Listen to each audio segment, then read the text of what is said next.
Chapter 1438. Order coffee, I'm good too. Oh, are you free now? It's not easy for us to see each other again. Why don't we find a good place to chat for a while? Hu Zhirong said. She had no intention to regain her friendship with Ji Yu Man, but wanted to show off her good life in front of Ji Yu Man. Sure. Ji Yu Man agreed, because she was free now. Ji Yu Ning didn't stop Ji Yu Man, because it was impossible for Hu Zhirong to take advantage of Ji Yu Man with her there. Hu Zhirong deliberately chose a high-class cafe, and observed Ji Yu Man's face when they walked inside. However, she was disappointed again, because both Ji Yu Man and Ji Yu Ning looked at ease. It seemed that it was very normal for them to go to such a fancy place. Hu Zhirong was disappointed, but she still believed that they were pretending. I come here often and they provide good coffee, various desserts and drinks. I heard that their confectioner is hired from France. Hu Zhirong said. She seemed kind, but Ji Yu Ning easily saw through her. Really? Ji Yu Man chimed in. After they were seated, a waitress walked over with the menu. Jamaican Blue Mountain Coffee, please, Hu Zhirong said, and she didn't bother to read the menu, so it seemed that she was very familiar with it. A cup of milk, please, Ji Yu Man said. Because she was pregnant, she couldn't drink coffee. Why don't you try the coffee? They have good coffee, Hu Zhirong said, and thought that Ji Yu Man was indeed a bumpkin. Coffee was much more expensive than milk after all. I'm pregnant, so I can't drink coffee, Ji Yu Man said with happiness on her face. What? Hu Zhirong was surprised. Oh, fine, you should drink milk, Hu Zhirong said. Order some cakes if you want. I'm not hungry, a cup of milk is enough, Ji Yu Man said. Great. Hu Zhirong didn't insist, then turned to ask Ji Yu Ning, Ji Yu Ning, you can order whatever you want, my treat. Hu Zhirong seemed very generous to show off her money. Actually, an afternoon tea didn't cost much. Saint Helena coffee, thanks, Ji Yu Ning said. Hearing that, Hu Zhirong was surprised again, because she thought that Ji Yu Ning would order a glass of juice. In her eyes, Ji Yu Ning was only a young girl. Hu Zhirong's daughter ordered juice and several plates of cakes. After that, the waitress left and they continued to chat with each other. Ji Yu Man, why do you suddenly want a second child?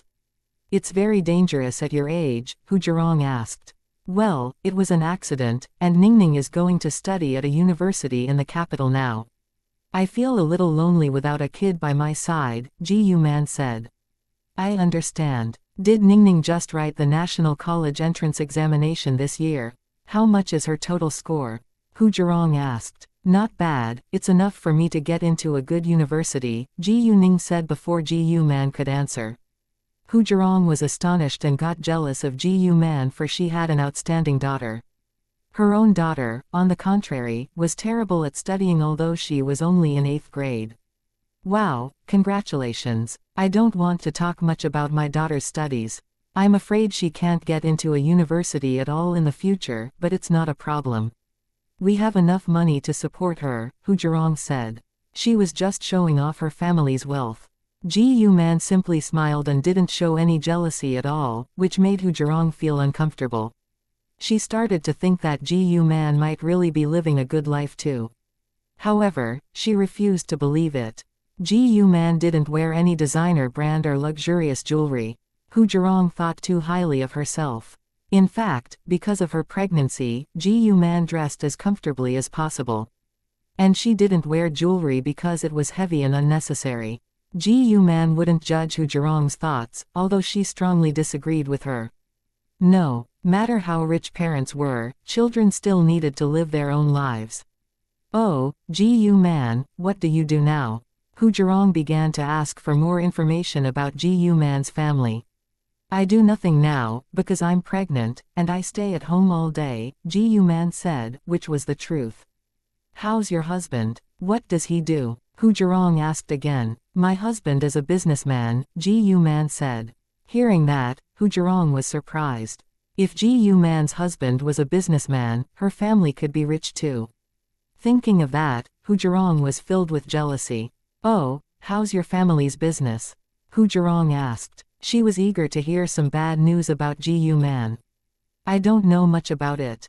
I'm satisfied with my life now, Ji Yu Man said. She didn't want to reveal the Tang family. Hu Zhirong thought that it must be a small business since Ji Yu Man was unwilling to tell her details. As long as Ji Yu Man lived a worse life than her, she felt happy. Does your husband treat Ningning well? Hu Zhirong asked. She believed that Ji Yu Man's husband must be Ji Yu Ning's stepfather. Chapter 1439, Hu Zhirong's jealousy. Normally, step-parents wouldn't treat their stepchildren very well. Very well, in fact. Ji Yu Ning said, and realized why Hu Zhirong asked that question. She wanted to explain something, but a woman's voice interrupted her. Mrs. Tang. A rich lady greeted Ji Yu Man, and came over with her two friends. They had been looking for a vacant table and noticed Ji Yu Man by a glance, so they walked over to greet her. Nice to see you, Mrs. Tang. Nice to see you too, Mrs. Ku, Mrs. Zhuang, and Mrs. Yu. Ji Yu Man stood up at once and smiled at them. Please seat yourself, Mrs. Tang. We all know that you're pregnant, Mrs. Ku said and helped Ji Yu Man sit back down. Mrs. Ku had a good relationship with Ji Yu Man, and they sometimes gathered together, so it wasn't a secret that Ji Yu Man was carrying her second baby now. Hu Zhirong didn't know Mrs. Ku, but she recognized Mrs. Zhuang, who was a real super rich lady. Although Hu Zhirong recognized Mrs. Zhuang, Mrs. Zhuang didn't know her, so she didn't dare to greet Mrs. Zhuang. Hu Zhirong's family was rich with over 100 million yuan in assets, but it was nothing compared with a real super rich family. And even though Hu Zhirong was arrogant, she wasn't dumb. To her astonishment, Mrs. Zhuang was very polite towards Ji Yu Man, which meant that Ji Yu Man might be in the same circle with them. Hu Zhirong couldn't believe, nor accept it, because Ji Yu Man would be in a much higher class than her if that was the case. Oh, hi, Miss Ji Yu. Mrs. Ku moved her sight to Ji Yu Ning and politely greeted her too. Nice to see you, Mrs. Ku. Ji Yu Ning stood up. Mrs. Ku was older than her and she shouldn't forget her manners even though there was a huge gap between Mrs. Ku's family and the Tang family. I heard that Miss Ji Yu is the highest scorer this year, congratulations. Mrs. Ku complimented Ji Yu Ning. Hu Zhirong, however, was totally shocked when she heard it. She couldn't believe that Ji Yu Ning was the top scorer this year, because Ji Yu Ning only told her that she could get into a good university. Actually, it wasn't a lie, because Ji Yu Ning could indeed get into a good university, the best university in their country to be specific. She was just being modest, and it wasn't her fault. Miss Ji Yu is the most outstanding young girl I've ever seen before. I wish my son could be as diligent and smart as you, Mrs. Zhuang said. Mrs. Tang, we're all envious of you. Thanks, I'm flattered. Ji Yu Man smiled. All right, we shouldn't be bothering Mrs. Tang any longer. We can gather together again when we're free, Mrs. Yu said, because she noticed that Ji Yu Man was here with her friend. Mrs. Ku and Mrs. Zhuang excused themselves at once. Right, Mrs. Tang, see you, Mrs. Ku said. See you around, Ji Yu Man said. When they were gone, Hu Zhirong was still in shock.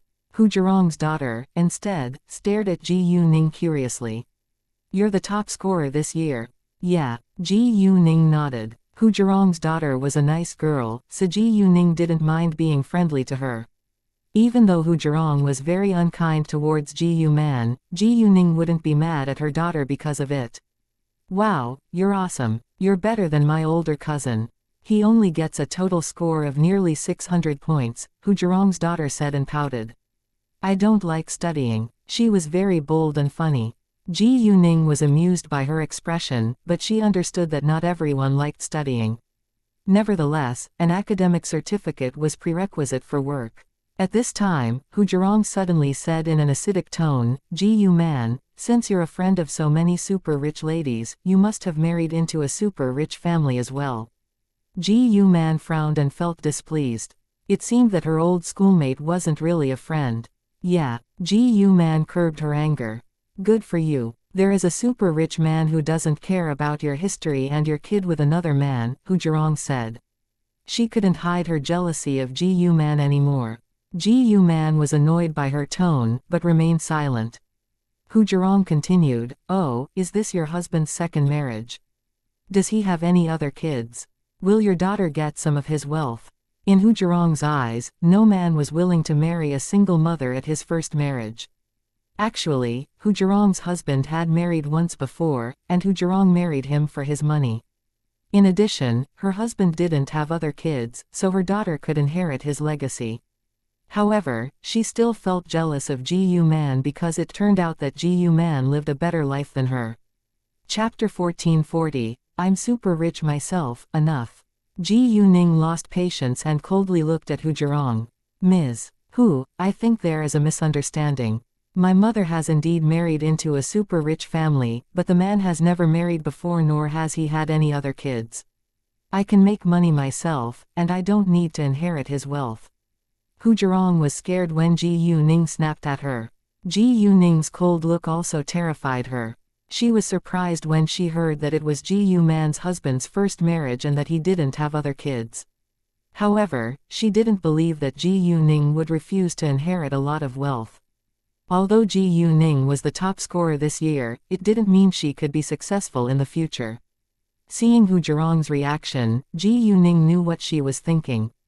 She didn't mind it, and continued, my mother and my father love each other deeply, and it's the truth that my father is far richer than my mother, but my mother owns 2 beauty salons as well. They are worth over 50 million yuan, and I also have over 5 billion yuan in wealth. My mother is rich, while I'm super rich. I think we can live a good life on our own. Hearing that, Hu Zhirong was shocked again. She couldn't believe that Ji Yu Man owned 2 beauty salons with over 50 million yuan in assets.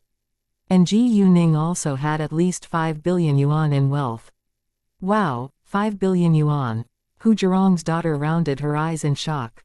In fact, Hu Zhirong's daughter had a good impression of Ji Yuning, and she knew her mother very well. By the way, my mother married my biological father, and he treats me very well. Ji Yuning added. It was another piece of shocking news in Hu Zhirong's ears. If Ji Yu Man married Ji Yuning's biological father, the man must be Ning. However, she remembered that he had died in a car accident. Obviously, there were many things that she didn't know after Ji Yu Man quit school. Hu Zhirong was full of jealousy now. She was jealous of Ji Yu Man. Because she was able to marry a handsome man from a super rich family. So, Ms. Hu, please mind your own life, and don't be so unkind towards my mother. You're not comparable to my mother, Ji Yuning said, and left with Ji Yu Man. Ji Yu Man was also mad, so she followed Ji Yuning outside. She had thought that she met a good old schoolmate today, but she was wrong. Hu Zhirong simply wanted to laugh at her. Hu Zhirong didn't completely digest what Ji Yuning told her until both Ji Yu Man and Ji Yuning were gone for a long while. It was hard for her to accept the fact that Ji Yu Man lived a much better life than her. She felt angry and clenched her teeth. Mom, please don't do that anymore. You've embarrassed yourself many times. Can't you learn a lesson from it? Hu Zhirong's daughter complained. You're just a kid. Eat your cakes and shut your mouth. Hu Zhirong glared at her daughter. Hu Zhirong's daughter wasn't afraid of her, and didn't bother to argue with her. Hu Zhirong's husband loved their daughter very much, so Hu Zhirong didn't dare to shout at their daughter in case her husband became angry at her. Hu Zhirong's daughter was very smart, and she knew that she could turn to her father for help if her mother treated her badly. Hu Zhirong thought that it was unfair, but she couldn't do anything about it. Ji Yu Man sighed when Hu Zhirong was out of her sight. We were good friends back then, but she's totally different now. In fact, she didn't feel very sad, because they hadn't seen each other in years after all, but she was surprised by other people's jealousy. Ji Yuning comforted her. Mom, you don't need to think too much about it. There are many people who judge everyone and everything with money. They're ridiculous and stupid. I understand. Ji Yu Man nodded. Afterwards, they kept on shopping. Whenever Ji Yu Man saw baby's clothing, she couldn't move her eyes away from them. They shopped for a while, then went to Cami Beauty Salon. Ji Yu Man hadn't been there in days, so she wanted to go see it today since she was in the shopping mall now. Cami Beauty Salon was crowded every day, and it wasn't a secret that it was owned by Tang Yunfan's wife. Even though some people were jealous of it, no one dared to cause it any trouble. And many beauty salons also replaced their old skincare products with wuxia because of its great effects. Chapter 1441. You have a good daughter. However, some beauty salons still use their favorite skincare products instead of wuxia. Although the sales of many skincare brands were affected by wuxia, they still had a lot of loyal customers. Cami Beauty Salon was as popular as always, and its membership was growing rapidly, but sometimes, that wasn't an advantage, because some customers had to wait for a long time to get a reservation. Therefore, some of them might give up Cami Beauty Salon and join the membership of another beauty salon. Good afternoon, President Gu, Miss Gu. Once Gu Man and Gu Ning walked inside, the receptionists at the front desk greeted them. Cami Beauty Salon was registered as a company, so the staff didn't call Gu Man their boss, but President Gu now. However, the office building of Cami Beauty Company, Limited was still under construction, so it wasn't officially established yet. Although Gu Man wanted to be independent, Tang Yunfan didn't want her to work too hard during her pregnancy, so he did many things for her. The construction and recruitment of Gu Man's company were settled by Tang Yunfan's people. Cami Beauty Salon was also opening branches in many other major cities, which Manager Ding and Tang Yunfan's people were in charge of. It wasn't easy for Manager Ding to deal with such an important project alone, so she needed help. For now, Manager Ding was the most skillful senior staffer in Gu Man's company. So as long as Manager Ding stayed loyal to Gu Man, she would be placed in an important position in the company with a much higher salary. In fact, Manager Ding's salary had already been raised several times since Gu Man took over Cami Beauty Salon. How's the business these days? Gu Man asked. Very good, the receptionist said. At this moment, a rich lady walked inside and saw Gu Man in the hall. Her face lit up at once and she greeted Gu Man. Oh, hi, Mrs. Tang, been a while. Oh, been a while, Mrs.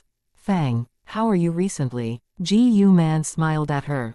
I'm good. How about you, Mrs. Fang asked with concern. Thank you so much for asking. I'm good, Gu Man said. Glad to know, Mrs. Fang beamed, then her sight fell on Gu Ning. Is this your daughter, Mrs. Fang knew Gu Man, but didn't know Gu Ning, and had only heard a little about Gu Ning from Gu Man before. Yeah, this is my daughter, Gu Ning, Gu Man said. Nice to meet you, Mrs. Fang, Gu Ning said to Mrs. Fang. Nice to meet you, Miss Gu. How's your result for this year's exam? Which university did you apply for? Mrs. Fang asked. I scored a full score this year, and I've already been accepted by the capital university, Gu Ning said calmly. What? Full score? You must be the top scorer. Mrs. Fang was shocked. Since Gu Ning could achieve a full score, many prestigious universities must have competed to get her. Several rich ladies walked over at this time, and heard Mrs. Fang's shocked exclamation. They turned to look at her, then saw Gu Man, so they walked over to greet her. Before Gu Man's pregnancy, she came to the beauty salon almost every day, so she was familiar with most of the frequent customers. After greeting Gu Man, those rich ladies asked Mrs. Fang why she looked so shocked. Mrs. Fang then told them the shocking news, astonishing them as well. Wow, Mrs. Tang, you have a good daughter. This has never happened before. Well, I wish my kids could be as half outstanding as your daughter. They didn't know about Gu Ning's other achievements and thought that she was already unbelievable. Gu Ning and Gu Man left Cami Beauty Salon after staying there for about 10 minutes. Although Gu Man had the protection of Gu Ning's magical power, it wouldn't do her any good if she stayed in a populated place for too long. They went back home at 4:30 p.m. So Gu Man went to have a rest in her room before dinner began. During this time, Chu Yuxin called Gu Ning and asked her whether she was free tonight and if they could dine together with Cao Wenxin. Chu Yuxin and Cao Wenxin weren't very familiar with each other in the past, but they became close because of their boyfriends. Their boyfriends were close brothers, so they had many chances to gather together. Unfortunately, Gu Ning wanted to spend more time with her family, so she said that they could see each other next time. Chu Yuxin didn't insist, because Cao Wenxin just told her that Ji Yuning's mother was pregnant now. Ji Yuning needed to stay by her mother's side. Chu Yuxin understood that, so she wasn't disappointed. Chapter 1442, Gufen at 10 p.m., Leng Xiaoting called Ji Yuning and told her about what he had encountered last night. He didn't know why he could suddenly defeat the man of the evil practice, and he was afraid that he might not be able to control the force. It was a very important issue, so he had to talk about it with Ji Yuning, although it might worry her. Ji Yuning was definitely worried when she heard that Leng Xiaoting was injured because of the man. In addition, she was also greatly surprised to know that Leng Xiaoting could absorb the magical power of a night luminescent pearl on his own. Well, honestly I have no idea about it, but it won't have bad effects on your body. You have a night luminescent pearl in your hands right now, so I think you can stay safe with it. Don't return it to the museum, Ji Yuning said in a serious tone.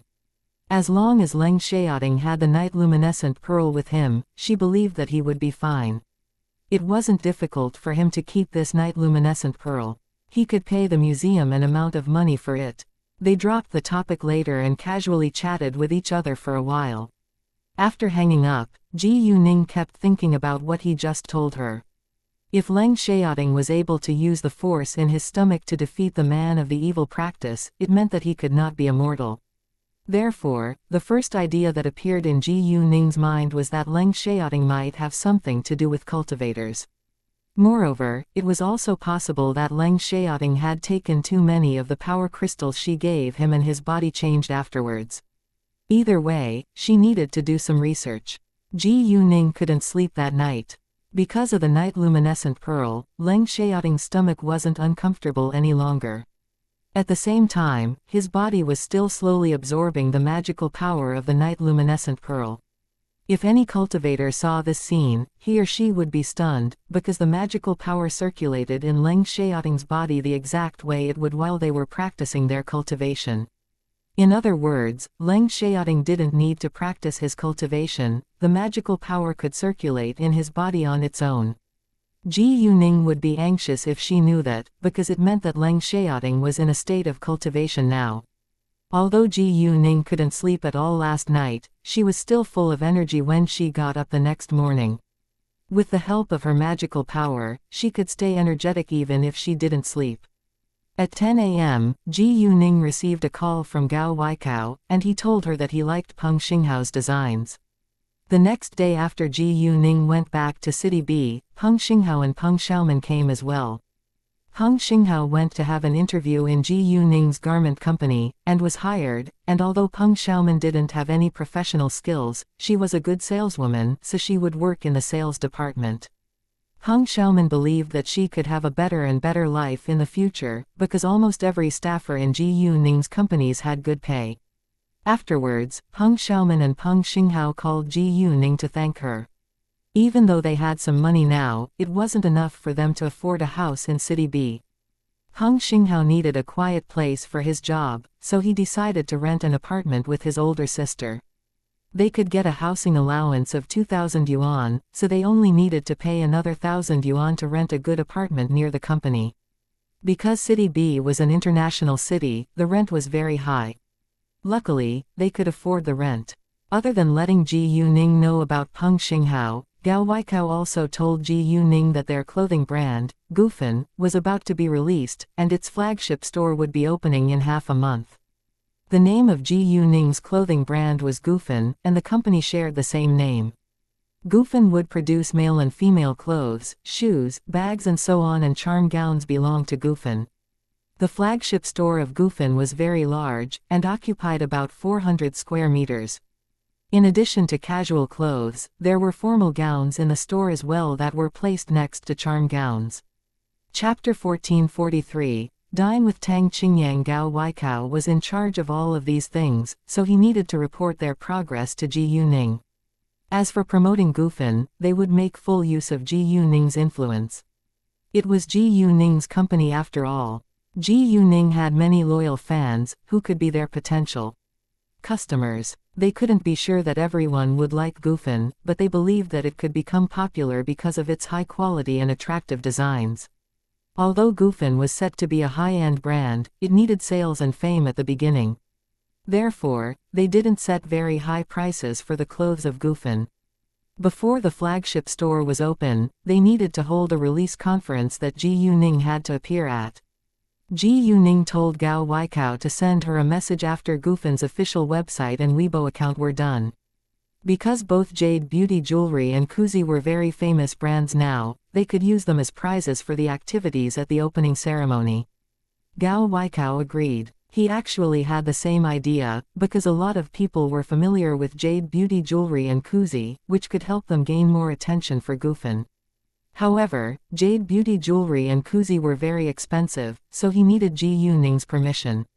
Now that Ji Yuning proposed it herself, he agreed at once. The amount of prizes was limited, and only those who had spent over 1,000 yuan in the store could join in the lucky draw. It totally depended on one's luck to get a prize.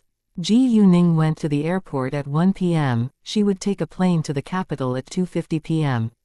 Tang Haifeng and Ji Yuman were unwilling to see Ji Yuning leaving, but they understood that she needed to deal with her own business. Ji Yuning was too outstanding among her peers after all, and there were a lot of things she needed to deal with. They felt proud of Ji Yuning, but also cared about her health. She was still very young, but worked almost every day. Before Ji Yuning left, she gave Ji Yuman a bottle with 10 power crystals. Once Ji Yuman felt uncomfortable, she could take a pill. Ji Yuning called Gao Yi when she walked into the lounge and asked him to pick her up when she arrived. When Ji Yuning arrived at the airport of the capital, Gao Yi and Chaoya were already waiting for her. And because it was time for dinner, they went to dine together. Ji Yuning thought of Tang Qingyang and invited him to share a meal, because Tang Yaxin and Qi Ziu's wedding was the day after tomorrow and she needed to talk about it with him. Tang Qingyang agreed once Ji Yuning told him that she had something important to talk about with him. He was in the southern district now, so Ji Yuning booked a private room at the Wangdeng Hotel, but because the capital was very large, it took her some time to arrive at its southern district. After Ji Yuning called Tang Qingyang, Chaoya said, "Boss, I have some news to tell you." The man stays by Tang Bingsun's sides normally. When he's absent, he's either at home or in Power Fitness Club. He often has a private talk with the manager of Power Fitness Club, so I think the club might be where they exchange information. Power Fitness Club probably isn't under Tang Bingsun's name, because he doesn't want to attract unnecessary attention. Ji Yuning had told Gao Yi and Qiuya to stay in the capital to conduct an investigation. She wanted to know about the illegal force behind Tang Bingsun. If she wanted to unseat Tang Bingsun, she had to deal with the illegal force first, because it would be a lot of trouble if it remained. Great, I understand, Ji Yuning said. In the Wangdeng Hotel, Tang Qingyang showed up with Ba Tianyang about 20 minutes after he received Ji Yuning's call. Although nobody attacked him again, he could still feel that some people were spying on him. Ji Yuning sent Tang Qingyang a message and told him the number of the private room she booked. When Tang Qingyang reached the door of the hotel, he ran into Tang Bingsun and several other people who were Tang Bingsun's business partners. Tang Qingyang was surprised when he saw Tang Bingsun, but he soon hid his hatred towards him. Chapter 1444. Enemies. A touch of dislike flashed in Tang Bingsun's eyes when he saw Tang Qingyang. Although it disappeared almost immediately, Tang Qingyang still caught it, but he didn't mind it at all. They were enemies, and hated each other deeply. He knew that Tang Bingsun already regarded him as a competitor, but Tang Bingsun thought that he was no match for him. Actually, Tang Qingyang was aware of the fact that Tang Bingsun had caused his father's death, but Tang Bingsun thought that it was still a secret. Tang Qingyang never showed his real feelings on his face, so nobody knew what he was really thinking. He was protecting himself in that way. Only when he was with his close friends could he relax. Even though Tang Bingsun disliked Tang Qingyang, he had to pretend to be kind to him for the time being. "Hi, nice to see you, Chairman Tang, President Feng, and President Yu." Tang Qingyang walked towards them. "Hi," Tang Bingsun said and stood still. President Feng, on the other hand, smiled at Tang Qingyang. "Nice to see you, Director Tang. I heard that you went to City B, so I thought that you wouldn't be back within a short time." The full name of President Feng was Feng Mingde. He was about 40 this year, and was the president of the Shengming organization. The Shengming organization was involved in the machinery industry, and just reached a cooperation with the Tang organization not too long ago. The Tang organization had a different business partner in that industry before, but something unpleasant happened later, so it changed its business partner. When the Tang organization was talking about the cooperation with the Shengming organization, Tang Qingyang played an important role in it, so Feng Mingde had a deep impression of him. Feng Mingde called Tang Qingyang Director Tang, because he believed that Tang Qingyang held an important position in the Tang organization. Tang Bingsun, however, was displeased, but even though he was annoyed, he couldn't do anything about it, because Tang Qingyang was indeed a director in the company. Nevertheless, Tang Bingsun did everything to make Tang Qingyang a mere figurehead, so Tang Qingyang actually didn't have much power.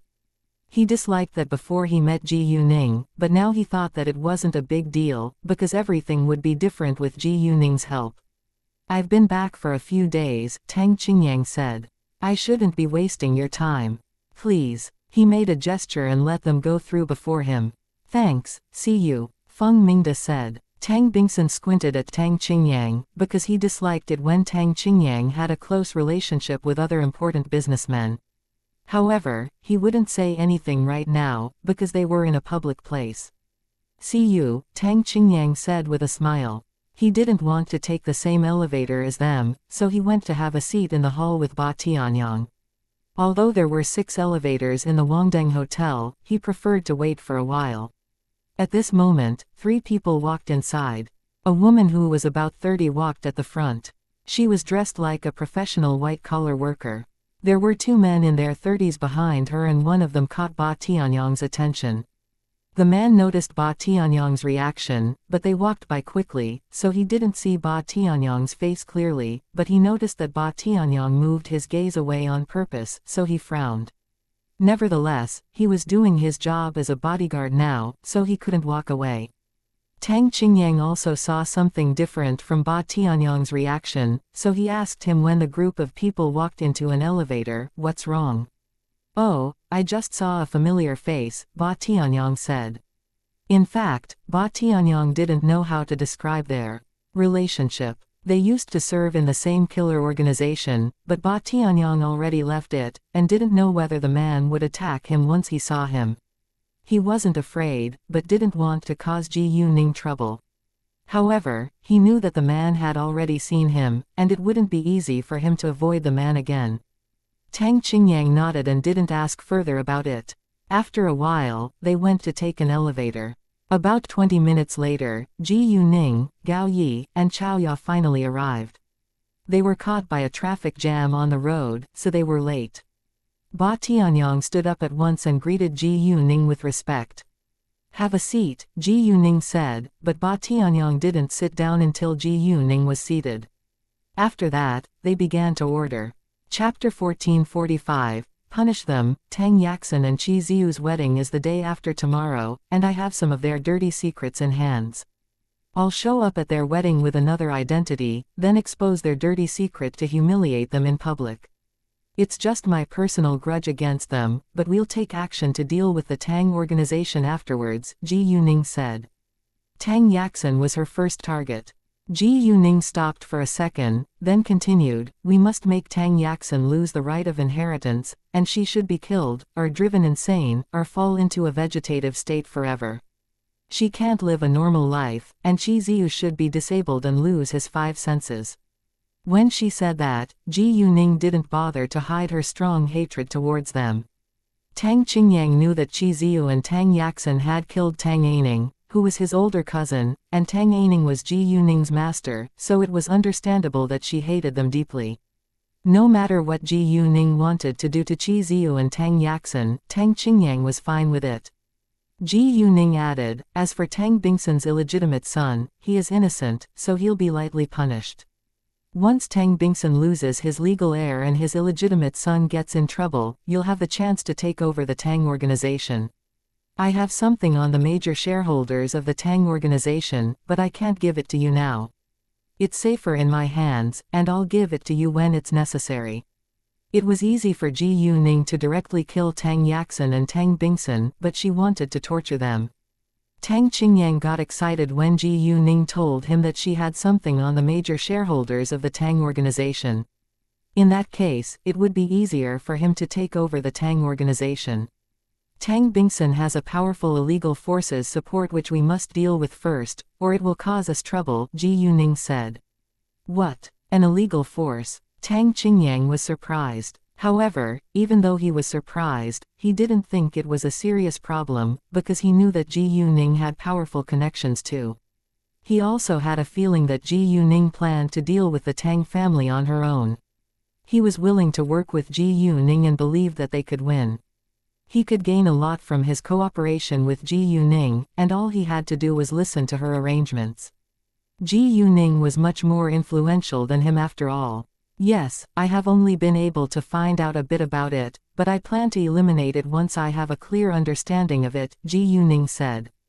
Tang Qingyang nodded, and believed that it was very easy for Ji Yuning to do that. Actually, if Ji Yuning, Gao Yi, Chao Ya, Ba Tianyang, and Zhou Weifan teamed up, they could easily destroy a small illegal gang. And if Ji Yuning let the flood dragon out, she was unstoppable. Ji Yuning also had the idea to gain some benefits from the illegal gang supporting Tang Bingsun. The gang was illegal, and she had no mercy for its members.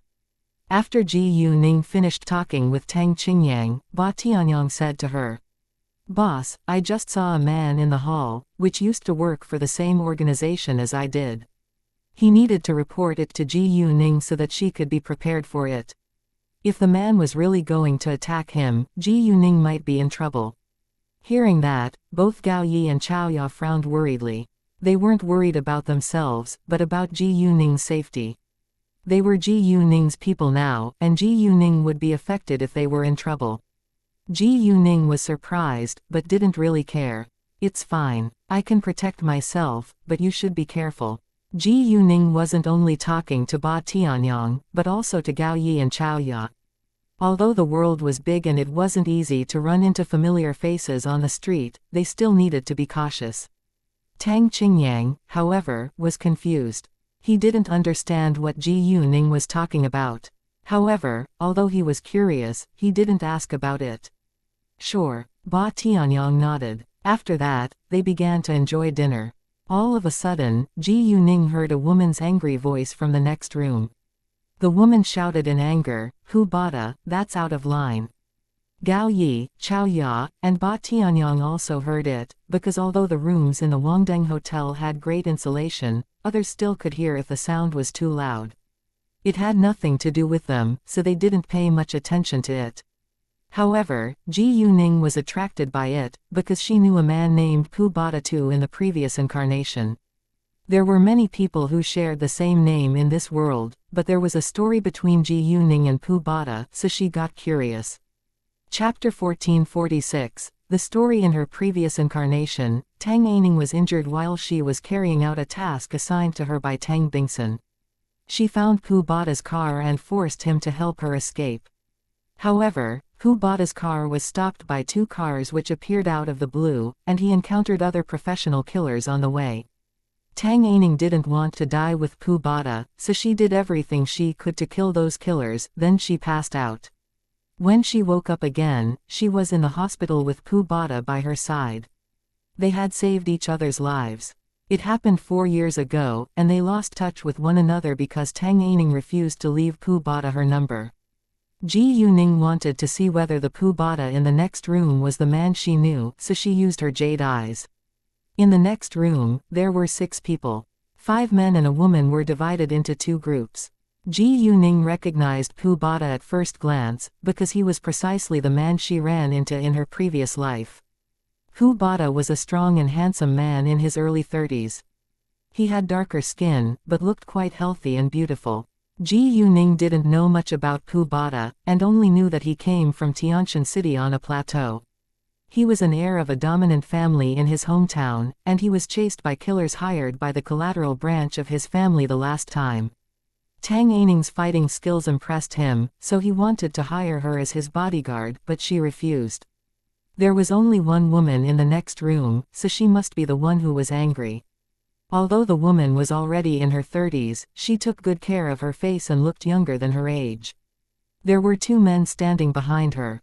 One of them had an obvious air of a killer, and Ji Yuning sensed that he must be a professional killer. She used to be a professional killer too, so it was very easy for her to notice people who were like her. Therefore, Ji Yuning was worried about Pu Bada's safety. Although she didn't have a close relationship with Pu Bada, she thought that he was a good man. Besides, this was the Wangdeng Hotel, a business owned by her family, and she didn't want to see anything terrible to happen here. Miss Tian, didn't Mr. Tian tell you the price of this batch of goods before you came? Is this a trick played by you and your older brother to fool me?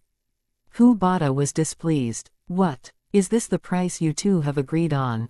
Tian Baihui frowned. Why didn't her older brother tell her that? The yield of musk is low this year. If we don't raise the price, we can't earn anything, Pu Bada said. Tian Baihui took a long breath in. She wasn't dumb, and realized that her older brother had schemed against her. She had already shown that she had no intention to compete with him for their family's property, but her older brother still took her as a strong competitor, because their father liked her more than him. Her older brother didn't tell her the correct purchasing price so that she wouldn't be able to complete the deal and their father would be disappointed in her. Businessmen only cared about benefits. If a businessman couldn't gain the best advantage from a deal, he wasn't a qualified businessman. No, you're not the one who's been fooled, I was, Tian Baihui said. She thought that Pu Bada was her older brother's man. Pu Bada knew that there was a misunderstanding, so he explained at once. Miss Tian, I know you don't believe me nor your older brother, but I can promise that it has nothing to do with me. I have a lot of buyers and your older brother is simply one of my business partners. I don't take him as my friend, and I have no time to play such stupid tricks. Hearing Pu Bada's explanation, Tian Baihui nodded. She had heard a lot about Pu Bada, and she knew that he disliked lying. I think both of us were fooled this time, Pu Bada said in annoyance. He didn't choose to work with Tian Baihui's older brother, so he was fooled by him as well. Tian Baihui sneered. Her older brother was as arrogant as always. If he took over their family's business, it would be in danger. Well, since it's my older brother's fault, you should ask him for a solution. Tian Baihui lost her patience. She was unwilling to take responsibility for her older brother's mistake. Since we're already here and the dishes are placed on the table, we can finish this meal if you don't mind, Tian Baihui said. Although she lost her appetite after finding out the truth, she still had to have manners and treat Pu Bada well. Of course not, Pu Bada said. After all, even if he didn't dine there, he still needed to eat somewhere else. Chapter 1447. Tian Baihui's older brother Ji Yuning didn't pay attention to them the entire time, and withdrew her sight when they stopped arguing. I hate being fooled, so I won't do business with your older brother again. The goods are already here, and I don't want to bring them back. Miss Tian, if you want, I can give you a discount. That's the best I can do, because the price of musk is very high everywhere this year, Pu Bada said. In addition, I'll only do business with you in the future, unless your family doesn't want my products. Tian Baihui's older brother had fooled him, and he needed to teach him a lesson. He was sure that Tian Baihui wasn't an evil person, so he knew that it must have been her older brother's idea. Besides, even if the Tian family wouldn't cooperate with him anymore, he could make deals with other buyers. That'll be great. Tian Baihui's eyes lit up at once. The price of musk was higher every year, and she was curious why the price stayed the same this year when her older brother told her the price Pu Bada offered them. To her surprise, it was her older brother's stupid trick. She always thought that her older brother wouldn't use their family's business against her, even though their relationship wasn't good. However, her older brother did everything he could to compete against her. Since Pu Bada was willing to give her a discount, she didn't hesitate to agree. After stopping for a second, Tian Baihui said, Mr. Pu, I have a request, and I hope that you can agree to it. What is it? Pu Bada asked. As for the extra money, I can pay you from my own bank account, but I hope that you can write the same price as last year on the contract. My older brother told me the number, and I should bring the contract back with it so that my father will be satisfied with my performance, Tian Baihui said. No problem, Hu Bada said. After all, he only wanted the money he deserved. After that, they signed the contract and finished the deal. However, right when they were about to enjoy the meal, someone knocked on the door of the private room. Hu Bada told the person to come in, and someone pushed the door open. They thought the person must be the waiter, but Tian Baihui's older brother, Tian Wentao, showed up instead. He came with his 2 secretaries. Both Hu Bada and Tian Baihui were surprised when they saw Tian Wentao's face. They soon realized that this was also a part of Tian Wentao's scheme. However, even though they were aware of it, they stayed calm and pretended that nothing had happened. Baihui, what are you doing here? Tian Wentao looked surprised too when he saw Tian Baihui. He said that to pretend that he had no idea that Tian Baihui would be here. Hu Bada and Tian Baihui weren't dumb, and they easily saw through him. Tian Baihui wore a wry smile. It seemed that her older brother indeed took her as a great competitor. Didn't you tell me to come here? Tian Baihui said and showed confusion on her face. What? Ridiculous. Tian Wentao raised his voice. Baihui, even though you're my younger sister, this is business, and you shouldn't steal my client behind my back, Tian Wentao said. I don't understand. It was you who told me to come. Why do you deny it now? Tian Baihui felt hurt. I didn't tell you to come here at all. I didn't tell Mr. Hu that you would come either, Tian Wentao shouted in anger. Hu Bada sipped his tea, and stayed calm. Tian Wentao indeed didn't tell him that Tian Baihui would come to talk to him about this deal. Instead, Tian Wentao told him that he would arrange for someone else to come if he wasn't free, but he didn't say who the person would be. Tian Wentao did it on purpose, so that he could have a good excuse to blame Tian Baihui. Well, why are you late if you didn't tell Miss Tian to come here? Hu Bada asked. Tian Wentao apologized at once. Mr. Hu, I'm so sorry. I was caught in a heavy traffic jam on the road, and my phone was running out of power, so I couldn't call you. Although he was late, he was only late by 20 minutes, which was enough for Tian Baihui to damage the deal with Hu Bada. Oh, then how did Miss Tian get to know the number of this private room? Hu Bada asked again. Chapter 1448. A dirty trick. Hearing that, Tian Wentao's face changed and turned to glare at Tian Baihui. Did you eavesdrop on my call? How could you do that? Did you steal the contract as well? You're shameless. He blamed Tian Baihui for everything. Tian Baihui lost her temper at this moment. Seriously, are you blaming me for everything? I know you don't like me and take me as your competitor, but you can't blame me for your mistakes. There are surveillance cameras in the company, and you can check them to see what really happened. She was surprised that Tian Wentao would be so shameless.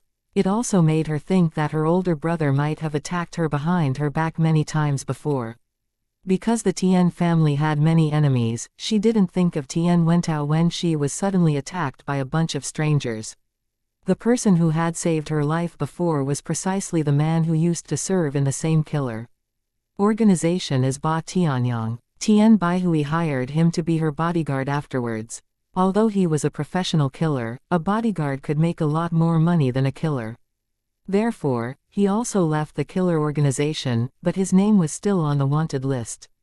Ji Yuning had told Kay to pay attention to the wanted list to see whether she could hire more skilled people to work for her, but Kay had been too busy recently.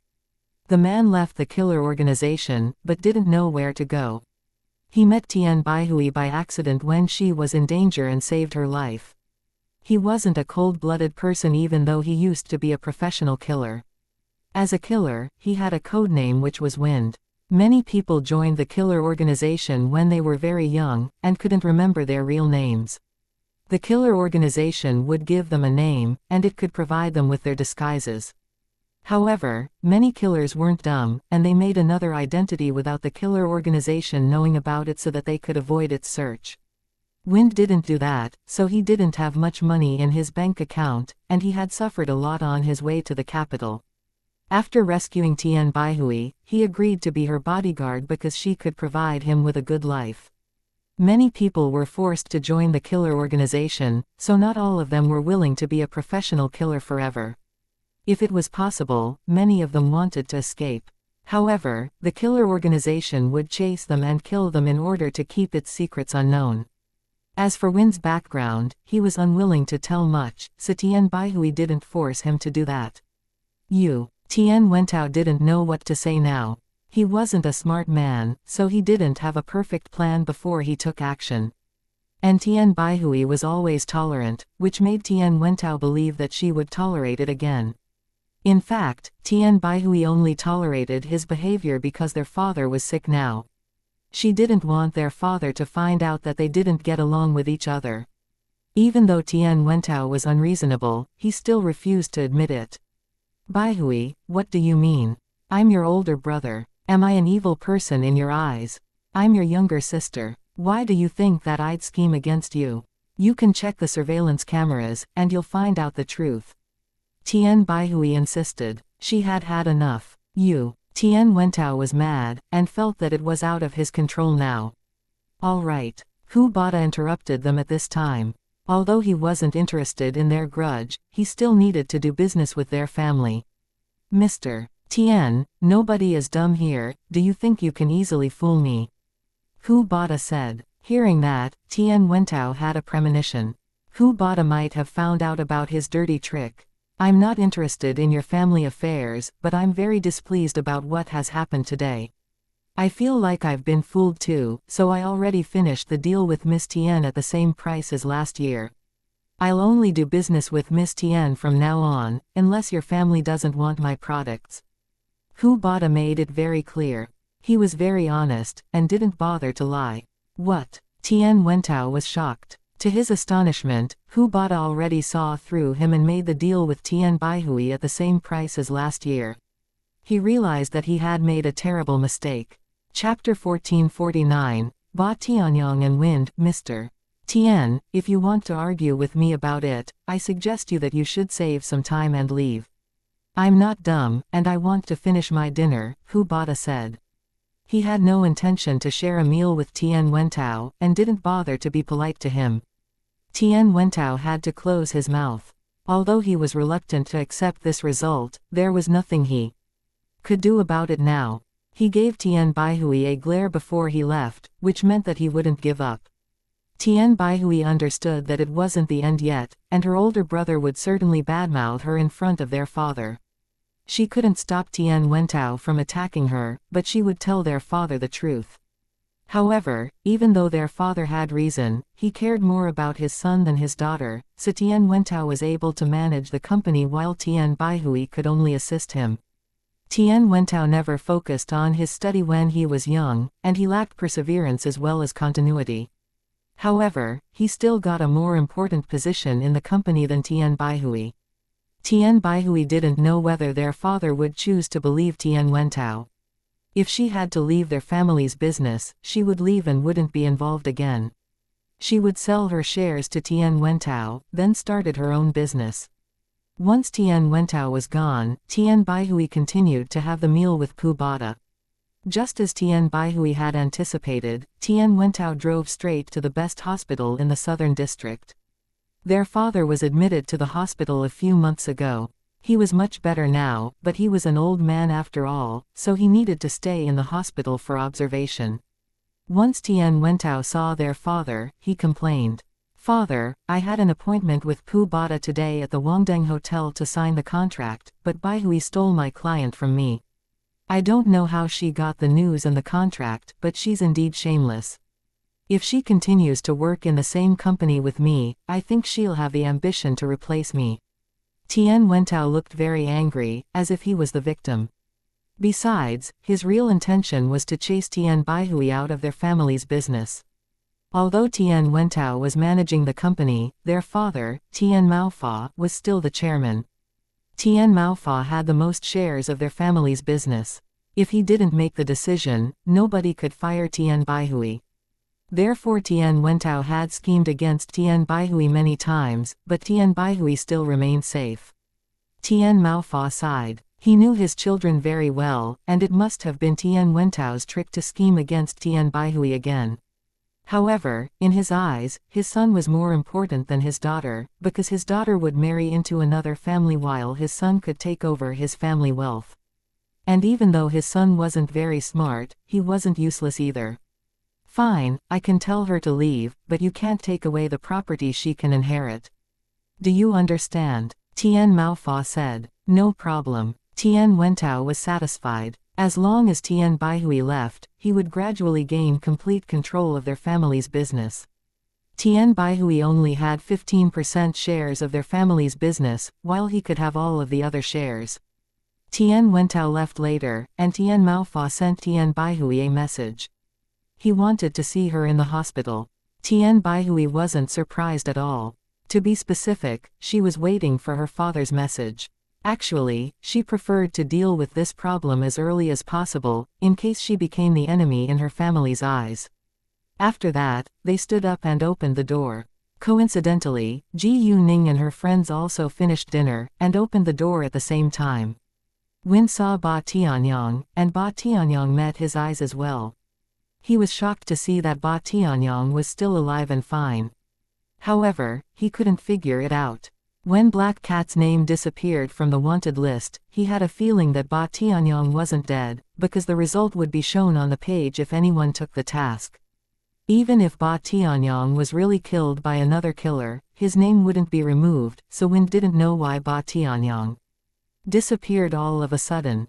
Ba Tianyang frowned the moment he saw Wind.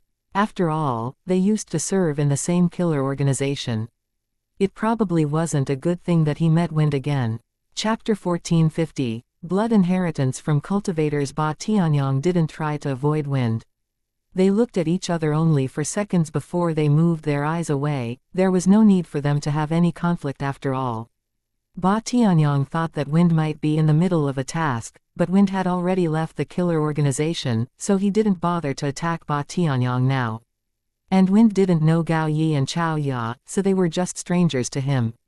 Gao Yi and Chao Ya, on the other hand, sensed something different from Wind, so they knew that he was the same kind of person as them. Ji Yuning held the same idea. After that, they walked away and got in different elevators. When the door of the elevator was closed, Ba Tianyang told Ji Yuning about Wind. Although Ji Yuning was able to see their reaction, he thought that it was necessary for him to tell her of his own accord. Ji Yuning reminded Ba Tianyang to be careful, and said that she would help him if he needed it. They went back to Century City afterwards, and Ji Yuning called Kay on the way. She told him to collect more information about Feng Qil. It wasn't difficult for Kay to get the latest information about Feng Qil, so before long, Kay had the answer. Feng Qil's life was out of danger now, and he had been moved out of the intensive care unit. In that case, Feng Qil was very lucky. However, even though he was lucky, his biological father, Tang Bingson, was guilty, so he would be affected too.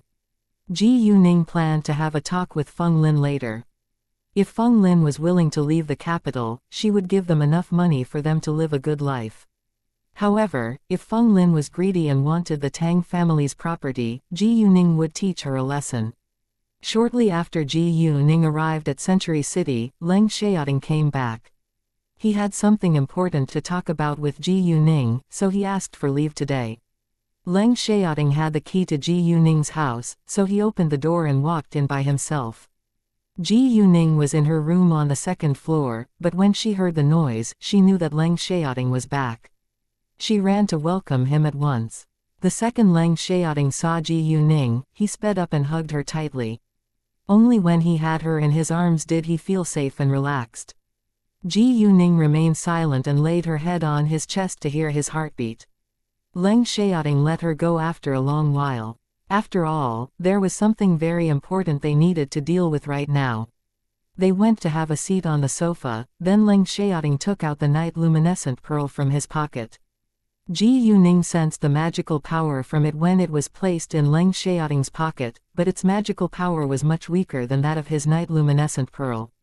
Anyway, it was rare to see a precious object with magical power, and this night luminescent pearl had saved Leng Xiaoting's life.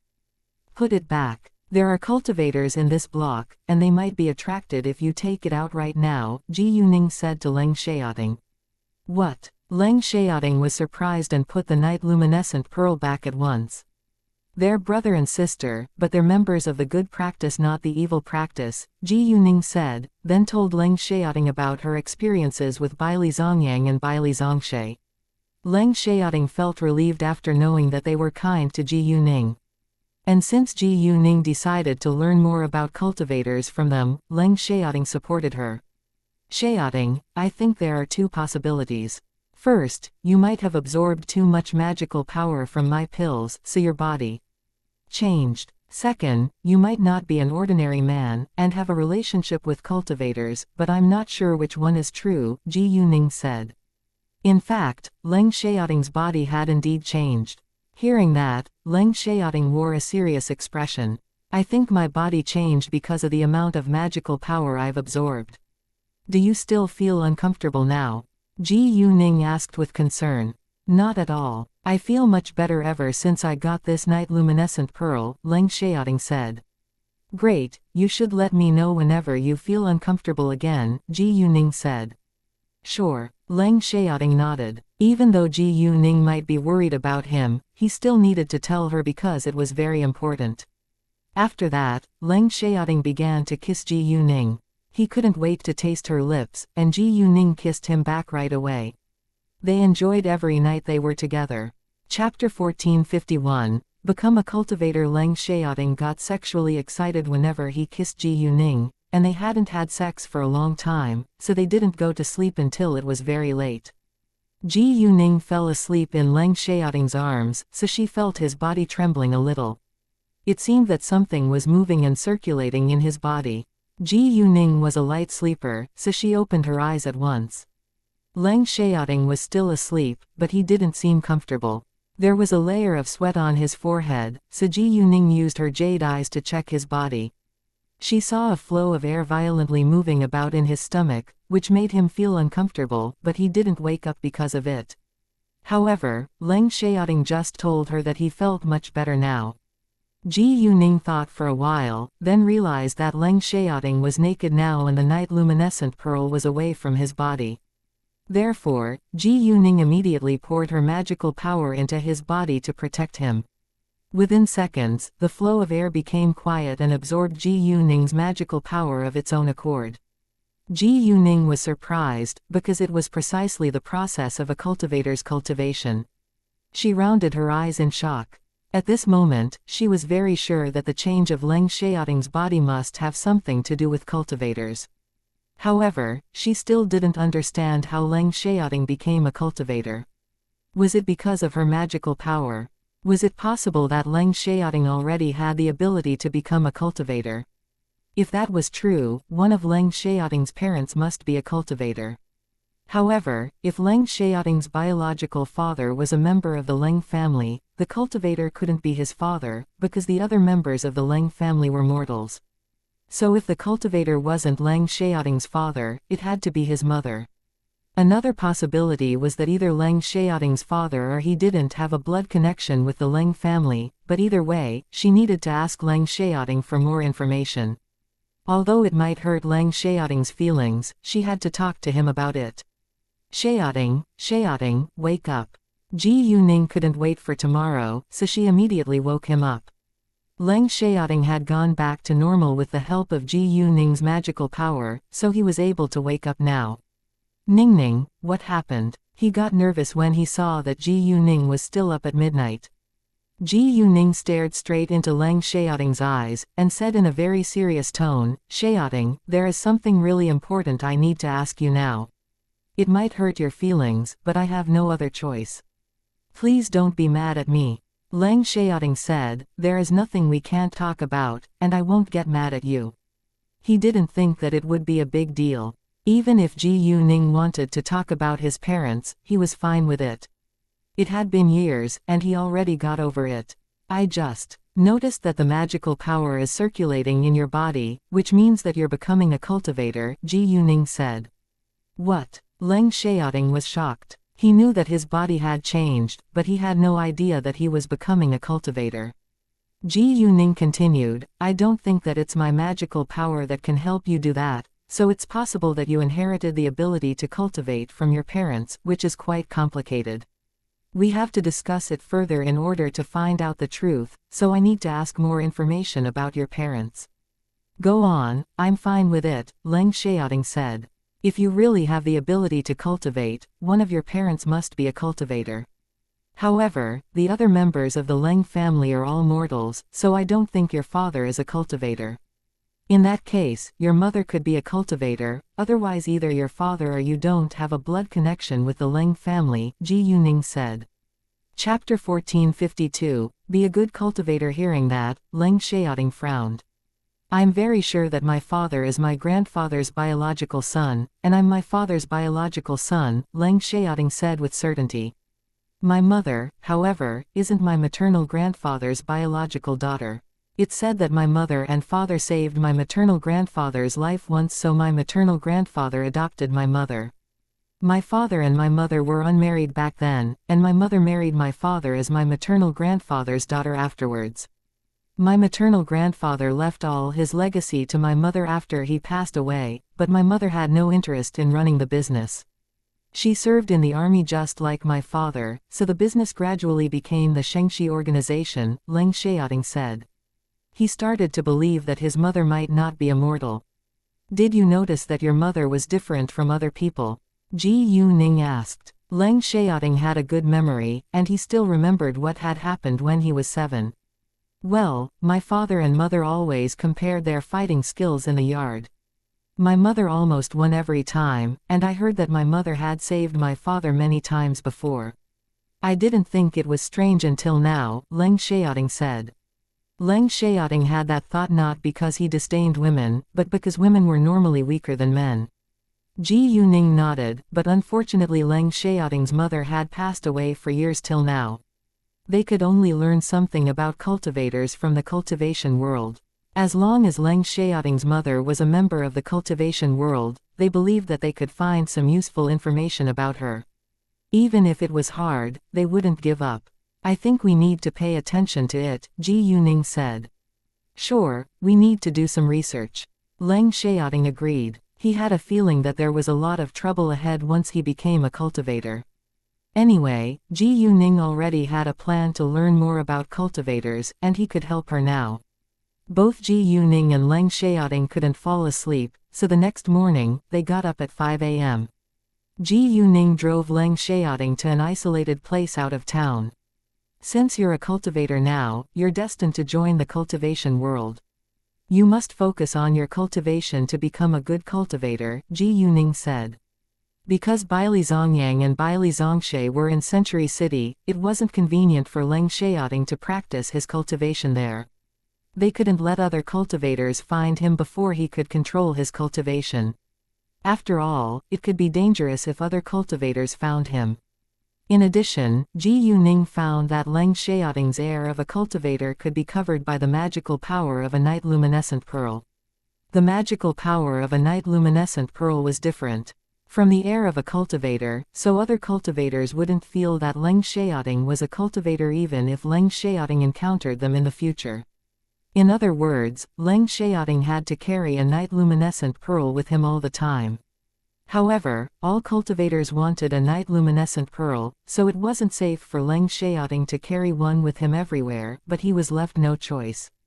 I understand, and I will become a good cultivator, Leng Xiaoting said. He was determined to be stronger so that he could help Ji Yuning more in the future. Ji Yuning said, according to the books I've read about cultivators, there are 4 levels of cultivation, namely turning the power into qi, turning qi into energy, from concrete to abstract, and then free spirit. Although you can absorb the magical power of this night luminescent pearl on your own and it can circulate in your body by itself, you're not able to control it yet. You must learn to control it and make use of it. Leng Xiaoting nodded and listened to Ji Yuning. Ji Yuning was much better than him in this aspect, so he was willing to listen to her. They loved each other, and hoped that they could become better together. Chapter 1453, Turn the power into qi. Great, just listen to my instructions now to see whether it works, Ji Yuning said. Relax and sit cross-legged. Leng Xiaoting listened to her and sat cross-legged. Since he needed to practice his cultivation, he couldn't use the night luminescent pearl.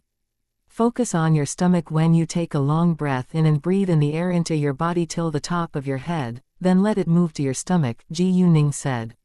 Leng Xiaoting did everything she told him. However, it wasn't easy to succeed in the beginning, so he needed to try many times. Luckily, Leng Xiaoting had patience and knew that failure was the mother of success. Normally, it took a person half a month to learn to absorb the magical power. Therefore, Ji Yuning and Leng Xiaoting didn't feel disappointed after they failed several times. Ji Yuning didn't know what the right way to turn the power into qi was, so they just kept trying. Leng Xiaoting stayed calm and practiced again and again. He was very smart, and started to feel changes after a long while. The essence of the universe was gradually absorbed by Leng Xiaoting and into his stomach. Ji Yuning's face lit up with excitement when she saw that Leng Xiaoting finally found the right way. While Leng Xiaoting had successfully absorbed the magical power into his stomach, he still needed to learn how to turn it into qi. He had to store enough magical power in his stomach, then let it circulate endlessly. During this process, the magical power would be transformed into qi. Leng Xiaoting failed several times before he could control the movement of the magical power in his body. He had to focus on it for a long time and couldn't be disturbed, because if he couldn't control the movement of the magical power, it wouldn't circulate in his body. He encountered many difficulties when he tried to control the magical power to move the way he wanted it to move, but he tried again and again until he succeeded. Because Ji Yuning was worried about him, she used her jade eyes to check his body. So when the magical power started to circulate in his body, she felt very happy for him. Once the magical power began to circulate in Leng Xiaoting's body, he felt comfortable and energetic. He repeated the process again and again, then felt something strange flowing in his body. As time went by, qi came into being in his body. Ji Yuning was surprised by Leng Xiaoting's efficiency, because he was able to do it within such a short time. At this moment, Leng Xiaoting felt that he was full of strength and was much stronger than before. Although he was able to turn the magical power into qi now, the sun appeared in the sky and the magical power became thinner in the air, so he had to stop for the day. In fact, with the help of the night luminescent pearl, he could do it anytime as he wanted. He just needed to practice it slowly to get a better result. How do you feel now? Ji Yuning asked him once he stopped. Because she couldn't interrupt him when he was in the middle of cultivation, she had stayed quiet for a long time. Well, I feel like I'm full of strength now, and my sight also got better, Leng Xiaoting said. He looked ahead to a distant place and felt like it was really amazing. Nobody knew the changes in his body better than himself. Wow, congratulations. You found the right way, and now you can absorb the magical power on your own to turn it into qi in your body, Ji Yuning said. Although Ji Yuning had endless magical power, she couldn't produce it. She could only make use of it with the help of her jade eyes. I understand. Leng Xiaoting nodded. He felt excited that he could successfully turn the magical power into qi now. Chapter 1454. Willows attracted ghosts. The thickest essence of the universe is at dawn before the sun comes out. Although you can use the night luminescent pearl for your cultivation, the natural magical power is better for you, Ji Yuning said. I understand, Leng Xiaoting said. After that, they went back home. They had breakfast before they went on the road. Because they were on a ring road, their car moved slowly at some parts of it. When they were waiting for the traffic light to turn green, Ji Yuning suddenly heard a conversation from the next car. Mr. Zhao, if you don't trust me, why did you turn to me for help? A man said coldly. Mr. Zhao explained at once. Master Zhou, I'm sorry. I never doubt your ability, but it's so strange and I know nothing about feng shui. Feng shui. Ji Yuning got curious and used her jade eyes to see the people in the next car. It was a black Maserati next to her car. There were two men sitting on the rear seats. One of them was a middle-aged man in a formal suit. However, his face was very pale and he was surrounded by yin, which meant something terrible would happen to him. This man was Mr. Zhao Yecheng. The other man was an old man in his 60s who looked displeased and had a frown on his face. He must be a feng shui master according to their conversation. Ji Yuning wasn't surprised at all when she saw a feng shui master in real life. In fact, she was curious to know the ability of this feng shui master. Fine, I know it's hard for mortals to understand feng shui, but you should trust Xianxia if you don't believe my words. You know what I've done for him, Zhou Shengquan said. Right, you're right. I'm sorry, Zhao Yecheng said. Their conversation aroused Ji Yuning's curiosity, so she told Leng Xiaoting to follow their car. Leng Xiaoting also heard their conversation. However, although he was a little surprised, he didn't think it was very strange. He had already encountered a lot of strange things by now, so he was mostly immune to them.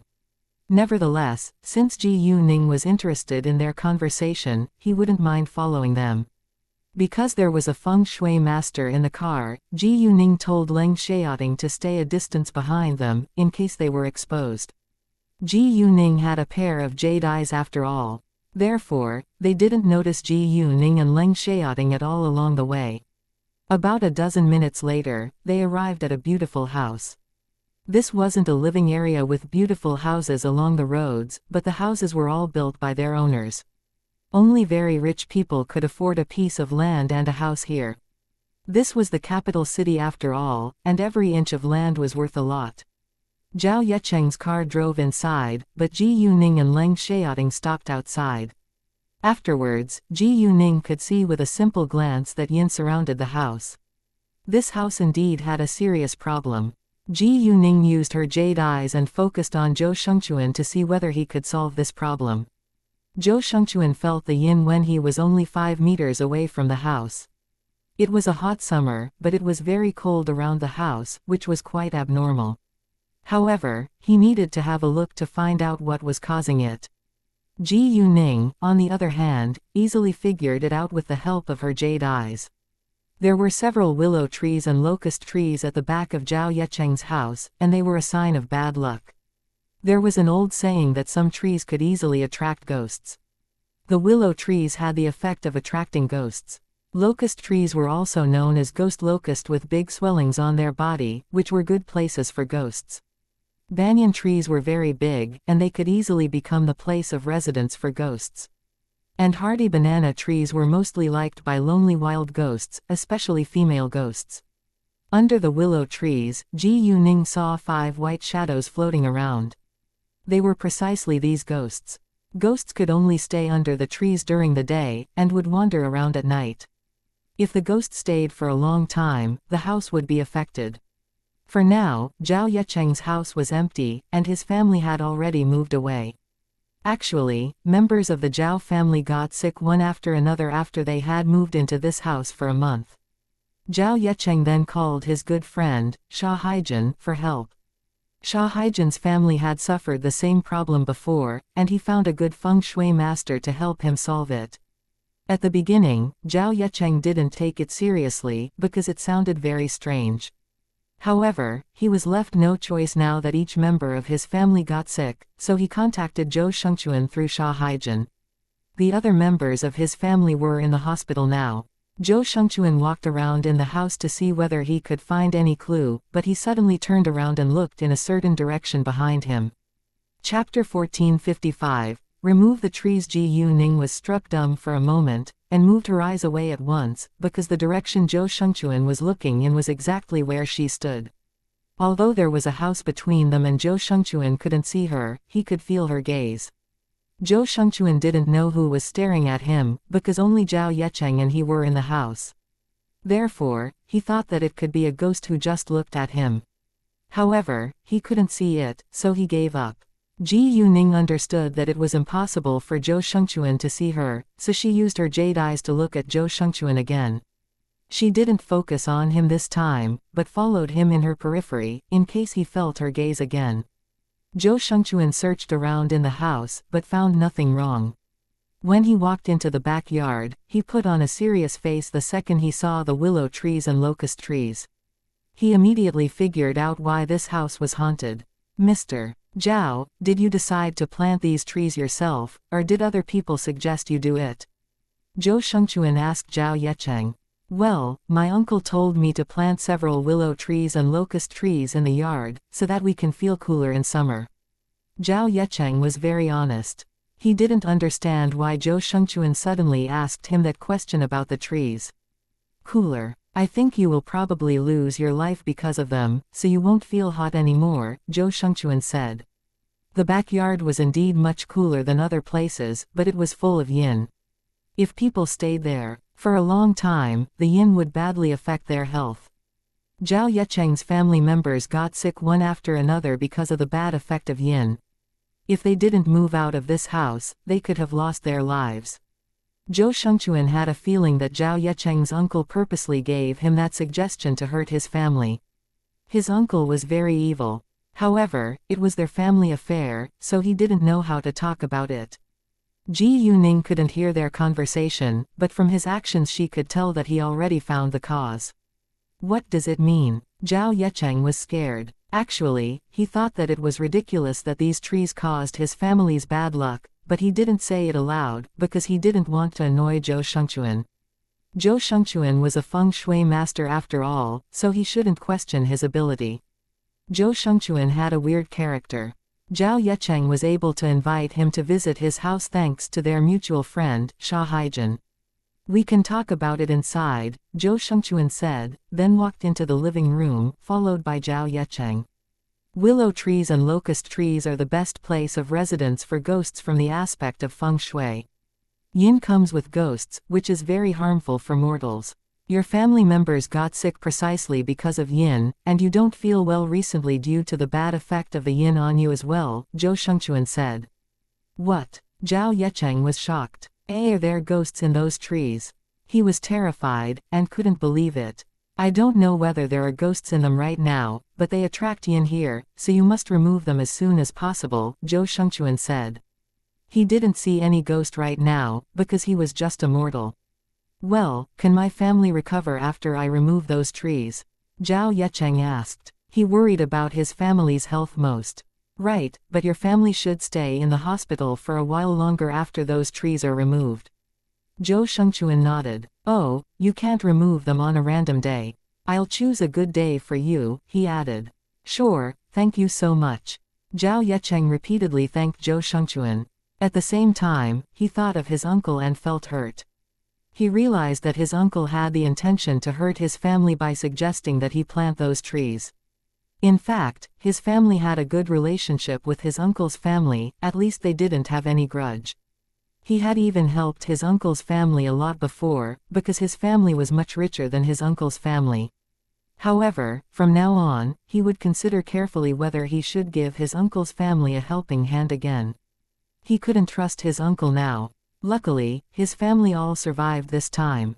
Chapter 1456. Dongfang Ziyu wants to see Ji Yuning. If his uncle wanted to do something again to hurt his family, he wouldn't hesitate to pay his uncle back.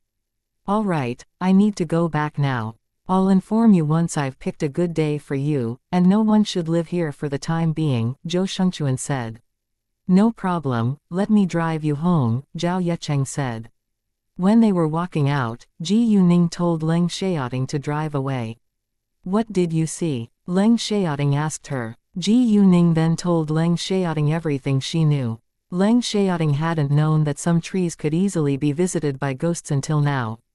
Those trees attract ghosts, but it doesn't mean that ghosts will certainly visit them and cause bad things to happen. There must be a reason for it, but we better not plant those trees in our home, Ji Yuning said. It wasn't uncommon that some people would plant willow trees and locust trees in their yards, especially when their houses were very large, but not all of them would encounter trouble. If ghosts often visited a place, the place could have been a graveyard in the past, or someone might have been killed here.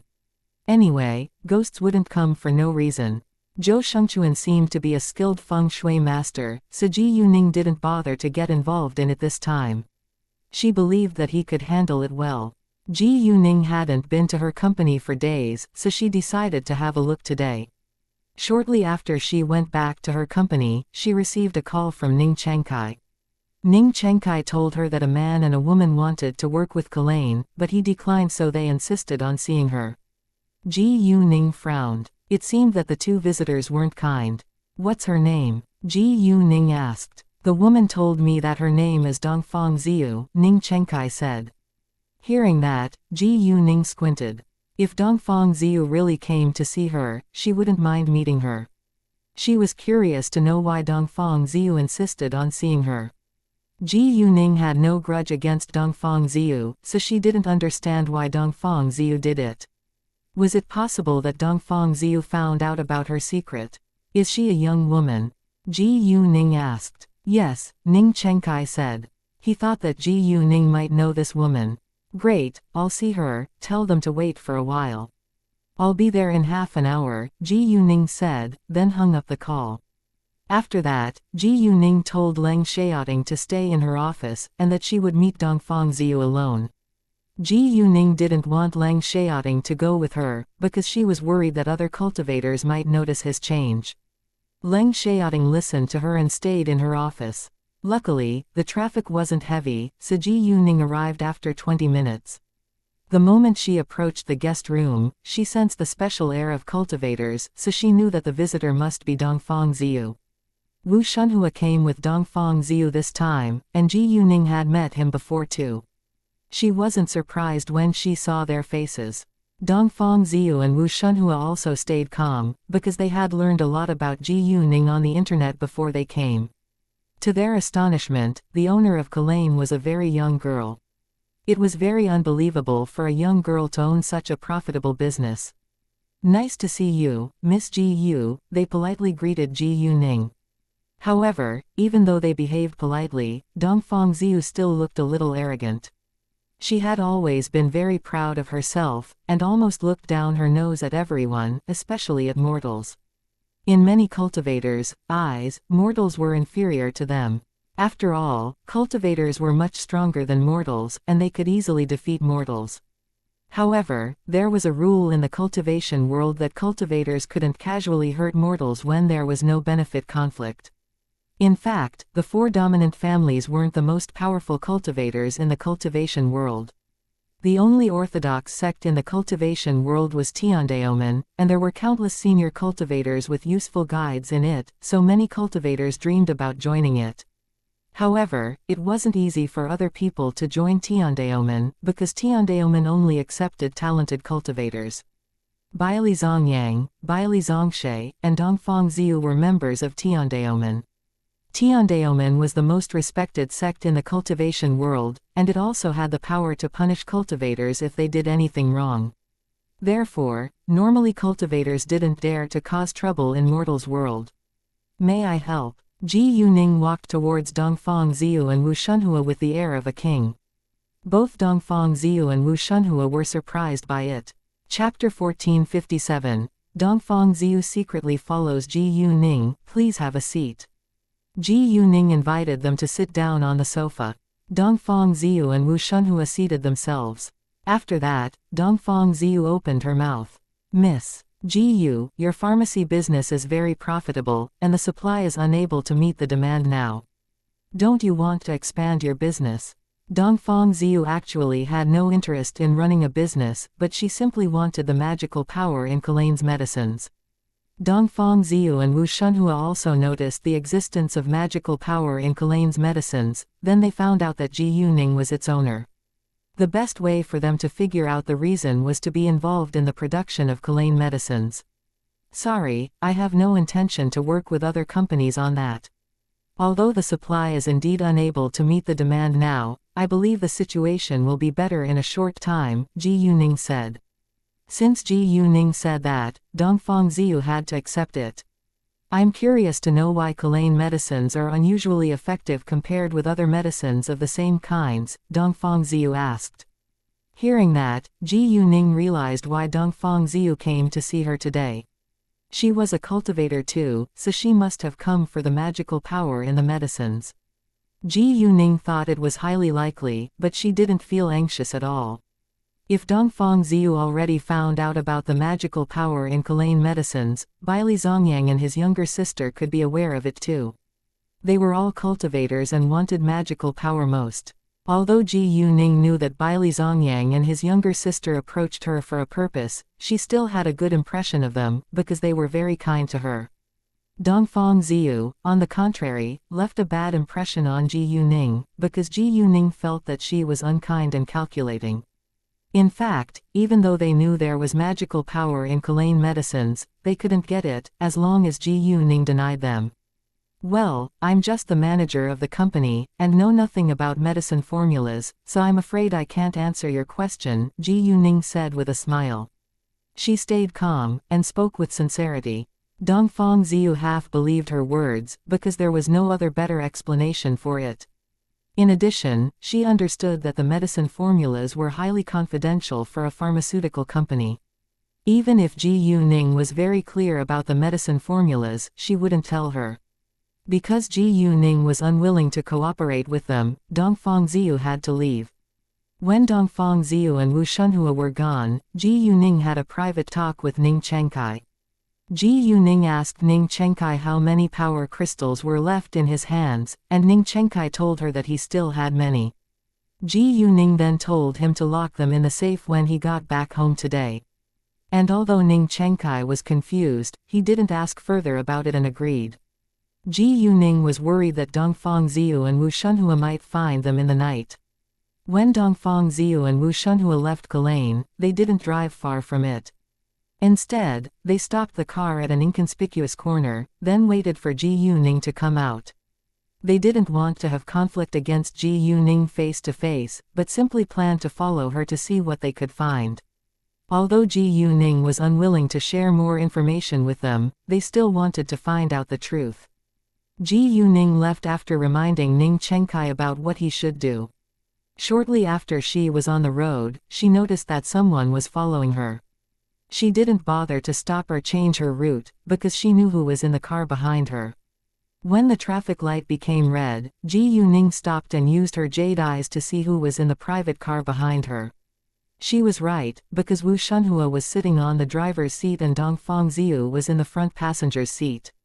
Ji Yuning knew that they wouldn't give up easily, so she wasn't surprised that they secretly followed her. Magical power was very important in their eyes, and they were reluctant to believe her lie. Ji Yuning didn't hesitate and went back to her company. Although they were following her, they couldn't get into her company, so Ji Yuning wasn't worried that they might sense the magical power from the night luminescent pearl in Leng Xiaoting's body. They could only feel the magical power of a night luminescent pearl within 20 meters. Leng Xiaoting was on the 18th floor now, so it was impossible for Dongfang Ziyu and Wu Shunhua to find him. Ji Yuning drove into the underground parking lot, while Dongfang Ziyu and Wu Shunhua stopped by the road. Only the staff of the Shengning organization could enter the underground parking lot, and there was an outside parking lot on the ground for visitors. Dongfang Ziyu and Wu Shunhua were surprised when Ji Yuning drove into the underground parking lot. It was a very tall modern city building. Chapter 1458, Keep Waiting, is Ji Yuning's company here? Wu Shunhua said in astonishment. I don't think so. There must be many companies in this building. Although Ji Yuning is very successful, she can't afford such a skyscraper, Dongfang Ziyu said. She didn't disdain Ji Yuning, it was a very normal thought. A company needed a healthy cash flow to run its business. Even if Kulain had over hundreds of millions of yuan in assets, it only had a cash flow of 100 million yuan at the most. Therefore, it wasn't very likely for Ji Yuning to buy or rent such an expensive office building when she didn't have enough money. They only knew that Kulain was owned by Ji Yuning, and had no idea whether she had other companies. In addition, she could be coming to visit her friend's company. However, the truth was that this skyscraper indeed belonged to Ji Yuning, and the building which was still under construction behind it was also owned by Ji Yuning. Both of these two buildings were very high and large with beautiful green plants. It cost a lot to have such a big area to build office buildings in the capital where the land price was extremely high. Moreover, as Ji Yuning's company was expanding, she was going to have more office buildings in other major cities. Because the Shengning organization wasn't officially established yet, its name wasn't put on the building, so outsiders didn't know that the two beautiful office buildings actually belonged to the same business group. Dongfang Ziyu and Wu Shunhua weren't aware of it either. Ji Yuning used her jade eyes to see outside after she walked into the building, and saw Dongfang Ziyu and Wu Shunhua waiting in the car. They stayed in the car till she was back in her office. Ji Yuning wondered if they would keep waiting until she left the building then continue to follow her. If so, Ji Yuning didn't mind at all. As long as she wanted to get rid of them, she could do that at any minute. Ji Yuning didn't spend much time on this short trip, and only stayed outside for 1.5 hours. Leng Xiaoting was playing the game in Ji Yuning's office that entire time. When he was free these days in the military base, he always chose to play the game. Xu Jinchen and Chen Meng were greatly surprised when they saw their leader playing the game. They soon found out that the game was Battle in the Sky, which was developed by Ji Yuning's company, so they got curious and downloaded the same game later. It was a game released by Ji Yuning's company after all, and they were both single and had a lot of free time to kill. Xu Jinchen used to play games on his computer and he knew a lot about games, but he was still no match for Leng Xiaoting. Chen Meng, on the other hand, had never played online games before, so it took him a long time to get familiar with it. After a few days, Chen Meng finally had the courage to play a round with other players in the game, but he was killed in seconds because of his poor skills. As a result, Xu Jinchen had already reached level 20, but Chen Meng was still at level 7. Leng Xiaoting, Xu Jinchen, and Chen Meng stayed in the military base recently while the other members of the Red Flame were busy dealing with other things. They stayed to train high-level special forces. Although the Red Flame was an independent team, they would go to military bases to train high-level special forces. They were top soldiers in the army, so no one else was more qualified than them to train the high-level special forces. Once Ji Yuning showed up, Leng Xiaoting asked her, "How is it?" "They came for the magical power in Kulane's medicines," Ji Yuning said. "Although they made an excuse, trying to cooperate with me, I turned them down but they wouldn't give up. They're still waiting for me in a car outside of the building now." "Will it be dangerous?" Leng Xiaoting was worried about Ji Yuning's safety. Even though they were members of the good practice, cultivators were too strong and sometimes aggressive. "Don't worry, I have the Flood Dragon's help," Ji Yuning said.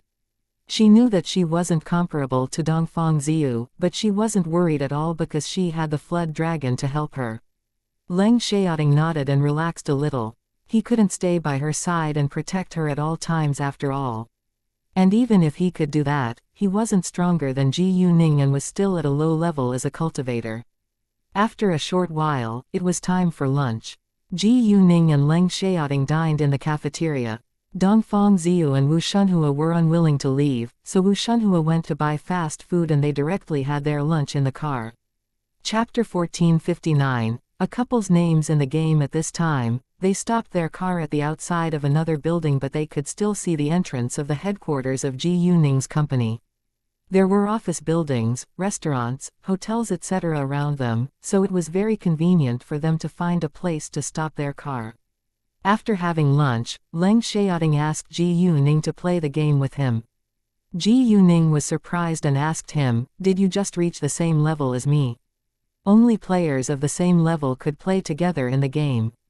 "Yes." Leng Xiaoting nodded. He didn't think that it was a big deal that he was able to reach the same level as Ji Yuning within a short time. "Great, let's play the game together," Ji Yuning said and took out her phone. Once she logged in, she saw many messages and many players wanted to add her as their friend in the game. Ji Yuning didn't read those messages until she added Leng Xiaoting as her friend at first. After that, she agreed to the other players' applications. She didn't mind adding strangers as her friends in the game, because she spent little time on the game in her daily life. There was a limit for the amount of friends a person could add in the game, and Ji Yuning would soon reach the limit. As for the other players' messages, Ji Yuning had no time to reply to them. There were too many. The second Ji Yuning was online, many of her friends in the game invited her to play around together.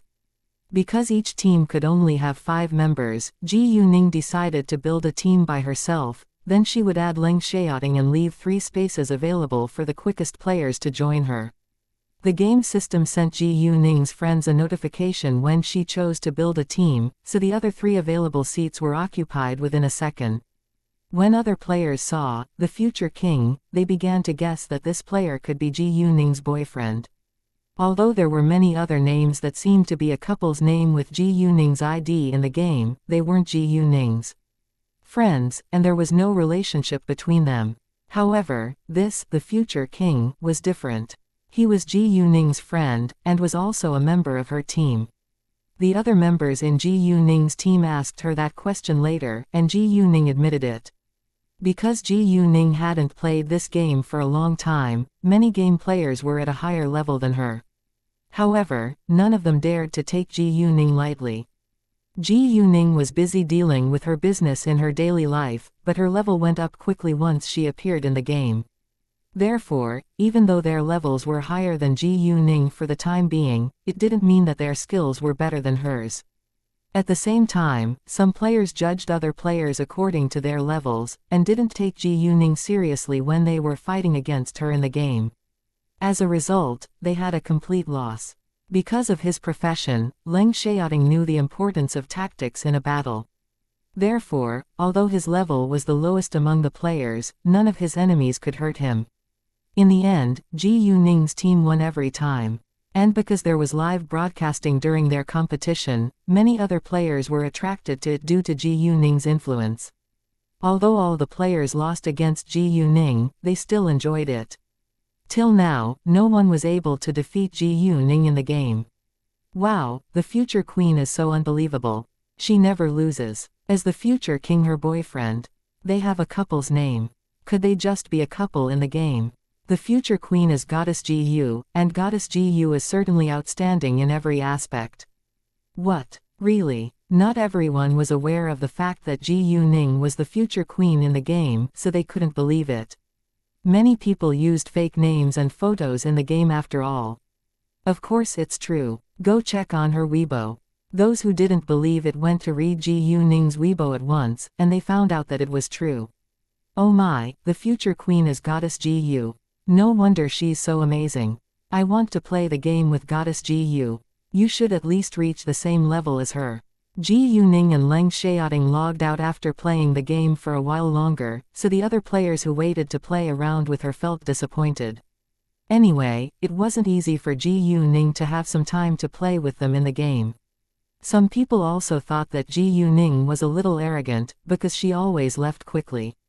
Nevertheless, Ji Yuning didn't know them at all, so it was ridiculous that they thought that she was disrespectful.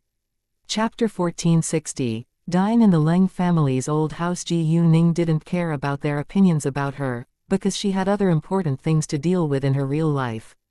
It was still early when they stopped playing the game, so Ji Yuning and Leng Xiaoting took a nap. Ji Yuning's office was very large, and the whole 18th floor belonged to her. The elevator was in the middle on the 18th floor. The first door after it led to a big lobby which occupied an area of 100 square meters. The reception room was on the right, while the secretary office as well as Ji Yuning's office were on the left. Ji Yuning didn't have a formal secretary right now, because Chen Kanji could handle everything for her. She only came to her company to deal with emergencies when other people needed her. Even though she had many great assistants, she was still busy at work. As the boss, she had to learn everything and know her business well. She was still a beginner in running a business, so there was a lot she needed to learn. When she was formally in charge of her company, she would hire other secretaries to help her. Gao Yi and Chao Ya mostly served as her drivers and bodyguards. Ji Yuning's office was about 100 square meters big, and everything she needed was inside. There was even a big balcony at the left side of her office where she planted many flowers. In the inner room was a bedroom with a double bed, a closet, and a bathroom. Although Ji Yuning had enough time to go back home now, she could be very busy in the future and might have to stay in her office overnight. In addition, she could have a nap here too. Ji Yuning's office only occupied half of the space on the 18th floor, the other half was left empty. It was a bright day and they were in the company now, so Leng Xiaoting wouldn't do anything inappropriate to Ji Yuning and just fell asleep with her in his arms. When they woke up after 45 minutes, it was almost 2:30 p.m. Ji Yuning used her jade eyes to see outside of the office building, and she found that Dongfang Ziyu and Wu Shunhua were still out there. They were so patient and didn't want to leave until Ji Yuning showed up again. Leng Xiaoting rarely went to the headquarters of the xianxia organization, but he never stopped learning the skills and knowledge he needed to manage his business empire well. Besides, he didn't have time to go back to the Leng family's old house these days. He stayed with Ji Yuning every day and didn't feel bored at all. In fact, they were teaching each other a lot of things, and they learned a lot from one another as well. At 4:30 p.m., Leng Xiaoting received a call from Master Leng, and Master Leng wanted to see him to talk about the issue of the Shen family. About over a half-year ago, they found out that the Shen family was secretly scheming against them, but they needed time to collect enough evidence. Because the Shen family stayed very quiet during the rest of this year, they didn't have many chances to get clear evidence. However, Master Leng got new information today, and he needed to see Leng Xiaoting right away. Leng Xiaoting agreed and told Master Leng that he would be back this afternoon. Master Leng then asked Leng Xiaoting whether Ji Yuning was free today. If she was free, they could dine together. Leng Xiaoting knew that Ji Yuning was free today, but he was afraid that she might not want to visit the Leng family after what had happened with Leng Xiaojia. However, Leng Xiaojia was still in the hospital now, so they wouldn't meet her in the Leng family's old house. Therefore, Ji Yuning agreed to dine in the Leng family's old house with Leng Xiaoting. Leng Xiaojia felt better after staying in the hospital for a long time, and she could sometimes fall asleep and eat some food on her own. Unfortunately, her waist was still sore, and she couldn't leave the bed. Because of the torture, Leng Xiaojia lost a lot of weight and looked haggard with many wrinkles on her face. She only felt lucky that she was still alive. Leng Xiaoting sent Master Leng a message back and told him that they were on the way. Although it wasn't 5 p.m. yet, they would spend a lot of time on the road, so they set off earlier. Dongfang Ziyu and Wu Shunhua were still waiting outside, so Ji Yuning had to use another car. Leng Xiaoting would be the driver, and Ji Yuning would try to hide on the rear seats. As a result, Dongfang Ziyu and Wu Shunhua had no idea that she had already left. Even though there was only a short distance between them when Leng Xiaoting drove the car away, the car moved very fast so they were unable to catch the magical power of the night luminescent pearl in Leng Xiaoting's pocket. Just like that, Ji Yuning disappeared from their sight. Chapter 1461. Lady Leng. Once Dongfang Ziyu and Wu Shunhua were far behind them, Ji Yuning moved to the front passenger's seat. The front passenger's seat was the exclusive girlfriend seat, so Ji Yuning wouldn't leave it vacant. She only hid herself on the rear seats earlier to avoid Dongfang Ziyu and Wu Shunhua. They will probably have to wait for forever, Leng Xiaoting joked. Ha ha, they'll leave when the building is empty, Ji Yuning said and felt amused. When they arrived at the Leng family's old house, it was 5:30 p.m. Master Leng directly ignored Leng Xiaoting and talked with Ji Yuning for a long while. Ningning, I'm so proud of you. You're the first person to get a full score ever. Master Leng was excited. It was not only Master Leng, the other members of the Leng family also felt happy for Ji Yuning. Actually, only Leng Yuanshan's family held a grudge against Ji Yuning, and the others, including the domestic servants, all had a good impression of Ji Yuning. Miss Ji Yu indeed has achieved an all-time record, Leng Chengji said with a broad smile. He truly liked Ji Yuning, and not just because both Master Leng and Leng Xiaoting liked her. Stop calling Ningning Miss Ji Yu, you should call her Lady Leng from now on, Master Leng said with a serious face. Leng Xiaoting smiled with satisfaction, but Ji Yuning felt a little embarrassed. Grandpa, it's too early to do that. Master Leng, however, was displeased. Why? If we had picked a perfect date this year, you two would have been engaged earlier on. You'll be Lady Ning sooner or later. Hearing that, Ji Yuning didn't know what to say. Leng Chengji listened to Master Leng and called Ji Yuning again, right, Lady Leng. Well, Ji Yuning simply smiled and didn't dare to argue with them. They chatted for a while longer in the living room, then Master Leng went to his study with Leng Xiaoting. Ji Yuning had nothing else to do, so she told Leng Chengji to bring her to Leng Xiaoting's room. She hadn't seen his room yet, and was curious about it. Because the Leng family's old house had a long history, it still kept the style of the past even though it had been rebuilt once. There was only one building in the Leng family's old house, but it was the size of a football field. There was also a front and backyard with beautiful trees and flowers. However, the Leng family's old house was still hardly comparable with the Tang family's house, because the Tang family was a super-rich business family while the Leng family was involved in politics. The Leng family's old house was a family inheritance, and members of the Leng family couldn't afford such a big house with their salaries, because although members of the Leng family held important positions in the government, they were all upright officials. Because they were officials in the government, they couldn't run a business themselves, they could only invest in some businesses if they wanted to. Anyway, the money they made wasn't enough to buy such a grand house. This house cost at least hundreds of millions of yuan given its location, size, and decoration. Therefore, the Leng family only had great power in their country, and it didn't have a fortune. And except for Master Leng, no one knew that Leng Xiaoting was the owner of the xianxia organization. Leng Xiaoting had no intention to keep it a secret, but Master Leng told him not to tell the others. The xianxia organization didn't belong to the Leng family, it belonged to Leng Xiaoting, because it was left to him by his maternal grandfather.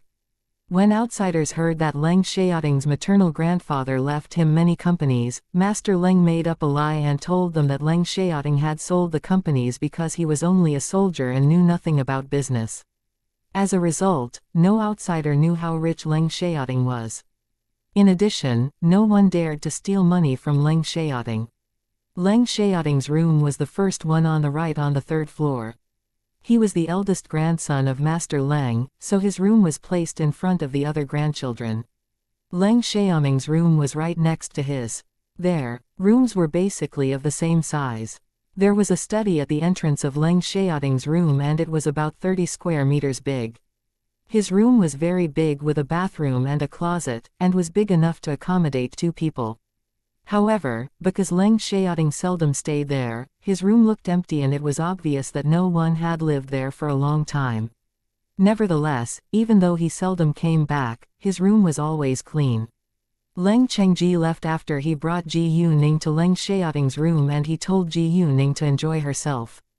Ji Yuning walked around in Leng Xiaoting's room for a while, but soon felt bored.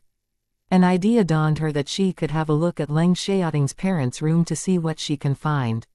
She hoped that she could find something useful about Leng Xiaoting's mother and cultivators. Thinking of that, Ji Yuning decided to talk about it with Leng Xiaoting later. Chapter 1462, To see Leng Xiaoting's parents' room.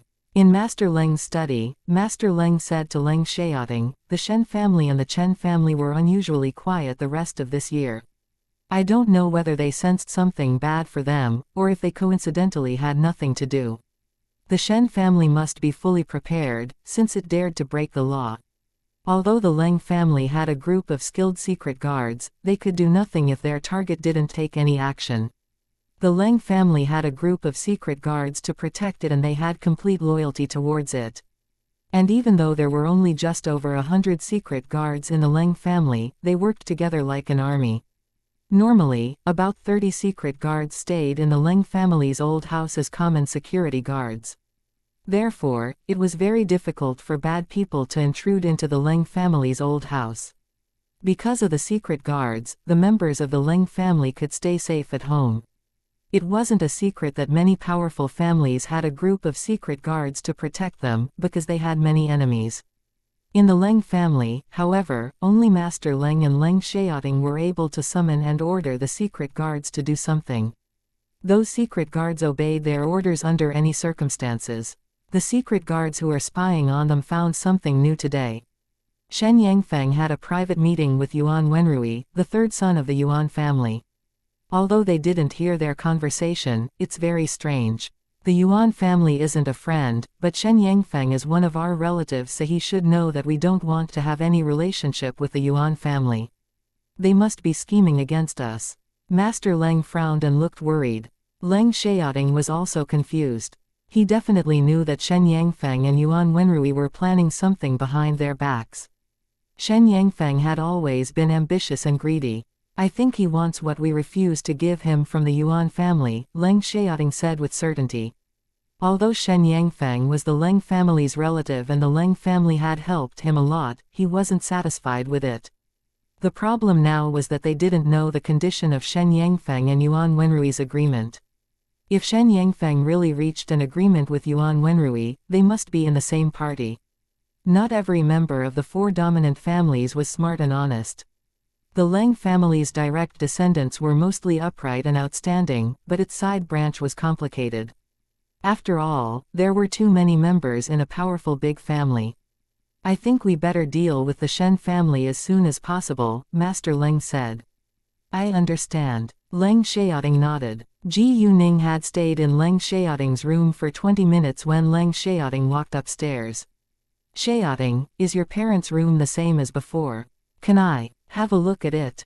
I think we can maybe find some useful clues, Ji Yuning said once she saw Leng Xiaoting. Hearing that, Leng Xiaoting looked a little sad, but he didn't mind and agreed without hesitation. Sure, their room is still the same, but it's time for dinner now. We can go to their room after dinner. They didn't have enough time now.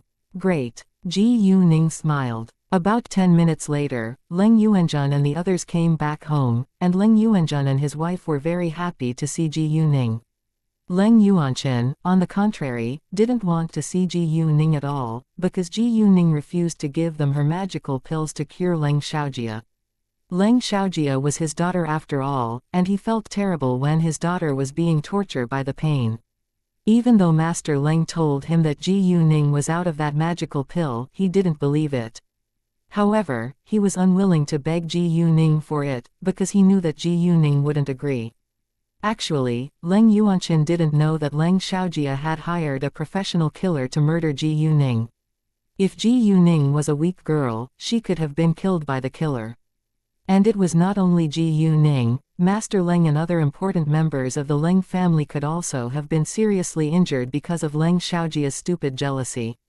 Leng Yuanqin disliked Leng Xiaoting and Ji Yuning, but he wasn't dumb and he knew what he couldn't do. Therefore, he only kept his distance from them. Chapter 1463, Leng Xiaoting's mother. When everyone was present, the dinner began. Zhang Shuyuan stayed in the hospital to take care of Leng Xiaojia, so she was absent. Actually, in order to take care of Leng Xiaojia, Zhang Shuyuan had to commute between the hospital and her workplace every day. She had a job and couldn't leave it behind for too long. Zhang Shuyuan also brought several changes with her in case she needed to stay in the hospital overnight. Leng Xiaojia was a girl after all, so it was inconvenient for Leng Yuanqin to take care of her. Leng Yuanqin would go see her once he was free, so would Master Leng. Master Leng still cared about Leng Xiaojia because she was his granddaughter, but there was nothing he could do in the hospital. While Ji Yuning was enjoying dinner in the Leng family's old house, the headquarters of the Shengning organization was almost empty. What's going on here? Does she know that we're following her?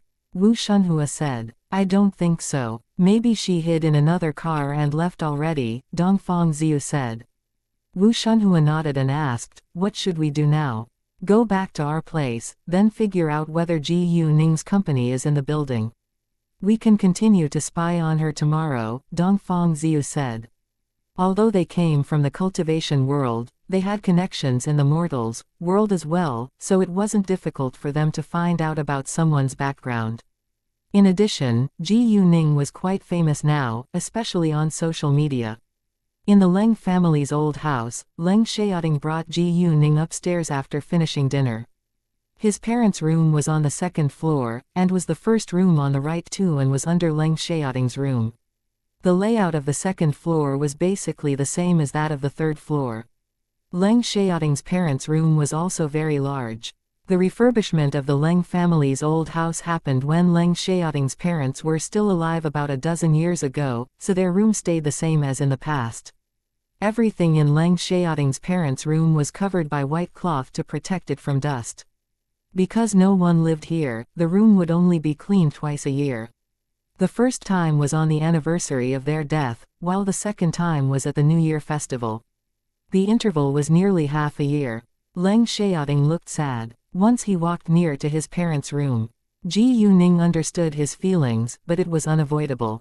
Luckily, it was an old story, and Leng Xiaoting already grew up. Since they needed to search around in the room, they needed to remove the white cloth. Oh, do you have a photo of your mother? Ji Yuning suddenly asked. There were cameras about a dozen years ago, but they used photographic film back then. Sure. Leng Xiaoting nodded. After that, he went to take out an album with many photos of his family inside. Ji Yuning flipped it at once and saw a family photo of Leng Xiaoting and his parents on the first page. She was stunned the second she saw Leng Xiaoting's mother, because his mother was very gorgeous. However, it made sense because Leng Xiaoting was extraordinarily handsome, so his parents couldn't be ordinary. Leng Xiaoting resembled his father, but he looked more attractive. In addition, when he was a little kid, he was super cute and Ji Yuning immediately adored him. She kept on flipping through the album, which was mostly full of family photos of the three of them. They beamed with happiness in the photos, but Ji Yuning somehow felt sad for Leng Xiaoting. He used to have a happy family and loving parents by his sides, but he lost them along with his smile in an accident. Xiaoting, what's your mother's name? Ji Yuning asked. Leng Xiaoting hesitated for a second, then said, Yunyao. Ji Yuning nodded, then put the album down and began to search around the room. There was no need for her to search with her hands, because she had a pair of jade eyes. Within minutes, she found 2 old books transcribed by hand instead of printed by machine in the bookcase. Both of the books were about cultivation, and Ji Yuning didn't think it was a coincidence. Without delay, she pulled them out from the shelves. Leng Xiaoting noticed and walked towards her. Wow! He was greatly surprised when he saw the names of the 2 books. To his astonishment, there were books about cultivation in his parents' room. He took over one of them and started to read it. Well, I think this is my mother's handwriting.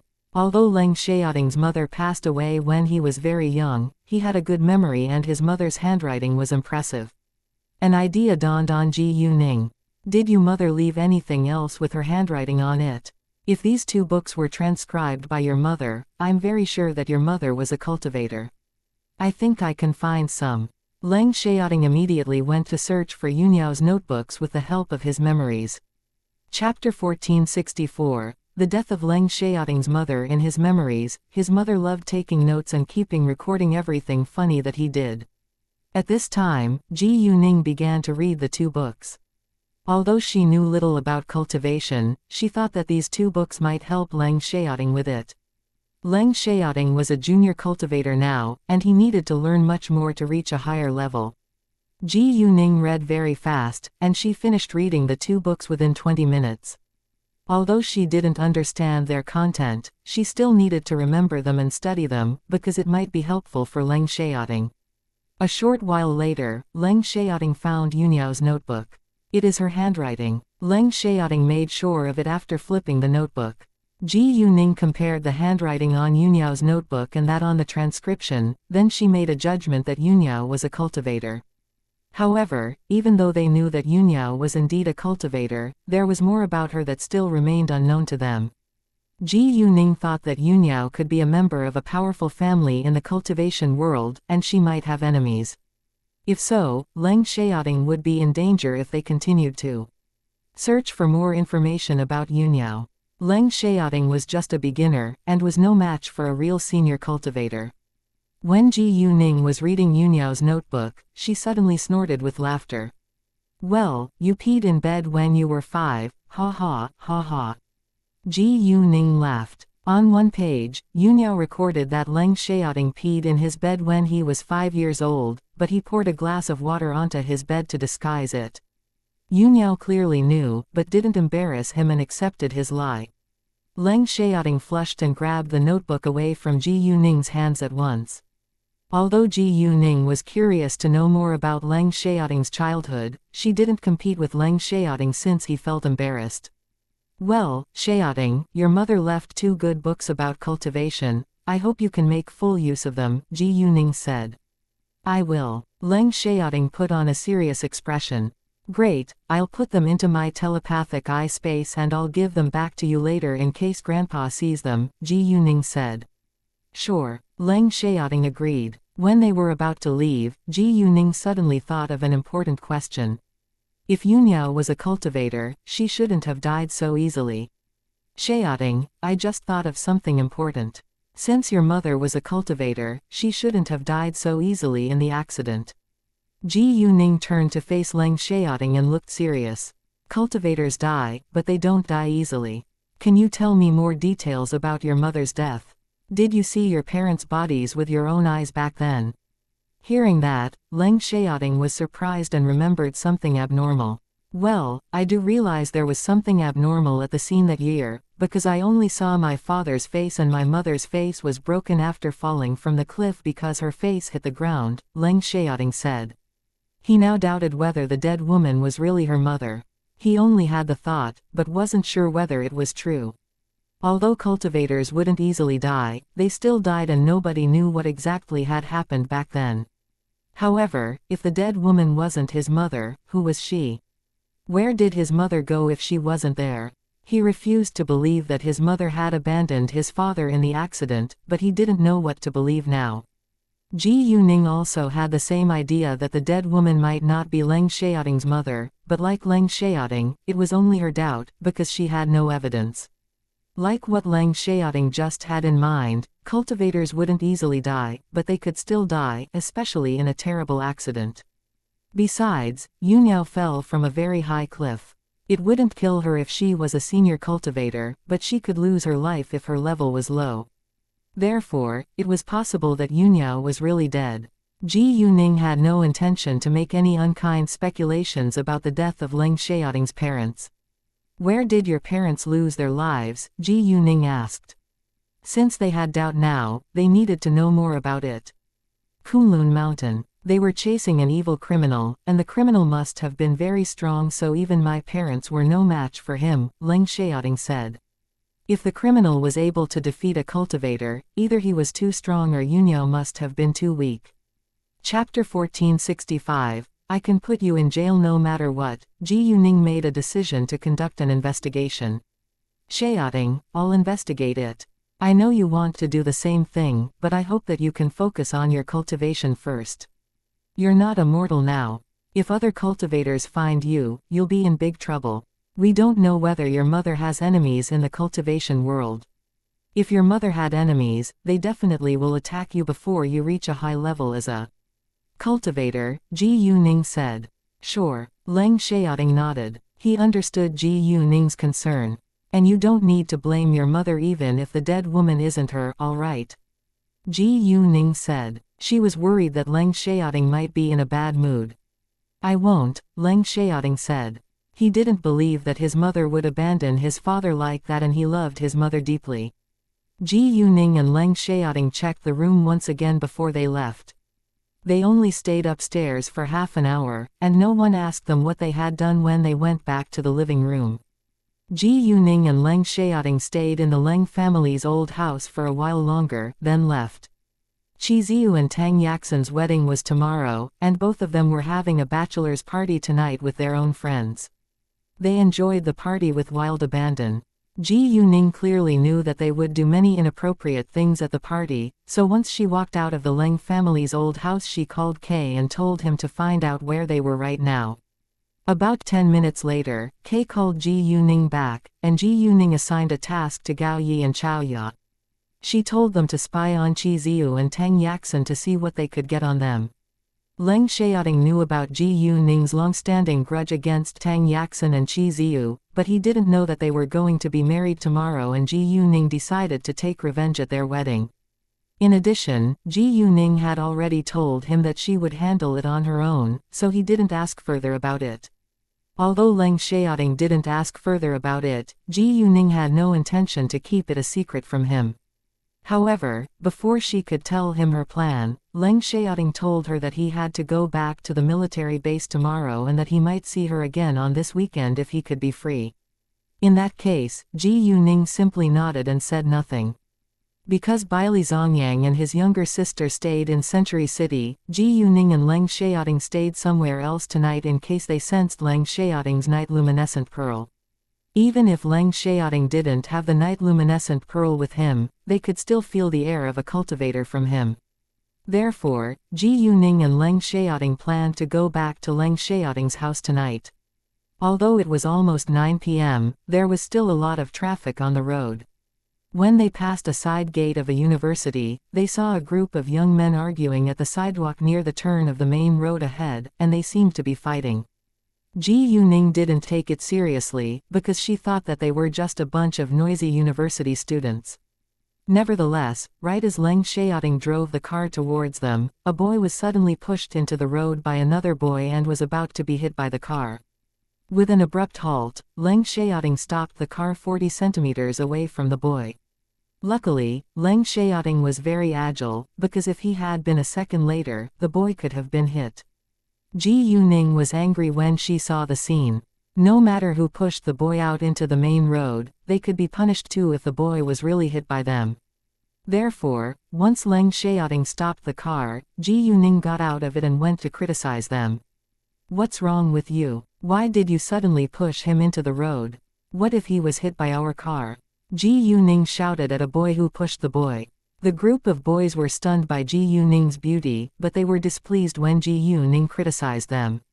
"He is fine. What if he wasn't?" Ji Yuning was furious. She stared straight at the boy. "Do you know what you've done? It's an attempted murder. You could be put in jail." The boy, however, wasn't scared at all. Instead, he showed obvious disdain and arrogance on his face. "Put me in jail. Do you know who I am? I'm..." Before he could finish, Ji Yuning interrupted him. "I don't care who you are, and I can put you in jail as long as I want to do so." Ji Yuning had no respect for him. "You..." The boy was mad and was surprised by Ji Yuning's tone. Right when he was about to go beat Ji Yuning, he looked shocked and terrified when he saw the man walking towards Ji Yuning. Lord Leng. It was obvious that he recognized Leng Xiaoting. Leng Xiaoting didn't frequently show up in the high society, but he sometimes attended formal activities with Xu Jinchen and his other close friends, so many people had a deep impression of him. Chapter 1466. A sudden impulse. This boy's brown nosers didn't know Leng Xiaoting, but they knew that Leng Xiaoting must be a man of power from the boy's attitude towards him. When Ji Yuning turned around, she was surprised to find that the boy who was pushed out to the main road was Ji Yuqingyan. What a coincidence. Although Ji Yuning didn't get along with Ji Yuqingyan and she wasn't sure whether he hated her because of what had happened to Ji Yu Xiaoxiao, she already forgave Ji Yu Qingxiang and wouldn't regard Ji Yuqingyan as her enemy. In Ji Yu Qingxiang's family, Ji Yuqingyan had the least conflict with Ji Yuning. Therefore, if Ji Yuqingyan needed her help, she wouldn't mind giving him a helping hand. Ningning. Ji Yuqingyan was also greatly surprised that he ran into Ji Yuning today. He disliked Ji Yuning before and had bullied her as well, but Ji Yu Qingxiang told him that Ji Yuning had helped his family a lot. If it hadn't been for her, his family would have fallen into poverty. Accordingly, he held no hatred towards Ji Yuning. Instead, he felt guilty for what he had done to her. The boy had a premonition when he saw Ji Yuqingyan talking with Ji Yuning. He was surprised that Ji Yuqingyan could have a relationship with Leng Xiaoting's friend. Although Ji Yuqingyan didn't have a direct relationship with Leng Xiaoting wouldn't stand aside and do nothing since he was his friend's friend. "Tell me what happened," Ji Yuning asked Ji Yuqingyan. She looked calm and showed concern for him. Ji Yuning saw that Ji Yuqingyan had no hatred towards her now from his expression. Although she didn't care about how Ji Yuqingyan thought of her, she wouldn't mind being friendly to him if he had a good attitude. Moreover, Ji Yuqingyan obviously wanted to have a good relationship with her, who was an influential relative. "I just had conflict with my schoolmates," Ji Yuqingyan said with hesitation. He was a little afraid of his schoolmates. After all, his schoolmate who found fault with him was from a powerful family in the capital. Even though Ji Yuning could help him out this time, it was possible that his schoolmate would take revenge after being humiliated afterwards. Ji Yuning couldn't help him forever. Besides, Ji Yuqingyan wasn't very sure whether Ji Yuning really forgave him. "I need to know the details," Ji Yuning said in a domineering tone. When Ji Yuning was talking with Ji Yuqingyan, his schoolmates didn't dare to say a word. The boy who pushed him into the main road was even trembling in fear. He knew that he was doomed to be punished, but he still hoped that Leng Xiaoting would punish him lightly. Ji Yuqingyan was a little afraid of Ji Yuning, so he had to tell her everything. Even if Ji Yuning couldn't help him, it wouldn't end badly anyway. Therefore, Ji Yuqingyan took a long breath in before he said, I have a girlfriend who's the most beautiful girl in our grade. She's also smart and easygoing, so she's quite popular among the boys. My schoolmate was just forcing me to break up with her, but I didn't agree, so he pushed me. Saying that, Ji Yuqingyan felt very lucky that he ran into Ji Yuning tonight. Hearing that Ji Yuqingyan's girlfriend was the most beautiful girl in their grade, Ji Yuning wasn't surprised. Ji Yuning was gorgeous, so it was totally reasonable that the others in the Ji Yu family were also attractive. Ji Yuqingyan was very handsome, so it was highly likely for his girlfriend to be pretty. Qingyan, I'm so sorry about what just happened. It's all my fault, and I promise that it won't happen again. Please forgive me this time. Ji Yuqingyan's schoolmate begged him. In fact, he was too scared of Leng Xiaoting. If he continued to bully Ji Yuqingyan, Leng Xiaoting might be mad at him, and his family would be in trouble if he offended Leng Xiaoting. Although his family was very rich and he often bullied his schoolmates because of that, his family wasn't comparable to the Leng family at all. Ji Yuqingyan was surprised by his attitude, but he said nothing and turned to look at Ji Yuning. He needed to know what Ji Yuning thought. What do you think? Ji Yuning asked for Ji Yuqingyan's opinion instead. I have no idea. Ji Yuqingyan was honest. Can I make the decision here? Ji Yuning kindly asked. Sure. Ji Yuqingyan agreed right away. Even though he could have been seriously injured because of his schoolmate, he was safe and fine now. It wouldn't do him any good if they severely punished his schoolmate. Moreover, his schoolmate showed a good attitude and apologized with sincerity, so Ji Yuning decided not to punish him this time. Chapter 1467. Ji Yuqingyan's younger cousin Ji Yuning also clearly knew that Ji Yuqingyan didn't dare to punish his schoolmate. Well, I can let you go this time, but you should stop harassing my older cousin and his girlfriend, or you'll learn a lesson from me, Ji Yuning said in a serious tone. Ji Yuqingyan was struck dumb for a second when Ji Yuning was still willing to admit that they were relatives. All of a sudden, he had mixed emotions. His schoolmates, at the same time, were shocked. To their astonishment, Ji Yuning was Ji Yuqingyan's younger cousin. Sure, they nodded at once. Oh, there is another thing. Ji Yuning opened her mouth again. If you see my older cousin being bullied by anyone else in the future, help him whenever you can, understand? Ji Yuning said. Since Ji Yuqingyan's girlfriend was quite popular, he might end up in trouble again. In addition, these boys seemed to be influential, so Ji Yuqingyan could be safer with their help. No problem. They didn't think that it was a big deal, and even agreed with honor. At this time, Ji Yuqingyan's schoolmate guessed that Ji Yuning might have a special relationship with Leng Xiaoting. He had heard about Leng Xiaoting before, and it was said that he always kept a distance from girls, but Ji Yuning stood quite close to him. If Ji Yuning was Leng Xiaoting's girlfriend, Ji Yuqingyan would become his relative. No matter what, they shouldn't be stupid and find fault with Ji Yuqingyan again. Ji Yuqingyan felt touched when Ji Yuning showed her willingness to protect him. She was indeed kind and tolerant. Ji Yuqingyan didn't want Ji Yuning to regard him or his family as an enemy. Even though they didn't get along with each other, they could simply be strangers. If Ji Yuning took him as her enemy, she could easily ruin his life as long as she wanted. Ji Yuning then ignored Ji Yuqingyan's schoolmates and gave him her name card. Remember my number and call me if you need my help. Her attitude was still a little cold towards Ji Yuqingyan, but it was obvious that she already forgave him. Thanks, Ningning, and I should apologize to you for what I've done before, Ji Yuqingyan said, feeling guilty. It's fine, I can forgive you, Ji Yuning said, then left. Leng Xiaoting held her hand and opened the car door for her before he drove away.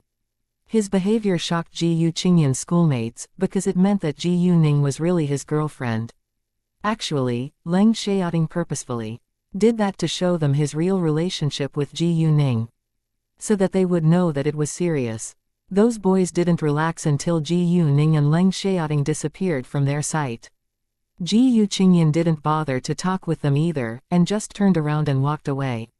Even though they wouldn't hurt him anymore because of Ji Yuning, he was still unwilling to stay with them.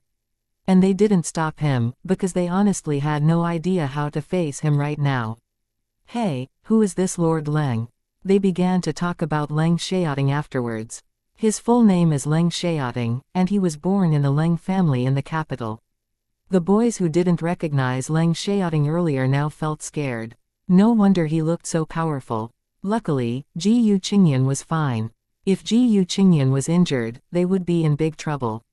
Thinking of that, they felt quite lucky. Well, I'm surprised that Ji Yu Qingyan's younger cousin is Lord Leng's girlfriend. Luckily he's fine, or we'd be doomed. We better stay away from him in the future. Idiot. Since his younger cousin is Lord Leng's girlfriend, we should figure out a way to form a good relationship with him. Right, didn't you hear what the girl just said?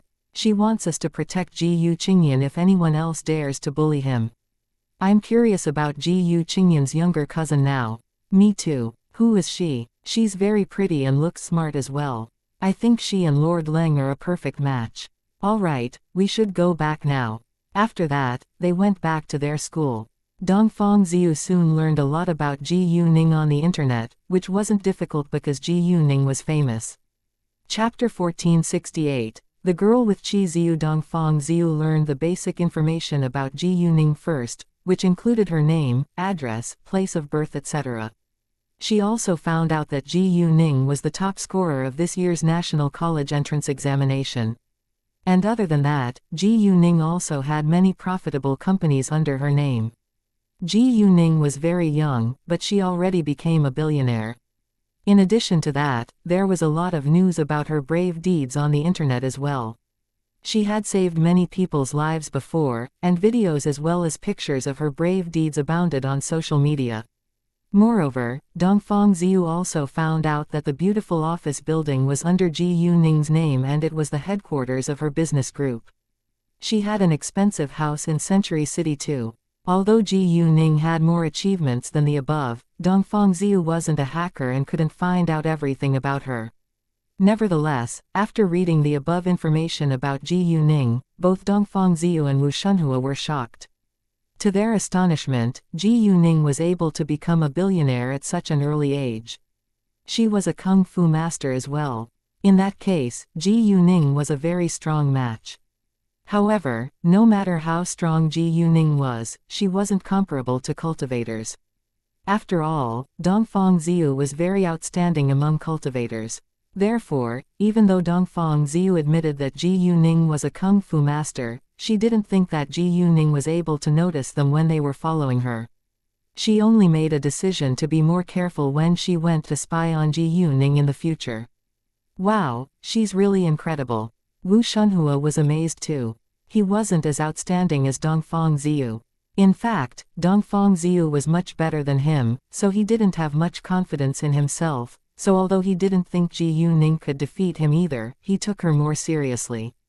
Dongfang Ziyu took Ji Yuning lightly only because she didn't know more details about Ji Yuning's achievements. Her cultivation was in the period of turning qi into energy and she wasn't the top cultivator. If she could reach the top level of cultivation, her strength and skills would be greatly enhanced. In addition, she could stay young and beautiful forever. Dongfang Ziyu was only in the primary period of turning qi into energy, and it was super difficult for her to go up to the next level. She had been stuck in the current period for almost a year now. Even though Baili Zongyang, the well-known and talented cultivator in the cultivation world, was in the same period as her, he had already reached the middle period. Therefore, Baili Zongyang was much stronger than Dongfang Ziyu, and Ji Yuning probably couldn't defeat him even if she had the Flood Dragon's help. Leng Xiaoting was at the early stage of turning the power into qi, which was the base of the next level. Once he had enough experience, he would be able to see what mortals couldn't. In other words, he would see ghosts and monsters like Ji Yuning could. All cultivators could do that. So what? She's simply a mortal. Dongfang Ziyu frowned with dissatisfaction. In her eyes, mortals were inferior to cultivators. Without any reason, Dongfang Ziyu somewhat disliked Ji Yuning. Although Ji Yuning was only a mortal, she couldn't help comparing herself with Ji Yuning. Wu Shunhua closed his mouth at once, because he could see that Dongfang Ziyu didn't like Ji Yuning. Gao Yi and Chao Ya indeed got something useful. Gao Yi was spying on Qi Ziyu, and took a video of him talking with a girl. They were drinking together, but the girl got drunk quickly, so Qi Ziyu proposed to drive her home. Afterwards, they got in the car but Qi Ziyu didn't start it. Gao Yi had secretly set a miniature camera and an audio recorder in the ceiling tape of the front windshield of Qi Ziyu's car. The camera was able to clearly film everything happening in the car, but the audio recorder probably couldn't record the voices due to the thick glass. Gao Yi then waited aside to see what would happen. Without delay, Qi Ziyu pushed the girl down and pressed on her before they had sex right in the car. The car shook for several minutes then stopped, because they didn't want others to find out what they were doing. After the casual sex, the girl threw herself into Qi Ziyu's arms and cried, "Ziyu, you're going to be married tomorrow.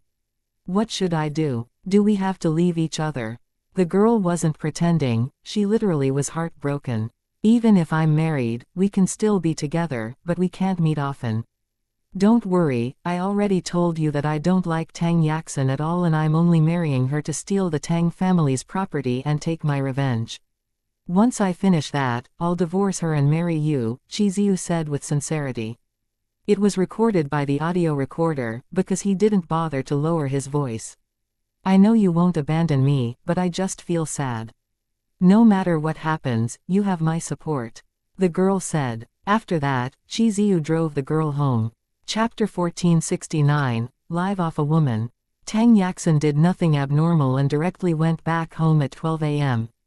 When it was 1 a.m., Ji Yuning received an email from Gao Yi, but she was already asleep at this time. The next day, Leng Xiaoting and Ji Yuning finished breakfast at 8 a.m., but Ji Yuning didn't have time to check her email box until after Leng Xiaoting left. When she heard that Qi Ziyu was going to take revenge, she was surprised. She had no idea that Qi Ziyu held a grudge against the Tang family. If she found out about it earlier on, she might have waited to see what Qi Ziyu would do to the Tang family, but now it was too late, because she had her own plan too. She couldn't wait a second longer to get revenge on the Tang family. It had been a year since her reincarnation, and she needed to seize the time to conduct her plan. Qi Ziyu and Tang Yaxin's wedding would be held at 3 p.m. in a beautiful manor owned by the Tang family, and it would be an open wedding. Ji Yuning was free that morning, but she decided to stay in Leng Xiaoting's house. She wouldn't go to her company because she knew that Dongfang Ziyu was still waiting for her there. And it wasn't difficult for Dongfang Ziyu to find out the address of her home, so she wouldn't go back to Century City either. Ji Yuning was right, because Dongfang Ziyu and Wu Shunhua indeed went to wait for her outside of Century City and the Shengning organization early in the morning. They wanted to follow her as they planned, but it wouldn't last for long. They wanted to find the magical power as soon as possible, but they seemed to be disappointed. Wu Shunhua stayed outside of Century City, and arrived at 7 a.m. He didn't see Ji Yuning, but accidentally caught Baili Zhongshe walking out of a house. He was greatly surprised when he saw Baili Zhongshe there. He thought that Baili Zhongshe might be curious about Ji Yuning too. What he didn't know was that Baili Zongyang was also here, but had already left. Nevertheless, when Baili Zhongshe walked out, he saw her with a simple glance. Without hesitation, he called Dongfang Ziyu. "Ziyu, I just saw Baili Zhongshe in Century City," Wu Shunhua said, sounding surprised. "What?" Dongfang Ziyu was astonished too. Did they notice that Ji Yuning is abnormal as well? She didn't think that Baili Zhongshe would show up in Century City for no reason. It couldn't be a coincidence. Unfortunately, it was indeed a coincidence. Baili Zongyang moved into Century City before Ji Yuning, and it was Ji Yuning who ran into Baili Zongyang. "Hasn't Ji Yuning left her home yet?" Dongfang Ziyu asked. It was 9 a.m. now, so Ji Yuning should have left for work. Even though Ji Yuning was the boss, she couldn't leave her home that much later than the staff. "I don't see her yet. How about on your side?" Wu Shunhua asked. Although he paid attention to the gate of Century City, there was more than one exit. He was outside of the front gate, but there was a back gate at the other side of this living area. However, normally, Ji Yuning left Century City from the front gate, so he stayed there. It was also nearer to the main road. If Ji Yuning left from the back gate, it meant that she needed to deal with something else, or she must have found out that they were following her. Wu Shunhua didn't think that it was possible. There was another possibility, which was that Ji Yuning had another car and her chauffeur drove her. In that case, he wouldn't see her because he couldn't recognize all of her cars. I found nothing. She's probably still home, Dongfang Ziyu said. She didn't believe that Ji Yuning could disappear from their sight.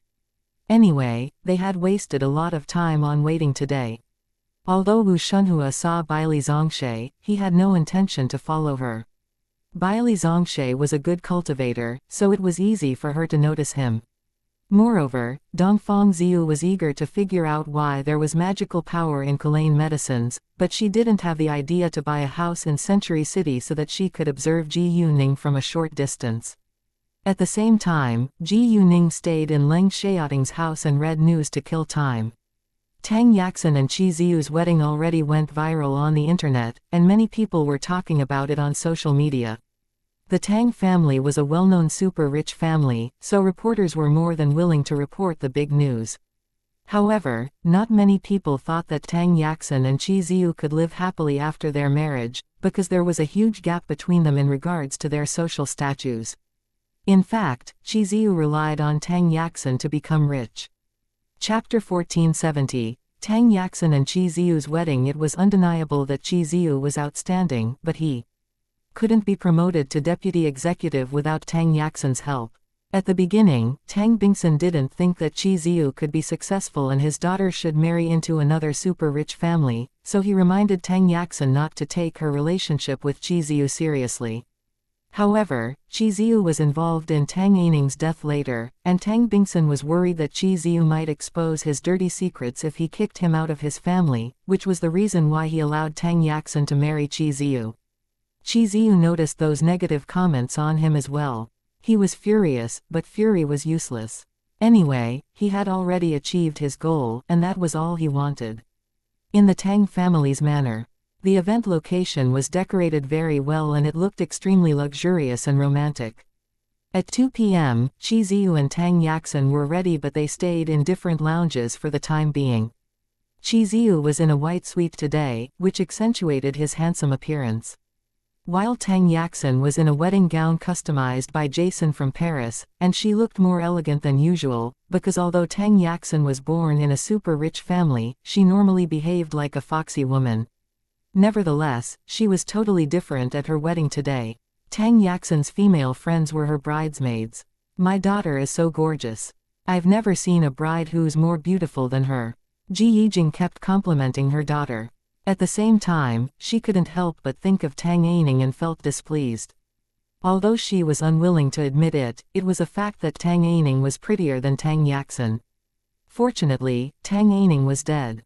The existence of Tang Aining's mother was a humiliation in Tang Bingsun's eyes, because Tang Bingsun relied on Tang Aining's mother to become successful. Tang Aining's mother was too outstanding and admired, so almost everyone thought that he was a kept man.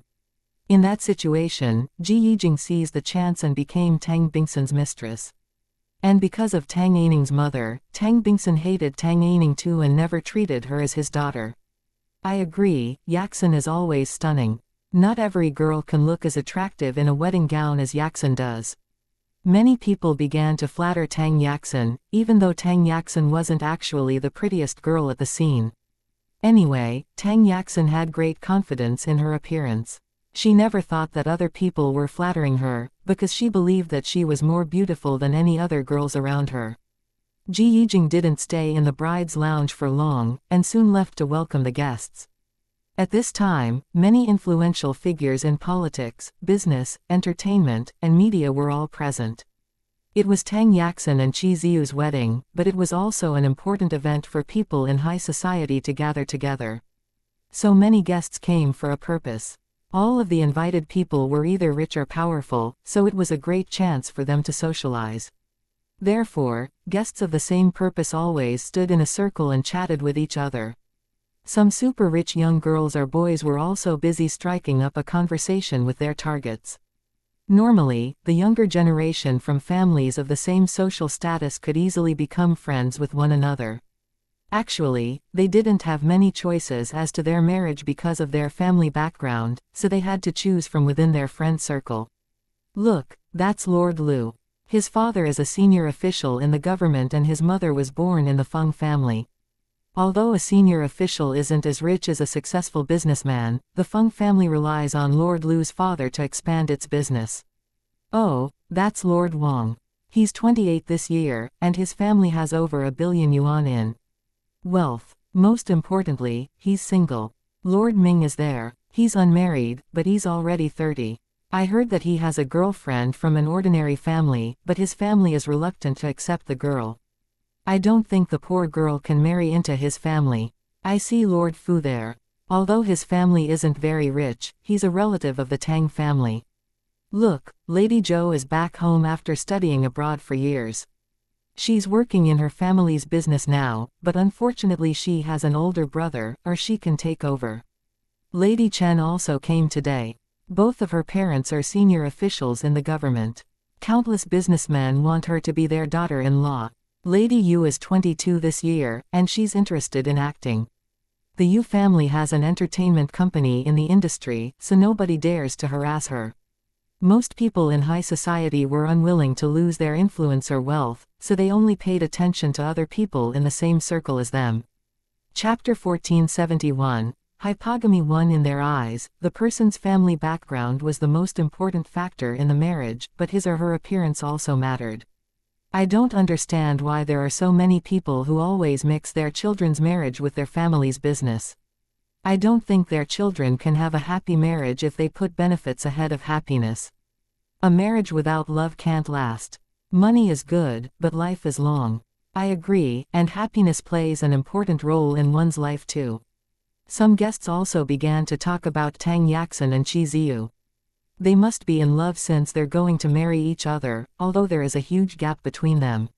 Right, I'm also willing to marry my true love without caring how much money he has. True love? Seriously, I don't think so. Come on, true love really exists. I know, but it doesn't often happen. Men are more realistic than women, and they always marry in order to climb up the social ladder. I learned this lesson from personal experience. Actually, there were all kinds of people in this world, and having a happy marriage depended on one's luck. Some people changed completely after marriage, which often happened nowadays. Therefore, everyone should be careful before walking into a marriage. Although the Tang family was a super rich family in the capital, not every member in high society had a good relationship with it. In addition, there were too many influential people in the capital, so only a third of them attended today's wedding. There were 3 kinds of people among the present guests today. The first kind was those who were familiar with Tang Bingsun, the second kind was business partners of the Tang organization, while the third kind was his acquaintances. In fact, most of the guests were his acquaintances. As for those who were in a higher position than Tang Bingsun didn't have the courage to invite them to come. For example, the 4 dominant families and the top officials in the capital weren't in the same circle as him. Even the Shu family didn't show up at the party, and the Tang family could only invite some other super rich families at the same level as it to come. Other super rich families at the same level as the Tang family simply sent a young member to represent them and join in the party, so as to not embarrass Tang Bingsun. All in all, this wedding held by the Tang family was still a big event in the capital. When Tang Bingsun chatted with his guests kept congratulating him on his daughter's wedding. Not every guest had a good relationship with Tang Bingsun, and some guests had conflicts with him in business. However, they knew how to create a cheerful atmosphere on the surface. They weren't arch-enemies after all. Chairman Tang, I really admire your tolerance. You don't care about your son-in-law's family background at all, an owner of a famous company joked in an acidic tone. In fact, the act of marrying someone of a lower social and economic class would only be joked about in high society. In their eyes, poor people were inferior to them. Chairman Liu, I don't need to use my daughter to develop my family business, so I don't care about my son-in-law's background. As long as they can be happy together, they have my best wishes, Tang Bingsun said and curbed his anger. It was a complete lie. He indeed didn't need Tang Yaxin to help him develop his family business, because Tang Aining had been doing that. Without Tang Aining's effort, the Tang family couldn't have developed so rapidly. No matter how much he disliked Tang Aining was his daughter, but unfortunately not many of his friends were aware of it. Chairman Liu was struck dumb for a second, and didn't know what to say. However, what Tang Bingsun just said offended other successful businessmen around them, because they all needed their children to help them improve their family business. However, although they did that, none of them were willing to admit that it was an alliance. Tang Bingsun knew that it wasn't a pleasant topic, so he dropped it right away. Chairman Liu had no intention to talk about it further either. At this moment, Tang Qingyang walked over, and Zhang Rukan and Song Nan followed him. Chapter 1472, Where is Aining? They were Tang Qingyang's best friends, so they knew about his long-standing grudge against the Tang family. They supported Tang Qingyang and hoped that he could succeed in taking his revenge. Although Tang Qingyang didn't tell them that he was working with Ji Yuning now, he told them that there would be a big drama at the wedding today, so they got excited and wouldn't miss the chance to witness the drama. Tang Qingyang, Zhang Rukan, and Song Nan were familiar faces in high society, because Tang Qingyang was a member of the Tang family and he didn't leave the capital until his parents were caught by the accident. He had only left the capital for 3 years, so many people still remembered him. The Zhang family held an important position in politics and it also had a good relationship with the Leng family in the capital. Zhang Rukan was running his own business now, so he often socialized with other people in the same circle as him. As for Song Nan, although his family wasn't as influential as Tang Qingyang's and Zhang Rukan's family, his family wasn't poor at all. Song Nan's father was the principal of a prestigious university in the capital, and his mother was the deputy director of a famous hospital. Song Nan was also a successful young businessman. Tang Qingyang came in a dark red-brown suit, Zhang Rukan was in a dark blue suit, while Song Nan was in a common black suit. The three of them were very handsome and attracted a lot of attention once they showed up. In fact, not many men at the party were more attractive than them. I can't move my gaze from them. Who are they? I know them. The man in the red suit is Chairman Tang's nephew and he's also a major shareholder of the Tang organization. Really, how about the man in the blue suit? He's Zhang Rukan. Do you know the Zhang family in the capital? His family has a great relationship with the Leng family and his father is also a senior official in the government. The man in the black suit is Song Nan. His father is the principal of a prestigious university in the capital, and his mother is the deputy director of a famous hospital. He's also very rich in his own right. Jesus, they're very outstanding among their peers. Right, so they're quite popular. In fact, although the three of them weren't the richest or the most powerful men at the party, they were the most popular men among the girls. Why don't we try to strike up a conversation with them? I don't have the courage.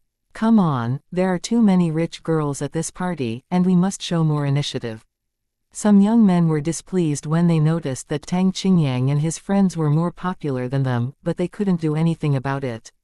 Because the Zhang family and the Song family didn't have a close relationship with the Tang family, Tang Bingsun didn't have the chance to invite them, so he felt honored that Zhang Rukan and Song Nan could come.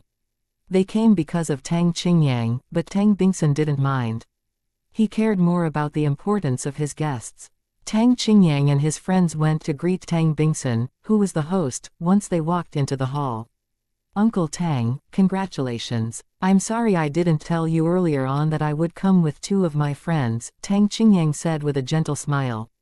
Even though both of them took each other as an unavoidable enemy, they still pretended to be kind towards one another before their long-standing grudge was placed on the table. Tang Bingsun also put on a broad smile.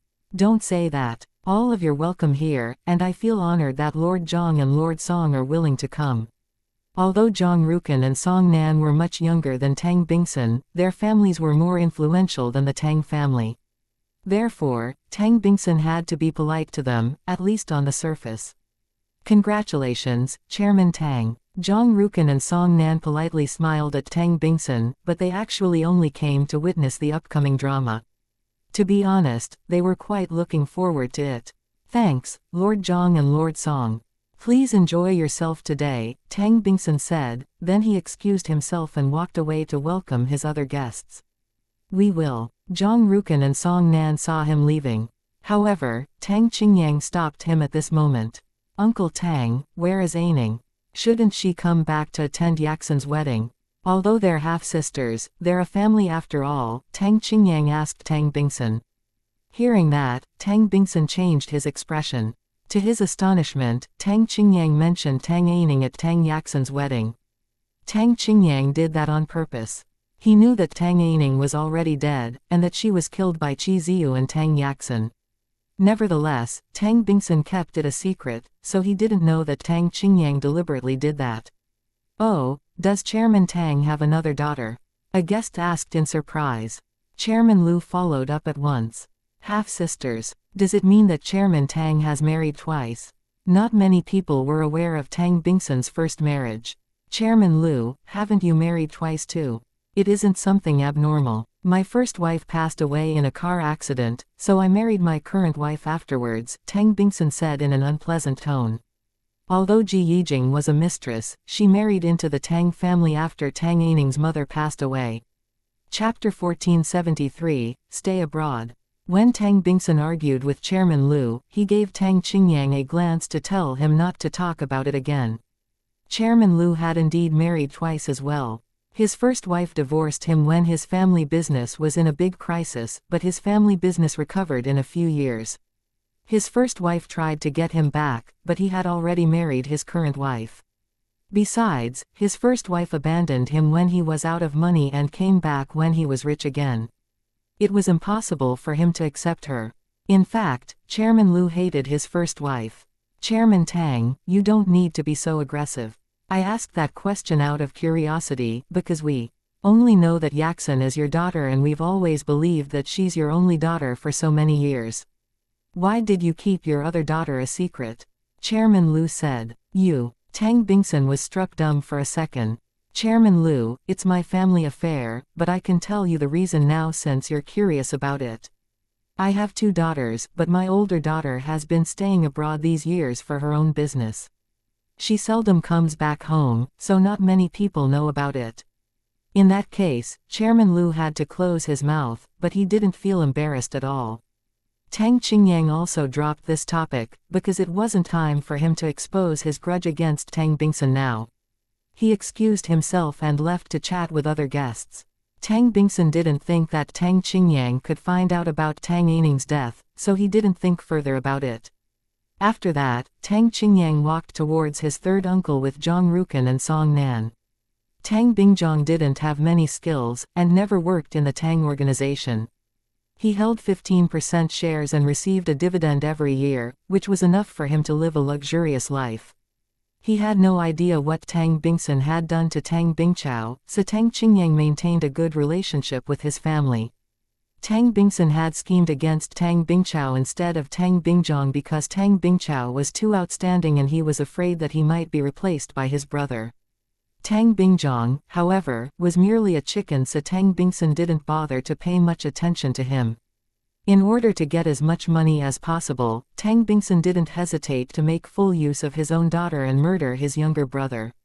He was really ruthless. Because Tang Qingyang and his friends were always talking with other businessmen at the party, those rich ladies didn't have chances to strike up a conversation with them and felt disappointed. When such good-looking and outstanding young men like Tang Qingyang and his friends showed up, those good-for-nothing rich second-generation heirs were overshadowed. People of the same interests gathered together, so they could only attract other useless young men who were just like them. Beautiful and smart rich ladies obviously disliked them.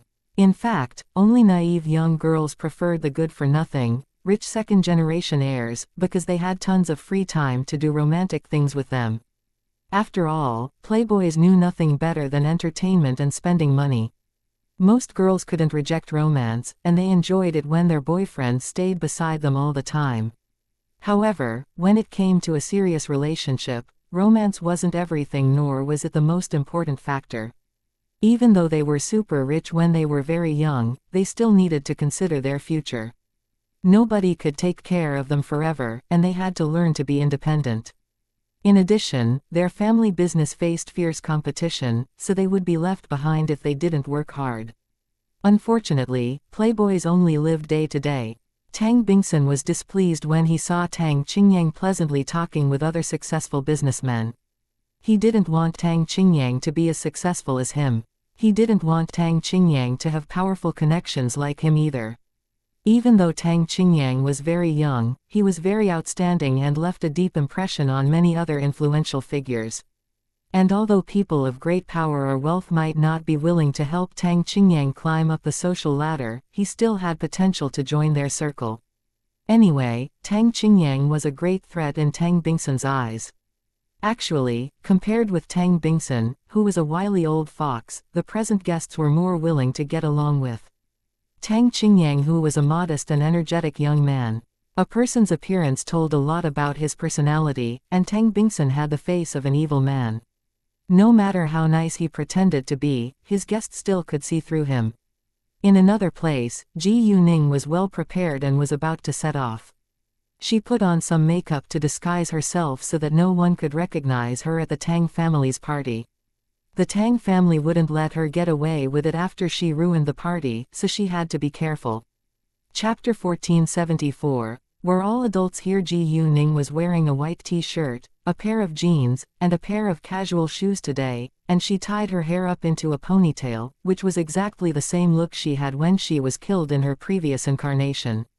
Because of Tang Aining's special job, she always dressed herself in a casual suit, but Ji Yuning added a backpack today. Her face was also different, so she disguised herself as another Tang Aining.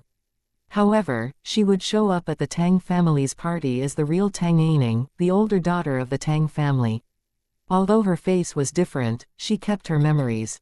The Tang family's manor was located in a suburb near the Eastern District, and it occupied about 10,000 square meters. The manor was designed for planting flowers, because Ji Yijing's only interest was flowers, so Tang Bingsun made this manor for her. Planting flowers could satisfy Ji Yijing's interest and make some money at the same time. The money was only enough for her to maintain this manor, so the Tang family didn't care about it at all. The large, beautiful house was decorated in European style and looked quite luxurious. There was a broad road at the opposite side of it and a river lay farther ahead. When Ji Yuning arrived at the manor, the wedding was about to begin. All the guests needed an invitation letter to enter the manor, so Tang Qingyang had prepared one for Ji Yuning. With the invitation letter, Ji Yuning successfully got into the manor. Once she walked near, many people were attracted to her, not because she was stunning, but because she came in a casual suit. It was a formal event after all, and the other guests all dressed themselves up. As a result, some rich ladies began to talk about her. Look at that woman. Who is she? She looks poor and pathetic. Doesn't she have a formal dress? What's she doing here? No idea, but she's very pretty. Even though she's gorgeous, there are too many beautiful ladies at this party. None of them liked Ji Yuning and her look, and some of them were even jealous of her beauty. These rich ladies always believed that they were better than other people, but they actually had bad manners. Tang Qingyang also noticed Ji Yuning, but he failed to recognize her, so he didn't pay much attention to her. Tang Bingsun saw Ji Yuning too, and remembered another person at first glance. He was very sure that this woman behaved exactly the same as Tang Aining did. However, Tang Aining was already dead and this woman had a different face from her. Tang Bingsun panicked and turned his head away. He had too many guests today, and he couldn't remember all of their names, so he didn't know who this strange woman was. Ji Yuning did nothing for the time being, because some guests were still absent. She walked aside and began to enjoy the wine and desserts. After a short while, some rich ladies walked towards Ji Yuning curiously. Hi, may I know your name? Why did you come to a formal event in a casual suit? Rich Lady A asked. Tang Aining. A formal dress is inconvenient, Ji Yuning said in a plain tone. Those rich ladies hadn't heard of the name Tang Aining before, so they thought that she might be the Tang family's relative. Since she was the Tang family's relative, they didn't dare to be rude to her. Are you the Tang family's relative? Rich Lady B asked. Yeah. Ji Yuning nodded and seemed to be bothered. These rich ladies closed their mouths and walked away. The wedding was about to begin, so the host walked up to the stage. After a long opening speech, the bridegroom walked out. The moment he showed up, a lot of rich ladies were stunned by his outstanding appearance. Wow, he's so handsome. I'm willing to marry such a good-looking man as well, even if he isn't rich. I agree. I heard that he's excellent at work. I don't think he can attract Miss Tang with only his outstanding appearance. He must be super good in bed too. What? Shut up. Come on, we're all adults here. Don't pretend to be pure. It's a public place. After the bridegroom was on the stage, he began to confess his love towards the bride. Ji Yuning sat under the stage and felt like it sounded quite ironic. Every guest probably thought that Qi Ziyu married Tang Yaxin for money, but actually Qi Ziyu also had his own plan to take revenge. To take revenge was the original reason why he approached Tang Yaxin. Ji Yuning didn't know that until this morning, but she wasn't sure whether it was true or not, because it could be a lie that Qi Ziyu told the girl in the car. Chapter 1475, the older daughter of the Tang family. No matter what, Ji Yuning was determined to take action today. After the bridegroom's confession, the bride slowly walked towards the stage holding her father's arm. Everyone was stunned again when the bride appeared. The bride is the most beautiful woman at the wedding. Well, I don't think every bride could be as beautiful as her. When Tang Yaxin walked towards Qi Ziyu with her hand in her father's elbow, she beamed with happiness. This was the happiest moment in her life. She really loved Qi Ziyu and couldn't wait to marry him. Qi Ziyu, on the contrary, didn't feel happy at all at this moment. He was simply excited because he finally married Tang Yaxin, which was a big step forward according to his plan. However, what he didn't know was that his wedding with Tang Yaxin was soon going to be ruined. Right when the host was about to say something again as Tang Bingsun and Tang Yaxin reached the stage, Ji Yuning walked out from among the guests. She quickly walked to the stage without hesitation. Everyone was confused and didn't understand what she was doing. I think something unpleasant is going to happen. Ji Yuning indeed came to ruin Qi Ziyu and Tang Yaxin's wedding. Although she didn't look like Tang Aining now, Tang Aining's soul was in her body. Once those reporters sensed that something unusual was going to happen, they turned their cameras to point at Ji Yuning. Tang Qingyang's sight fell on Ji Yuning with a calm expression, because he knew that this woman must have been arranged by Ji Yuning. He sat still on his seat, and waited to see the unfolding drama. Zhang Rukan and Song Nan were aware of it as well, so they got excited. Qingyang, are you sure it's fine? Zhang Rukan asked Tang Qingyang in a low voice. Of course, Tang Qingyang said with certainty. Tang Qingyang didn't tell them many details, but they chose to believe him. They were Tang Qingyang's good friends after all, so they supported him. As Ji Yuning walked to the stage, Qi Ziyu saw her and rounded his eyes in shock. He recognized Tang Aining, but didn't know what she was going to do at his wedding. Nevertheless, it was quite obvious that she came for nothing good. Qi Ziyu remembered that she kept some of Tang Aining's stuff in her hands and began to be worried about it. He had searched for her for a long time in vain, but now she appeared again out of blue. Seeing Qi Ziyu's reaction and the other guests' discussion, Tang Bingsun and Tang Yaxin were annoyed. Ji Yijing also noticed Ji Yuning's abnormal behavior and frowned worriedly.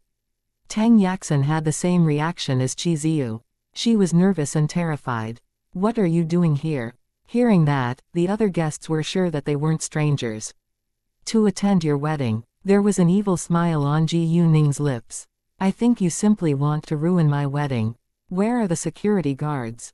Get her out now, Tang Yaxin shouted. Security guards who stood around them ran over at once. Wait a second. Ji Yuning stopped them. Who are you? What do you want to do? Ji Yijing glared at Ji Yuning. Ji Yijing thought that Ji Yuning must be Qi Ziyu's woman, and she felt angry for her daughter. She knew that it was hard for men, especially rich men, to stay loyal to their partner, but it was unacceptable in her eyes when it happened to her own daughter. Qi Ziyu was struck dumb by the scene, and didn't know what to do now. He wanted to explain it, but Ji Yuning interrupted him. Ms. Ji, don't be nervous. We're a family, and please allow me to introduce myself now. My name's Tang Aining, the older daughter of the Tang family. Yaxin is my half-sister, and I came back home simply to give her my best wishes at her wedding. Why do you want to catch me? Ji Yuning said and looked innocent. What? Everyone was shocked when they heard it. Not many of them knew that Tang Bingsun had another daughter. At the same time, they felt it was very strange. Since this woman was the older daughter of the Tang family, why couldn't members of the Tang family recognize her? Tang Bingsun and Ji Yijing, however, were in a sheer panic now. They absolutely didn't believe that this woman standing in front of them was really Tang Aining, because Tang Aining was already dead. In that case, this woman must have disguised herself as Tang Aining. Anyway, it was a sign of great danger that she showed up out of blue. Tang Bingsun slightly clenched his fists. Chapter 1476. I have my memories. Reporters turned to ask Tang Bingsun right away, Chairman Tang, is this woman really your older daughter? Tang Bingsun, however, directly ignored those reporters and glared straight at Ji Yuning. Who are you? Why did you disguise yourself as my daughter? My daughter looks totally different from you. He was worried that this woman would say or do something to hurt the Tang family in public. Unfortunately, he couldn't throw her out at this moment in case his guests thought that he was really guilty. Is she crazy or something? If she's really the older daughter of the Tang family, the other members of the Tang family would have recognized her the second she showed up. Why did she disguise herself as Lady Tang? I thought that she's the Tang family's relative. Dad, catch her right now, Tang Yaxin said anxiously. If this woman didn't disappear right now, her wedding could be ruined. Do you think several security guards are able to catch me? Did you already forget the lesson I taught you? Ji Yuning stared at Tang Yaxin.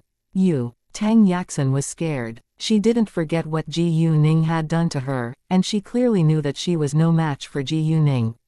Other guests got curious when they found that Tang Yaxin was eager to chase Ji Yuning out. There must be something the Tang family didn't want other people to know. All of them came from super rich or powerful families, and they knew that many of them had dirty secrets. During these years, they believed that Tang Yaxin was the only daughter and heir of the Tang family, unless Tang Bingsun had an illegitimate son. Nobody knew whether Tang Yaxin really had an illegitimate son, but some had this suspicion. Miss, you claim that you're the older daughter of the Tang family, but Chairman Tang just denied it.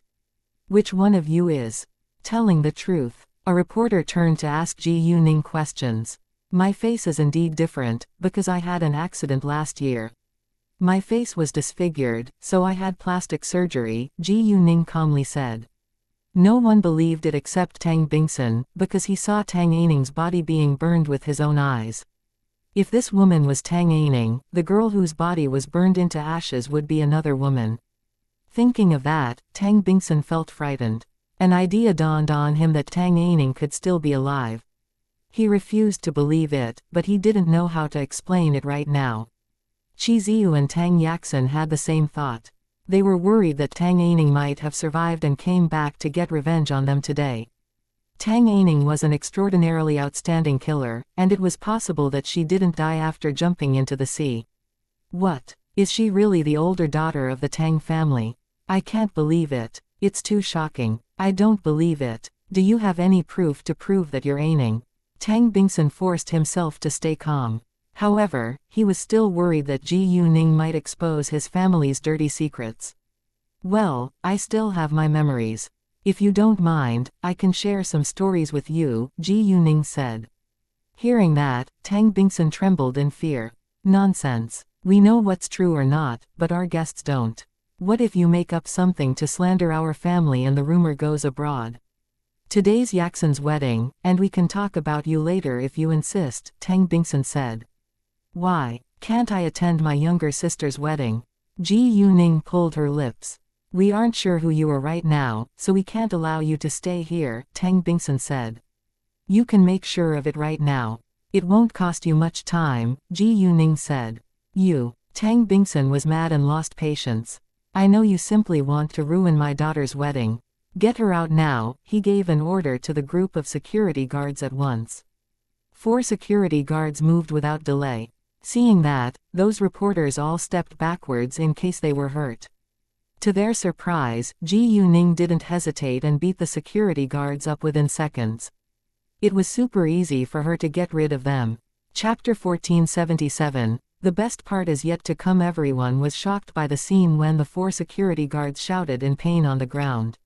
They all moved away from Ji Yuning in case they were injured by accident in the violent fight. Tang Bingsun wasn't surprised, because he knew that this woman wasn't weak.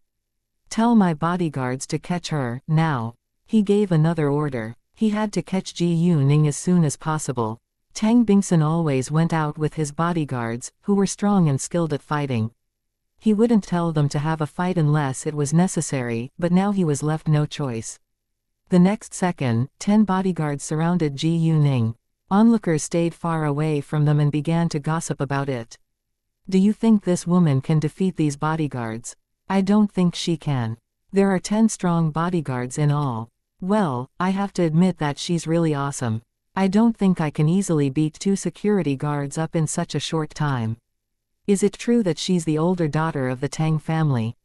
"No idea, but I think it's highly possible, because the members of the Tang family looked very nervous when she showed up."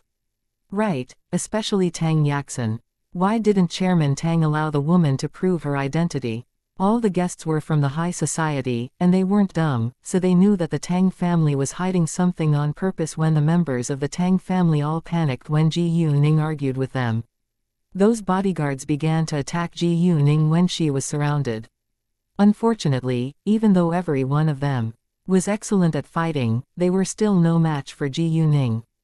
Ji Yuning quickly kicked the first bodyguard down when he tried to punch her. Without delay, she directly threw the second bodyguard over her shoulder. As for the following bodyguards, Ji Yuning dislocated either their arms or legs. Even though it was a violent fight, it was the Tang family's trouble, and other guests enjoyed watching the drama.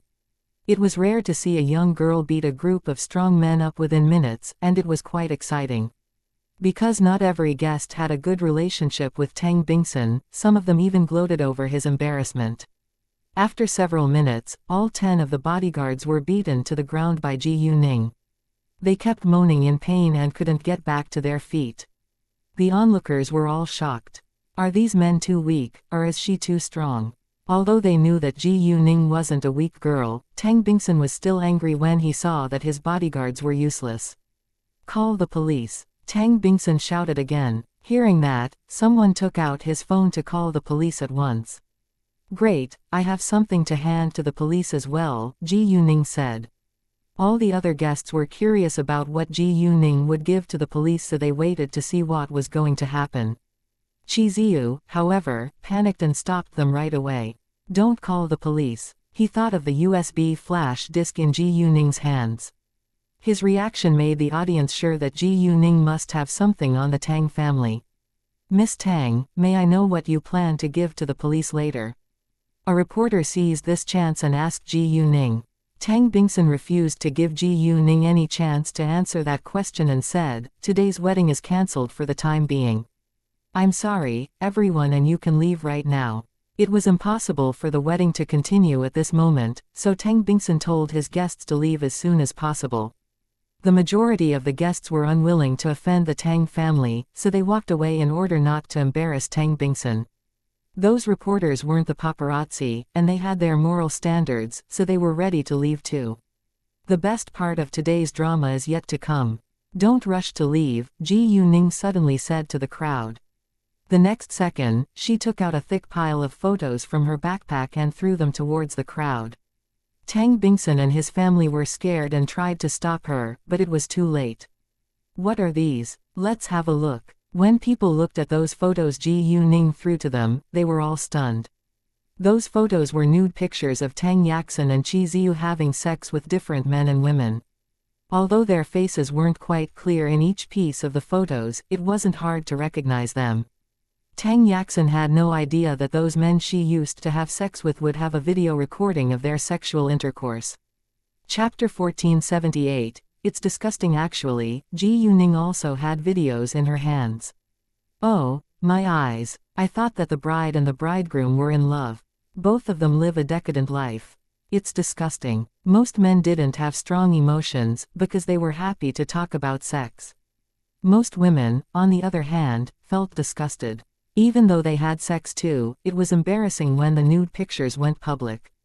Tang Qingyang and Zhang Rukan also picked up several photos, and they were disgusted too.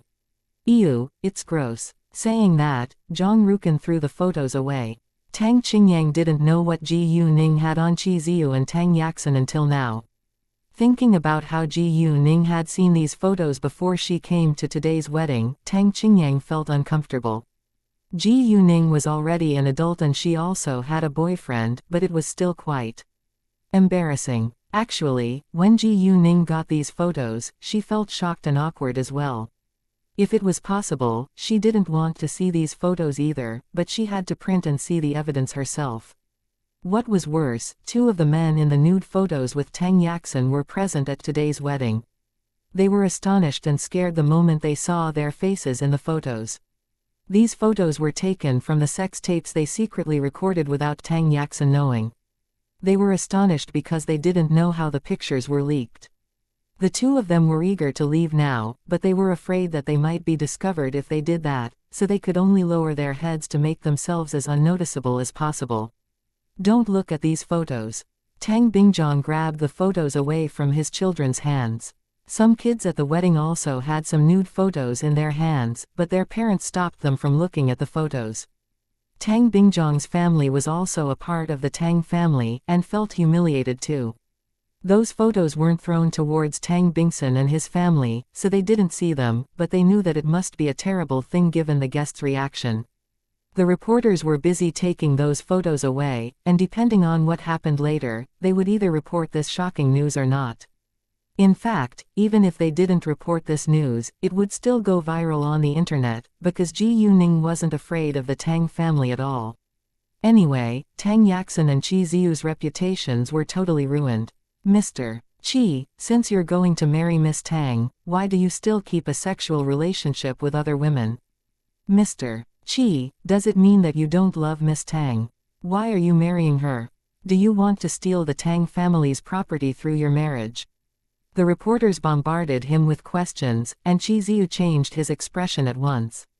His nude photos with other women were exposed now, so it was impossible for him to marry Tang Yaxin after that. At the same time, he still couldn't figure out how Ji Yuning managed to get those photos. Both Tang Yaxin and Qi Ziyu felt quite humiliated. Tang Bingson couldn't stay calm any longer. He grabbed some photos from other guests and was full of anger when he saw them. As a rich man, he was aware that almost every rich man had mistresses. However, he thought that Qi Ziyu should keep it a secret from other people. Tang Yaxin and Ji Yijing also saw those photos. Tang Yaxin didn't believe that Qi Ziyu would betray her, although she was playing around as well. It was unacceptable in her eyes. Tang Yaxin married Qi Ziyu because she really loved him, but it was an undeniable truth that she was in a much higher social position than him. She was better than him, and she could do whatever she wanted, but Qi Ziyu couldn't. After all, without her help, Qi Ziyu wouldn't have what he had right now. Ji Yijing was furious and slapped Qi Ziyu. Qi Ziyu was still in shock, so he failed to avoid it. Actually, he didn't dare to avoid it either. With a loud sound, a heavy slap fell on Qi Ziyu's face. Ji Yijing shouted at him in great anger, "Qi Ziyu, how dare you do that to my daughter?" Ji Yijing only saw nude photos of Qi Ziyu having sex with other women. She didn't see the pictures of her daughter having threesome with other men. Compared with what Tang Yaxin had done, Qi Ziyu's behavior wasn't worse. Chapter 1479, Your good daughter, Mrs. Tang, I don't think you should have a double standard at this moment. Look at what your daughter has done with other men in these pictures. A rich woman showed Ji Yijing a nude picture of Tang Yaxin having sex with two men. Ji Yijing actually wasn't in the position to judge other people given her own daughter's amoral behavior. In fact, Ji Yijing had no idea what Tang Yaxin was doing behind her back. Even though she knew her daughter very well as a mother, she couldn't believe that her daughter would have such a sex life. As a result, she was totally shocked. Some people who didn't see the nude pictures of Tang Yaxin having sex with two men at the same time were also greatly surprised. In their eyes, Tang Yaxin always looked gentle and well-behaved. None of them could believe that a beautiful girl from a super-rich family would do something like that. What? Ji Yijing refused to accept it and even argued in anger. Bullshit. My daughter will never do something like that. She didn't realize that the photos were the most solid evidence. Tang Yaxin was struck dumb at this moment, and didn't know how to defend herself. Tang Bingsun turned to look at his daughter with great surprise in his eyes. The way Tang Yaxin lived her sex life was completely unacceptable in his eyes. Unfortunately, it was the undeniable truth, and he had to face it. Qi Ziyu was furious as well. He knew that she didn't have loyalty towards him either, and he turned a blind eye on it in order to marry into the Tang family. However, to his astonishment, Tang Yaxin behaved in a much more uncontrolled way than him. Look at this picture yourself. The woman gave Ji Yijing the nude picture. Ji Yijing didn't want to believe it, but she still took the photo. Now, she couldn't deny it at all, because she was very familiar with Tang Yaxin's face. However, even though Ji Yijing saw the picture with her own eyes, it was still very hard for her to accept it. It would be fine if nobody found out, but the nude pictures were exposed now. Mrs. Tang, you have a good daughter. Does your daughter learn it from you? The woman disliked Ji Yijing, so purposely said that. She definitely didn't know what Ji Yijing would do behind their backs, so she said that to humiliate her. How dare you? Ji Yijing was ablaze with fury. She knew that the woman purposely said that to annoy her, but she lost her temper, not because she felt innocent, on the contrary, she felt a little guilty. Why are you so mad at me? I was just kidding, the woman said with a smile. The next second, reporters surrounded Tang Yaxin and asked her, Miss Tang, if both you and Mr. Qi are playing around with other men and women, why do you want to be married?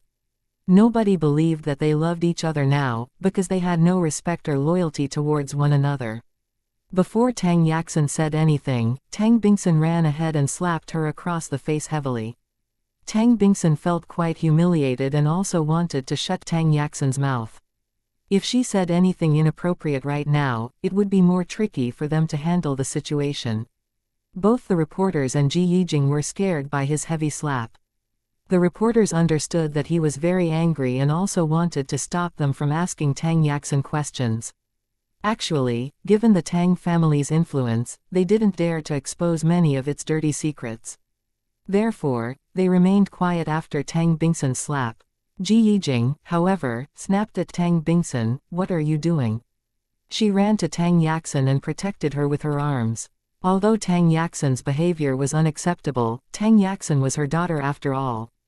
Besides, she wasn't loyal to her husband either, so she didn't think it was a big deal. In fact, if Tang Bingsun found out that Ji Yijing had a sexual relationship with other men, he would probably kill her. No matter how he indulged himself in sex, he couldn't tolerate it when his wife betrayed him as well. He was selfish and had double standards. Look at your good daughter, and look at what she has done. Tang Bingsun shouted at Ji Yijing. Actually, he didn't care much about his daughter's life, and he only cared about the Tang family's reputation. Ji Yijing wanted to defend her daughter, but still said nothing. She felt heartbroken when Tang Yaxin was humiliated in public, but she knew that she had to stay quiet at this moment or her own dirty secret might be exposed. Why? How is it possible? Tang Yaxin couldn't believe there would be nude pictures of she having sex with other men. They had sex in a room with tight security, and she had never agreed to take such photos before. Chapter 1480, Edited Photos. How is it possible? Don't you know what you've done yourself? Tang Bingsun questioned Tang Yaxin in anger. Qi Ziyu was also angry now, but he wasn't in the position to criticize Tang Yaxin, because he wasn't a loyal partner either. He should blame the woman who caused this big trouble for it. Qi Ziyu turned to glare at Ji Yuning and couldn't wait to beat her, but he didn't dare to do that, because he knew that he was too weak in front of her.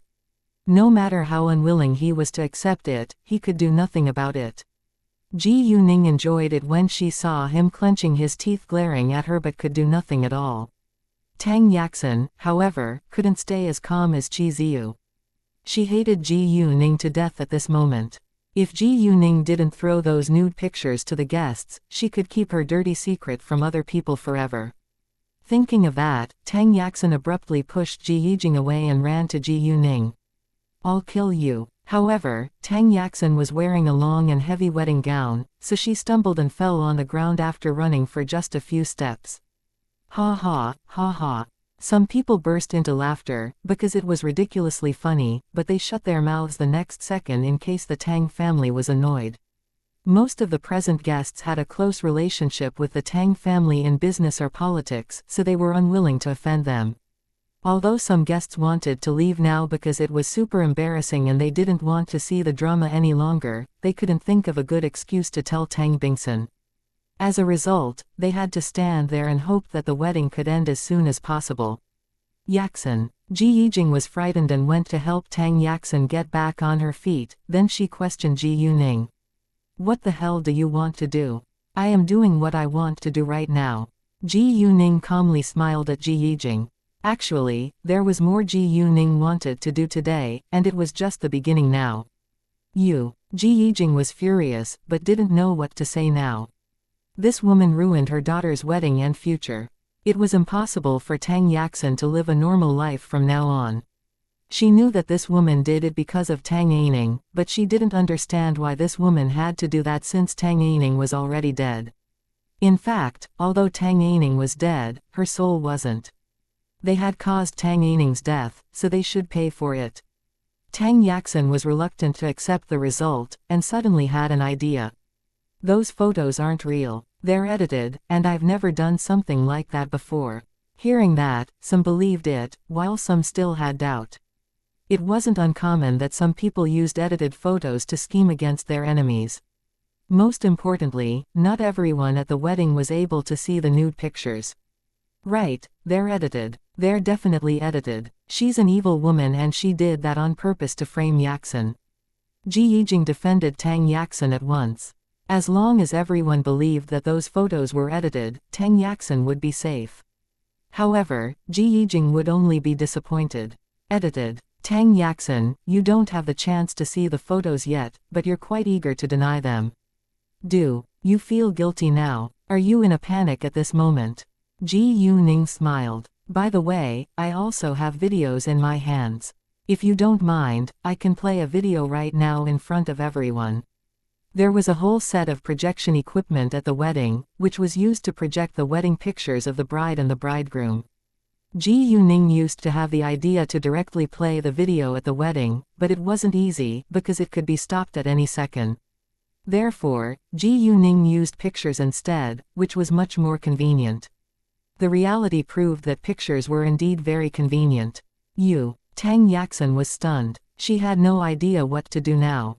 At this time, a reporter asked Ji Yuning, Miss Tang, since you told us that you're the older daughter of the Tang family, why do you want to embarrass the Tang family at Tang Yaxin's wedding? It was obvious that they didn't get along with each other at all.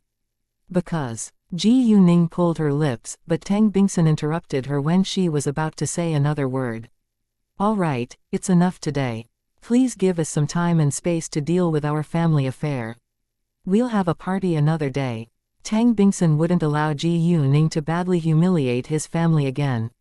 After that, Tang Bingsun told his secretary and other staff to walk his guests out. Since Tang Bingsun said that, the guests had to leave. Some of them couldn't wait to leave the wedding, and they didn't hesitate to walk out once Tang Bingsun said that. Although some still wanted to stay to watch the drama, they had to leave for the sake of Tang Bingsun. Ji Yuning didn't bother to stop them this time, but she took out a loudspeaker and played a voice recording. Even if I'm married, we can still be together, but we can't meet often. Chapter 1481, Get the Woman Back. Hearing that, Chi Ziyu trembled in fear, because he knew it was what he had said last night. Ji Yuning had a voice recording of his conversation with another girl. In addition to Chi Ziyu himself, Tang Bingsun, Tang Yaxin, and Ji Yijing were most familiar with him at the wedding, so they recognized his voice at the first second. It was obvious that he was talking with another woman before his wedding with Tang Yaxin. All the guests stopped as well. Don't worry, I already told you that I don't like Tang Yaxin at all and I'm only marrying her to steal the Tang family's property and take my revenge. At this moment, everyone turned to look at Chi Ziyu in shock. Chi Ziyu only married Tang Yaxin to steal the Tang family's property and take his revenge. He didn't love Tang Yaxin at all. Knowing that, even Tang Bingsun and Tang Yaxin were stunned. Qi Ziyu got his mind back and ran towards Ji Yuning, trying to grab the loudspeaker away, but Ji Yuning easily avoided him. Qi Ziyu failed to stop her and the voice recording continued to be played out loud. "Once I finish that, I'll divorce her and marry you." Ji Yuning smiled at Qi Ziyu, and enjoyed it when he almost had a mental breakdown. "You." Qi Ziyu glared at Ji Yuning and ached to tear her to pieces. He almost lost control of himself, but his reason told him that he was no match for Ji Yuning. "Qi Ziyu, good for you." Tang Bingsun pointed at Qi Ziyu with a finger, which was trembling in anger. In fact, Tang Bingsun wanted to know what the Tang family had done to Qi Ziyu that made him want to take revenge, but he couldn't ask right now. Tang Bingsun clearly knew that he had countless enemies, so he wasn't very surprised that Qi Ziyu was one of them. Tang Yaxin was struck dumb after hearing the voice recording. She couldn't believe that Qi Ziyue married her in order to divorce her one day in the future. It was fine if he only cheated on her, because she did the same thing. Actually, if he promised that he would never do it again, she would forgive him and still happily marry him. They already had the legal marriage certificate and she really loved him, but now everything was ruined. "Qi Ziyu, you're a jerk. How could you do that to Yaxin?" Ji Yijing went crazy and hit Qi Ziyu with full force. Qi Ziyu wasn't in the mood to argue with Ji Yijing and he didn't avoid her on time. Ji Yijing's sharp nails scratched his face and he took a breath in pain. He didn't fight back, but simply moved away. Tang Yaxin couldn't accept it any longer, and suddenly collapsed to the ground. "Yaxin." Ji Yijing turned to check Tang Yaxin at once, and left Qi Ziyu behind. Tang Bingsun was full of anger, but he had to take care of his daughter, so he called the ambulance right away. At the same time, he also gave an order. "Catch Qi Ziyu right now and take him away." If Qi Ziyu stayed here, he would say something to humiliate his family in public. Given what had happened, it was impossible for him to let Qi Ziyu get away with it. No matter what, he couldn't trust Qi Ziyu now. Although he was confident that Qi Ziyu didn't have anything on him or his company, he still needed to be careful. He wouldn't kill Qi Ziyu, because it would only cause him more trouble. However, he could do something else to punish Qi Ziyu as long as Qi Ziyu stayed alive. 2 bodyguards stood out without delay, and went to catch Qi Ziyu. Qi Ziyu was reluctant to be caught by them. He wouldn't be safe if Tang Bingsun caught him after his scheme was exposed. Therefore, he ran away without hesitation. As long as he was able to run away, he could have a second chance. Compared with ordinary people, Qi Ziyu had learned some fighting skills, so he hid himself in the crowd and successfully got rid of those bodyguards. Even though there were many guests at the place, nobody was willing to be involved in this drama, so no one helped Tang Bingsun catch him. And those bodyguards were afraid to hurt innocent guests, so they had to move gently. Tang Bingsun was displeased about it, but he couldn't criticize other people. Ji Yuning also had the intention to let Qi Ziyu run away, so she didn't bother to stop him. She had already achieved her goal today, so she should leave too. When Tang Bingsun lost sight of Qi Ziyu, he turned around and found that Ji Yuning was also gone. He was furious the second he realized that. "Get the woman back, now!" he shouted, but he had a feeling that it was meaningless.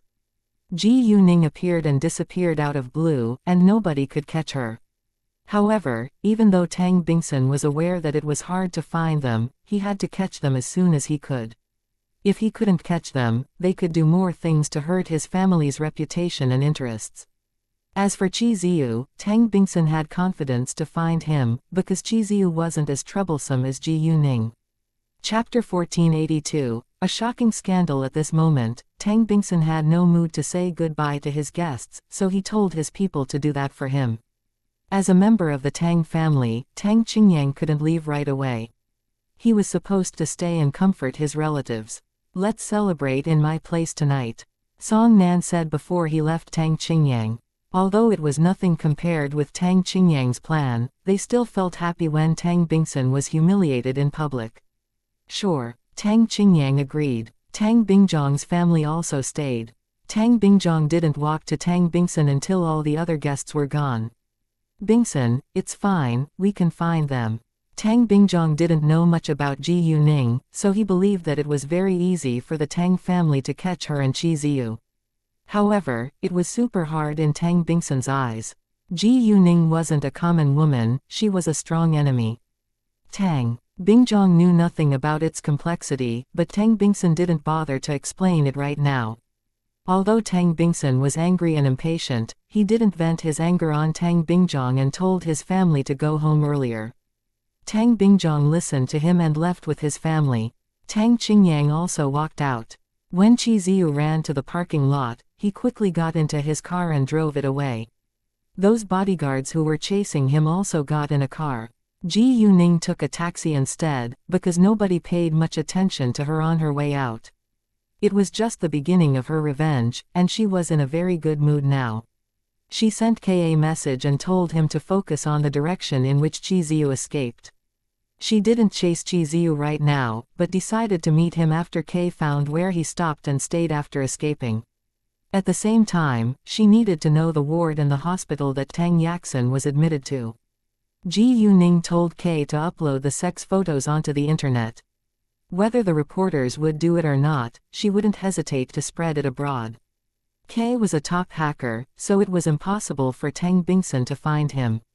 Since they were determined to make it a piece of big news, K wouldn't simply upload those nude pictures to the internet. He needed to make it one of the hottest topics in social media. Internet users were quite interested in scandals, so it would undoubtedly go viral within a short time. Exclusive. A shocking scandal erupted at the Tang family's wedding in the capital. There are many nude pictures of the bride and the bridegroom everywhere. Those photos of Qi Ziyu and Tang Yaxin having sex with other men and women were attached to the news, but some parts of their bodies were pixelated. The content of the news mainly introduced the story that happened at Qi Ziyu and Tang Yaxin's wedding today. Because of the Tang family's influence, many entertainment influencers on Weibo reposted the news at once. Within minutes, it became the top of the hottest topics on Weibo, and more internet users were attracted to this shocking scandal.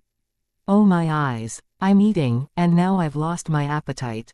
Since they're playing around with other men and women behind each other's back, they aren't in love at all. Why do they still want to get married? For wealth and more benefits, of course. I don't understand the rich people's world. After reading the content, internet users began to talk about Qi Ziyu's aim. Qi Ziyu married Tang Yaxin simply to steal the Tang family's property and take his revenge. It's shameless. He's an evil man, and he has no loyalty towards his partner, but why is Tang Yaxin willing to marry him? I think she's cheating on him as well. Neither of them is loyal. Betrayal is so common nowadays. Some internet users also noticed the appearance of Tang Aining at the wedding. Wow, Tang Bingsun has another daughter. Is she his older daughter? Why is he hiding his older daughter from the public? Everyone only knows that Tang Yaxin is the heir of the Tang family, but now it seems different. Chapter 1483, You Can't Get Away With It. I think Tang Bingsun doesn't like his older daughter. It's so complicated. No matter what, Qi Ziyu and Tang Yaxin are so disgusting. Although onlookers didn't know the truth about the Tang family's internal conflict, most people had an impression that Tang Bingsun disliked his older daughter. At the same time, almost everyone felt disgusted by Qi Ziyu's and Tang Yaxin's sex photos. Although betrayal wasn't uncommon now, it was different when it was exposed to the public. Tang Bingsun was furious again when he saw the news. He knew his guests wouldn't do that, so it must have been done by Ji Yuning, but either way, his family was in a big crisis. Right now, he told the PR department of his company to deal with it right away, but unfortunately it only got more and more attention on the internet. Ji Yuning removed her disguise and went to meet Tang Qingyang in the afternoon. Tang Qingyang would be seeing his friends in Song Nan's place later that night, so he shared dinner with Ji Yuning. However, he didn't go to see her alone, because Ba Tianyang stayed by his side. Ba Tianyang was absent at the wedding today, and only came to pick Tang Qingyang up when the drama was over. Tang Qingyang booked a private room at Wangdeng Hotel, not because he liked it, but because he knew that it was owned by Ji Yuning's family. When Ji Yuning came, Tang Qingyang and Ba Tianyang were already waiting for her. Because Tang Qingyang didn't know that Tang Aining was Ji Yuning, he shared the big news with Ji Yuning during the meal. Ji Yuning had no intention to tell him that she was Tang Aining, so she laughed as well when Tang Qingyang shared the story with her. "Oh, what should we do about Qi Ziyu? He ran away today," Tang Qingyang asked. From his perspective, he had no grudge against Qi Ziyu, but Ji Yuning had. Although he wasn't close to Tang Aining, his older cousin, and they had only met each other once before, he had deep sympathy for her. "Don't worry, I'm keeping an eye on him, he can't get away," Ji Yuning said. Hearing that, Tang Qingyang was relieved. After dinner, Tang Qingyang invited Ji Yuning to come to his party with his friends, and said that she could bring her friends too. When Tang Qingyang mentioned Xu Qinyan, he felt a little nervous, and Ji Yuning caught his expression. She sensed that there was something different between them and got curious, but she stayed calm on the surface and called Xu Qinyan. Xu Qinyan agreed once she heard that Tang Qingyang would be at the party too, which made Ji Yuning believe that they indeed had a special relationship. Anyway, it wasn't a bad thing, because they would be a good match together. Even though Tang Qingyang wasn't as rich as the Xu family, he was a very successful young businessman. Most importantly, he was a well-educated gentleman and would treat Xu Qinyan very well. The Tang organization would be his sooner or later, then he could be richer than the Xu family. Both Tang Qingyang and Xu Qinyan were good friends of hers, so she truly hoped that they could find love. Ji Yuning would be going to Song Nan's bar later to meet them, but she still needed to see Qi Ziyu before that. Therefore, she told Tang Qingyang that she would meet them later. After a while, Ji Yuning received a message from K. He told Ji Yuning which hospital Tang Yaxin was in the place that Qi Ziyu stopped running. Tang Yaxin wasn't in a good condition now, so the doctor told her to stay in the hospital for a few more days. And Qi Ziyu hid in a house in a suburb in the northern district. Qi Ziyu was smart and knew that it would be easy for the Tang family to find him if he was in a car all the time. As long as he drove on a main road, he would expose himself to the surveillance cameras. So once he got rid of the Tang family's bodyguards, he drove to an isolated place and abandoned the car. Even if the bodyguards could find his car, he would already be gone, and because it was an isolated place, there were no surveillance cameras around. Even Kay had to pay attention to every exit of the isolated place in order to find Qi Ziyu, because once he left the isolated place, he would be spotted by surveillance cameras. Because Qi Ziyu was unfamiliar with the surroundings, he randomly chose a direction and walked.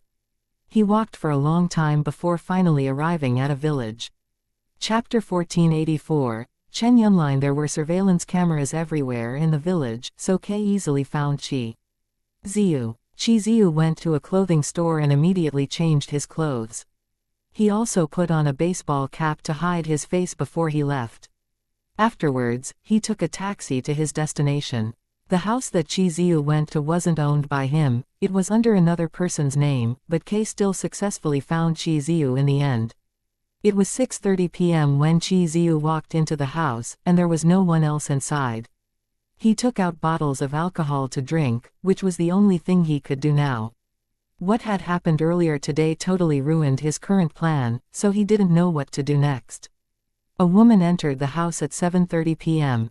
She was precisely the girl who had sex with Qi Ziyu last night, and her name was Chen Yunlin. Chen Yunlin was about 25 this year, and she was even prettier than Tang Yaxin. Actually, Qi Ziyu and Chen Yunlin knew each other from a very young age, and were childhood sweethearts to some extent. Their fathers were close friends, and they were each other's first love. When they became boyfriend and girlfriend, Qi Ziyu was 20, while Chen Yunlin was only 16. At that time, Qi Ziyu's family was still very rich. However, his father accidentally offended Tang Bingsun, so Tang Bingsun made his family's company go bankrupt later. His father couldn't accept it and committed suicide by jumping from a tall building. His mother got sick as well and passed away afterwards. When Qi Ziyu was 23, he lost his parents. Even though his family lost their wealth and influence, Chen Yunlin didn't abandon him, but Qi Ziyu was determined to take revenge and he didn't want Chen Yunlin to be involved in it, so he still broke up with her. After breaking up with each other, they didn't meet again. When they saw one another again, it was 6 years later and about a year ago. They took each other as old friends and simply wanted to share a meal, but unexpectedly they fell in love once more. Maybe it was because Chen Yunlin was his first girl, but Chiziu couldn't forget her and always missed their happy past. If his family hadn't been ruined by Tang Bingsun, they could have been married a long time ago. Although Chen Yunlin was aware that Chiziu was going to marry Tang Yaxin in order to take his revenge, she was still willing to wait for him. She waited for him till now. When Chen Yunlin saw a man in the living room, she was scared and thought that he must be a thief and wanted to run away at once. Chiziu noticed her and said, "Yunlin." Chen Yunlin recognized his voice and stopped in surprise. After that, she walked towards him. "Ziyu, what are you doing here? Isn't today your wedding day?" Chen Yunlin didn't think that Chiziu would give up marrying Tang Yaxin for her, so something terrible must have happened. "My wedding day." Chiziu snorted with laughter and felt sad. "It's ruined. Everything is ruined." He filled his mouth and throat with alcohol again. "What? It's ruined. Ziyu, tell me what happened." Chen Yunlin got anxious. She cared about Chiziu very much. Chiziu didn't have patience at this moment, but still told Chen Yunlin about the terrible wedding. Chen Yunlin felt bad after hearing the story, because it meant that Chiziu couldn't take his revenge now. "What should we do now?" she asked again with concern. "I don't know," Chiziu said, feeling helpless. "I need to stay here for a while before I decide what to do next." "Sure, no problem," Chen Yunlin said at once. She truly loved Chiziu and was more than willing to help him out. Though she might not be able to help him a lot, she would stay by his side. Even if he lost everything one day, she still wanted to live with him. In fact, given her share of her family's wealth, it was super easy for her to support Chiziu.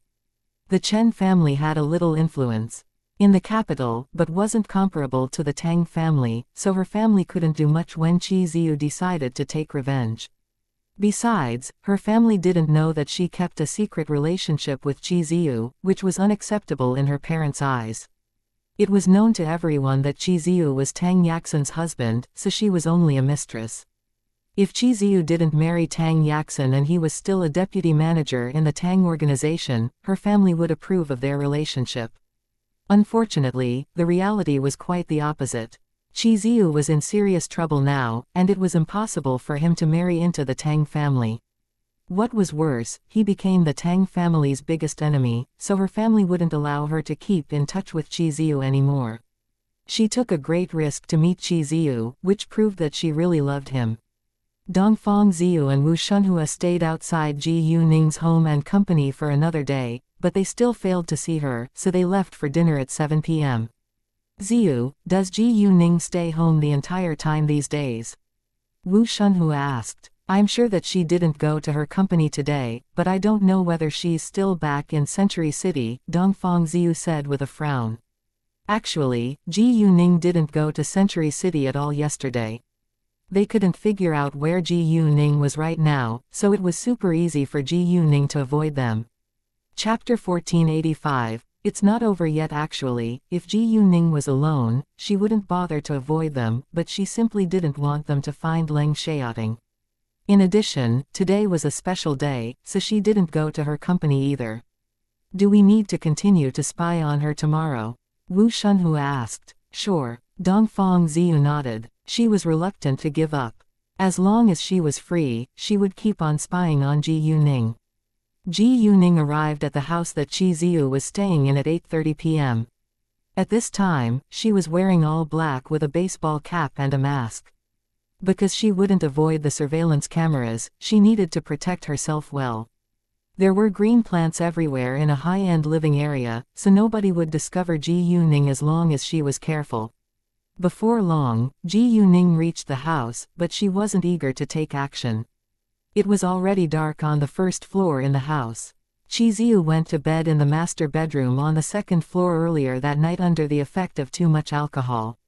Chen Yunlin sat in front of a computer in her study. She was reading the news about Chi Ziyu. Although the Tang family did everything it could to cover up the scandal, it already went viral on the internet. When Chen Yunlin saw the sex photos of Chi Ziyu having sex with other women, she recognized her face in two pictures, but there was still another woman in the photos. She was mad and felt betrayed. The woman wasn't her, nor Tang Yaxin. She understood it was unavoidable for Qi Ziyu to have sex with Tang Yaxin since they were married. However, she couldn't accept that Qi Ziyu still had a sexual relationship with other women. In fact, most people couldn't accept betrayal even though they weren't loyal to their own partners. It had nothing to do with love or loyalty, but possessiveness.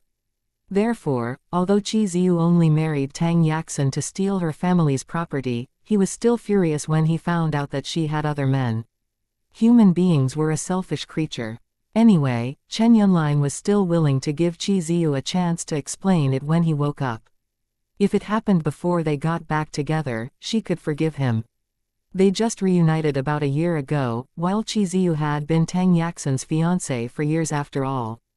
In fact, she also had several ex-boyfriends before she met Qi Ziyu again, but she stopped seeing them once she and Qi Ziyu got back together. She couldn't wait to ask Qi Ziyu for the answer, but he was too drunk right now. As a result, she could only stay in the study alone, feeling sad. If Ji Yuning wanted to see Qi Ziyu, she had to deal with Chen Yunlin first. The windows of Chen Yunlin's study and the master bedroom that Qi Ziyu slept in weren't closed, because there normally weren't thieves in such a rich area. Ji Yuning got into the master bedroom through the window and gave Qi Ziyu a cold glance before she walked towards the door. The door was also open, because Chen Yunlin was afraid that Qi Ziyu might feel uncomfortable in the night. With the door open she could hear it if he needed her help. The study was right next to the master bedroom, but Chen Yunlin had no idea that there was another person in her home now. Given Ji Yuning's ability, it was impossible for Chen Yunlin to find out. When Ji Yuning swaggered into the study, Chen Yunlin was scared and shocked. Who are you? She stared at Ji Yuning. The next second, Ji Yuning hit her shoulder, not giving her any chances to call for help, then Chen Yunlin slowly collapsed. She was unconscious. Ji Yuning lay Chen Yunlin down on the sofa. And in case she woke up all of a sudden, Ji Yuning sealed her mouth. Even if she woke up later, she couldn't do anything. After that, Ji Yuning went back to the master bedroom, and directly poured a glass of cold water on Qi Ziyu's face to wake him up. Qi Ziyu was scared when he saw a person in all black standing by the bed. What? He was too shocked and scared to form a complete sentence. Ji Yuning removed her mask at this time. It's you. Qi Ziyu was stunned when he recognized Ji Yuning's face. What are you doing here? What do you want? Qi Ziyu stayed alert. It's not over yet, Ji Yuning said with a smile on her lips. What? Qi Ziyu was confused. Chapter 1486. Excruciating torture. Qi Ziyu thought for a while, then asked, does what happened at my wedding today have something to do with you? Yes, you're right, Ji Yuning said. What's your relationship with Tang Aining? How much do you know about her? Qi Ziyu asked again. Will you believe me if I tell you that I'm her? Ji Yuning half joked. Are you kidding me? Qi Ziyu couldn't believe it. Tang Aining was shot twice before she jumped into the ocean. It was impossible for her to survive in that situation. Besides, they found Tang Aining's body later and burned it to ashes in front of them. Moreover, Ji Yuning was much younger than Tang Aining. Even if she had plastic surgery, it wouldn't be able to change her that much. Believe it or not, it's the truth. Ji Yuning shrugged. Anyway, she didn't care about Qi Ziyu's feelings. Well, I was also the Tang Aining at your wedding today. Ji Yuning aimed to torture Qi Ziyu over a long time, so she didn't mind wasting time talking with him. She wanted to see him being annoyed. What? Qi Ziyu was shocked. It was obvious that he didn't believe it either. Ji Yuning understood that it was very hard for him to accept it, but she had no intention to explain it further. Do you think that you can do whatever you want as long as Tang Aining is dead? Ji Yuning walked near. Qi Ziyu indeed had that thought, because he was selfish and self-centered. Nobody would believe that Tang Aining could be reincarnated. Qi Ziyu was terrified now. Even though Ji Yuning wasn't Tang Aining, she came here because of Tang Aining, and he was sure that she planned to hurt him. Why do you still want to take revenge? She's already dead, Qi Ziyu shouted. Hearing that, Ji Yuning sneered and looked displeased. If Tang Aining was really dead, nobody would bother to take revenge for her, but fortunately her soul stayed and now lived in another girl's body. You killed her. How can you sleep well at Night, Ji Yuning asked with hatred. Qi Ziyu opened his mouth, but didn't know what to say now. In his eyes, he didn't think that it was a big deal because Tang Aining stood in his way to success. Ji Yuning continued, I'm her only apprentice, so I should certainly take revenge for her. Qi Ziyu was struck dumb for a second, but it was more acceptable to him that Ji Yuning turned out to be Tang Aining's apprentice. What do you want to do? Qi Ziyu's voice was trembling in fear. He knew that he was no match for Ji Yuning and that it was useless for him to struggle against her. He didn't want to accept it, but he couldn't do anything about it. Relax, I won't kill you, but you will probably beg me to do that after being tortured by me. Ji Yuning put on an evil smile. Qi Ziyu's body was also shaking in fear now. Ji Yuning's face was only several centimeters away from his, and he felt helpless at this moment. He wanted to run away, but could barely move because of the effects of the alcohol. If he had to be tortured by his enemy, he would rather be killed. However, he still wanted to take revenge, so he couldn't die right now. Ji Yuning didn't want to waste time talking with Qi Ziyu, so she took out a bag of something. What are you doing? What is this? Qi Ziyu was in a sheer panic. He struggled but didn't have the strength to leave the bed. After that, Ji Yuning caught his jaw and forced him to face her. Qi Ziyu was frightened, but he could only see the white powder being poured into his mouth before he was forced to swallow it.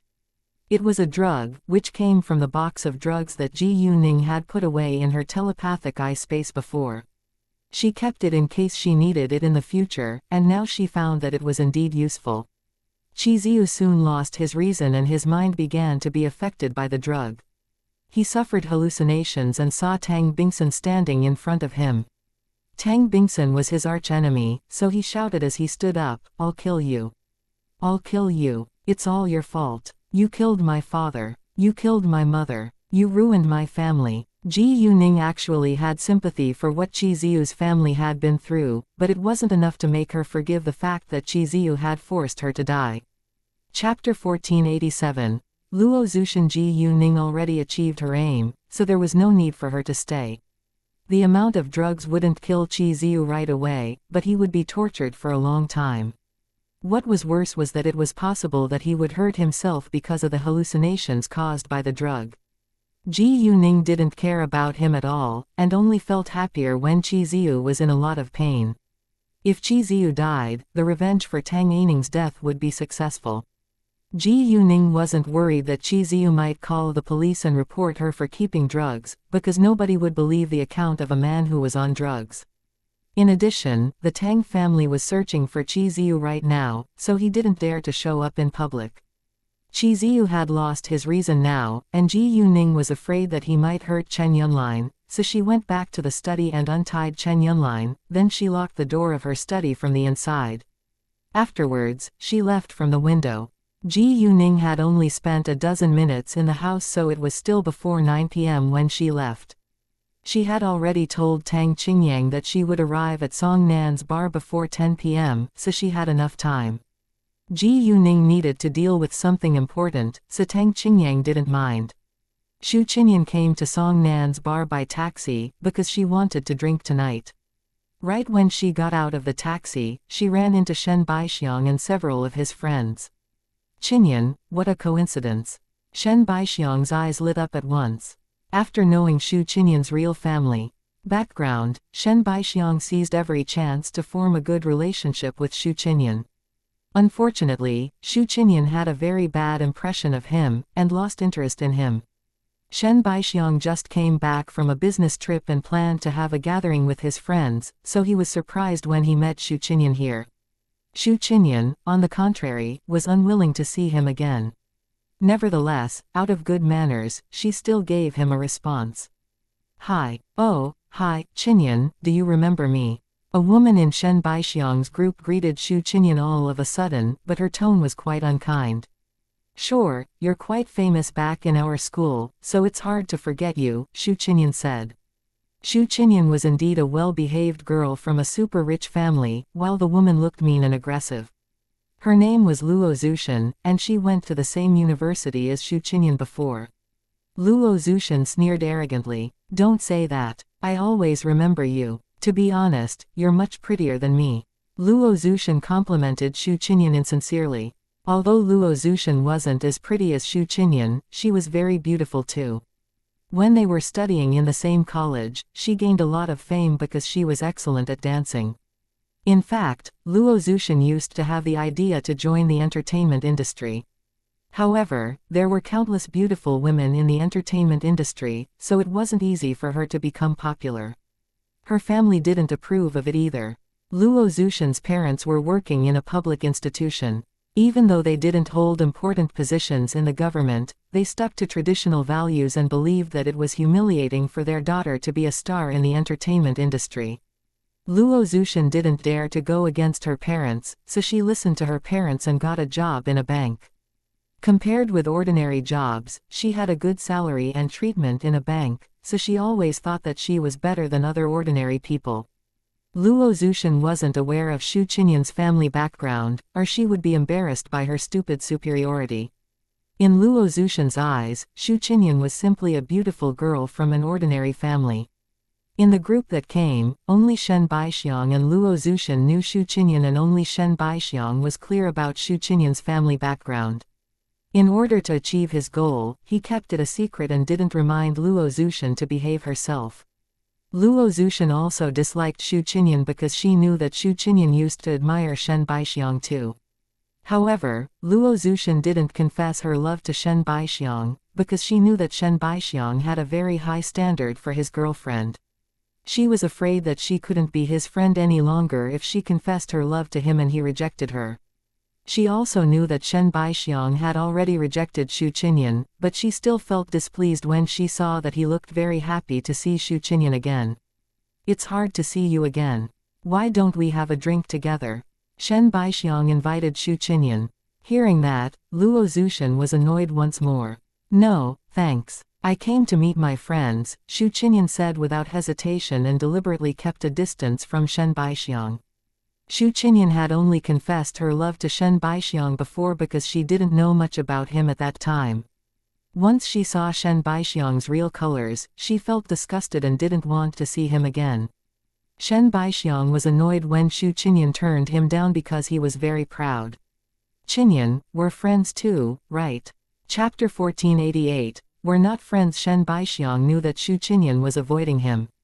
Maybe it was because he had hurt her before and she hated him now, or because she disdained him now, but either way, he was unwilling to give up. As long as he could marry into the Xu family, he would have a bright future. "I'm sorry, I don't think that we're close at all. We've only met each other several times," Xu Qinyan said after losing her patience. It was true that they seldom saw each other during these years. When they were back in the school, Xu Qinyan had only met him 3 times, and she quietly admired him from afar most of the time. After their graduation, they barely saw one another. However, Shen Baixiang had the idea to coincidentally meet Xu Qinyan once he found out about her real family background. Although Xu Qinyan didn't have evidence to prove that Shen Baixiang approached her on purpose recently, she was very sure that he was calculating. He had rejected her before, but suddenly acted so kind towards her, which was quite abnormal. They didn't keep in touch after all. "Xu Qinyan, stop acting. We all know that you confessed your love to Baixiang before. Don't you think that you're hypocritical?" Luo Zushan was mad. Even though Luo Zushan hated it when Shen Baixiang stood near to Xu Qinyan, she disliked it when Xu Qinyan embarrassed Shen Baixiang too. In Luo Zushan's eyes, Shen Baixiang was her prince, and she wouldn't allow anyone to humiliate him. However, Xu Qinyan had a totally different opinion about Shen Baixiang, and she thought that he always despised the poor and curried favor with the rich. If Shen Baixiang didn't know that her family was the Xu family in the capital, he wouldn't be eager to please her. "Zushan, don't say that." Shen Baixiang stopped Luo Zushan right away and turned to explain it to Xu Qinyan. "Qinyan, please don't mind. Zushan didn't mean it." Luo Zushan was furious when she saw Shen Baixiang explaining it to Xu Qinyan with a smile. "Baixiang, Luo Zushan tried to defend herself, but Shen Baixiang gave her a glance of warning. Well, Xu Qinyan felt it was quite ironic. "Zushan, I think it's necessary for me to explain it to you right now. I admit that I've confessed my affection towards Baixiang before, but it doesn't mean that I'm familiar with him. I have only met him several times till now, and I believe that many girls in our school have admired him from afar. After my graduation, I barely saw Baixiang, and gradually forgot about him. To be honest with you, we're not even friends. Luo Zushan felt embarrassed and didn't know what to say now. Shen Baixiang was angry too, but didn't dare to vent his anger on Xu Qinyan. Baixiang, we're simply alumni at the most, so please don't tell other people that we're familiar with each other, because it may cause misunderstandings. If you don't mind, we can regard each other as strangers, Xu Qinyan said. Xu Qinyan understood that Luo Zushan admired Shen Baixiang and that she was attacking her because of him. Actually, she always wanted to find a good reason to get rid of Shen Baixiang. She was a member of the Xu family anyway, and she had to take her family's reputation into consideration when she did anything. Now she got a good chance and didn't want to miss it. Qinyan, it's not like that. Zushan and Shen Baixiang was anxious. He couldn't wait to prove that there was nothing special between Luo Shuihan and him. Unfortunately, he only made the situation more complicated. The more eager he was to try to clear his relationship with Luo Zushan, the more misunderstandings he caused. Enough, I don't want to hear it. I'm an adult, not a kid, and I know what's happening. All right, I should go now, Xu Qinyan said and was unwilling to let Shen Baixiang finish. After that, she walked into Song Nan's bar. Qinyan, Shen Baixiang wanted to stop her, but was afraid that he might annoy her, so he gave up. However, he was full of anger now. He felt embarrassed because Xu Qinyan didn't care about his dignity. Even though Shen Baixiang still wanted to chase Xu Qinyan, it didn't mean that he was tolerant and would respect her. He was only hiding his true colors. Chapter 1489. A male chauvinist. Shen Baixiang was a typical male chauvinist, and he believed that his woman should listen to him no matter how powerful her family was. However, Xu Qinyan wasn't his woman now, so he wouldn't show his dissatisfaction on his face. Baixiang, why are you so polite to her? She's obviously rude. Luo Zushan complained. Shut your mouth. Shen Baixiang glared at Luo Zushan. In fact, he was eager to vent his anger on her, because he blamed Luo Zushan for his bad relationship with Xu Qinyan now. However, because Shen Baixiang took Luo Zushan as his backup, he curbed his anger. Although Luo Zushan's family was very ordinary, her parents had positions in a public institution, and she could help him sometimes. However, if it was possible, Shen Baixiang wouldn't hesitate to marry a girl from a more powerful family. Luo Zushan felt aggrieved when Shen Baixiang snapped at her. Xu Qinyan's family isn't common at all. If we can have a good relationship with her, we can get a lot of benefits. To be honest with you, it's very easy for her to make your parents lose their jobs, Shen Baixiang said. What? Luo Zushan was shocked and didn't dare to argue with Shen Baixiang. Although Shen Baixiang didn't tell her details about Xu Qinyan's family, she knew that he was serious. However, she had always believed that Xu Qinyan's family was even less influential than hers. Actually, Xu Qinyan kept a low profile because she never wanted to attract a lot of attention. What's her family? Luo Zushan asked. I can't tell you right now, but you better not have conflict with her again in the future. I don't want to offend her at all. Now, let's go inside. Shen Baixiang was unwilling to talk about it anymore.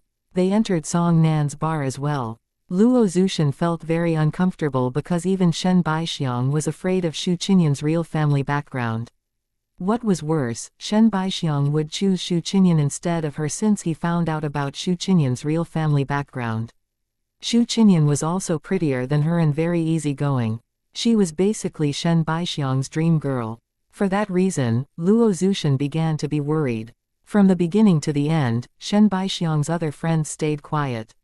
It wasn't a secret that Luo Zushan always admired Shen Baixiang, but Shen Baixiang had a very high standard for his girlfriend.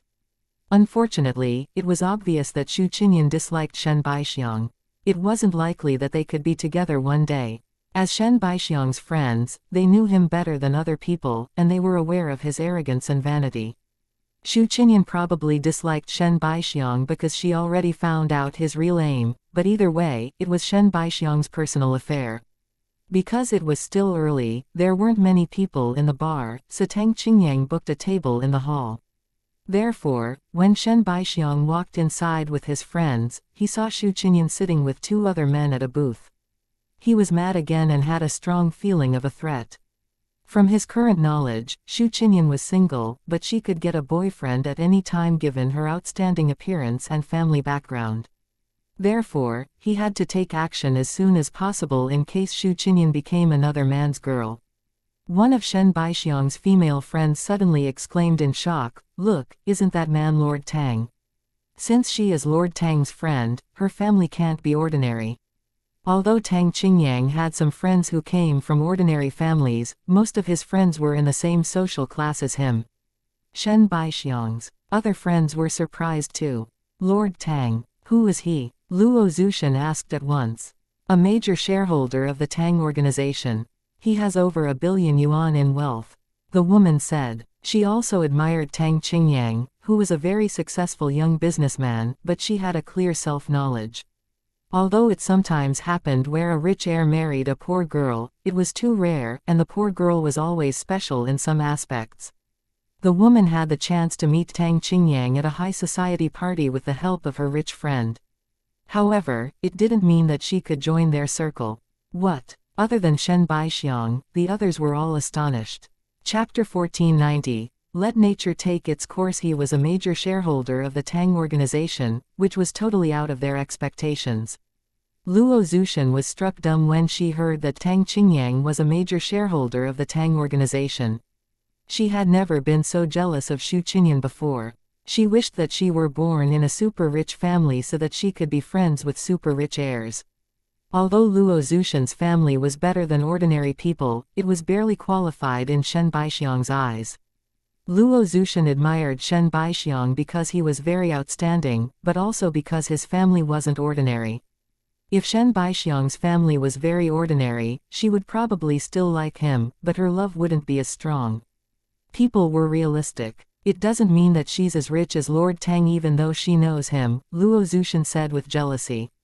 Shen Baixiang frowned in annoyance and said to her in a low voice, "No matter what, her family is very influential, and we're not comparable to her at all."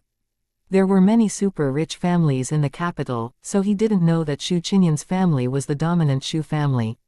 It was too unbelievable in his eyes. Luo Zushan was displeased when Shen Baixiang defended Xu Qinyan again, but she didn't dare to argue with him. Actually, she was simply jealous of Xu Qinyan. "Oh, I just saw a shocking scandal about the Tang family today. The daughter of the chairman of the Tang organization just had a wedding with her fiancé, but a strange woman showed up with their nude pictures. Both of them cheated on each other," said one of Shen Baixiang's male friends. "I read the news too. However, although the scandal affected the Tang organization to some extent, it isn't a big deal and it has nothing to do with Lord Tang," the woman defended Tang Qingyang at once. She did that because she heard that Tang Qingyang was quite different from other rich heirs. Many rich heirs were playboys and changed their girls even more frequently than they changed their clothes. Tang Qingyang, however, was still single and didn't have a special relationship with any women. Even if some rich ladies went to seduce him, he still kept a distance from them. Some rich heirs even joked that Tang Qingyang probably didn't like women or he had a problem with his sexual potency. It was just a joke, and nobody took it seriously. "I didn't say it has anything to do with Lord Tang, I just talked about the scandal of the Tang organization." "You don't need to be annoyed," the man argued. He also knew that the scandal wouldn't have a serious impact on the Tang organization. Tang Yaxin, instead of Tang Qingyang, was the important role in the big news after all, so Tang Qingyang wouldn't be affected. Tang Qingyang felt a little uneasy when he saw Xu Qinyan coming, but he told himself to stay calm. Xu Qinyan had no idea what Tang Qingyang was thinking, so she directly went to sit next to him, which made Tang Qingyang's heart beat faster. "Where is Ji Yuning?" Xu Qinyan asked. "Oh, she needed to deal with something, but she'll be here before 10 p.m., Tang Qingyang said. "Fine." Xu Qinyan nodded. She knew that Ji Yuning was always busy. "Why are you drinking? Your injury just recovered." Xu Qinyan was displeased the second she saw the glass placed on the table in front of Tang Qingyang. Ever since Tang Qingyang was injured because of her, Xu Qinyan had cooked for him many times. With the help of Ji Yuning's power crystals, Tang Qingyang felt much better in 2 days, but Xu Qinyan wasn't aware of it. She still kept cooking for him, and Tang Qingyang gradually got used to it. Xu Qinyan was very good at cooking, so Tang Qingyang started to enjoy it when she came and shared a meal with him. Xu Qinyan was willing to take care of Tang Qingyang as well. At the same time, Tang Qingyang noticed that he had special feelings towards Xu Qinyan now. When he was alone, his mind sometimes wandered and he couldn't help thinking of Xu Qinyan. Zhang Rukan noticed his unusual behavior, and asked him whether he fell in love with Xu Qinyan now. It was a difficult question for Tang Qingyang to answer, because he wasn't very sure of his feelings. He didn't know whether he simply felt touched because Xu Qinyan took good care of him, or if he was really in love with her. Therefore, he wasn't able to answer that question. Besides, Tang Qingyang thought that there was a gap in the social status between him and Xu Qinyan, and he also planned to take revenge in the near future. Because of that, he instinctively rejected romance. However, he couldn't stop missing Xu Qinyan. Xu Qinyan felt relaxed when she was hanging out with Tang Qingyang, so she enjoyed seeing him more often. She also had a good impression of Tang Qingyang, but it wasn't enough for her to fall in love with him. All in all, both of them preferred to let nature take its course. Zhang Rukan was aware of it too, so he didn't do anything inappropriate to set them up. I'm already fine, and I'm quite happy today, so I want to have some drinks.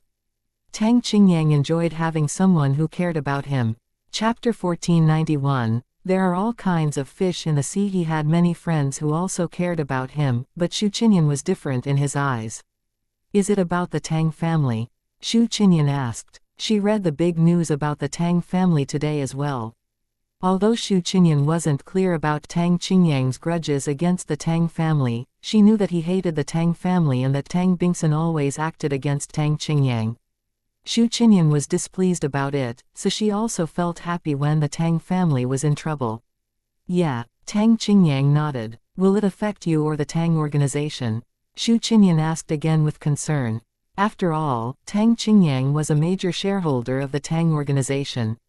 It's fine. Not a big deal, I can handle it well, Tang Qingyang said. Great. Xu Qinyan was relieved. Since you're in a good mood today, let's have a toast. Xu Qinyan raised her glass and clinked Tang Qingyang's glass. After that, they swallowed their drinks. Before Xu Qinyan came, Tang Qingyang had already drunk a lot, but he was willing to listen to her after she came and told him to drink less. Zhang Rukan was amused by the scene and hoped that they could get together as soon as possible. Shen Baixiang kept glancing at Xu Qinyan, which annoyed Luo Zushan, making her lose interest in the gathering. However, she couldn't say anything about it in case Shen Baixiang was mad at her.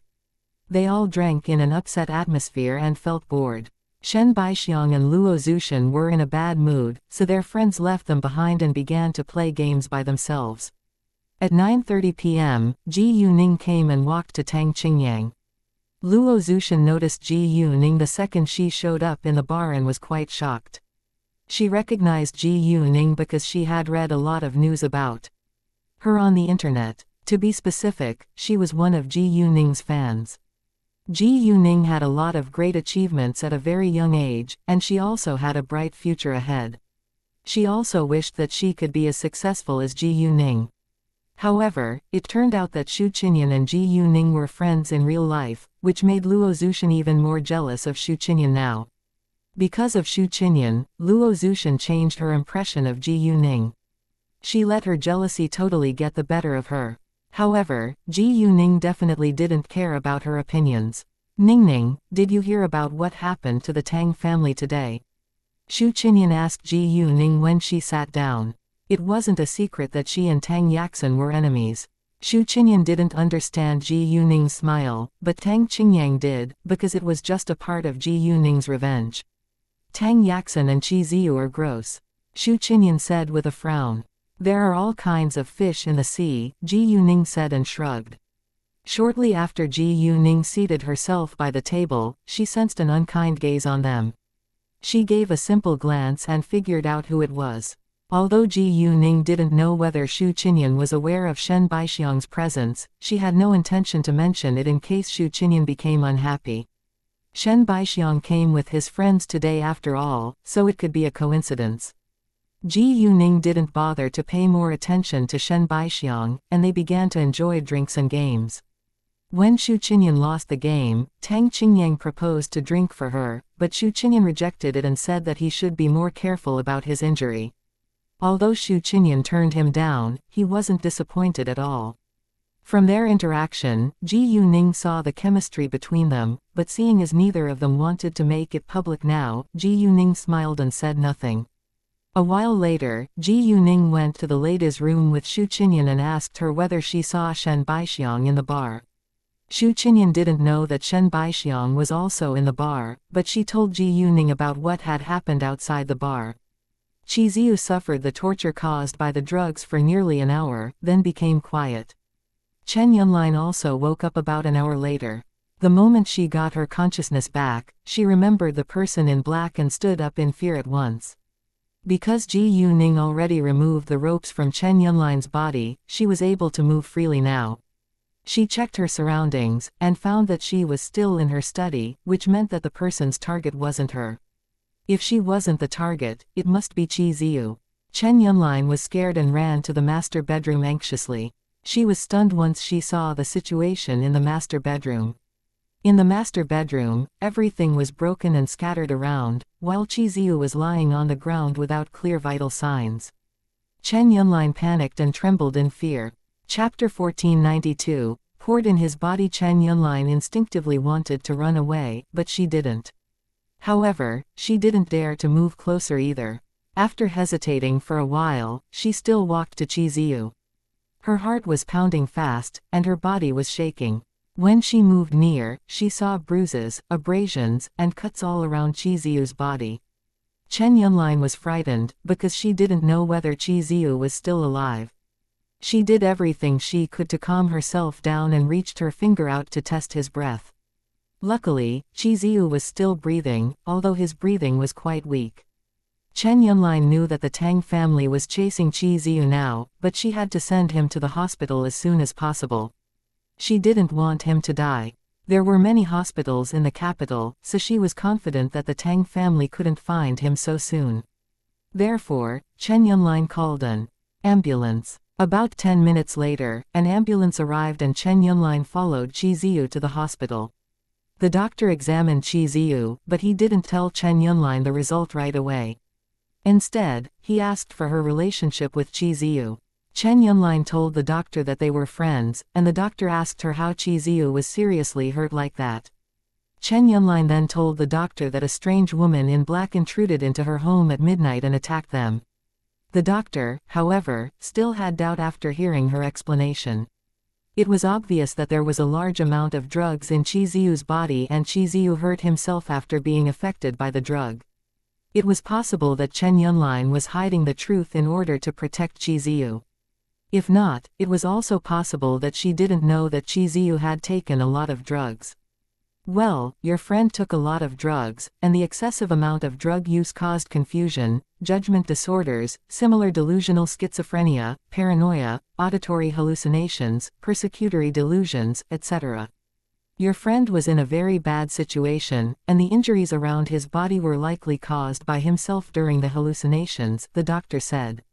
What? He's on drugs. Chen Yunlin was shocked. To her astonishment, Qi Ziyu was using drugs.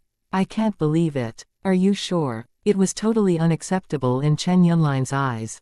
Seeing Chen Yunlin's reaction, the doctor was sure that she didn't know that Qi Ziyu was on drugs. Yes, he just took a large amount of drugs.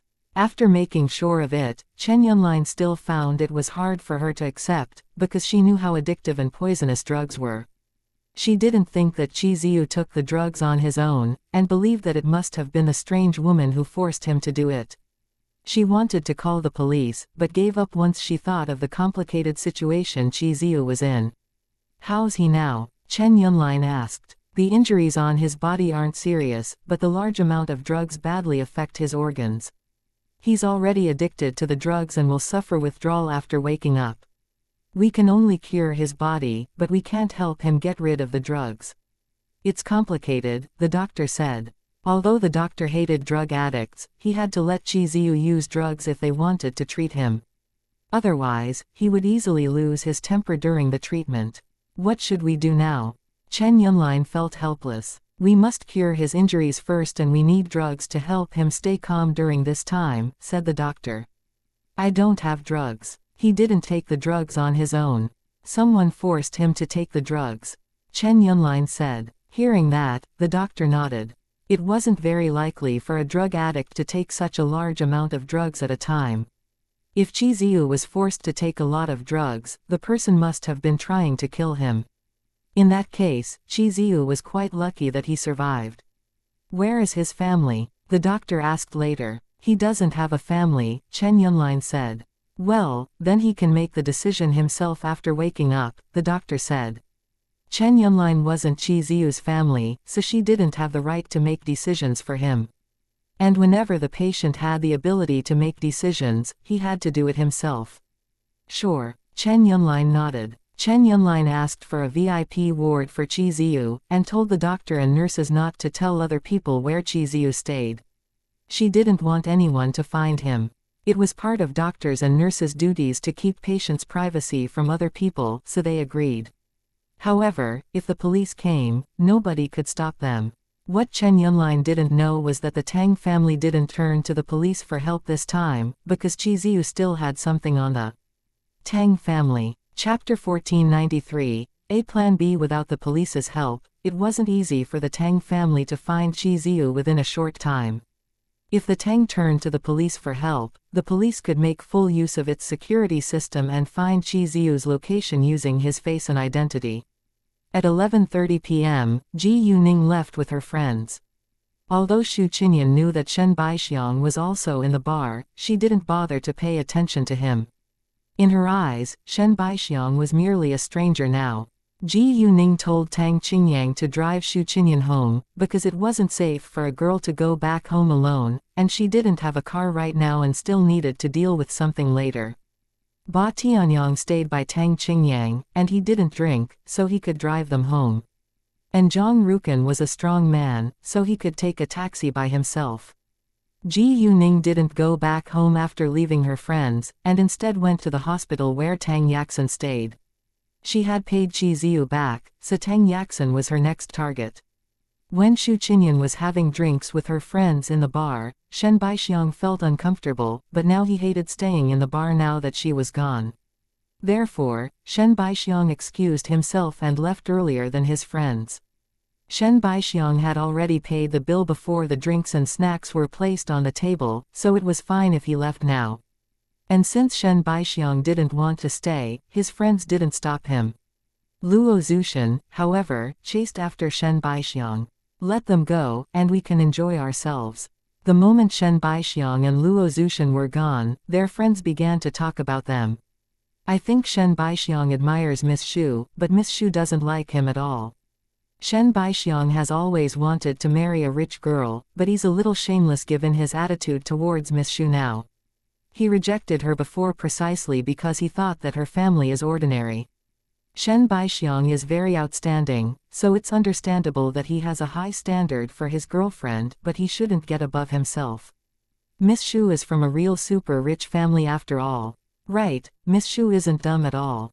I don't think she'll accept Shen Baixiang. Alright, stop talking about them. It's none of our business. After that, they dropped the topic and started to play games. Hey, Baixiang, wait for me. Where are you going? Luo Zhuxian called after Shen Baixiang. I'm going home. Why are you following me? Shen Baixiang was impatient. Luo Zhuxian bit her lips, but didn't dare to say anything in case Shen Baixiang was mad. Shen Baixiang saw through her and asked, do you think that I'm going to see Xu Qinyan? Yeah, Luo Zhuxian was quite honest and nodded. Why? I'm not familiar with her, and she's so rude to me.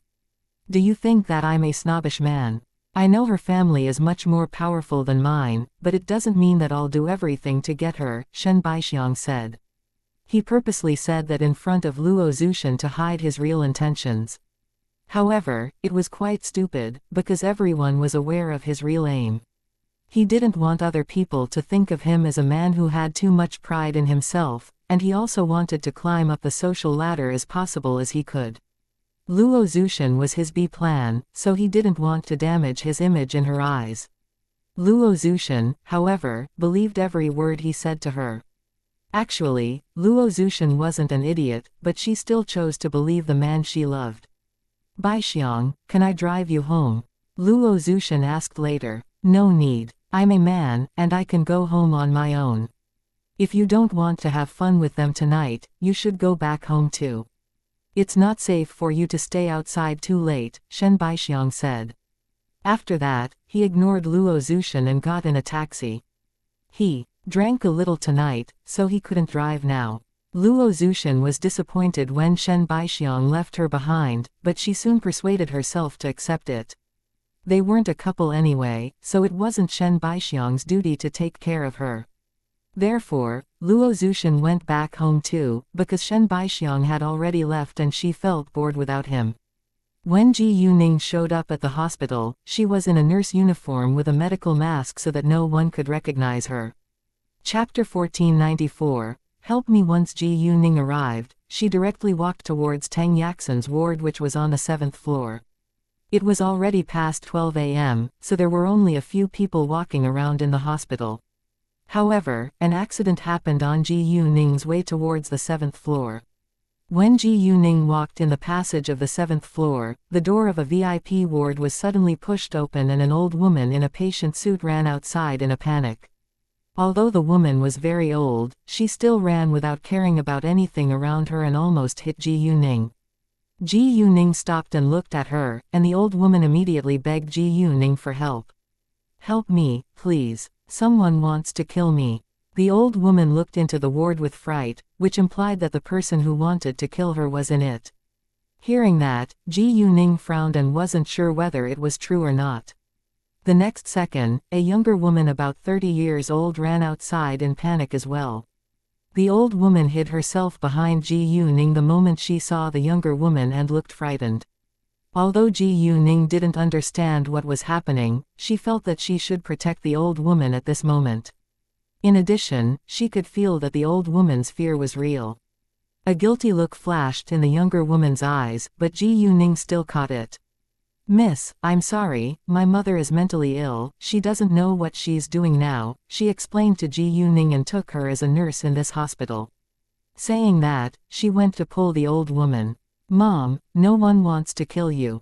No, stay away from me. The old woman clenched Ji Yuning's arm without delay and refused to go back to the ward with the younger woman. Ji Yuning had to stop the younger woman. Since your mother is mentally ill, I can have a look. She sensed that something was abnormal between the old woman and the younger woman. It's fine. My mother will be fine after resting for a while in the ward, the younger woman said. She was unwilling to let Ji Yuning be involved in it. If Ji Yuning was involved, she was afraid that the old woman would say something that she shouldn't say. I'm a nurse, and it's part of my job to take care of the patients. We can go to the ward together, Ji Yuning said. She was sure that the younger woman wasn't a good person. The younger woman couldn't reject it now, because it would raise suspicion. What she didn't know was that Ji Yuning wasn't a nurse at all. Fine. The younger woman agreed in the end. She had bad luck today. Let's go inside together now, Ji Yuning gently said to the old woman. No. The old woman quickly shook her head. If Ji Yuning left later, she would still be in danger. Relax, I'll stay by your side, Ji Yuning said to comfort her.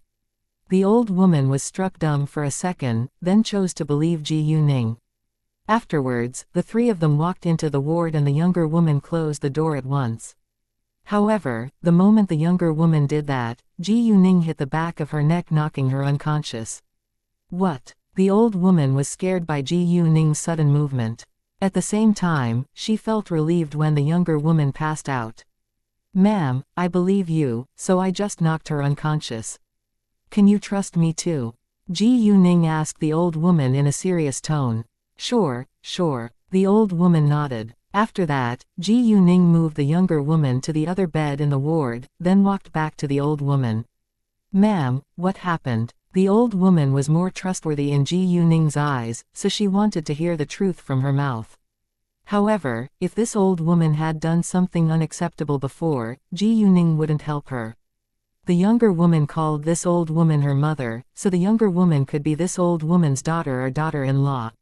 They were close family members, so something terrible must have happened. The old woman burst into tears all of a sudden. "She's my daughter, but my adopted daughter. Her name is xianxia. She is the biological daughter of one of my distant relatives. Her parents passed away in a car accident when she was 10, and she had nowhere to go. My family was richer and I didn't have any children, so I adopted her and raised her up as my own kid. About 10 years ago, my husband died of cancer, and I had to manage my family's business alone. My brother-in-law's family helps me sometimes, but I'm suffering from kidney failure now and I need to step down from my position. I plan to give my brother-in-law my shares and let him take over my family business, while my adopted daughter can have 10% shares. My adopted daughter, however, is unwilling to accept it. She believes that she should take over my family's business. She wants to murder me before I settle the will, but she doesn't know that my will is already settled and she won't get the wealth that doesn't belong to her even if I'm dead." Chapter 1495, Greedy Adopted Daughter. During these years, my brother-in-law's family has never hesitated to help me. They're diligent and kind, and never asked for anything they don't deserve. My adopted daughter, however, isn't grateful at all. She behaved like a good girl in front of us before she got married, but we were astonished and mad that she got pregnant before marrying. We couldn't accept it. Actually, if her husband is a good man with potential, we would wish them all the best. However, her husband is merely a gangster and she has had several abortions because of him. If she has another abortion, she could become infertile. We were left no choice but to hold a wedding for them. I gave them a house and a car along with 500,000 yuan, and I hoped that they could live a happy life afterwards. They listened to me at the beginning, but soon they became lazy and rude. They always asked me for money and more money. They're too greedy and even wanted to steal my property by murdering me. Hearing that, Ji Yuning was surprised and angry. The old woman looked very sad and Ji Yuning trusted her. After that, the old woman began to cry again, but she suddenly coughed and seemed to be short of breath. Ji Yuning was afraid that she might be in great pain, so she stood up and poured a glass of water for her. Ji Yuning also secretly put a power crystal inside before she handed the glass to the old woman. "Ma'am, have some water." "Thanks." The old woman drank the water Ji Yuning gave her.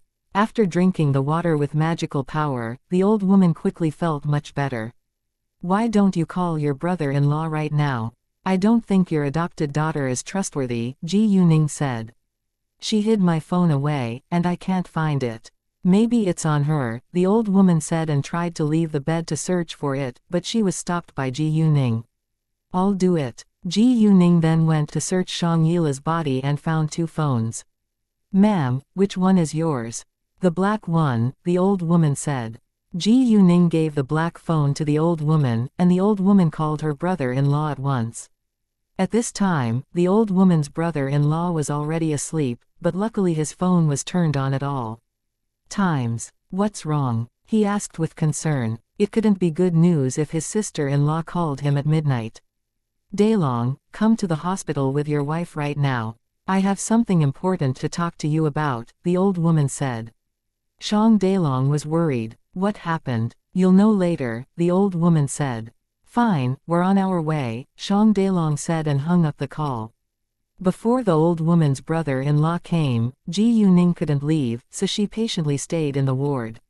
Anyway, she had enough time to deal with Tang Yaxin. About 10 minutes later, Shang Daylong and his wife arrived. Their home wasn't far from the hospital, and there was little traffic on the road that late at night, so they arrived very fast. Shang Daylong was in his late 30s and was still very young, while his wife was only 35 this year. They thought that the old woman was in great danger, so they came in a hurry, but they felt relieved once they saw that she was fine. "What happened?" Since it's your family affair, I think I should leave now, Ji Yuning said with a smile and excused herself. Thank you so much, miss. The old woman thanked Ji Yuning again. From the beginning to the end, the old woman believed that Ji Yuning was only a nurse working in the hospital. You're welcome, Ji Yuning said and left. She didn't go to Tang Yaxin's ward, but directly walked out of the building. If she entered Tang Yaxin's ward right after she left the old woman's ward, the old woman might get involved in trouble because of her. She didn't want the old woman to be punished because of what she would do to Tang Yaxin. Although the old woman interrupted her plan tonight, she didn't blame her, instead she felt satisfied that she had helped another innocent person out. Shang Dalong frowned in annoyance when he saw Shang Yila lying on another bed with her eyes closed. What's Yila doing here? Shouldn't she take care of you? Shang Dalong asked. He also had a bad impression of Shang Yila after knowing about her bad deeds. However, she was a member of their family, so he couldn't do anything about it. She was knocked unconscious by the young nurse just now, the old woman said, then told them everything. Shang Dalong and his wife were furious after knowing what had happened. In fact, they never had the idea to steal their sister-in-law's property. It was their family's business after all, so they were unwilling to let Shang Yila take over. Chapter 1496. Take revenge. Most importantly, Shang Yila wasn't skilled at running a business, and she would ruin their family business within a short time. Therefore, no matter what, they had to stop her from taking over their family business. Besides, given what Shang Yila had done to the old woman, their mother and daughter relationship came to an end, so the old woman decided to take back the 10% shares which used to belong to Shang Yila. When Ji Yuning showed up in the hospital again, she was in all black once more. It wasn't a very special look, so she didn't attract much attention from other people. Many people wore masks, especially medical masks in a hospital, and everyone was busy dealing with his or her own things. No accidents happened this time, and Ji Yuning successfully reached Tang Yaxin's ward. She used her jade eyes to see inside of the ward before she entered, so she saw that Ji Yijing was staying with Tang Yaxin in the room. At this time, both of them were fast asleep. Tang Yaxin woke up shortly after she was admitted to the hospital, but unfortunately she was diagnosed with a sexually transmitted disease. STDs spread through sexual intercourse, and mainly affected the genitals, so because Tang Yaxin had a sexual relationship with different men, it wasn't strange that she was infected. STDs were infectious, but Chi Ziu wasn't infected, so Tang Yaxin might have just gotten infected a short while ago. Kay hadn't investigated it, so Ji Yuning wasn't aware of it. The door of the ward wasn't locked, which was for the doctor's convenience. Therefore, Ji Yuning pushed the door open and walked inside without waking up Tang Yaxin and Ji Yijing. She walked to Ji Yijing first and hit the back of her neck so that Ji Yijing would fall unconscious right away. Ji Yuning's target was Tang Yaxin tonight, so she had to make sure that Ji Yijing wouldn't make any noises. After that, Ji Yuning walked towards Tang Yaxin who was lying on the hospital bed. It was super easy for Ji Yuning to kill her right now, but Ji Yuning had no intention to do that. If she wanted to kill them, she could have done that a long time ago when she saw them for the first time. She wanted to torture Tang Yaxin. Ji Yuning woke Tang Yaxin up the next second. Tang Yaxin was displeased when someone ruined her sweet dreams. She opened her eyes and wanted to vent her anger on the person who dared to do that to her. However, she was scared the second she saw Ji Yuning's face, and Ji Yuning pinched her neck at once so that she couldn't make a sound. Tang Yaxin raised her hands to move Ji Yuning's hands away, but Ji Yuning released her cold magical power. When the cold magical power affected Tang Yaxin stiffened and couldn't move at all. You better stay quiet, or I'll break your neck, Ji Yuning said in a low voice. Tang Yaxin turned to look at her mother, but Ji Yijing was still lying on the other bed silently. She can't help you, because she's unconscious now, Ji Yuning said with a satisfied smile. Knowing that, Tang Yaxin felt helpless. Who are you? What do you want to do? Tang Yaxin struggled to say a complete sentence. Take revenge, of course. Ji Yuning sneered. You. Tang Yaxin was scared and thought of Tang Aining. Are you the woman who ruined my wedding? Tang Yaxin asked. Right, but to be specific, I am Tang Aining, Ji Yuning said. She didn't bother to hide her real identity now. No, no. Tang Yaxin was frightened and refused to believe it. Tang Aining was already dead, and she didn't think that Tang Aining could come alive again. Well, I can explain it to you. Ji Yuning smiled again. She didn't care whether Tang Yaxin was willing to hear it or not and continued. On 6th August last year, Shiziu invited me to have fun on the ocean, which was part of your scheme. Hearing that, Tang Yaxin trembled in fear. Ji Yuning was very satisfied with her reaction and said, I was shot in the right shoulder and left thigh, and I still remember our conversation at that time. I asked Shiziu why he did that to me, but you told me that Shiziu never loved me. I was simply a pawn in his eyes, right? Tang Yaxin almost had a breakdown, because she still remembered it very clearly. However, she still couldn't believe that Ji Yuning was Tang Aining. Tang Aining was dead, and that was the only truth that she could accept. Chapter 1497. Hang on there, Tang Yaxin, you also told me that our father understood that he would lose control of me once my mother died, so he arranged for a man to chase me and made me fall in love with the man. I did everything I could for our father, but you still stole my man away from me. Tang Yaxin stared straight at Ji Yuning in great shock. Tang Yaxin, what a surprise. Ji Yuning smiled at her. No, it's impossible. Tang Yaxin almost cried in despair. You still don't believe it. Well, do you remember what you did to me on the first day you and your mother, who's a mistress, entered my home? You treated me as a maid and caused mischief between me and Tang Bingsun, Ji Yuning said. She remembered everything clearly, and didn't have the courage to forget the terrible things she had been through. You never stopped humiliating me when we lived under the same roof. You looked kind on the surface, but actually you were the evilest girl I've ever seen. Stop it now. Tang Yaxin cried. People who didn't know her might have sympathy for her, but Ji Yuning didn't buy it. Her tears were cheap, and she was as evil as always. Ji Yuning had no sympathy for her enemy. Stop it. Why? Tang Yaxin, you should admit to your crimes, Ji Yuning said. Everyone will pay for what he or she has done before, right? No, no. Tang Yaxin shook her head.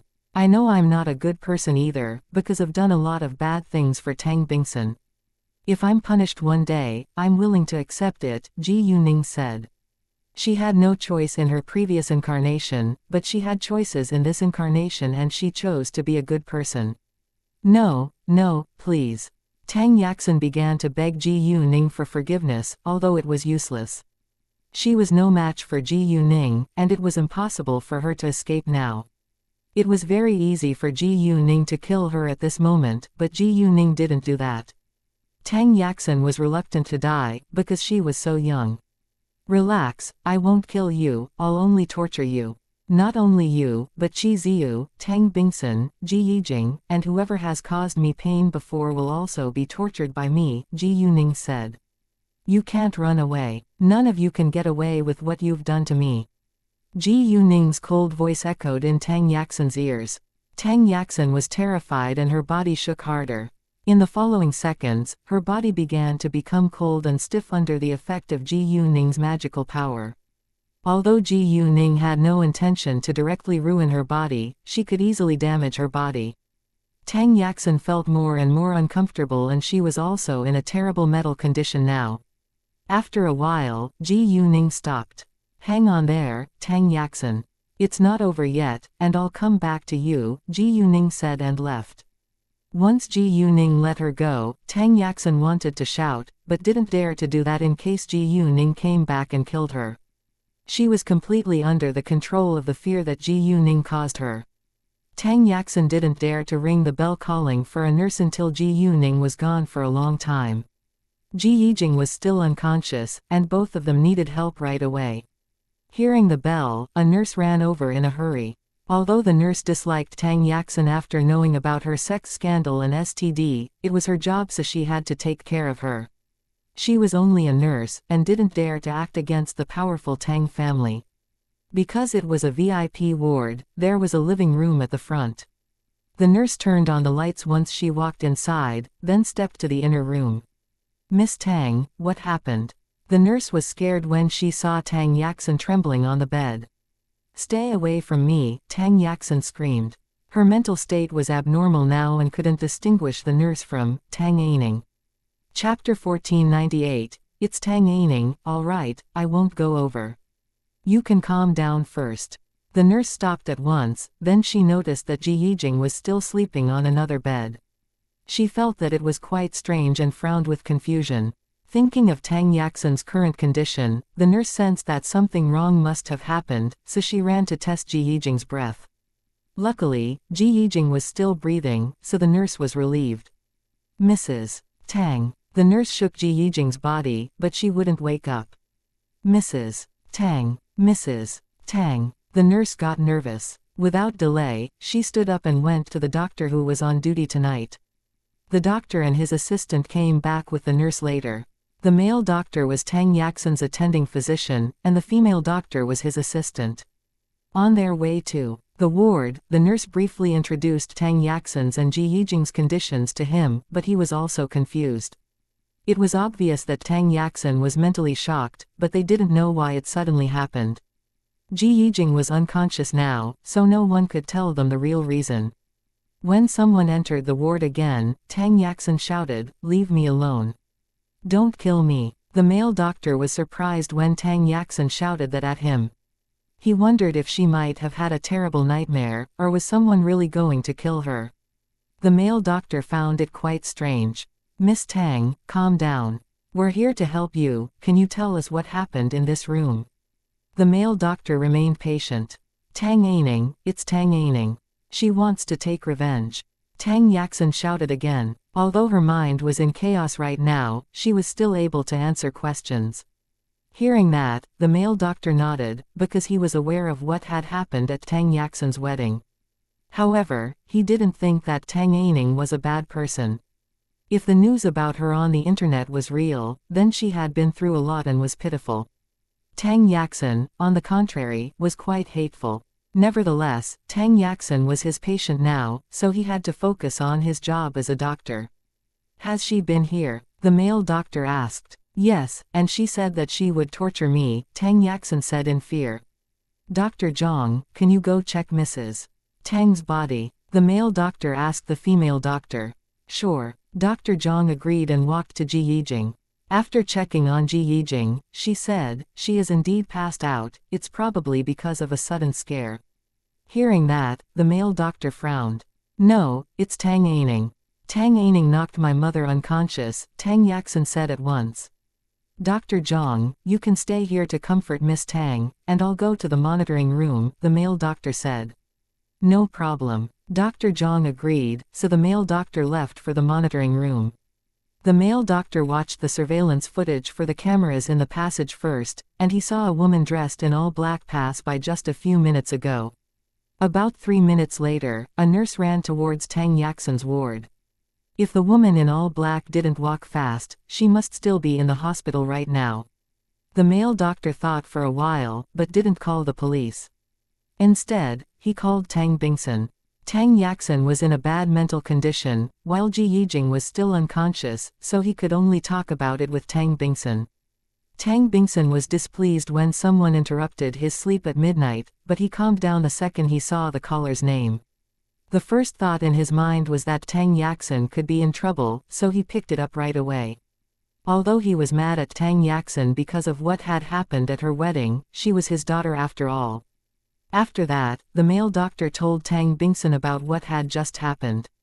Tang Bingsun was furious and blamed the male doctor for not taking good care of Tang Yaxin and Ji Yijing. The male doctor knew that it was his fault, so he kept apologizing to Tang Bingsun. Even though Tang Bingsun was full of anger, he still didn't want to call the police. The male doctor also told him that this was the first call he made, so Tang Bingsun told him not to call the police or tell anyone else. He decided to deal with it himself. Before long, Tang Bingsun arrived at the hospital along with 2 top bodyguards. They were much stronger than the bodyguards at Tang Yaxin's wedding, because they were mercenaries who were comparable to professional killers. Tang Bingsun was afraid that Tang Aining would attack him again, so he hired 2 mercenaries to protect him. To his astonishment, Tang Aining went to hurt Tang Yaxin. He thought that the hospital would be safe, but it turned out that he was wrong. Tang Bingsun went to see Tang Yaxin and Ji Yijing right after he reached the hospital. Ji Yijing woke up before Tang Bingsun walked into the ward, and she felt terrified after hearing what had happened when she was unconscious. Tang Aining was a formidable enemy, making it impossible for them to stay calm at this moment. Ji Yijing comforted Tang Yaxin for a long while before she finally relaxed a little.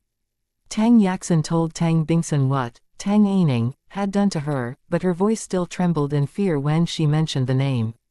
Chapter 1499. Wu Shunhua found Ji Yuning. Although Tang Bingsun still didn't believe that the woman was Tang Aining, he found that there was no other explanation. After all, only Tang Aining knew all of his dirty secrets. If the woman was really Tang Aining, he was very anxious that she might have evidence of his crimes in her hands. Tang Bingsun had already hired professional killers to chase and kill Tang Aining, but he hadn't heard any good news yet. He hoped that he could hear the news that the task was fulfilled as soon as possible so that he could sleep at night. Tang Bingsun didn't stay in the hospital for a long time, because there was nothing he could do. He told one of his mercenaries to stay and protect his wife and daughter. He would arrange for 2 bodyguards to come over later. At this time, Ji Yuning was back in her home. She went back to Century City, and it was already 2:30 p.m. when she finally went to bed. Before she slept, she took out a pair of earphones and put them into her ears. She left a bug under Tang Yaxin's bed when she was talking with her in the hospital, so she was able to secretly listen to Tang Yaxin's conversation with other people. The bug could also record the conversations, so Ji Yuning was listening to the recording. Afterwards, she learned that Tang Bingsun arranged a mercenary and 2 bodyguards to protect Tang Yaxin. Given Ji Yuning's ability, a mercenary was no match for her. In addition, Ji Yuning already told Tang Yaxin that she would see her again, which meant she wasn't worried about what Tang Yaxin would do. If she was able to hurt Tang Yaxin when there were skilled men protecting her, Tang Yaxin would be even more shocked and scared. That night, Tang Bingsun, Tang Yaxin, and Ji Yijing didn't sleep at all, because they felt that they were in great danger. Although they had strong bodyguards by their sides, they didn't have confidence that they could protect them well. Besides, Tang Bingsun was still worried that Tang Aining could have something important on him, which could ruin his life. Ji Yuning, on the other hand, had a good sleep and still got up early the next morning, then went outside to run. Once she left her home, she felt that someone was staring at her, and it seemed to be a cultivator. Ji Yuning thought of Baili Zongyang or Baili Zongshe at first, but she didn't care much about it and kept on running. When Ji Yuning was running, she felt that the cultivator was following her along the way at a distance. In ordinary people's eyes, it was very normal, because there were plenty of people running at this time. However, Ji Yuning knew that it wasn't normal and stayed alert. After running for 10 minutes, Ji Yuning stopped where exercise equipment was placed. She deliberately bent her body and glanced at the cultivator behind her. With a simple glance, she saw Wu Shunhua, who was only 20 meters away from her. Seeing Wu Shunhua, Ji Yuning wasn't surprised at all. Wu Shunhua stopped once Ji Yuning stopped, but he didn't know that Ji Yuning already noticed him. Ji Yuning had no interest in paying more attention to him after knowing who he was, so she exercised for a few minutes, then kept on running. Wu Shunhua continued to follow her, but Ji Yuning didn't bother to give him a glance. After half an hour, Ji Yuning went back home. Gao Yi and Xiaoya seldom ran in the morning, because Xiaoya needed to prepare breakfast for Ji Yuning, so she basically practiced her fighting skills with Gao Yi in the yard every morning. It was also a good way to improve their strength. When Ji Yuning didn't go out for a run sometimes, she would do it too. Undoubtedly, Ji Yuning won every time. Although it was just training, they had to use their skills to the best of their ability in order to improve. Ji Yuning's skills might not improve when her competitors were Gao Yi and Xiaoya, but Gao Yi and Xiaoya learned a lot from her. Actually, not many people could defeat Ji Yuning now. Gao Yi and Xiaoya weren't annoyed at all when they were defeated by Ji Yuning, instead they felt quite happy that they were making improvement. Therefore, they enjoyed it when Ji Yuning fought against them. They normally got up at 6 a.m. and would arrive at the company before 9 a.m. There was a rush hour in the morning, so it took a long time on their way to work. When Ji Yuning got home, Wu Shunhua called Dongfang Ziyu at once and told her that he finally found Ji Yuning. Dongfang Ziyu told Wu Shunhua to keep on spying on Ji Yuning. Qi Ziyu woke up at 7 a.m. that morning, but he suddenly couldn't remember what he had been through. He tried to sit up, but was out of strength and his body was so painful. Chapter 1500. Talk with the doctor. Qi Ziyu was confused and looked around for the answer. When he saw the medical equipment in the room, he was scared. Why was he in a hospital now? Yunlin. He called Chen Yunlin, who was by his bed. Qi Ziyu's voice was very weak, but luckily Chen Yunlin still heard it. Chen Yunlin opened her eyes and got excited. Ziyu, you're awake. What happened? Why am I in a hospital now? Qi Ziyu frowned in annoyance. She should know that he was in a very dangerous situation now, and Tang Bingsun could find him at any moment. A strange woman intruded into my house last night. She knocked me unconscious. By the time I woke up, the room you slept in was in complete chaos. You were seriously injured and lying on the ground, so I had to call an ambulance, Chen Yunlin said. Hearing Chen Yunlin's explanation, Qi Ziyu remembered what he had been through last night and his eyes were full of fear. How's my body now? Am I all right? Qi Ziyu asked anxiously. Chen Yunlin opened her mouth, but didn't know what to say and where to start. Seeing that, Qi Ziyu had a premonition. Tell me, what's wrong with my body? Qi Ziyu asked in anger. Chen Yunlin understood that Qi Ziyu would know sooner or later, so she said, she poured a large amount of drugs into your body. What? Qi Ziyu was struck dumb. And? Qi Ziyu asked. The injuries on your body weren't caused by the woman, it was caused by the hallucinations caused by the drug. The doctor said that you're already addicted to drugs now, and it's not appropriate for you to get rid of it right away, because your injuries must be cured first, Chen Yunlin said with worry. She hated drug addicts, but Qi Ziyu was innocent and was forced to take drugs. In that case, she didn't hate him at all, and had sympathy for him. Qi Ziyu remained silent and pressed his lips. He knew how hard and painful it was to get rid of drug addictions. One of his friends was addicted to drugs before, and tried to get rid of it later. Although his friend succeeded in the end, his friend honestly told him that it was a great torture and he never wanted to suffer it again. Every time he suffered withdrawal, he would rather die right away.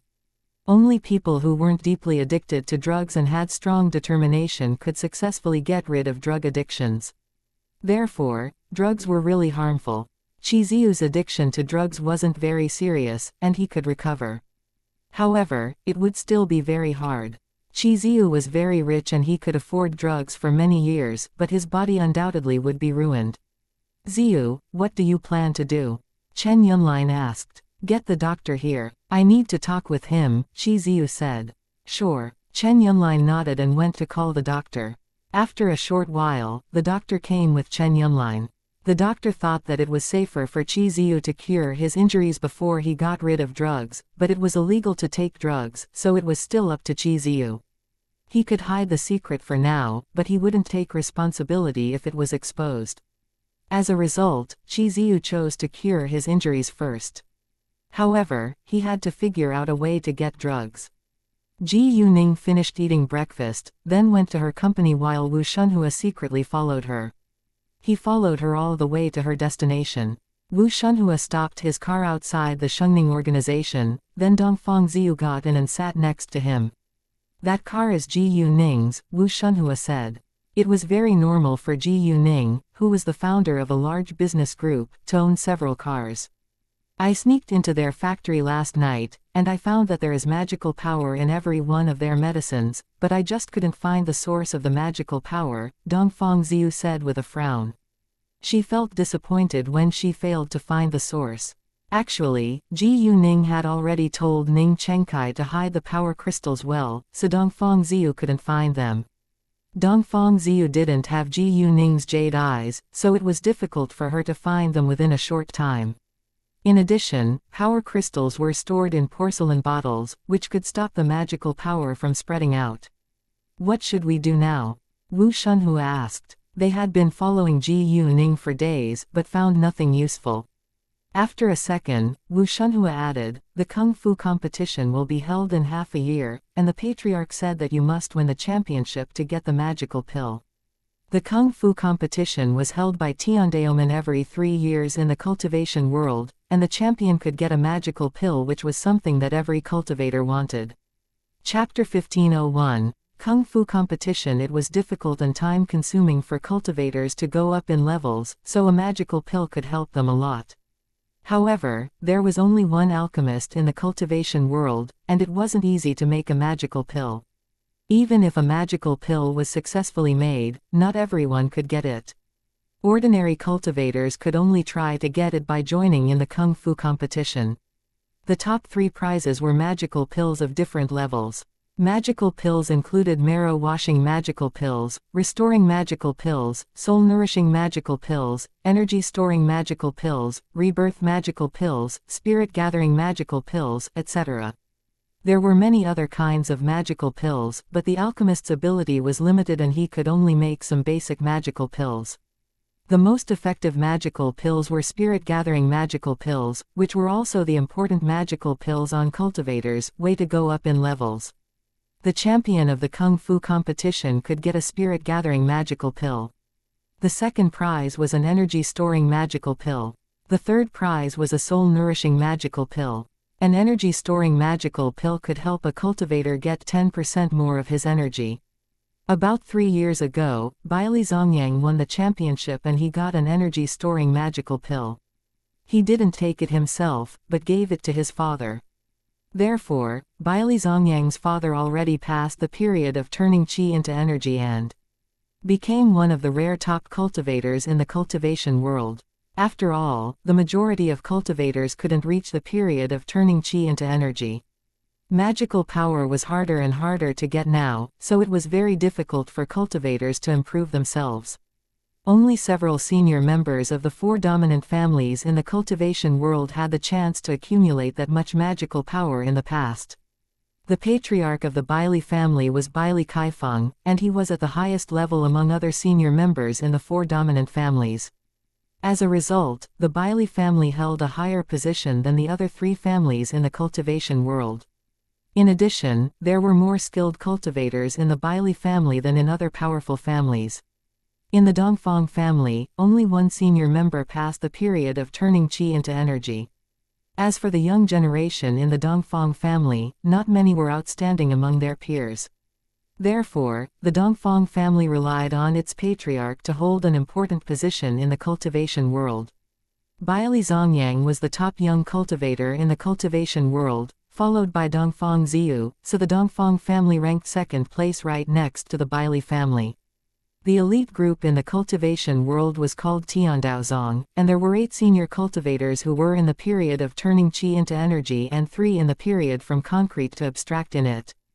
There were many masters in Tiandaozong because it had the alchemist, and they had the priority to get magical pills before other cultivators. In addition to magical pills, they were also talented and paid a lot to improve themselves. Dongfang Ziyu put on a serious expression when Wu Shunhua mentioned the competition, because it was very important in her eyes. She was stuck in the primary period of turning qi into energy for almost a year, which was very common, but she lost her patience. After all, it was harder for them to find magical power now, so everything developed slowly. If she could get the magical pill, she could directly reach the last phase of turning qi into energy. She wished that she could pass that period and reach a higher level, but it was nearly impossible. There was a rule set by the host of the competition that the previous champions couldn't take part in the game again. In that case, Dongfang Ziyu was confident that she could win the first prize this year. She was ranked second last time. However, nobody knew whether someone else would surpass her. Many things could have happened in the past 3 years, and every cultivator was working hard to improve himself or herself. Therefore, Dongfang Ziyu still needed to be well prepared. "Did you see Baili Zongxie again?" Dongfang Ziyu asked all of a sudden. She believed that Baili Zongxie came for Ji Yuning as well, so she was afraid that the Baili family might get the magical power from Ji Yuning before her. The four dominant families didn't have a close relationship with one another in private, and they were competitors. No, I didn't see her, Wu Shunhua said. Wu Shunhua failed to see Baili Zongyang and Baili Zongshe again because of his bad luck. In fact, Baili Zongyang and Baili Zongshe often showed up together, but Wu Shunhua came when they were already gone. They also ran in the morning, but they accidentally didn't go back to Century City last night, so Wu Shunhua couldn't see them this morning. Fine, spy on Ji Yuning. I need to go back to the cultivation world for a while. Call me once you have any news, Dongfang Ziyu said. Because the cultivation world was totally different from the mortal world, she couldn't charge a smartphone there and could only carry a smartphone with full energy with her. They could also only carry some small stuff with them, because the space of the portal passage was limited. No problem. Wu Shunhua agreed. Wu Shunhua wasn't a member of the Dongfang family and he wouldn't participate in the competition either, so he was free and could stay outside as long as he wanted. After that, Dongfang Ziyu left. Chapter 1502. Threats come after unsuccessful acquisition. Ji Yuning saw Kei when she was waiting for the elevator in the underground parking lot. Hi, boss, several tech companies have contacted me and wanted to acquire high-speed tech, but I turned them down. Some of them even threatened me in annoyance. Kei smiled at Ji Yuning, and didn't take those threats seriously. Given Ji Yuning's influence now, nobody could hurt him. Instead, if their enemies in business tried to hurt them, they must be prepared for their own stupid decision. No company had ever succeeded in scheming against Ji Yuning's companies. Even if they could damage the reputation of Ji Yuning's companies for a short while, they still failed in the end and suffered a great loss. Because high-speed tech was just a small startup, and not many people were aware that it was controlled by Ji Yuning as well, it didn't have much influence in the society for the time being. However, the first game developed by high-speed tech became the top one online game once it was released, so it helped high-speed tech attract a lot of attention from its peers in the game industry. Really? Ji Yuning cocked her eyebrow. She wasn't mad at all, but also smiled. How did they threaten you? Not very straightforward, they simply said that high-speed tech is a small startup and it won't have a bright future without a powerful support, and they're willing to support us, Kei said with disdain. Those big tech companies might believe that they were the leaders in the game industry, but Kei had a different opinion. He was very sure that none of them was comparable to Ji Yuning. After all, Ji Yuning already had dozens of billions of yuan in assets now. Only Kei was aware of all Ji Yuning's companies, so he knew that she was incredibly rich. Most of her wealth came from jade jewelry. Her companies in City Tang were worth over 10 billion yuan. Kuzi and jade beauty jewelry were also quite profitable. Although only a small number of rich people became loyal customers of jade beauty jewelry, they never hesitated to spend a lot of money on jewelry. A single rich woman could have multiple sets of jewelry. Compared with jade beauty jewelry, Kuzi was popular in most social classes, and many women or girls bought it regularly. Women were very generous in maintaining their beauty, so it was easy to make money by attracting loyal female customers. And although Kuzi was a newly built brand, it already earned a good reputation for its quality, safety, and great effects. Some rich women might prefer to buy famous international skincare brands, but Kuzi was the most popular domestic brand now. More and more girls or women were willing to try Kuzi, and most of them fell in love with it after using it. Kuzi wasn't on the list of famous international brands now, but it wouldn't take long for it to do that. Some other skincare brands felt threatened facing such a strong competitor like Kuzi. They deliberately left negative comments on it on the internet, trying to stop more people from buying it, but this tactic wasn't very useful.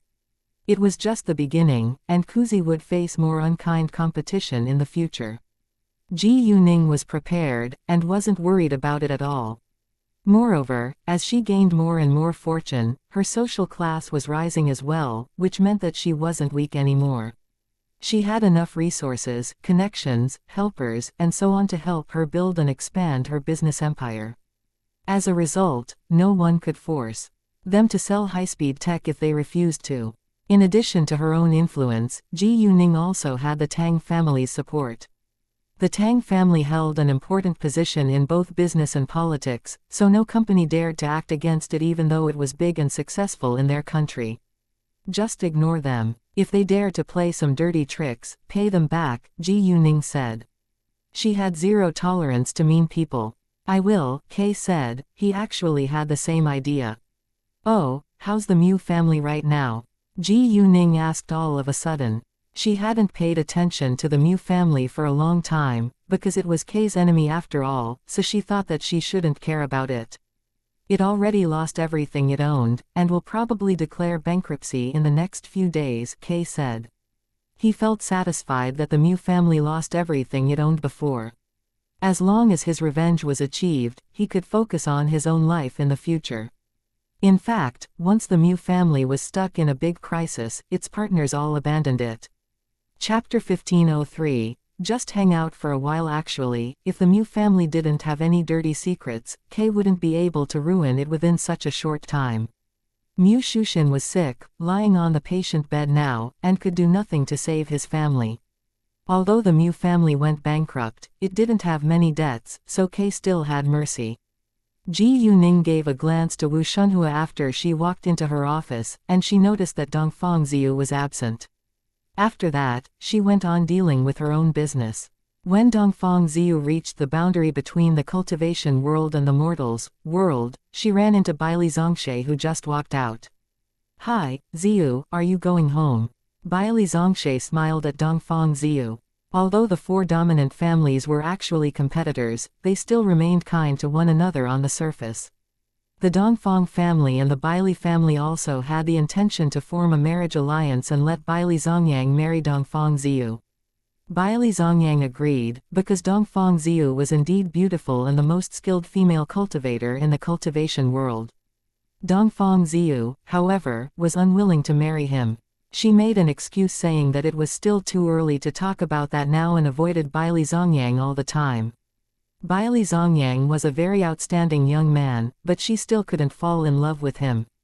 To be specific, Dongfang Ziyu even hated Baili Zongyang a little. As for Baili Zongxie, Dongfang Ziyu stayed polite to her. Yeah, where are you going? Dongfang Ziyu asked. Just hanging out for a while, Baili Zongxie said. The kung fu competition is about to come. Why don't you spend more time on your cultivation? Dongfang Ziyu asked, like she was educating her own younger sister. Hearing that, Baili Zongxie looked aggrieved. I can't make the top 3 anyway, and it won't change anything even if I practiced my cultivation very hard. Baili Zongxie got along well with Dongfang Ziyu, but it didn't mean that she would say anything to her. Where do you live right now? Dongfang Ziyu asked. My older brother booked a room in a hotel for me, and he'll tell me when I go to meet him, Baili Zongxie said, and didn't mention Century City at all. In that case, Dongfang Ziyu understood that Baili Zongxie was determined to hide the secret from her. She was very sure that Baili Zongxie went to the mortals world because of Ji Yuning. All right, see you, Dongfang Ziyu said. Bye-bye, Baili Zongxie said and walked away.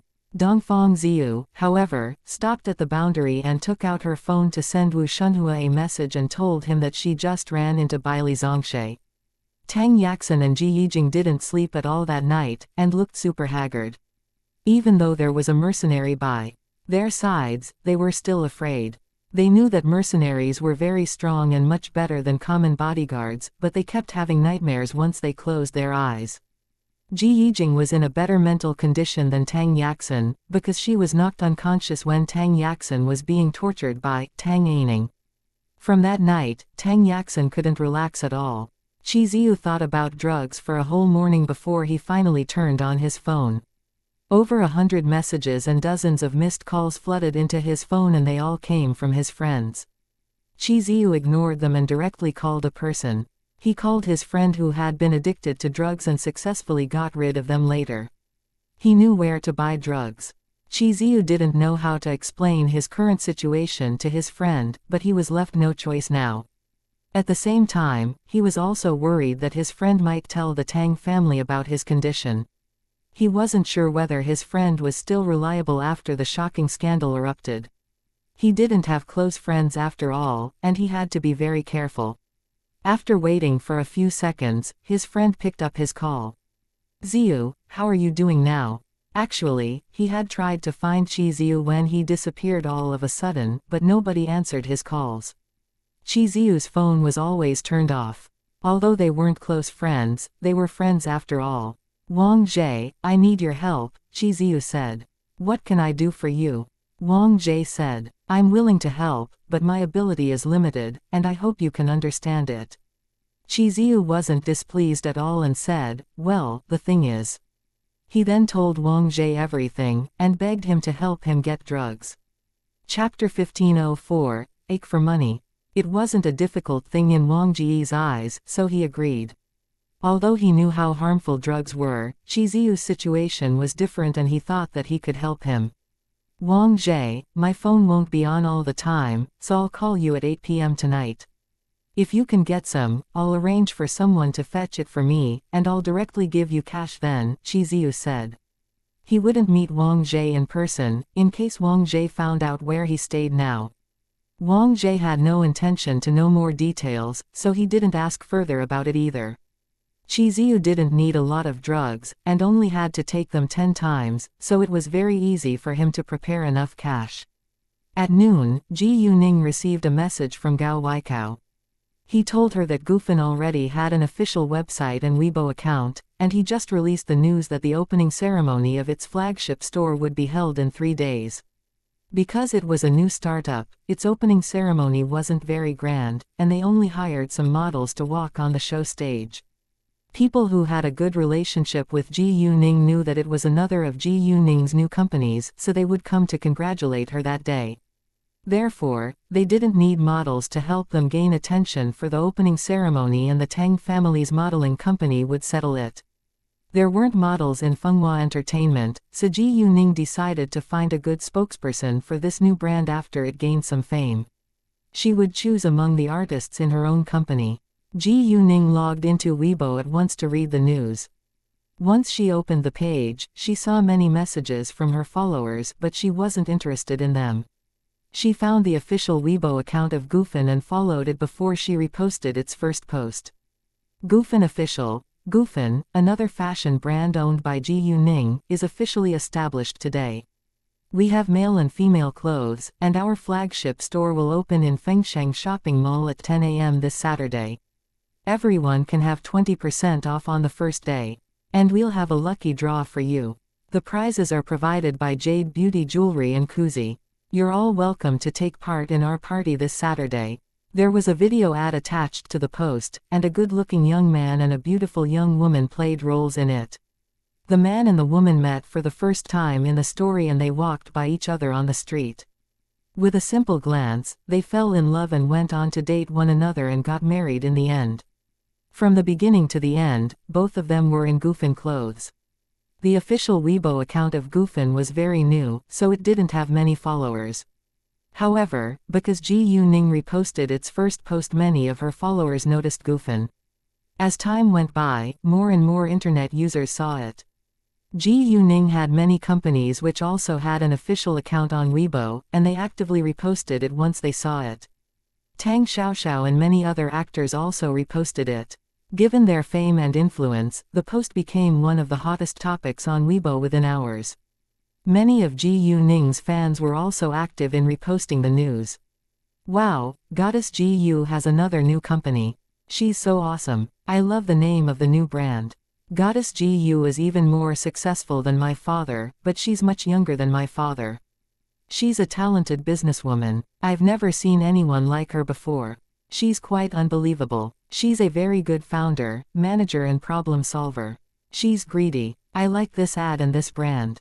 I think I'll go to have a look at its flagship store. I'm excited about the lucky draw. It's not easy to get the prizes, because they're very expensive. I hope I can get a prize. I'm sure the flagship store will be super crowded on the first day. Of course it will, because Gufan is Goddess Gu's new company. I'm going anyway. Will Goddess Ji Yu show up? I wish I could see her in real life. Many internet users mentioned Ji Yuning afterwards and asked whether she would show up on that day, but Ji Yuning didn't see their messages because she left for lunch. Negative comments existed along with the positive comments, and many internet users disliked Gufan. It was understandable because different people had different preferences. However, some of them directly attacked Ji Yuning, which annoyed Ji Yuning's fans. Isn't she a student? Why can't she focus on her studies? Hasn't she made enough money? She aches for more and more money. Are you all crazy? Even though she's still a student, she can also be a successful businesswoman at the same time. She makes money with her abilities and wisdom. There is nothing wrong with it. Chapter 1505, Take good care of your body, Goddess Gu. Don't you need to make money if you want to live a good life? No one dislikes money, and it isn't a problem if someone is very good at making money. Right, Ji Yuning is extraordinary among her peers. Not every young teen could be as successful as her. I think they're simply jealous of Goddess Gu. Goddess Gu is my idol, and I won't allow anyone to humiliate her. Haters are disgusting. Even if you don't like Goddess Gu, don't attack her and slander her. I've learned a lot from her anyway, and I'm improving myself as well. Goddess Gu has many fans, so you should mind what you say. Facing Ji Yuning's loyal fans, those who disliked Ji Yuning had to remain quiet. Although they fiercely argued against each other on the internet, Ji Yuning wasn't aware of it at all. Because Ji Yuning's fans strongly demanded an apology, many haters kept it mentioned Ji Yuning and apologized to her on Weibo. Ji Yuning didn't see that at the beginning, until Hao Ran noticed it. He had mentioned Ji Yuning in their WeChat group and told her to read it. Ji Yuning seldom showed up in their WeChat group and chatted with them, but she would notice new messages if they had mentioned her. Hao Ran, boss, your fans are so aggressive, but I like it. Come on, it isn't our boss's fault. If they want money, they should try to make it themselves. They're simply jealous of the rich. Ji Yuning's friends all defended her. In fact, they loved seeing that Ji Yuning had many loyal fans so that nobody could damage her reputation for no reason on social media. If they met those haters on the internet, they wouldn't hesitate to argue against them for Ji Yuning as well. Ji Yuning read their messages in the WeChat group before she logged into Weibo again. Although haters were hateful, she didn't care about their opinions. Ji Yuning didn't think it was a big deal, but she was afraid that her fans would still be annoyed, so she gave them a reply. I understand different people have different values, and I won't be mad if the criticisms make sense.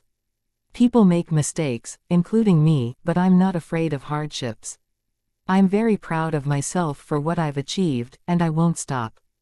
Ji Yuning wasn't warning those who disliked her, but made her attitude quite clear. She wasn't mean and was willing to accept reasonable criticisms, because they would help her to improve herself. When everyone saw that Ji Yuning didn't mind and accepted the apology, the drama lost attention. Ji Yuning's fans seized the chance and asked her whether she would show up at the opening ceremony that Saturday. Because too many people asked her the same question, Ji Yuning gave them a reply. Ji Yuning, many people ask me whether I'll be attending the opening ceremony, but I'm not sure about it right now. If I'm free that day, I'll go. If I'm not, unfortunately I won't show up. Seeing Ji Yuning's reply, many internet users got excited. Goddess Gu just replied. If Goddess Gu doesn't show up, I'll be disappointed. I'll go anyway, and maybe I can see Goddess Gu. Goddess Gu is too busy. She has too many companies. Goddess Gu, you must take good care of yourself. Health matters most. Right, take good care of yourself, Goddess Gu. We'll support you forever. Many internet users cared about Ji Yuning's health, so Ji Yuning felt touched when she read their comments. After that, she sent out another post to thank them for their concern. Chapter 1506, An Unlucky Place. Gufan soon became the hottest topic on Weibo, and most internet users supported it. The majority of the internet users were already used to Ji Yuning's fame and popularity now, so they weren't surprised that her name appeared on the list of the hottest topics once more. During the past half-year, Ji Yuning had occupied a place on the list of the hottest topics more often than those famous artists, which caused a lot of jealousy. However, jealousy wasn't equal to hatred, and now Ji Yuning was the well-known, national heroine, so most people were respectful of her. Ji Yuning also had the nickname of the national heroine because of her unbelievable skills of martial arts and her bravery. If she became an artist, her name could appear in all the hottest topics. After all, an artist was always surrounded by rumors and gossip. In fact, there were no other businessmen who could be as popular as her. Among those who had heard of Ji Yuning's name and her achievements, some truly admired her, some were jealous of her, while some didn't bother to pay much attention to her. Different people had different interests, and not everyone paid much attention to entertainment news. There were a lot of people who liked business and politics more than entertainment. Since Gufen was going to open its first store in City B, it would open a branch in the capital soon. Ji Yuning directly went to the 17th floor to talk with Chen Kanji about their new stores. In City B, she had the Tang family's help, so it was very easy and quick for her to settle it. However, in the capital she needed to deal with it in person, so it progressed slowly. Anyway, they finally found a suitable store and were about to decorate it. If it was available to be rented, it could be occupied earlier on. Nevertheless, they bought instead of renting the store in the capital, because the previous owner needed a lot of money, so he decided to sell it. However, precisely because he wanted to sell it, the price was much higher and not many people could afford it. The housing price in the capital was extremely high after all, and a big property of 300 square meters cost dozens of million yuan. Ji Yuning also hoped that she could acquire it, because it was more stable for her to run her business. Therefore, she bought as many stores as she could. It should be done in a week, Chen Kanji said. Boss, I just collected some information about the hotel, and you can read it if you're free now, Chen Kanji said and handed Ji Yuning a file folder. Ji Yuning agreed and took it. She needed to make money with the companies she took over from Hongyun, so she told Chen Kanji to help her find good land in the capital. She planned to open her hotel chain to the capital. The hotel business was quite advanced in a dominant city like the capital city, so it wasn't easy for them to find a good place. Since they were going to open a 5-star hotel, the location mattered a lot, so Chen Kanji had searched for good locations for a long time. The best choice would be a hotel which was under transfer and was close to the city center. It was a little old, but they could rebuild it as long as they had enough money. However, the hotel was relatively small, and was only about 500 square meters, which wasn't enough for a 5-star hotel. Nevertheless, Chen Kanji thought it was the best choice for a reason. Although the hotel wasn't large enough, there was an old residential building that would be demolished sooner or later. Only half of it was occupied, mostly by tenants. There was a large green belt as well, so it would be large enough to build a 5-star hotel if they could get all of those properties. To make sure of it, Chen Kanji went to the Ministry of Land and Resources for advice. The piece of land where the old residential building was owned by the government, and they could acquire and develop it, but they needed to talk with the apartment owners in person to buy their property right. After that, they must change the ownership of the land and apartments in order to get the land. Normally, a piece of land had 70 years of property right, and this residential building was already 36 years old, so they could only use it for 34 years if they bought it. If they wanted to add it to 70 years, they should pay more money for the remaining 36 years. Besides, they also needed to negotiate with the apartment owners. This residential building was old, but it was still worth a lot of money. The second place Chen Kanji found was a newly developed wasteland, but the construction stopped even before the foundation was finished. This place was quite large with over 4,000 square meters, and it should have been a big shopping mall. It might be large enough for a hotel, but wasn't big enough for a shopping mall. It was located in the Eastern District, so it had a good location too. Unfortunately, it was said to be an unlucky place. When the construction started, workers dug out a grave with a coffin in it. When they opened it, they found a dry body in an official suit from the Qing dynasty inside. Afterwards, the body was moved to a museum.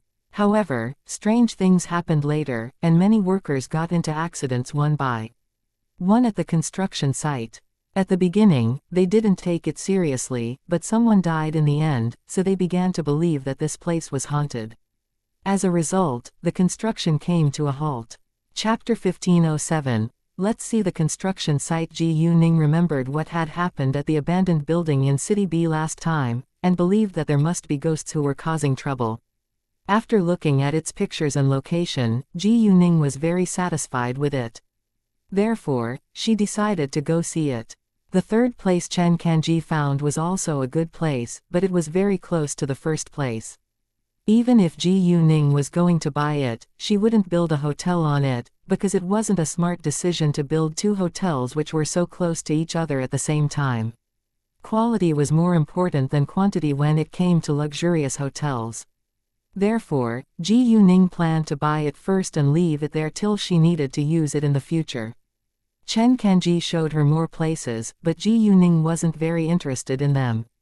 She didn't need too many pieces of land right now, so it would be a total waste of money if she bought too many pieces of land at once.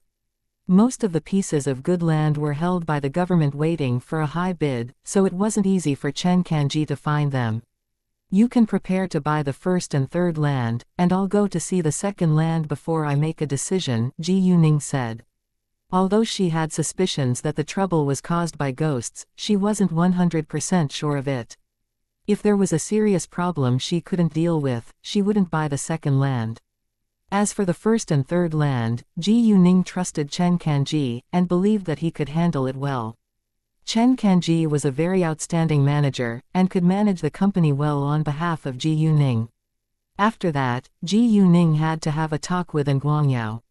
Nguangyao was the senior manager of Ji Yuning's real estate company, so he should be doing this work for Ji Yuning. However, Nguangyao's ambit was limited in Province D, and he didn't have many connections in the capital, so it would be difficult for him to deal with it. Anyway, both Chen Kanji and Nguangyao were working for her, and she would assign the job to either of them when they were able to deal with it. Ji Yuning had no intention to open a real estate company in the capital for the time being, because she didn't have a good chance yet. Even though Xianxia real estate was quite famous and important in Province D, it wasn't comparable to the real estate companies in the capital. In addition, she could make a lot outside of the capital too, and Xianxia real estate needed more time for better development. When Xianxia real estate became the leading company in the real estate industry in Province D, she would have confidence to enter the market in the capital.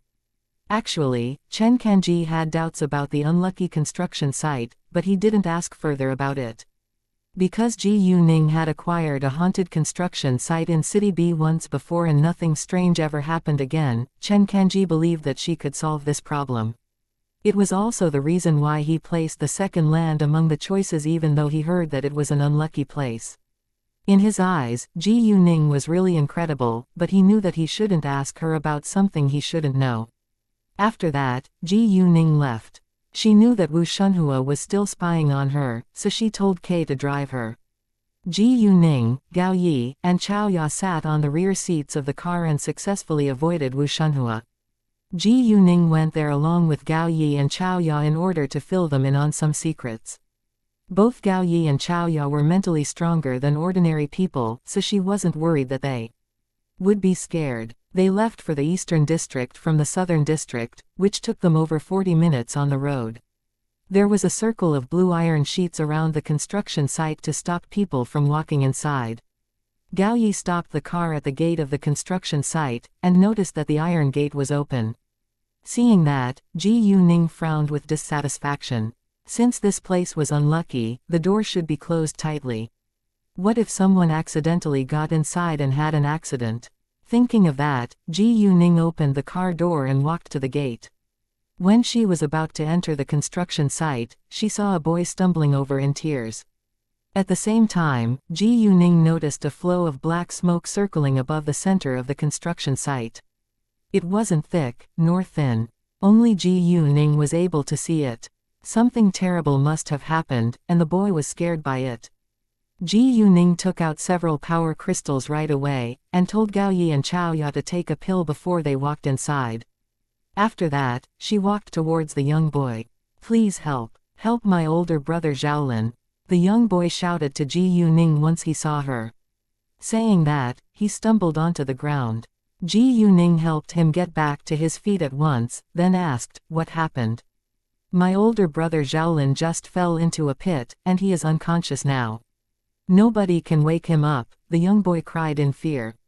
Hearing that, Ji Yuning used her jade eyes to see the center of the construction site. With a simple glance, she saw another young boy lying in the pit that the coffin was dug out of, and he was covered by yin now. Because of the yin, the young boy's face was turning pale. Xiaoya, you can wait outside with this boy, and Gao Yi will go inside with me, Ji Yuning said. Sure, they nodded. The young boy was too scared to think about whether they were good people or not, he only hoped that his older brother would be fine. Chapter 1508. A grave pit. Ji Yuning and Gao Yi quickly arrived at the accident scene. The moment Gao Yi saw the boy lying in the grave pit, he wanted to jump down and pick him up, but was stopped by Ji Yuning. Let me do it. There was too much yin in the pit, and it would badly hurt Gao Yi's health even though he already took a power crystal. Ji Yuning, on the other hand, could protect herself from it, and she also needed to cure the unconscious boy with her magical power. Since Ji Yuning wanted to do it herself, Gao Yi stepped backwards. Once Ji Yuning jumped down, she felt that she was surrounded by yin, and it tried to enter her body, but she immediately pushed it away with her magical power. After that, Ji Yuning carried the boy in her arms and put her magical power into his body at once. The yin kept trying to attack Ji Yuning, but failed every time, which annoyed it. The boy soon got rid of the yin with the help of Ji Yuning's magical power, and his pale face quickly returned to being ruddy. Ji Yuning wanted to carry the boy out of the grave pit, but the yin wouldn't let them go. Seeing that, Ji Yuning used her magical power again to force it to leave them, then left the grave pit without hesitation. She put the boy down on the ground before she took out a power crystal and helped him swallow it. Because a lot of magical power soon filled the boy's body, he woke up in a few minutes. Although this construction site was indeed abnormal, Ji Yuning decided to cure this boy because she didn't want any terrible news about it to go abroad again since she decided to acquire it. The boy opened his eyes and felt frightened when a stranger's face appeared in front of him. He trembled in fear and asked Ji Yuning, who are you? He thought that Ji Yuning was a bad person. It was obvious that he didn't know what had happened to him. Is your name Xiaolin? A younger boy just told me that you fell into the grave pit and were knocked unconscious, so we helped you out, Ji Yuning said in a very gentle voice, to prevent the boy from being scared again. Hearing that, Xiaolin remembered it and thanked Ji Yuning at once. Miss, thank you so much. It's fine. You should go back home with your friend now. Ji Yuning smiled at him. Sure. The boy nodded. After that, Ji Yuning told Gao Yi to walk the boy out, while she stayed at the construction site to learn more about it. She didn't walk back to the grave pit until Gao Yi had walked away with the boy. The second Ji Yuning squatted at the edge of the grave pit, the yin became annoyed and moved about in front of Ji Yuning. It seemed like it ached to touch her and drag her down, but Ji Yuning directly ignored it and used her jade eyes to see what was under the grave. She focused for a while, but found nothing except for the yin. In that case, it must be the yin that caused so much trouble here. However, she couldn't deal with the yin right now, because it was a bright day and it wasn't convenient for her to let the flood dragon out now. Therefore, she could only come back at night. When she left, she locked the iron gate in case other innocent people were affected by the yin. It was already 4 p.m., so Ji Yuning decided to go back home. On her way home, Ji Yuning said to Gao Yi and Xiaoya, you two have stayed with me for a long time, and I trust both of you very much. You should know that I always encounter something abnormal and strange, but I have never explained it to you before, because I think it's better if fewer people are aware of it. Hearing that, Gao Yi and Xiaoya realized that it must be something very important, so they put on a serious expression. Although Gao Yi was driving now, Ji Yuning understood that he could stay calm even though she was going to tell him something quite shocking. You must be mentally prepared before I tell you this, Ji Yuning said. Sure, Gao Yi said. I'm prepared, Xiaoya said. This construction site is indeed haunted, and the source is the grave pit. There was a well-preserved dry body in it, which was moved into a museum, but it left a lot of yin behind. I know most people don't believe in ghosts and monsters, but I have to tell you that they really exist and I've run into many of them by now, Ji Yuning said. Hearing that, both Gao Yi and Xiaoya were shocked. They never believed in monsters and ghosts, but they chose to trust Ji Yuning. However, it took them some time to digest this shocking news. Wow, I just can't believe it, Xiaoya said in great surprise. There must be many more other things we don't know in this world. We're just mortals. If you encounter any strange things or people in the future, don't hesitate to tell me, alright? Ji Yuning said. Chapter 1509. Someone wants to jump down the rooftop. As for the existing monsters and ghosts, Ji Yuning didn't tell them many details, because it was hard to explain it very clearly at this moment. She decided to tell them more after they totally accepted it. Take those pills with you. They can save your lives if any accidents happen, Ji Yuning said. We understand, Gao Yi and Xiaoya said. After that, they fell into silence again and the atmosphere became serious. A while later, Ji Yuning noticed many people standing under a tall office building and they all looked up. A man was sitting on the edge of the balcony of the top floor of the office building. His legs were dangling, and it seemed like he was going to jump. Ji Yuning focused on the man's face, and was astonished once she recognized it. The man was Zhao Bingsu, and Ji Yuning knew him. Zhao Bingsu was a real estate businessman. Although his company wasn't large, it was profitable and had potential. In Ji Yuning's previous incarnation, Zhao Bingsu won against the Tang family for a bid held by the government for a piece of land. Because connections didn't work that time, the Tang family lost the bid.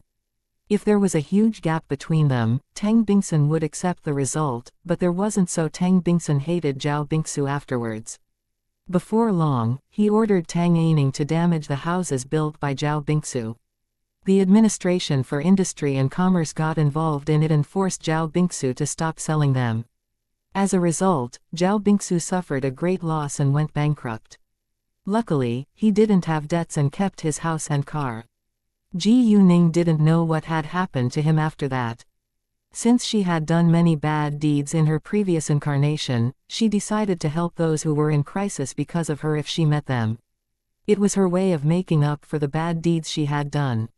Yi, stop the car at the roadside now, Ji Yuning said to Gao Yi at once, and Gao Yi listened to her. Ya, get out of the car with me, Ji Yuning said to Xiaoya before she stepped out of the car. Gao Yi and Xiaoya understood that Ji Yuning was going to do something at this moment. Why does he want to jump from this building? He'll lose everything once he does that. His wife and daughter are crying so hard. They're pitiful. Maybe he is despairing. I don't think he really wants to die, because he's stayed there for a long time. I think he's waiting for something. Onlookers were talking about it with excitement. Ji Yuning and Xiaoya went to stand under the office building. Because firemen were still absent, Zhao Bingsu would die if he really jumped down right now. Even if Ji Yuning was able to catch him, it would immediately cause big news. It was a bright day after all, and there were many people around them. Therefore, she couldn't do it in front of everyone. Among the crowd, a woman and a girl in tears were begging Zhao Bingsu not to jump. They were Zhao Bingsu's wife and 15-year-old daughter. Please, don't jump, don't abandon us. Dad, please come down safely. Mom and I can't live without you. Please. Yeah, go up there right now. If you can stop him at the roof, it'll be the best. If not, I'll try to negotiate with him and you can seize the chance to pull him off the edge, Ji Yuning said to Xiaoya. Sure. Xiaoya nodded and ran into the building without delay. This was an office building, and she had to get to the top as soon as possible. At the same time, Ji Yuning walked to Mrs. Zhao and asked her, Madam, may I know why your husband wants to commit suicide? However, before Mrs. Zhao could say anything, onlookers began to criticize Ji Yuning. Hey, why do you ask that question right now? Don't you see her crying? Don't gossip. Some onlookers thought that they stood with the side of justice, so they blamed Ji Yuning in annoyance. Ji Yuning ignored them and focused on Mrs. Zhao. If Mrs. Zhao was willing to tell her, she would listen. If not, she wouldn't force her to do it. She wanted to know why Zhao Bingsu chose to jump off the building so that she could help him. Mrs. Zhao understood that Ji Yuning was just being kind, so she said, my husband was deceived by his friend in an investment. He's burdened with debts now, but his friend refuses to admit it. Zhao Binzu's daughter, Zhao Jinghan, didn't see Ji Yuning until now, and she was struck dumb for a long while before she recognized Ji Yuning. Ji Goddess Ji Yu. Oh my, you are Goddess Ji Yu. Please help my father, Goddess Ji Yu. I don't want to lose my father, Zhao Jinghan cried again. Zhao Jinghan knew that Ji Yuning had saved a lot of innocent people, so she believed that Ji Yuning could help her father out too. Chapter 15:10. I will settle your debts. Hearing her daughter call Ji Yuning Goddess Ji Yu, Mrs. Zhao was confused. It was obvious that her daughter was familiar with Ji Yuning, but she didn't know why. However, she didn't think that Ji Yuning, who was merely a young girl in her eyes, would be able to rescue her husband. And it was not only Mrs. Zhao, other people didn't believe it either. Is this girl crazy? How could she beg another young girl to rescue her father? She's just a young girl, and she can do nothing about it. She must be too worried and doesn't know what to do now. Anyway, no one believed that Ji Yuning could settle it, but Ji Yuning didn't care about their opinions. Don't worry, I'm sure that your father will be fine, Ji Yuning said with confidence. Zhao Jinghan heavily nodded and felt comforted after hearing that. Mrs. Zhao, on the other hand, only felt touched, and didn't take Ji Yuning's promise seriously. At least Ji Yuning wasn't as annoying as those onlookers. The next second, Ji Yuning took off her backpack, her telepathic eye space, and got a loudspeaker out of it. Everyone was surprised when she took it out. Ji Yuning turned it on and shouted to Zhao Bingsu, "Hey, Mr. Zhao, do you think you can solve the problem by committing suicide? Have you even thought about your wife and daughter? Since you're not afraid of death, do you dare sell yourself to me? I can pay off your debts and punish the person who deceived you, but you must work for me." Hearing that, the onlookers were shocked. What? Is she crazy? She can settle his debts. Seriously, she's bragging. I think she simply wants to get the man down the balcony. Most of the onlookers thought that Ji Yuning was making an excuse to get Zhao Bingsu down the building. If it was true, Ji Yuning's behavior was understandable in their eyes. Zhao Jinghan, on the other hand, got excited and was full of hope at this moment. She knew that Ji Yuning could do that, because she was one of her fans. Mrs. Zhao was also greatly surprised, and wasn't sure whether Ji Yuning was serious or not. Anyway, as long as her husband could be rescued, she was willing to believe Ji Yuning this time. Zhao Bingsu calmed down a little when he heard Ji Yuning's promise, and he had a feeling that she wasn't joking. Do you mean it? He asked. In fact, he was reluctant to die, but he had no choice now. He simply wanted his friend to return his money. If his friend refused to do that, he might really jump from the top floor of this building. Although he owned a company and made some money these years, he wasn't very rich. Because he wasn't very rich, he didn't have much influence in business and politics, and no one could support him after he was deceived. He only wanted his money back and hoped that his friend could be punished according to the law. Unfortunately, he felt helpless when he lost everything he used to own. Of course I mean it. Do you have your phone with you? You can search my name on the internet. My name's Ji Yuning. You'll know whether I have the ability to help you out after reading some news about me. If you trust me, you can come down right now and we can have a talk about your difficulties. I know who you are, and I also know you're excellent at running a business. I need people like you to work for me, Ji Yuning said to him. Zhao Bingsu was sitting at the edge of the top floor, and would be fine as long as he didn't move around, so he could use his phone. Onlookers got curious about Ji Yuning as well, so they all began to search for information about Ji Yuning. Ji Yuning actually didn't want to expose her identity in public, but she didn't have a better idea now. She needed to convince Zhao Bingsu to give up committing suicide, so she had to show him her ability. After reading news about Ji Yuning on the internet, everyone was shocked. Wow, she's the top scorer of the National College entrance examination this year. Oh, I know her. Now I believe that she's able to settle his debts. Wow, she's the famous goddess Ji Yu. I didn't recognize her. Everyone believed that Ji Yuning wasn't bragging now, and they all admired her after knowing about her incredible achievements. Mrs. Zhao heard their discussion, and learned a lot about Ji Yuning too. All of a sudden, she realized that her daughter had turned to the right person for help. No one could deal with it better than Ji Yuning in the current situation. Thinking of that, Mrs. Zhao begged Ji Yuning as well. Miss Ji Yu, as long as you can rescue my husband, I'm willing to do anything for you. Chapter 15:11. Zhao Bingsu agrees. Mrs. Zhao, I only need your husband to work for me. He's a good manager and I need a good manager to help me, Ji Yuning said. Ji Yuning was quite honest, and Zhao Bingsu only needed a supporter to help him out. No matter in what industry, a person needed support to have a better career. Even if Ji Yuning was able to be so successful at such an early age, she had actually gotten a lot of help from her connections. She also needed other people's support to reach where she was today. Mrs. Zhao was excited when Ji Yuning promised to give her husband a job. Zhao Bingsu was surprised when he read the news about Ji Yuning on the internet, and he remembered that she was his daughter's idol, Goddess Ji Yu. He had heard a little about Ji Yuning from his daughter and he had a good impression of her. If Ji Yuning was willing to help him, his family and his life would be saved. Can you trust me now? Ji Yuning shouted to him again. Miss Ji Yu, you're an incredible girl, and of course I'm willing to work for you.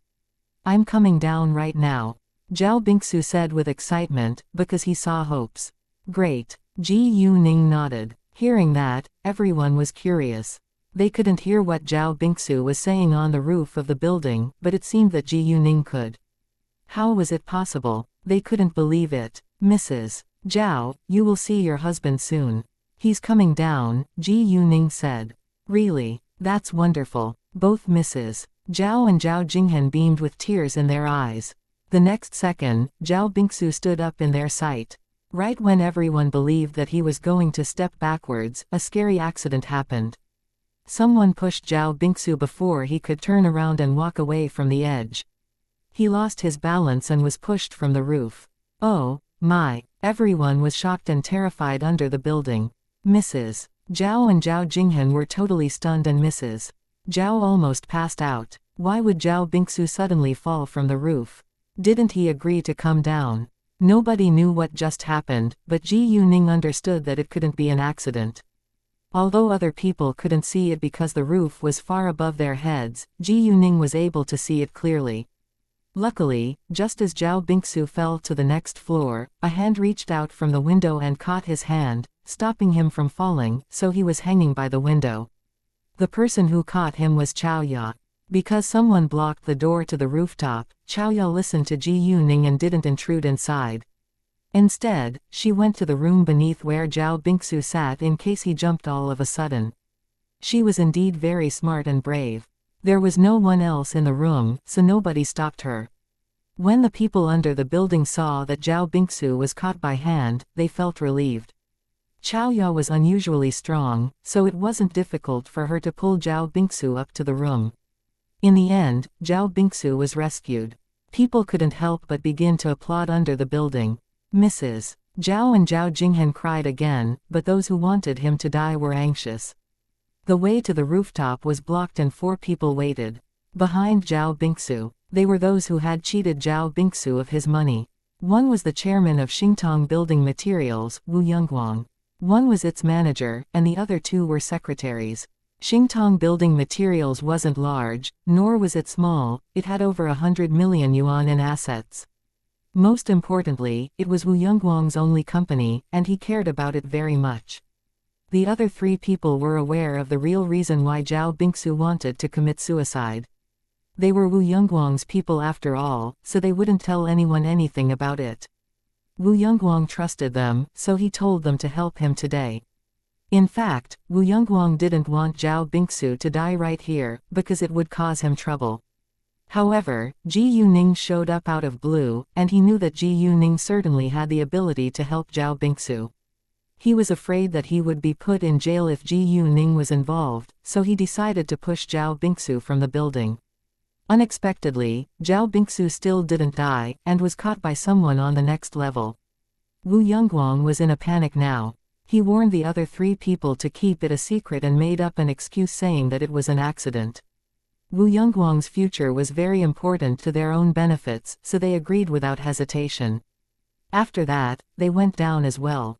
Zhao Bingsu was stunned after he was rescued, because he was too scared and was even trembling in fear now. Seeing that, Xiaoya didn't force him to go downstairs right away, but told him to have a rest for a while. Mrs. Zhao and Zhao Jinghan wanted to go upstairs, but Ji Yuning stopped them. It's fine, my subordinate will help him and come down with him later. If you go upstairs right now, you might be in different elevators and miss each other. Hearing that, Mrs. Zhao and Zhao Jinghan agreed and stayed under the building. Miss Ji Yu, is the person who just caught my husband your subordinate? Mrs. Zhao asked Ji Yuning.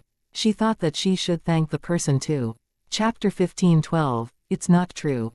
Yes. Ji Yuning nodded. Knowing that, Mrs. Zhao breathed deeply, she was amazed by Ji Yuning's ability again. Not only was she so unbelievable, but her people were also incredible. She was quite grateful to Ji Yuning now. Even though she thought it was just an accident, she simply wanted her husband to be safe. Zhao Bingsu rested for a while in the room, so Wu Yongguang along with his people came. Wu Yongguang was greatly surprised when he saw that a woman saved Zhao Bingsu's life, and he was full of anger too. Oh, hi, Bingsu, how are you now? I'm so glad that you're fine, but I still need to say that you can't blame me for your own business failure. You know how risky investment is. Wu Yongguang pretended to be innocent. Although Wu Yongguang deceived Zhao Bingsu into an investment and cheated him of his money, he didn't have a direct relationship with the investment, so he tried to clear his name. He was selfish and evil. Zhao Bingsu clenched his teeth in anger. Wu Yongguang, I know it's a trap set by you and Zhang Pingyi. Don't try to deny it. Do you think I don't have any evidence? Let's go and see. In fact, Zhao Bingsu indeed had no useful evidence because the contract wasn't real, and Wu Yongguang refused to admit it, while Zhang Pingyi was missing, but he had to stay strong at this moment. He didn't know why Wu Yongguang would do that to him. In the past, he had helped Wu Yongguang a lot, but Wu Yongguang returned his kindness with ingratitude. Zhao Bingsu trusted Ji Yuning, and believed that it wouldn't be hard for her to put Wu Yongguang in jail. So since Ji Yuning promised to help him, he was willing to be patient. Wu Yongguang squinted his eyes at Zhao Bingsu. Don't say that. You don't have any solid proof to prove that I'm guilty. It's ridiculous, Wu Yongguang said. We'll see. Zhao Bingsu felt disgusted and turned his head away, then he thanked Xiaoya with sincerity. Miss, I honestly don't know how to thank you. If it hadn't been for you, I would have fallen from the roof. Saying that, Zhao Bingsu still felt a little scared. You don't need to thank me, thank my boss, Ji Yuning, Xiaoya said. She only did that because it was Ji Yuning's order. Therefore, without Ji Yuning's order, Zhao Bingsu would be dead now. Do you work for Ji Yuning? Zhao Bingsu was surprised. Yes. Xiaoya nodded. Wu Yongguang was also astonished and hated Ji Yuning more than ever. In his eyes, Ji Yuning ruined his plan. Well, Zhao Bingsu suddenly looked a little embarrassed. Miss, can you help me get back to my feet? I'm out of strength right now. Xiaoya was a woman after all, so Zhao Bingsu was afraid that she might be displeased, but he indeed couldn't move now. He didn't want to stay here any longer, in case Wu Yongguang hurt him again. No problem, Xiaoya said. She didn't mind it at all. Wait a second. Right when Xiaoya was about to leave with Zhao Bingsu, Wu Yongguang stopped them. What? Xiaoya gave him an angry glance. Wu Yongguang felt stressed at once, and didn't know what to say all of a sudden. He had a feeling that he was no match for this woman. And nothing. Wu Yongguang gave up right away. Xiaoya sneered and walked away with Zhao Bingsu. Wu Yongguang was unwilling to let them go, but he could do nothing about it now. Actually, even if they stayed, Wu Yongguang didn't dare to hurt them. He only tried to stop them because he was furious now, and he wanted to vent his anger on Xiaoya because she broke into this room without his permission. The top floor of this office building was owned by Wu Yongguang. In addition to his company, there were 7 other medium-sized enterprises in it. Wu Yongguang watched Xiaoya and Zhao Bingsu walk out of his sight, then sank down on the sofa behind him. Wu Yongguang's people in the room were also scared, and didn't dare to make any sounds. Once Xiaoya and Zhao Bingsu were gone, the manager told the two secretaries to leave and close the door. Chapter 15:13. Did someone push you? Boss, what should we do now? The manager asked. He was worried right now, because he was present when they signed the fake contract. Just pretend that you know nothing about it and leave the other things to me. As long as we blame Zhang Pingyi for everything, we'll be fine, Wu Yongguang said. Sure, the manager agreed. At this time, the fire brigade came. Although they seemed late, they actually arrived in 5 minutes. The capital was quite large, and there weren't fire brigades everywhere after all, so it wasn't their fault. Ji Yuning simply took action faster than them, and had already rescued Zhao Bingsu before they came. Even though Zhao Bingsu was safe now, onlookers still stood under the building, waiting to see him. Therefore, those firefighters didn't think that they were fooled, and instead felt relieved that the man who wanted to jump from the building was already rescued. Since they came, they needed to find out more details about it. Ji Yuning saw them and walked towards them at once. Hi, very nice to see you. The man who wanted to commit suicide has already been rescued. He'll be out in a minute. Thank you so much for your work. Great, that's all we want to hear, we can leave now. The leader of the fire brigade smiled. They came to rescue people, and didn't care about the reason why the man wanted to jump from the building. Shortly after the fire brigade left, Chao walked out with Zhao Bingsu. Mrs. Zhao and Zhao Jinghen ran to him at once, then hugged him while crying. Xiaoya returned to Ji Yuning's side as well. Darling, why did you do that? What if you became disabled? Or died? What should we do without you? Dad, don't do that again, please. They cried loudly and felt lucky that they could see each other again. The onlookers all felt touched and some even wiped their eyes. I won't do that again. Zhao Bingsu comforted his wife and daughter. He felt guilty and blamed himself for his stupid actions. Miss Ji Yu, thank you so much for what you've done for our family. They turned to Ji Yuning and thanked her once more. At this time, the police came. Ji Yuning explained the situation to the police, and the police left after knowing that everything was fine now. Since no one was hurt, there was no need for the police to stay. If Ji Yuning or Zhao Bingsu need the police's help, they would go to the police station themselves. All right, we should leave now too, Ji Yuning said. Sure, Zhao Bingsu nodded. After that, Zhao Bingsu's family left with Ji Yuning. Ji Yuning told Zhao Bingsu to sit in the front passenger's seat, while the 4 females sat in the rear seats. Luckily, it was an off-road vehicle, and the space was enough to accommodate the 4 of them.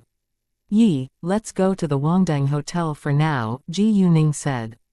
She didn't ask for Zhao Bingsu's opinion, because she knew that he would agree with her. For now, he listened to Ji Yuning without any conditions.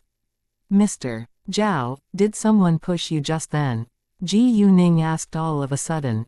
Hearing that, Zhao Bingsu realized that he didn't fall by accident, because someone had indeed pushed him from behind. What? Someone pushed you, Mrs. Zhao and Zhao Jinghen rounded their eyes in shock, because they thought it was just an accident.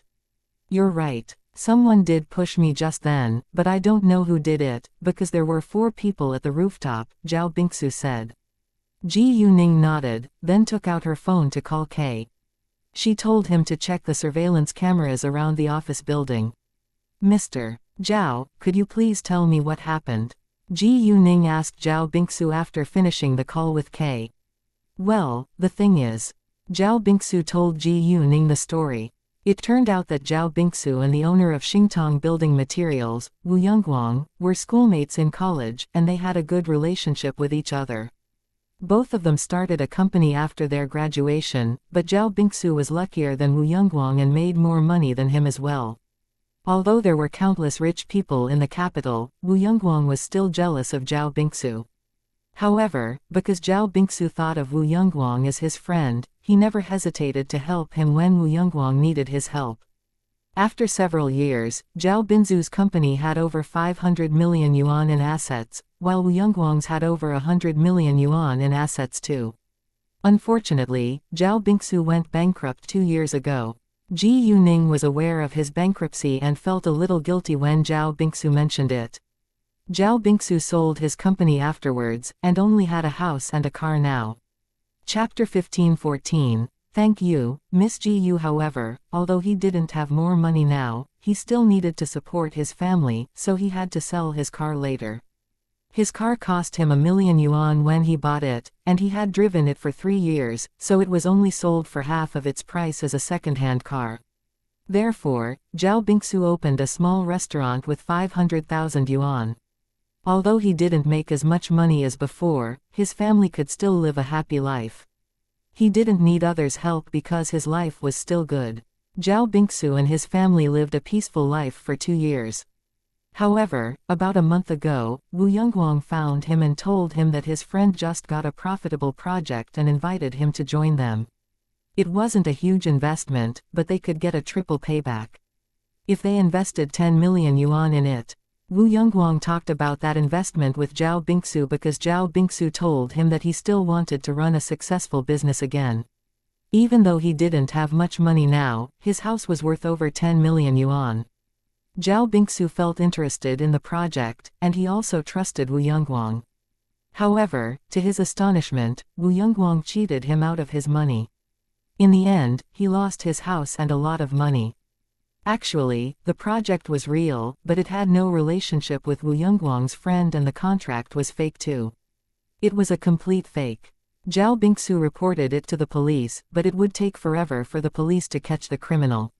Although Zhao Bingsu had helped Wu Yongguang a lot before, Wu Yongguang still deceived him, which made him feel heartbroken.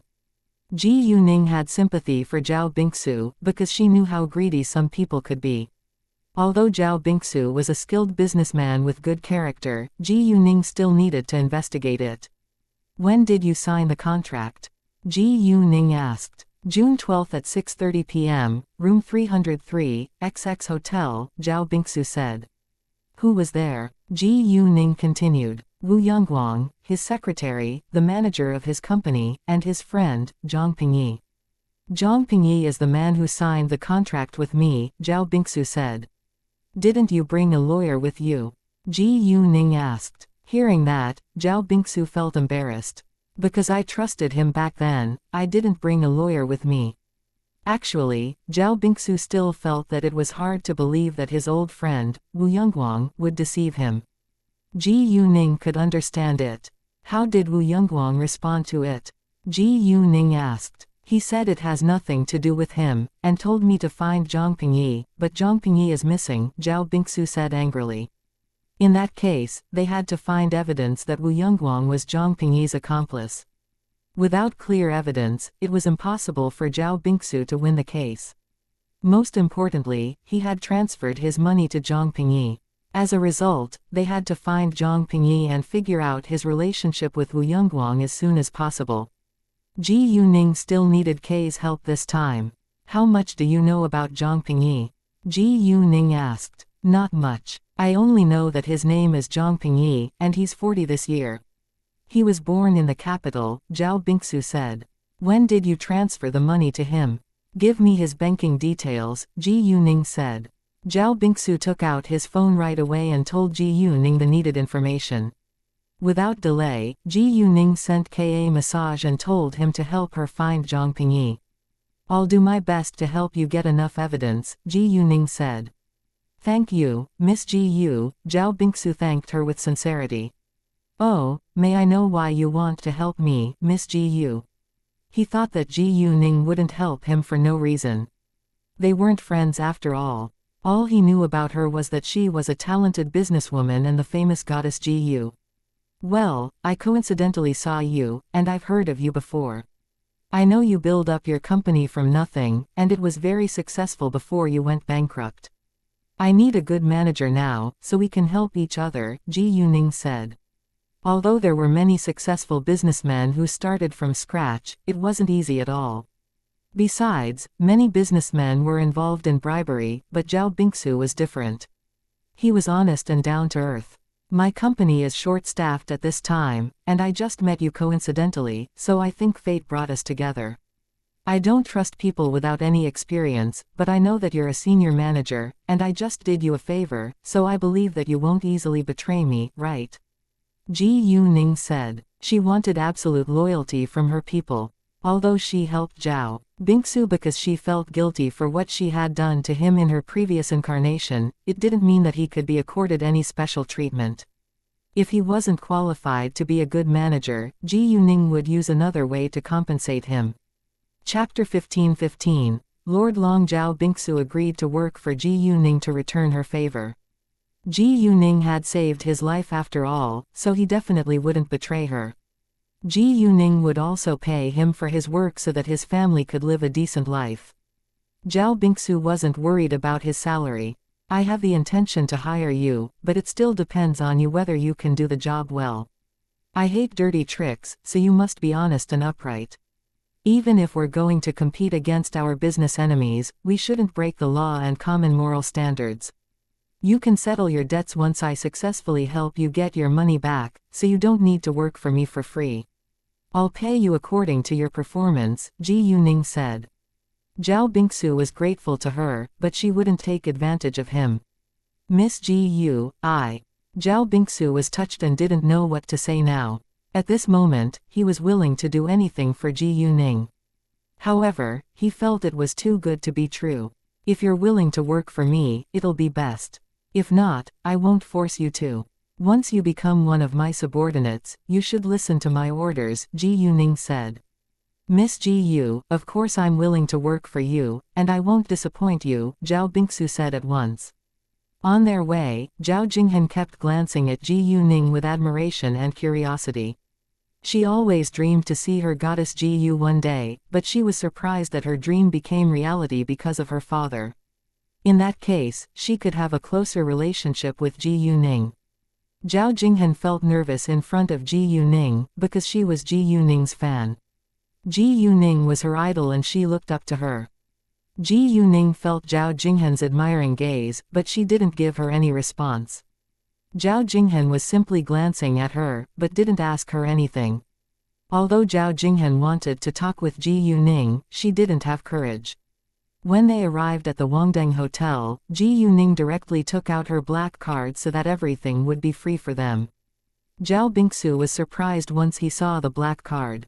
If Ji Yuning had a black card of the Wangdeng Hotel, it meant that she had an unusual relationship with the Tang family.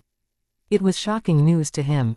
He only knew that she had many companies under her name, but knew nothing about her family background. Actually, Zhao Bingsu planned to pay the bill later, but it seemed unnecessary now. Since Ji Yuning had a black card, they could have a free meal. The receptionist showed great respect to them and led them the way to a private room. However, Zhao Bingsu saw a familiar face halfway. It was a young man who was in his late 20s, and he behaved like a hoodlum. Oh, isn't this Mr. Zhao? What a surprise that you can afford a meal in such a luxurious hotel now. Hearing that, Zhao Bingsu showed embarrassment on his face and felt displeased too. Hi, Lord Long, he greeted the man. Hey, tell me, how can you afford a meal here? Lord Long was unwilling to let Zhao Bingsu pass. Zhao Bingsu was annoyed. Lord Long, even though I'm not rich now, I can still afford a meal in a 5-star hotel. Although Ji Yuning already settled the bill with her black card, it didn't mean that he couldn't afford a meal in a 5-star hotel by himself. The waiter tried to mediate between them, but was stopped by Ji Yuning, because she wanted to see what Lord Long wanted to do. Zhao Bingsu's attitude annoyed Lord Long as well. Mind your attitude. It's your honor that I'm willing to talk to you now. Don't forget your manners, or you'll lose your tiny little restaurant. Lord Long was quite arrogant and aggressive. Zhao Bingsu was angry, but didn't know what to say. At this moment, Ji Yuning opened her mouth. Try it if you want. Ji Yuning didn't know Lord Long's influence in this city, but she wasn't afraid of him at all. Hearing Ji Yuning's voice, Lord Long turned to look at her and his eyes lit up the second he saw her extraordinary appearance. What's your name? Lord Long leered at Ji Yuning. Chapter 15:16. Who are you? It was obvious that Lord Long had ulterior motives. Ji Yuning. Ji Yuning didn't bother to hide it. Miss Ji Yu, nice to meet you today. Why don't we share a meal together? Lord Long asked. No. Ji Yuning refused him in a cold voice. Hearing that, Lord Long felt humiliated and changed his expression. What did you say? I said no. Ji Yuning sneered with disdain. Who are you? Why should I share a meal with you? Who am I? I'm the heir of the Glory Organization. Lord Long looked super proud of himself. He believed that there weren't rich or powerful people in Zhao Binzu's circle, so he was confident that Ji Yuning didn't dare to turn him down again. Ji Yuning was familiar with every business group in the capital, so she had heard of the Glory Organization. The Glory Organization had over 1 billion yuan in assets, which was only a small business group in the capital. However, in Zhao Binzu's eyes, there was a huge gap between them. That was the reason why he didn't dare to argue against Lord Long. Ji Yuning, on the contrary, didn't think it was a big deal. She wasn't snobbish, but she hated arrogant people. Therefore, Ji Yuning sneered, "So, I thought you would scare me. The Glory Organization is only a small business group in this city. How dare you be so arrogant and aggressive?" Lord Long was struck dumb for a second, then squinted at Ji Yuning for a while. He thought that Ji Yuning might be more influential than him. "Who are you?" he asked cautiously. Even though Lord Long was arrogant, he wasn't stupid. He only dared to embarrass Zhao Bingsu because he knew that Zhao Bingsu wasn't rich or powerful. Moreover, he struck up a conversation with Ji Yuning simply because she was stunning. "I told you that my name is Ji Yuning. You can search my name on the internet if you want to know who I am," Ji Yuning said with impatience, then left with her people. Lord Long didn't dare to stop them at this moment, and took out his phone at once. After reading the news about Ji Yuning, he was totally shocked. Ji Yuning was only 19, but she already owned many profitable companies. She was also the top scorer of the National College Entrance Examination this year, which was still one of the hottest topics on Weibo.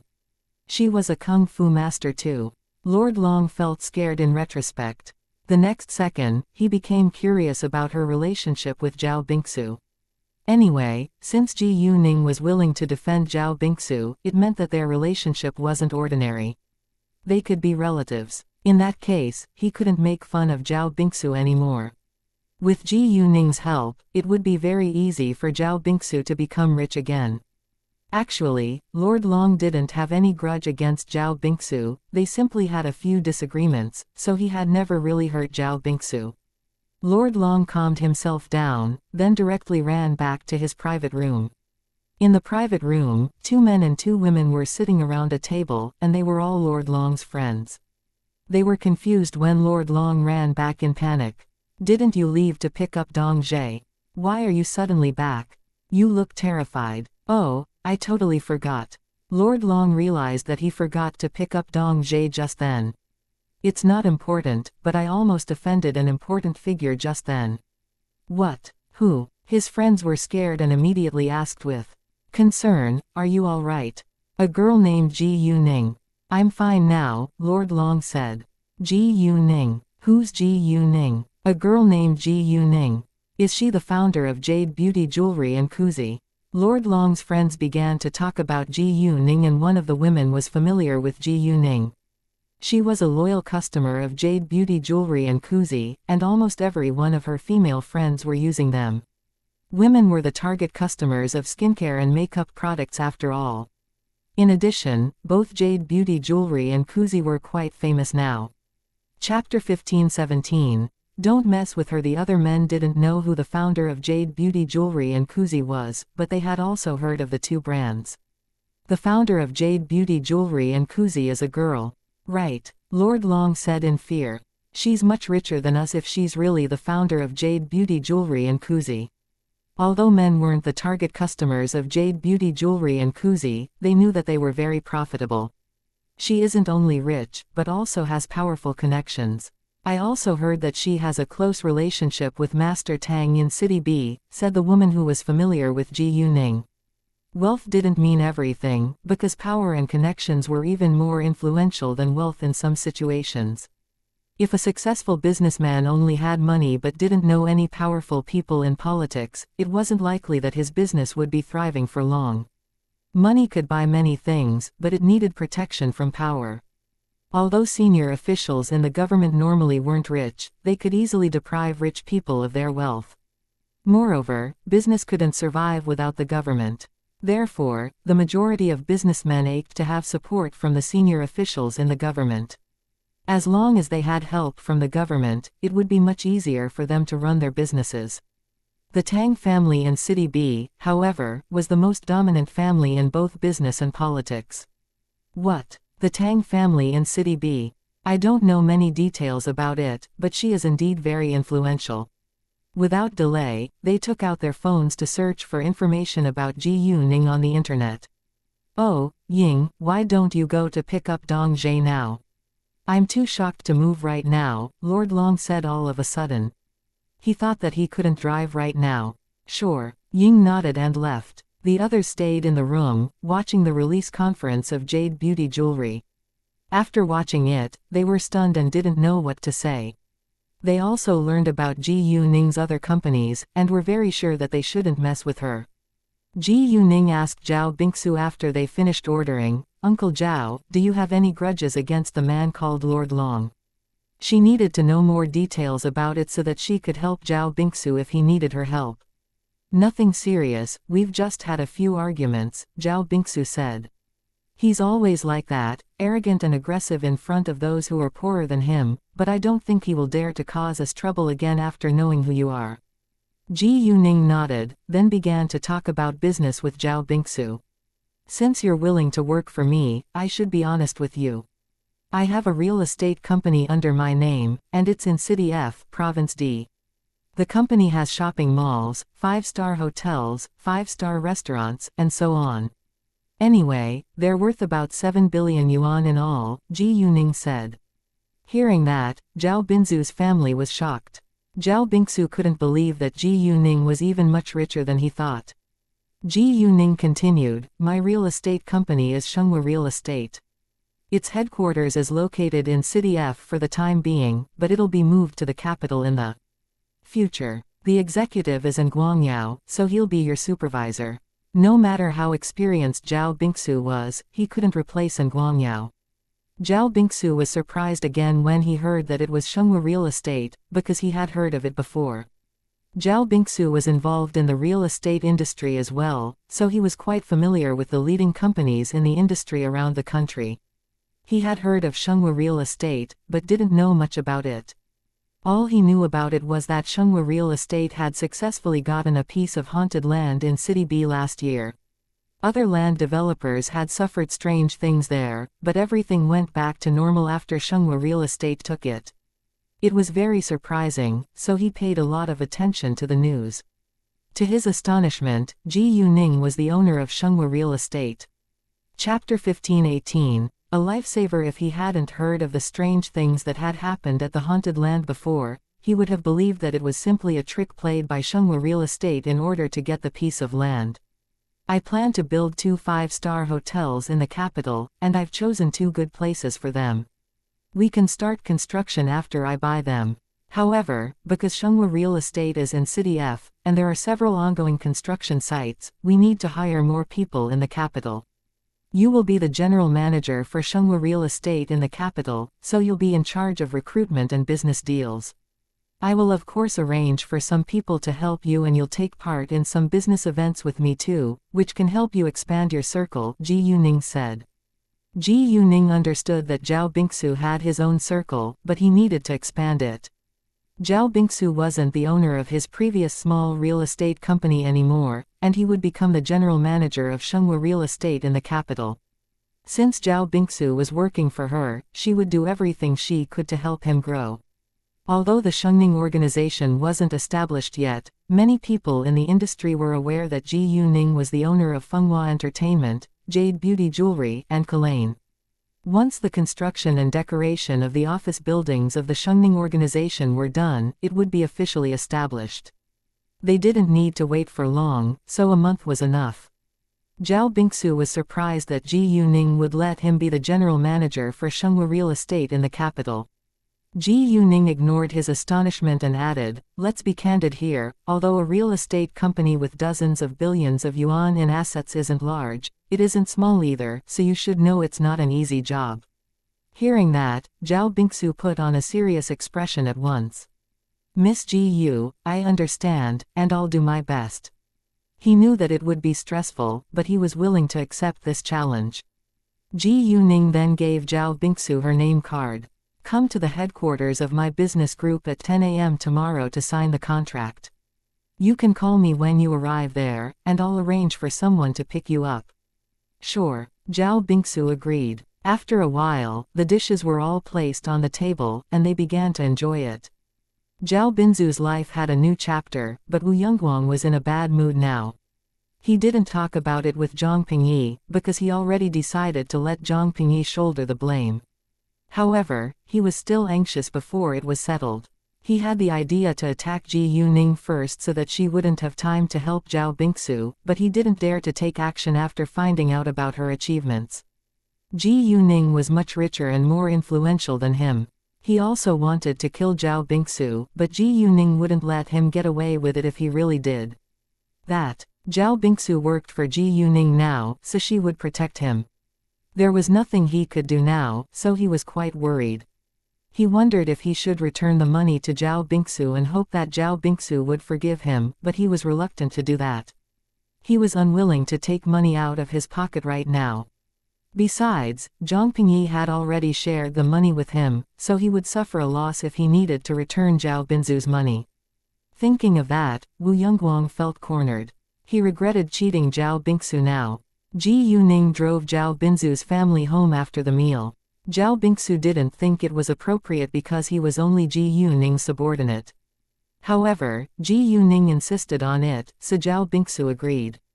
After that, Ji Yuning went back to her own home. When Ji Yuning was gone, Mrs. Zhao said, "Miss Ji Yu is our family's lifesaver." "You're right, and I must work hard to return her favor," Zhao Bingsu said. It wasn't easy for him to get a good job now, but Ji Yuning offered him a promising job. "Darling, I know that you'll be very busy once you report for duty. I will take care of our daughter and our family and make sure that you can focus on your job," Mrs. Zhao said. She supported her husband without any conditions. In fact, Zhao Bingsu was always busy during these past few years, but Mrs. Zhao understood and never complained about it. She used to have a good job, but quit to take care of their family. Chapter 15-19. You're dramatic. Even though Zhao Bingsu went bankrupt, she didn't leave him and still assisted him in running their small restaurant. Zhao Bingsu and Mrs. Zhao understood each other very well, and they seldom argued with one another, which wasn't common. After all, more and more people were becoming selfish and self-centered in today's society. "I will." Zhao Bingsu made a promise. Xiaoya asked Ji Yuning with curiosity, "Boss, why do you trust him so much?" Although it wasn't the first time Ji Yuning had done something like this, she still didn't understand why Ji Yuning would do it. Zhao Bingsu isn't a top manager, but he's very experienced and upright. To be honest, I helped him mainly because of my master. My master told me that she did some bad deeds before and always felt guilty, so she hoped that I could give those victims a helping hand if they need help. I'm doing that for her, Ji Yuning said. Gao Yi and Chao Ya knew that Ji Yuning's master was Tang Aining, and Tang Aining was a professional killer, so it was quite normal that many people had been hurt by her. Therefore, Gao Yi and Chao Ya understood why Ji Yuning was helpful. Outside Shengning Tower, Wu Shunhua waited till 7 p.m., but Ji Yuning was still absent. He thought that Ji Yuning might have taken another car again, so he missed her once more. However, Wu Shunhua couldn't figure out why Ji Yuning changed her car all the time. He didn't think that Ji Yuning had already noticed that he was following her, because he always kept his distance from her. Since Ji Yuning could be gone already, there was no need for him to keep on waiting here, so he directly drove to Century City later. Wu Shunhua booked a room at a hotel which was opposite the gate of Century City, so he could stay near Century City at night. Ji Yuning, however, didn't go back to Century City, and instead went to the haunted construction site. It was still early, and the sky wasn't completely dark, but she spent a lot of time on the road, so it was 8:20 p.m. when she finally arrived there. Within 10 minutes, the sky was totally dark. At night, there were no lights, so the yin in the construction site made it look scarier. It was located by a crossroads, and there were main roads around it, but the street lights weren't bright enough to fully light it. As a result, the construction site was mostly covered by darkness. There wasn't much traffic on the main roads, but Ji Yuning was worried that she might be caught by passers-by. So in order to avoid unnecessary trouble, Ji Yuning, Gao Yi and Xiaoya got out of the car and went to the construction site on foot. Not many people dared to walk near this construction site because the people who lived nearby were all aware that it was an unlucky place. Even if some had to walk by it, they normally ran fast. There was a sidewalk by the construction site, but few people dared to walk on it, because the trees along it had dense leaves which blocked the light from lighting the path and made it look quite frightening. Nevertheless, at this time, a boy and a girl were quarreling on the sidewalk not far from the construction site. They quarreled because they had to walk by this sidewalk near the construction site, but the girl was too scared, so she wanted to take a taxi or another road. However, the place where they lived was right behind this construction site, and they would be home after the zebra crossing. It would be a waste of money and time if they took a taxi or took another longer road. In addition, the boy didn't believe in monsters and ghosts at all, so he didn't think that it was a big deal and thought that the girl was being dramatic. Ji Yuning didn't bother to pay attention to them, and directly walked by them with Gao Yi and Xiaoya. Seeing that, the boy criticized the girl. "See, they just walked by us and they're fine. Don't be so dramatic. It's not easy for me to come here to meet you. I don't care about other people, I only know that I'm scared of it, so I don't want to walk there. We can take a taxi, or break up." The girl was annoyed. Break up. The boy was struck dumb for a second, but wasn't surprised. "Are you sure?" "Yes, I'm sure," the girl said, and it sounded as if she was confident that the boy wouldn't dare to break up with her. "Who do you think you are? Do you really believe that I won't dare to break up with you? To be honest with you, I have already had enough of you. Let's break up now." The boy was angry and turned around without hesitation, then walked forward alone. "You." The girl was anxious when the boy really agreed to break up with her. She refused to accept it, and just stood there waiting for him to come back to her. Ji Yuning, Gao Yi, and Xiaoya had almost reached the gate, but they couldn't climb over it right now because someone was walking towards them from behind. They walked slowly, but the boy walked quickly because of his anger, so he soon passed them. Chapter 15:20, How could you help me? After the boy passed them, there was no one behind them. They looked around for a while, then climbed over the gate without anyone noticing them. At this time, the yin already came out from the grave pit, and took the shape of a man who was about 30. Because it was a ghost, its face was abnormally pale. It stood in the grave pit, and couldn't go anywhere, so it looked quite angry. It couldn't go anywhere, nor could it do anything now, but it still needed to deal with many things. Ji Yuning wasn't surprised to see the male ghost, and she knew that it must be a ghost of a high level since it could change its shape. In that case, Gao Yi and Xiaoya couldn't go near it, in case they were affected. Therefore, before they walked inside, Ji Yuning told Gao Yi and Xiaoya to stay away from the male ghost. She was able to deal with it alone. The second Ji Yuning, Gao Yi, and Xiaoya walked into the construction site, the male ghost saw them. It became restless at once, because Ji Yuning had magical power with her, which was exactly it wanted most. However, it remembered that it had failed to enter her body today and felt furious again. It was scared of Ji Yuning, but also ached to rob her of her magical power. Therefore, it fixed its eyes on Ji Yuning. Ji Yuning's sight didn't fall on the male ghost, so the male ghost wasn't sure whether Ji Yuning could see it. However, since Ji Yuning had magical power with her, it meant that she wasn't an ordinary mortal. The male ghost stayed alert and didn't dare to take action right away. Ji Yuning stopped before the grave pit, then looked to the male ghost. The male ghost realized that she could see it once it met Ji Yuning's eyes. "Who are you?" Its voice was hoarse and deep, but sounded quite scary. "A businesswoman," Ji Yuning said. The male ghost didn't believe it, and said in great anger, "Don't fool me. It's the truth. I'm indeed a businesswoman, but I'm not an ordinary mortal.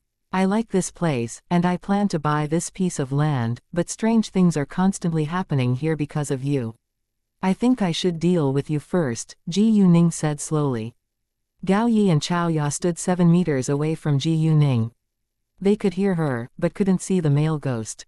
Because Ji Yuning already told them that ghosts and monsters really existed in this world, they were mentally prepared, although they still felt a little scared. They had never seen a ghost in real life after all. However, they believed that everything would be fine as long as Ji Yuning was here. How? The male ghost was displeased. It was obvious that Ji Yuning planned to remove it, because the construction could be started again after it was removed. Therefore, Ji Yuning wasn't its friend. It depends on whether you can give up your obsession and get into the next incarnation, otherwise I'll directly destroy you, Ji Yuning said in a serious tone. Nevertheless, the male ghost thought that Ji Yuning was challenging it and got angry once more. Destroy me, can you? It totally didn't believe it, because Ji Yuning was simply a mortal in its eyes, even though she wasn't an ordinary mortal. I won't do it in person, but I'm confident that I have the ability to, Ji Yuning said. She had the flood dragon after all, and no ghost was comparable to the flood dragon. In addition, she also had her telepathic eye space, and the male ghost couldn't do anything about it. Her telepathic eye space could imprison the male ghost, and the magical power in it could help the male ghost get rid of his hatred, but it would take a long time. Ji Yuning didn't have much patience and kindness for evil ghosts, and she preferred to quickly destroy it, in case it caused innocent people more trouble. If I could easily give up my obsession, I wouldn't be a ghost, the male ghost said. That was right. It wasn't easy to give up one's obsession at all. If it was possible, it didn't want to have an obsession, because it was lonely being a ghost. Well, actually I can help you, Ji Yuning said. She knew that this male ghost must have been through a lot of unpleasant things. Who do you think you are? The male ghost said arrogantly. It didn't think that Ji Yuning was able to help it. Chapter 1521. Let it go. Well, if you're unwilling to accept my help, I won't force you to do so, but you shouldn't exist at all, so you must be destroyed, Ji Yuning said. Hearing that, the male ghost got angrier and shouted, you don't have the power to destroy me. She wasn't Yanluo Wang after all, and she couldn't make the decision to destroy a ghost's existence. The male ghost understood that it shouldn't exist in a mortal's world, but it was reluctant to leave. You're a ghost, and you shouldn't be here. Don't you know that? Ji Yuning asked. It's not my fault. You mortals ruined my place first. The male ghost was full of anger, because its grave was totally destroyed. I know that they destroyed your grave, so you're mad at them, which is the reason why I'm willing to let you choose. It's not my fault either, so you should calm down, Ji Yuning said. Although she mainly came here to destroy this male ghost because she wanted this land, she wouldn't sit on her hands once she learned its existence. It was a ghost, and it shouldn't be here, so she had to completely destroy it. In addition, why do you want to stay here? You can't do anything nor go anywhere. Hundreds of years have passed, so you should let your obsession go, Ji Yuning said. Hearing that, the male ghost looked sad. It knew that it couldn't do anything here and it wouldn't end up in anything even if it was unwilling to give up its obsession. However, it was quite difficult for it to do that. At the same time, it was also aware that Ji Yuning was determined to destroy it. Therefore, it still had to face her. I'll tell you my story if you can beat me. How about it? Asked the male ghost, sounding as if it was very tolerant and was willing to give Ji Yuning a chance. Ji Yuning was amused when she heard it. This male ghost was too confident. It thought that Ji Yuning would waste time fighting against it and listening to its story afterwards. It sounded boring and Ji Yuning had no interest in its story. In fact, if the male ghost could give up its obsession and successfully go to the next incarnation, it could have another life. On the contrary, if Ji Yuning directly destroyed it, it wouldn't exist anymore. Ghosts were unwilling to be totally destroyed, because they had hoped to go into the next incarnation. No need, you'll know my ability after I touch you. Saying that, Ji Yuning abruptly rushed ahead and caught the male ghost. Because Ji Yuning moved too fast and the male ghost didn't expect that she would suddenly do that, it was caught by Ji Yuning the next second, then disappeared. Ji Yuning put it into her telepathic eye space, and wanted to let it out after she walked out of this grave pit. However, right after Ji Yuning walked out of the grave pit, she saw someone jump in from outside of the fence. He moved lightly, and nobody would notice him if Ji Yuning didn't see him by accident. When Ji Yuning was about to tell Gao Yi and Chao Ya to avoid the man, she smelt the air of a cultivator. The man should be a cultivator. Ji Yuning was surprised and focused on his face, then found out that he was the middle-aged cultivator she saw when she had a car accident at the airport in City B last time. In that case, the man must have seen them too, so Ji Yuning gave up the idea of avoiding him. The man, however, felt strange because he came inside for the yin, but the yin was somehow gone after he got inside. He only saw 3 mortals ahead of him now. He thought that they might have something to do with the disappearance of the yin, but he was unwilling to believe it. They were merely mortals, and mortals normally couldn't sense the yin. He thought that the yin probably escaped once it sensed his existence. The man had that idea, not because he was a narcissist, but because ghosts and monsters could indeed sense the air of a cultivator. Cultivators were the enemies of ghosts and monsters, so they fought against each other whenever they encountered one another. Normally, cultivators were stronger than ghosts and monsters, so ghosts and monsters tended to avoid cultivators. If the ghost was able to sense his air from a distance, it couldn't be a low-level ghost. Ji Yuning walked back to Gao Yi and Chao Ya and told them that someone was coming. Gao Yi and Chao Ya were surprised, because they didn't notice it out at all. Chapter 1522, The Cultivator. Jing Jining. They turned around and saw the man, but didn't move because Ji Yuning stood still. Cultivators had good sight, but Ji Yuning had better sight than them, so he didn't see her until he was only 5 meters away from her. It's you. He recognized Ji Yuning with a simple glance, because he had done research about Ji Yuning after the accident at the airport in City B.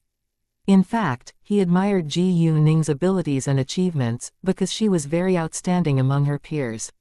Both the Tang family and the Leng family supported her, and no one dared to mess with her. However, he had a strange feeling when he thought of Leng Xiaoting. Actually, he thought that Leng Xiaoting might be the one that had magical power, but he ran into Ji Yuning twice and the yin disappeared all of a sudden when she was here too. So now he thought that it was more likely that Ji Yuning had the magical power. Ji Yuning wasn't surprised that this cultivator was able to recognize her, because she was very famous now, and there was a lot of news about her on the internet. Many strangers knew her name as well. Do you know me? Ji Yuning still asked. Sure, I saw a lot of news about you on the internet. You're quite unbelievable, the cultivator said with sincerity. Thanks for your compliment, Ji Yuning said.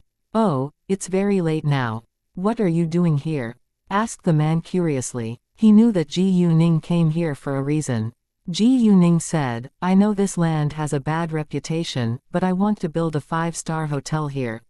I don't believe in ghosts and monsters, but I heard that they often come out at night, so we wanted to have a look. She didn't tell the cultivator her real thoughts, because she didn't trust him right now. Ji Yuning looked honest, so the cultivator believed her. He knew that Ji Yuning was a businesswoman, so it was very normal for her to want to buy this land and build a 5-star hotel here. Ji Yuning understood that they were still strangers now, and it was impossible for them to trust each other within a short time.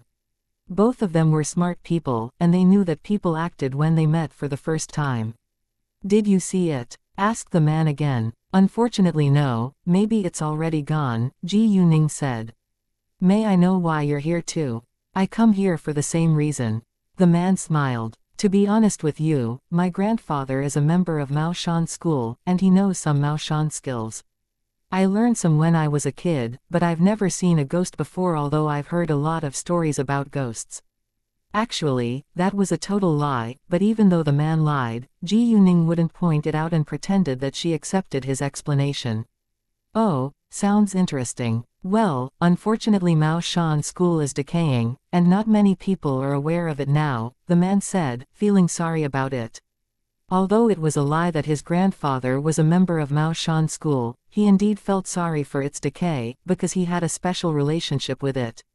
Right. Ji Yuning nodded. She stayed silent for a while, then asked him again, may I know your name? Normally Ji Yuning wouldn't ask for a stranger's name, but this man was a cultivator, and she needed to know more about him in order to learn more information about the cultivation world.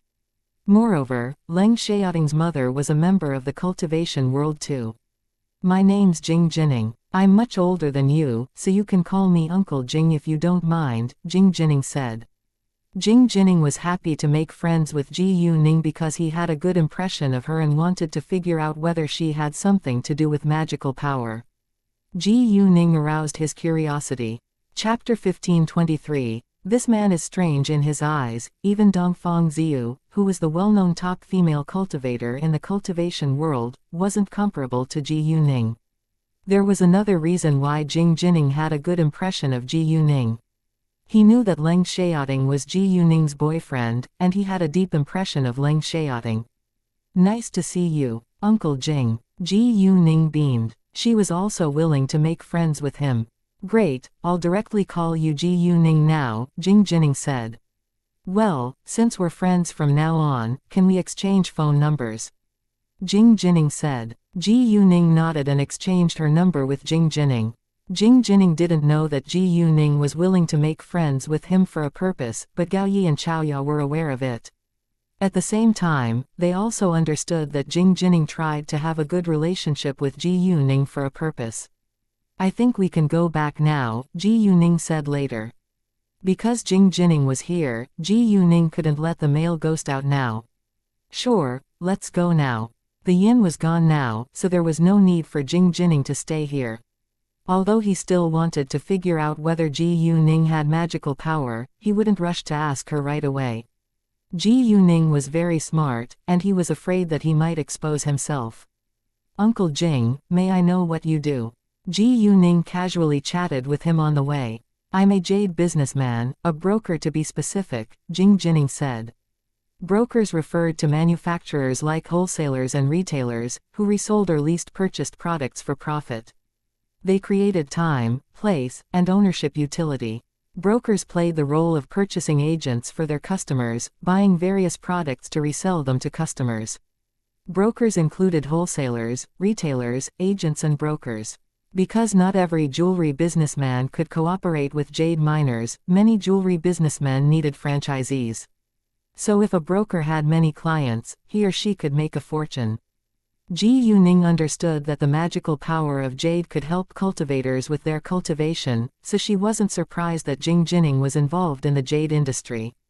Although Jing Jining hid his real identity as a cultivator from Ji Yuning knew that he was a kind man.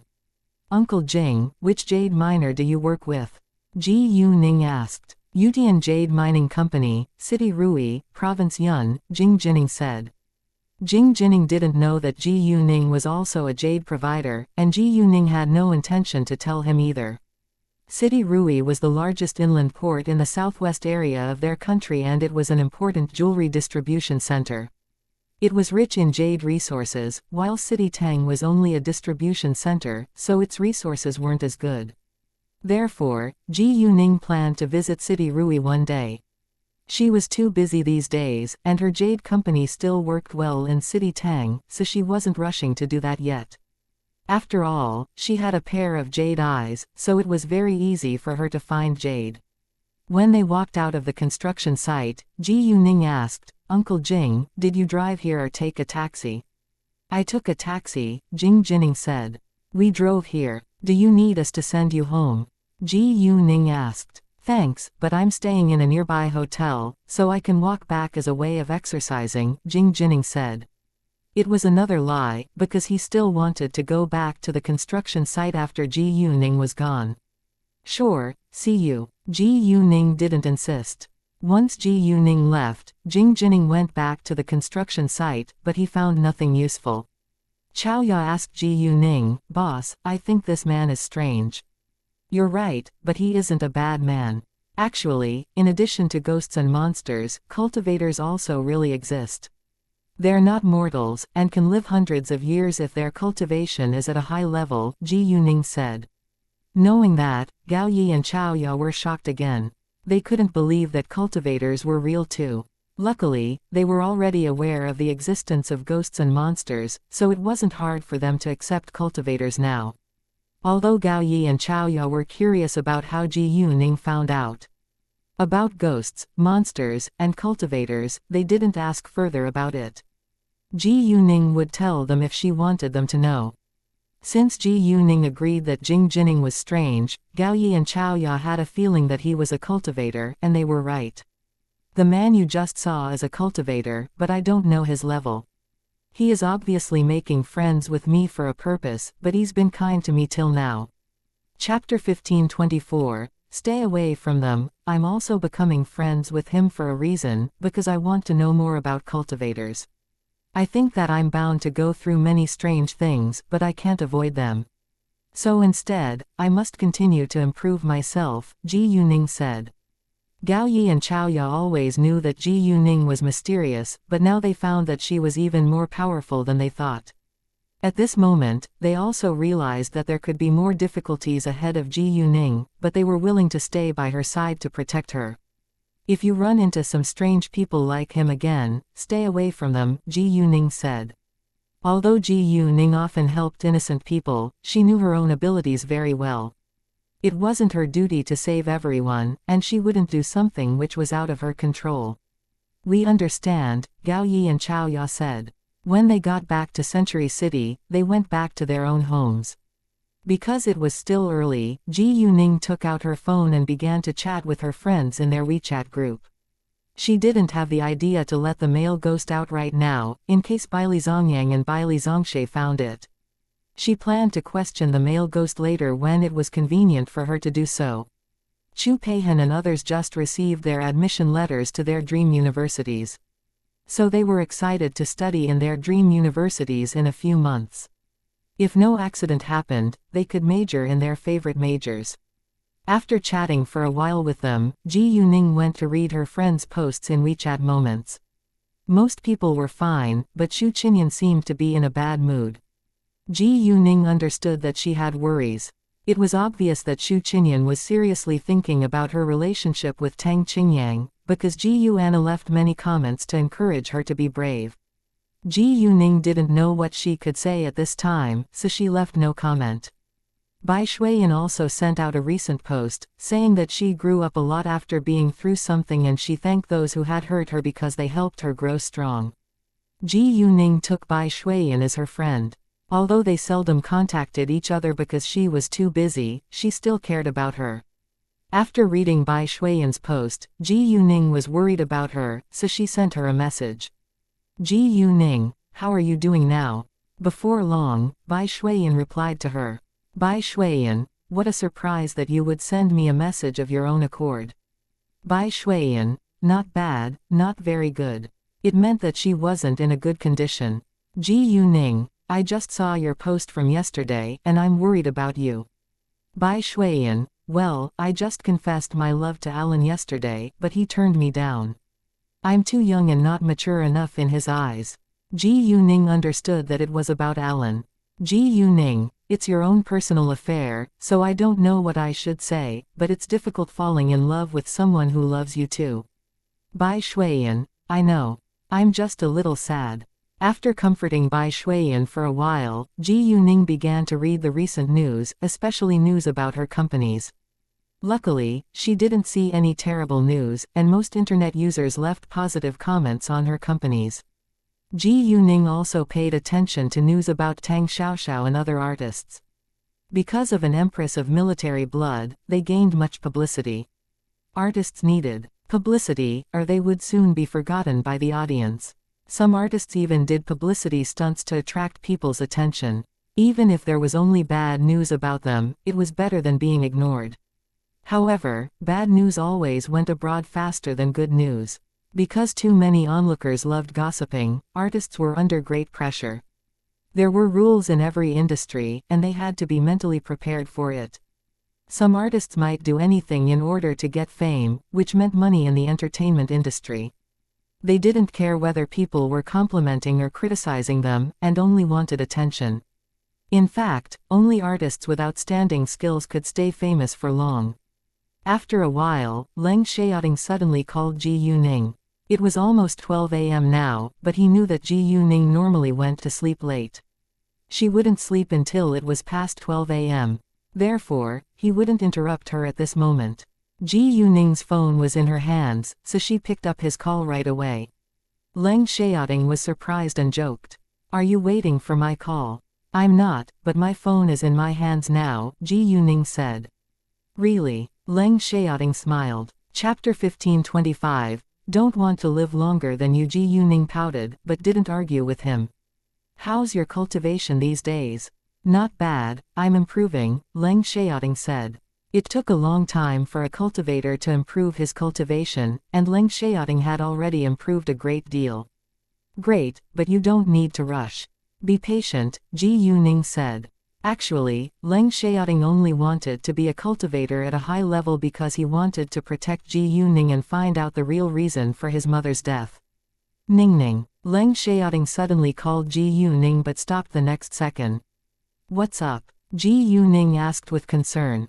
Leng Xiaoting hesitated for a while, then asked, Can mortals become cultivators? Ji Yuning said, Normally it's impossible, but I'm not 100% sure about it. Well, can you be a cultivator? Leng Xiaoting asked. Ji Yuning was struck dumb for a second, then had mixed emotions. I don't know. Cultivators can live a long time, but I don't want to live longer than you. I hope that we can age together, Leng Xiaoting said. Ji Yuning felt touched and didn't know what to say. She always wanted Leng Xiaoting to become a great cultivator, but she forgot that cultivators were different from mortals. All of a sudden, Ji Yuning felt sad too, because she wanted to age together with Leng Xiaoting too. If she aged faster and died earlier than Leng Xiaoting would be left alone in this world. Leng Xiaoting was unwilling to lose Ji Yuning, and Ji Yuning didn't want to leave him either. If Ji Yuning really died earlier than Leng Xiaoting would probably commit suicide. Besides, he would live longer than any of his family members and friends, which meant that he had to see them dying one by one. It would be a great torture. Although Ji Yuning had magical power, she still wasn't comparable to cultivators. Thinking of that, Ji Yuning was very sad. However, she couldn't stop Leng Xiaoting from practicing his cultivation, because it mattered a lot in his life. They couldn't control what would happen and what wouldn't in their life either. She had a pair of jade eyes, and she had been through a lot of strange things even though she didn't want them to happen. They could only improve themselves as time went by to protect themselves from danger. In addition, Leng Xiaoting's mother was a cultivator, and he, as his mother's son, would be discovered by the cultivation world sooner or later. In that case, Leng Xiaoting had to be strong in order to deal with unknown danger ahead of him. All in all, Ji Yuning had no intention to persuade Leng Xiaoting to give it up. She knew how important it was to Leng Xiaoting. At the same time, she thought that she might try to become a cultivator too. Ji Yuning said, Xiaoting, don't worry, I'll try to figure out a way to become a cultivator. I'm not an ordinary girl after all, because I have magical power. Hearing that, Leng Xiaoting was cheered up. If that was the case, it was likely that Ji Yuning could live as long as him. After that, Ji Yuning continued to encourage him, we need to know more about cultivators and the cultivation world, and I believe that we can improve ourselves together. Don't forget that you still need to find out the real reason behind your mother's death. Leng Xiaoting agreed with Ji Yuning on that. No matter if it was for Ji Yuning or for his mother, he needed to keep on practicing his cultivation. Therefore, Leng Xiaoting was more determined to become a top cultivator. Ningning, you don't need to worry about me. I'll focus on my cultivation, Leng Xiaoting said. He loved Ji Yuning deeply, and was willing to do everything for her. Ji Yuning brought happiness to his life, and he didn't want to lose her. If he had to live alone in the future, he would rather die earlier. They chatted for a while longer, then ended the call. Afterwards, Ji Yuning let the flood dragon out and asked whether mortals could become cultivators. Many mortals had tried to become cultivators in the past, but now it was different. The flood dragon told Ji Yuning that she could try it with her magical power. The flood dragon also mentioned Kunlun Mountain, which was a famous beautiful place in their country. Chapter 1526, Go to Ryu Mountain. Kunlun Mountain has another name of Ryu Mountain, and it was said that there was a fluent magical power, which was perfect for cultivators. The supreme deity's abode was also in Ryu Mountain. The flood dragon didn't know whether there was still adequate magical power in Ryu Mountain right now. It used to sneak into Kunlun Mountain for the magical power, but it was driven out after it was exposed later. The jail was thrown into the ocean so it swam far away from Kunlun Mountain. That was the reason why the flood dragon disliked cultivators. However, the cultivators didn't kill it, so there was no reason for it to take revenge. My master, I think you can visit Kunlun Mountain to see what you can find, the flood dragon said. In fact, the flood dragon proposed that for itself too, because it wanted to see it again. Ji Yuning didn't care about what the flood dragon was thinking, but remembered that Leng Xiaoting's mother had the accident at Kunlun Mountain, so she decided to visit it when she was free. Since the flood dragon told her that there could be magical power, she thought that it was necessary for her to have a look. It was mid-July, and she still had a vacation of 1.5 months before she went to study in the university, so Ji Yuning planned to go to Kunlun Mountain in a few days. She didn't want to go there alone, and wanted Leng Xiaoting to go with her. Although many years had passed by after Leng Xiaoting's mother's death, they still hoped to find any clues. Moreover, they could search for magical power together in Kunlun Mountain as well. Therefore, Ji Yuning called Leng Xiaoting back without hesitation. "What? Can't you sleep because you miss me too much?" Leng Xiaoting joked once he picked up Ji Yuning's call. Although he joked with Ji Yuning, he was actually still worried about her feelings after their serious conversation. He knew that Ji Yuning was a strong girl, but it didn't mean that she wouldn't cry. "Yeah, when are you free?" Ji Yuning asked. "Well, I think I can go back to see you in 2 days, Leng Xiaoting said. "How long can you stay with me?" Ji Yuning continued. "Not sure, I can stay with you for longer if there isn't an emergency." Leng Xiaoting was honest. He could arrange for other people to do some things for him, but sometimes he needed to do them himself. All the members of the Red Flame were ace soldiers, but they were still no match for cultivators. Even Leng Xiaoting couldn't defeat a cultivator alone. A man of the evil practice had hurt him once before.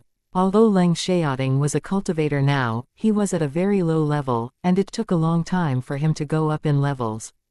"Well, the flood dragon just told me that there used to be a lot of magical power in Kunlun Mountain and that it's a perfect place for cultivators, but it isn't sure about it right now. I want to visit it in person, and I hope that you could go with me," Ji Yuning said.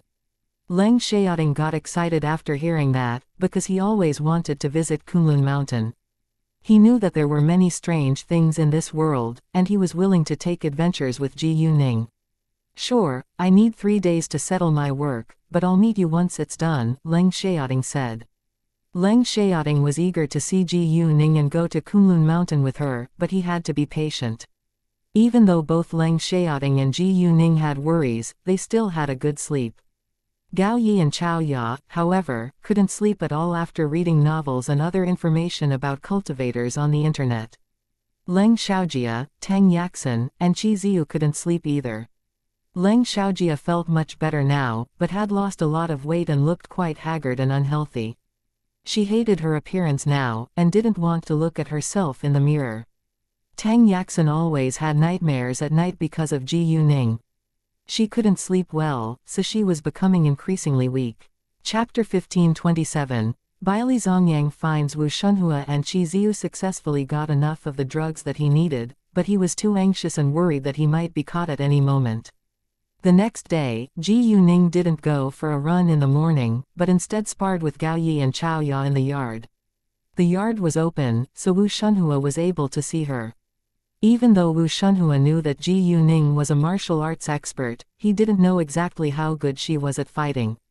As a result, he was shocked after witnessing Ji Yuning's fighting skills.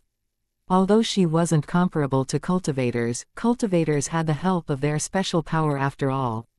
It wasn't easy for Ji Yuning to be so excellent at kung fu at such an early age. If she was a cultivator, she would overshadow Dongfang Ziyu. Dongfang Ziyu was Wu Shunhua's younger cousin, but he still had to admit that Ji Yuning was more outstanding than Dongfang Ziyu. Without delay, Wu Shunhua took a video of their fighting. Although there was a distance between them and their faces weren't clear in the video, Ji Yuning's movements were still noticeable. Ji Yuning sensed Wu Shunhua once he showed up, but she didn't bother to pay attention to him. Baili Zongyang, who went outside to run in the morning, also noticed Wu Shunhua. Because Baili Zongyang failed to see Ji Yuning around the square, he deliberately ran to her house, but he felt the air of a cultivator when he was only 20 meters away from Ji Yuning's house. He stopped at once, and told Baili Zongxie to go back home right now. Cultivators had a special air, which only ghosts, monsters, other cultivators, and Ji Yuning could feel. Cultivators of low levels couldn't hide their special air, and exposed themselves very easily, while cultivators of high levels weren't able to hide their special air either because their air was too thick. Baili Zongxie was still at a low level, so she could easily expose herself. Baili Zongyang had a feeling that the other cultivator was at a lower level than him. After thinking for a while, he thought that it might have something to do with Ji Yuning, but either way, he decided to figure it out. When he was only about 10 meters away from Ji Yuning's house, he saw Gao Yi and Xiaoya practicing their fighting skills with Ji Yuning. However, he didn't feel the air of cultivators from them. It seemed to come from the small woods not far from Ji Yuning's house. Baili Zongyang looked around, then found Wu Shunhua. Both of their families held an important position in the cultivation world, so Baili Zongyang was very familiar with Wu Shunhua.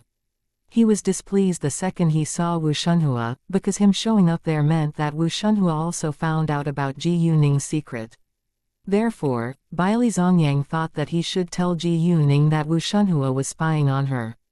He wouldn't tell Ji Yuning that Wu Shunhua was a cultivator, but he aimed to make Ji Yuning dislike Wu Shunhua. Actually, when Baili Zongyang moved near, Ji Yuning sensed him as well.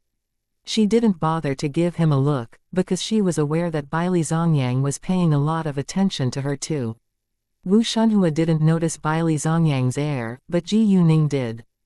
Ji Yuning didn't care about what they were doing, and just focused on practicing her fighting skills. Baili Zongyang didn't stay outside Ji Yuning's house for a long time, and soon left. Wu Shunhua, however, stayed in the same place. Gao Yi, Xiaoya, and Ji Yuning stopped after half an hour, and were all sweating, so they went back to their own homes to take a shower. Once Baili Zongyang was home, Baili Zongxie asked him anxiously, who is the other cultivator? They didn't want more cultivators to pay special attention to Ji Yuning. Wu Shunhua, Baili Zongyang said. Wu Shunhua. Baili Zongxie didn't look very surprised. Fine, they found out about Ji Yuning's secret too. It wasn't hard for her to figure out the reason. What should we do next? Baili Zongxie asked worriedly. I think we have to be backstabbers this time. I already took a photo of Wu Shunhua, and you can invite Ji Yuning to dine together this afternoon. Because you are girls, you can directly tell her that a man is following and spying on her. We should make her hate Wu Shunhua before they meet each other, Baili Zongyang said. Great. Baili Zongxie agreed. Could Ji Yuning be aware of it already? It doesn't matter. We are telling her out of kindness, and she should know that, Baili Zongyang said. Oh, since Wu Shunhua is following and spying on Ji Yuning, Wu Shunhua will find out about our relationship with her if I invite her to dine together, Baili Zongxie said. Chapter 1528, Lin Jiayu, it's fine. Since the Dongfang family was already aware of Ji Yuning's existence, it wasn't important even if their relationship with Ji Yuning was exposed. Great, I'll invite her to dine together this afternoon, Baili Zongxie said. Ji Yuning finished her breakfast at home before she went to her company, with Wu Shunhua following her along the way. She arrived at her company at 8:15 a.m., and saw a group of people arguing loudly outside of her company's office building. She told Gao Yi to stop the car, then got out with Xiaoya. In the distance, Ji Yuning noticed an aged couple arguing with a 24-year-old girl who was a staff member of her company. Ji Yuning didn't know which department she worked in, but there was a staff badge hanging on her chest. Before long, several security officers went to stop the aged couple and protected the girl behind them.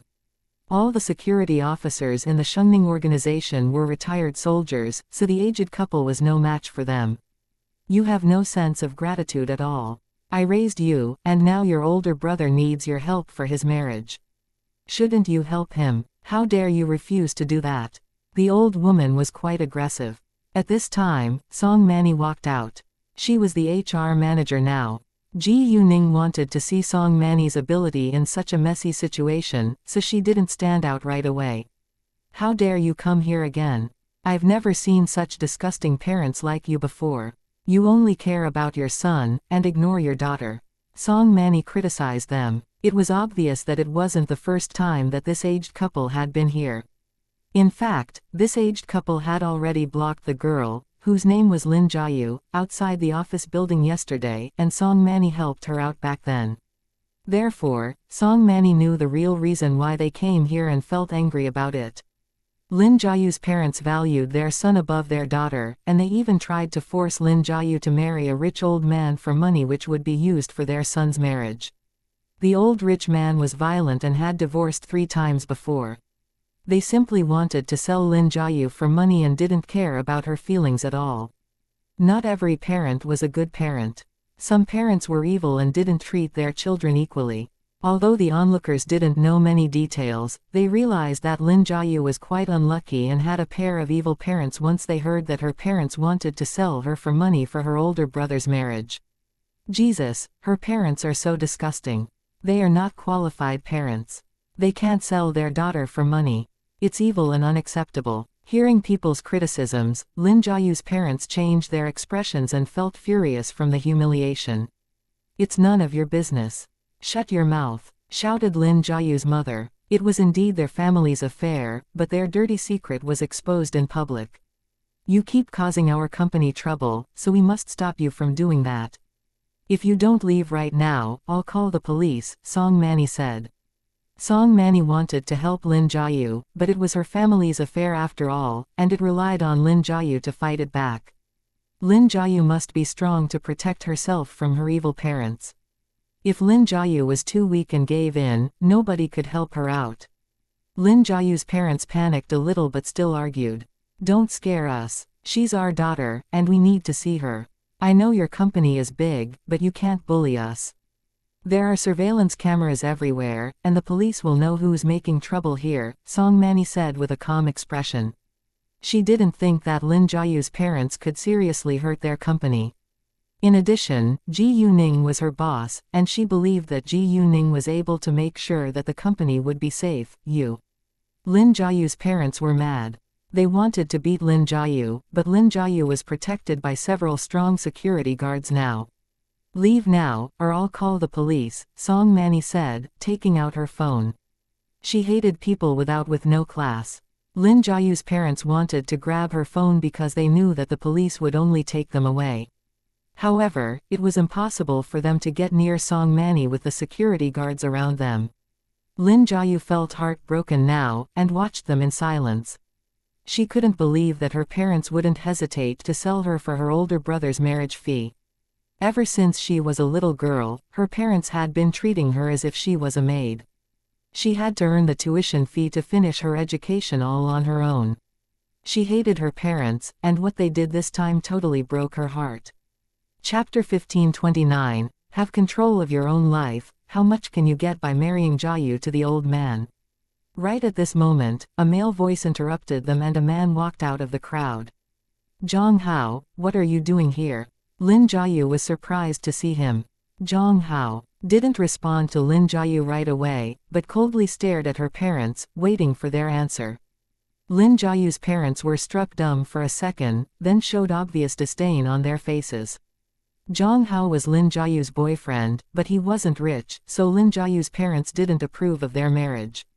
200,000 yuan, Lin Jiayu's mother said to Zhang Hao with arrogance. In their eyes, Zhang Hao was too poor to afford 200,000 yuan. Great, I can give you 300,000 yuan, and I want to marry Lin Jiayu, but you must agree to my condition and sign an agreement with me, Zhang Hao said.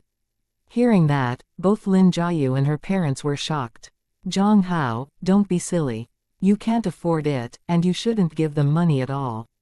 Lin Jiayu got anxious. She was afraid that her parents would begin to cause Zhang Hao trouble once he agreed to give them money.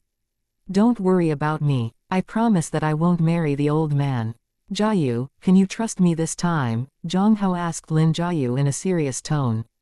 Lin Jiayu opened her mouth, trying to say something, but said nothing in the end. Although she didn't know how Zhang Hao got so much money, she chose to trust him. Lin Jiayu's parents only wanted money, so they beamed with satisfaction. Really? What condition? You can't ask Lin Jiayu for a cent from now on, and you won't be treated nicely if you dare to cause us trouble again, Zhang Hao said.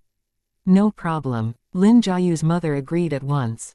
She only wanted to get the money now, and didn't care about what would happen in the future. Zhang Hao, Lin Jiayu was anxious, because she clearly knew how evil her parents were. It was impossible for them to leave her alone as long as they could get money from her. Jiayu, trust me, I can deal with it. Zhang Hao understood Lin Jiayu's worries. However, her parents were here now, so he couldn't explain his idea to her. Lin Jiayu, marry Zhang Hao before next month so that your older brother can get the money to get married before the National Day, Lin Jiayu's father said at once. The onlookers all had sympathy for Lin Jiayu. It was awful to have such a pair of parents in her life. At this moment, Lin Jiayu totally lost all hope for her parents. She realized that she had to cut off her relationship with them if she wanted to live her own life. After warning Lin Jiayu, her parents left. Since Lin Jiayu's parents were gone, the onlookers walked away too. The staff didn't see Ji Yuning until now, so they got a fright the moment they saw her. None of them knew when Ji Yuning got there.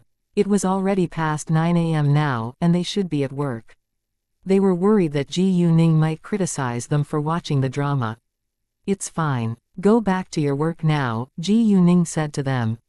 She wasn't mad at all. Although it indeed wasn't right that they left their work behind and watched the drama, she understood why they did that. As long as they could finish their work properly, she would allow them to relax for a while. Sure. All the staff ran back into the office building right away. Lin Jiayu didn't go inside, but looked at Ji Yuning feeling quite nervous. I'm sorry, Chairman Ji Yu, my parents. You don't need to apologize. I understand your feelings, but you must take control of your own life and learn to fight back when it's necessary, Ji Yuning said. Ji Yuning didn't want to judge other people's family. Thanks, Chairman Ji Yu. Lin Jiayu felt honored that Ji Yuning understood her feelings. If it's an emergency, you can leave earlier with your boyfriend, Ji Yuning said. Ji Yuning understood that it was very important to them and they needed to talk about it right now, so she allowed Lin Jiayu to get off work early. Thank you so much. Lin Jiayu thanked Ji Yuning. Right away. She indeed needed to discuss it with Zhang Hao as soon as possible. Ji Yuning gave her a smile, then walked away, followed by Song Manny.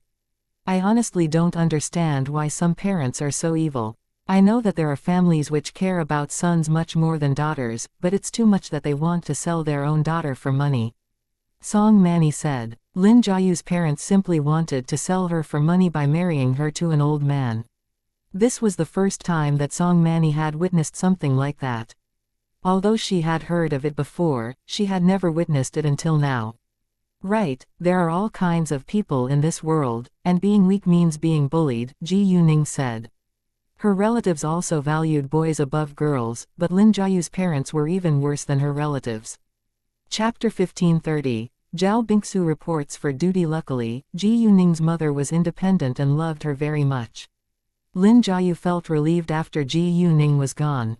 She pulled Zhang Hao to the door at once and asked him in a low voice, Zhang Hao, where did you get the 300,000 yuan? Jiayu, my family's home will be demolished next month, so we can get 2 houses along with 2 million yuan as compensation. I didn't tell you because it wasn't settled until yesterday. Jiayu, I love you, and I want to marry you and spend the rest of my life with you, but please don't give in to your parents again. We need to live our own life, Zhang Hao said. I know. I don't have any hope for them now, and I can't wait to cut off my relationship with them. Even if my older brother is unwilling to support them when they're old, I won't take care of them either, Lin Jiayu said. They weren't qualified parents after all, and Lin Jiayu had the right to refuse to support them. Ji Yuning and Song Manny went straight to the 17th floor to Chen Kengyi's office. Ji Yuning talked about Zhao Bingsu with Song Manny and Chen Kanji, then told Song Manny to prepare a contract. Chen Kanji believed in Ji Yuning's choice, so he didn't ask further about it. When Song Manny went back to her office to prepare the contract, Ji Yuning told Chen Kanji that the haunted construction site was fine now. Chen Kanji nodded and said that he would deal with the rest of the procedures later. Zhao Bingsu arrived outside the company at 9:30 p.m., then called Ji Yuning. He didn't sleep well last night, because he kept thinking of Ji Yuning's offer. Ji Yuning told Gao Yi to go fetch Zhao Bingsu once she saw his call. At this time, Ji Yuning was still in Chen Kengyi's office, so she stayed there and waited for Zhao Bingsu. Song Manny soon came back with the contract. Zhao Bingsu couldn't relax a little until he saw Gao Yi. "Mr. Gao, is this whole office building owned by Miss Ji Yu?" Zhao Bingsu asked. "Yeah, and there is another office building under construction," Gao Yi said.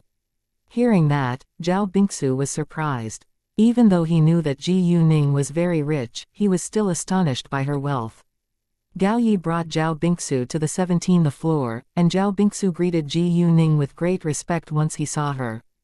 "Hi, Miss Ji Yu." Because Zhao Bingsu didn't know Chen Kanji and Song Manny, he didn't greet them, but simply acknowledged their presence with a nod. "Uncle Zhao, have a seat." Ji Yuning smiled at him. "Sure." Zhao Bingsu sat down at once. "Please let me introduce you, this is the executive of the Shengning organization, Chen Kanji, and this is our HR manager, Song Manny," Ji Yuning said to Zhao Bingsu. Zhao Bingsu stood up once he found out that the executive was in the room. "Nice to meet you, Executive Chen and Manger Song." "Nice to meet you too," Chen Kanji said. Since Ji Yuning was so kind to Zhao Bingsu, he should be friendly too. "The contract is ready, and you can have a look at it. If you don't have any problem with it, Kanji will tell you what you need to do later," Ji Yuning said. "Great." Zhao Bingsu agreed, "Then read the contract." Within 10 minutes, Zhao Bingsu finished reading, and he was amazed by the treatment Ji Yuning offered him. Ji Yuning not only paid him a salary, but also gave him 2% shares of Xianxia real estate in the capital. Although the branch in the capital wasn't open yet, it was too good to be true. Moreover, given the potential of Xianxia real estate, it would be a huge fortune in the future. "Miss Ji Yu, the shares." Zhao Bingsu hesitated to accept them. It was too much in his eyes. "Uncle Zhao, I do this every time I find a good manager, it's my way of keeping the skilled management in my company. The branch of Xianxia real estate in the capital isn't open yet, so you actually can't get anything before it starts to make money," Ji Yuning said. She was very honest, and Zhao Bingsu also needed to take responsibility for the company's financial condition. If the branch wasn't profitable, Zhao Bingsu wouldn't get a cent. Chapter 1531. Return the money. If the company really failed, Ji Yuning might not care about it, but Zhao Bingsu would suffer a great loss. "I understand, and I'll do my best." Zhao Bingsu was determined to manage the company well. Since Ji Yuning was a very generous boss, he wouldn't miss this chance. "Very well, just sign your name," Ji Yuning said. After that, Chen Kengyi's secretary took him around to get familiar with the company and the office floor of Xianxia real estate. If Zhao Bingsu needed anything else, he could tell Chen Kengyi's secretary. During these days, Zhao Bingsu needed to become familiar with the new company and his new job first. The company would arrange for a secretary, a car, and a chauffeur for Zhao Bingsu as soon as possible. He could also have a house, which was one of the benefits for the management, but not now. Because Zhao Bingsu hadn't helped the company make money yet, he needed to wait for a while. Actually, once Zhao Bingsu's case was settled, he could get his money back and buy a house on his own. Everyone wanted his own house. As the manager of Xianxia real estate, he definitely needed to learn its history. Therefore, after Zhao Bingsu met other members of the senior management, Chen Kengyi's secretary handed him the document about Xianxia real estate.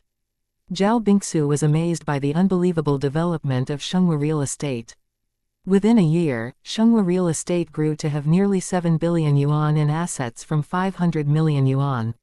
Although most of the assets came from Hongyang when Xianxia real estate acquired it, Xianxia real estate was still quite profitable. Xianxia real estate also had a loan of 2 billion yuan, but it was understandable. Almost every company needed a loan to stay afloat. When Zhao Bingsu ran his own company, he also borrowed a lot of money from the bank. As long as a company could make more money than its debts, it was profitable. Zhao Bingsu admired Ji Yuning more than ever now. The news of Ji Yuning successfully rescuing Zhao Bingsu soon went viral on the internet the next day. Most internet users complimented Ji Yuning for her bravery and kindness, but some still thought that Ji Yuning was too perfect to be true.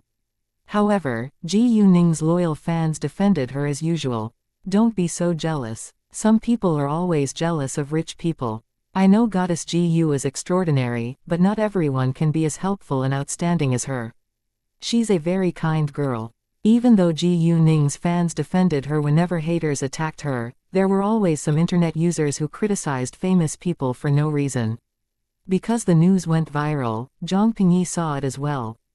Wu Yongguang couldn't sleep at all at night because of Zhao Bingsu. Zhang Pingyi heard that Zhao Bingsu had tried to commit suicide by jumping off the building at 10 a.m. that morning, so he contacted Wu Yongguang. Wu Yongguang panicked a little when he saw Zhang Pingyi's call, because he kept it a secret from him. Zhang Pingyi wasn't dumb, and knew that Wu Yongguang was scheming against him behind his back. Without hesitation, he directly told Wu Yongguang that he wouldn't accept the money that Wu Yongguang cheated from Zhao Bingsu. He didn't dare to mess with Ji Yuning. Since Zhang Pingyi gave in, there was no reason for Wu Yongguang to insist on it. Wu Yongguang thought about it for a long time, then still decided to call Zhao Bingsu. Seeing Wu Yongguang's name, Zhao Bingsu frowned, but still picked it up. What? Zhao Bingsu coldly asked. Bingsu, Zhang Pingyi just contacted me and he said that he's willing to return your money. Can we let it go now? He was actually left with no choice back then, Wu Yongguang said. He still blamed Zhang Pingyi for everything. Zhao Bingsu was surprised when Wu Yongguang wanted to return his money. He thought for a while, then realized that they were afraid of Ji Yuning. It's not convenient for me to talk about it right now, I'll call you back later, Zhao Bingsu said. He thought that he should talk about it with Ji Yuning first. Chapter 1532, Compensation of 6 million yuan. Wu Yongguang knew that Zhao Bingsu needed to ask for Ji Yuning's opinions, so he agreed. Although it was Zhao Bingsu's personal affair, Ji Yuning was already involved in it after all. In addition, Ji Yuning was his boss now, so he should show some respect to her. Without delay, Zhao Bingsu went to Ji Yuning's office and told her about it. Ji Yuning thought that it wasn't a bad thing that Wu Yongguang was willing to return the money. Even if they caught Wu Yongguang and Zhang Pingyi, they wouldn't be seriously punished because Zhao Bingsu was fine and safe now. Since they were willing to return the money, it could save Ji Yuning much effort. However, Ji Yuning was unwilling to easily forgive Wu Yongguang. If Wu Yongguang wasn't punished at all, it wouldn't be fair to Zhao Bingsu. What do you think about it? You don't need to worry about my attitude. Just tell me your thoughts, Ji Yuning asked Zhao Bingsu. He was the victim in this case after all, so Ji Yuning thought that she should hear his ideas. I don't know, so I'm willing to listen to you, Zhao Bingsu said. He trusted Ji Yuning and also relied on her. Fine, I think you can accept it. Because you're fine and safe now, they wouldn't be severely punished by the court, but they can't be easily forgiven just like that. They still need to pay for what they have done to you, Ji Yuning said. After that, Ji Yuning told Zhao Bingsu to give her his phone and she called Wu Yongguang. Wu Yongguang was anxiously waiting for Zhao Bingsu's call, so he picked it up at once. Hi, Bingsu, what's your decision? We can accept it, but you must pay for what you've done to Zhao Bingsu, Ji Yuning said. Wu Yongguang trembled in fear when he heard Ji Yuning's voice from the phone. What do you want? Zhao Bingsu invested 20 million yuan in the project, so you must return him 20 million yuan. In addition, Zhao Bingsu won't pay the 6 million yuan back to you. I won't tell you where the 6 million yuan went, but you can't say no to it. If you dare to refuse, we'll see you at the court, Ji Yuning said, threatening Wu Yongguang. Wu Yongguang was annoyed when Ji Yuning said that Zhao Bingsu wouldn't pay back the money Zhao Bingsu owed him. It wasn't easy for him to be willing to return the 20 million yuan, but Ji Yuning wanted more than that. He totally forgot that it was his fault from the beginning. If he hadn't cheated Zhao Bingsu of the money, Zhao Bingsu wouldn't have lost everything. Zhao Bingsu was also surprised when Ji Yuning proposed a compensation of 6 million yuan.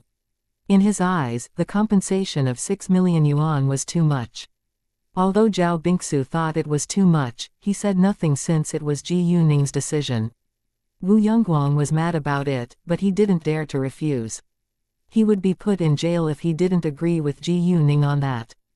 After all, he could make more money in the future, but he would lose everything once he was put in jail.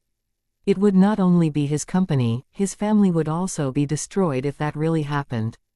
Therefore, he agreed in the end. Fine, I agree, he said. Good, make an arrangement for it, and Zhao Bingsu will see you with my people, Ji Yuning said and hung up on Wu Yongguang. She wouldn't let Zhao Bingsu meet Wu Yongguang alone, because it wasn't safe. What if Wu Yongguang had any other evil thoughts again? After the call with Ji Yuning, Wu Yongguang smashed his teacup on the ground. He didn't dare to vent his anger on Ji Yuning, so that was all he could do now. Wu Yongguang arranged the meeting at noon, so Ji Yuning told Gao Yi to attend it with Zhao Bingsu. When Gao Yi drove Ji Yuning's car, Wu Shunhua saw it and followed it behind. However, he soon found out that Ji Yuning wasn't in the car, so he had to return to the Shengning organization. At this time, Ji Yuning received a call from Baili Zhongshe who invited her to dine together that afternoon. Because of what had happened that morning, Ji Yuning knew that it couldn't be a simple meal, but she still agreed. She also went to see Baili Zhongshe for a purpose. Chapter 1533, The young owner of a luxurious car. Several hours later, Gao Yi and Zhao Bingsu were back with a check for 20 million yuan. Zhao Bingsu looked excited when he met Ji Yuning in the company. It wasn't easy for him to get his money back, and he almost committed suicide because of it. Boss, thank you so much. Zhao Bingsu thanked Ji Yuning again. Without Ji Yuning's help, he might be bankrupt or dead already. You're welcome, and you can buy a house now with your money, Ji Yuning said. Sure. Zhao Bingsu smiled. Ji Yuning went to meet Baili Zhongshe that afternoon, so she left her company earlier than usual. She didn't go with Gao Yi and Chao Ya this time, but told them to lead Wu Shunhua away before she appeared. Ji Yuning and Chao Ya were aware that someone was always following Ji Yuning. At the beginning, they even blamed themselves for it because they couldn't help Ji Yuning get rid of Wu Shunhua, but Ji Yuning told them that Wu Shunhua was a cultivator. They were merely mortals after all. Even though they were top profession killers, they were no match for cultivators.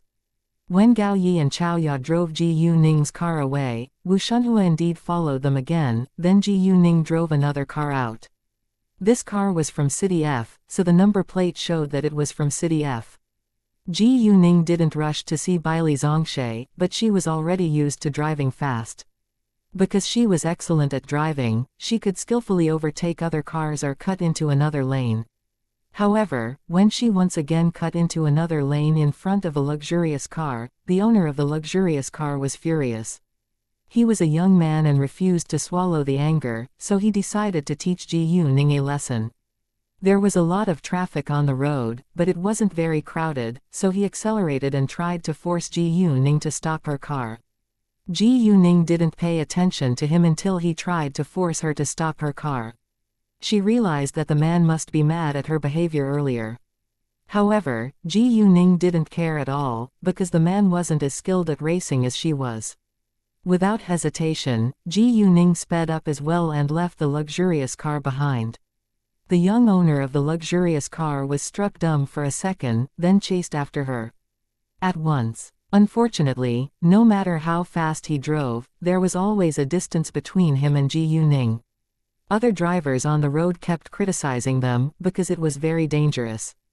The young owner of the luxurious car chased Ji Yuning for 5 minutes till they reached the Jinline Hotel. Ji Yuning gradually slowed down and he finally had a chance to catch up with her. Seeing the luxurious car following her to the Jinline Hotel, Ji Yuning frowned.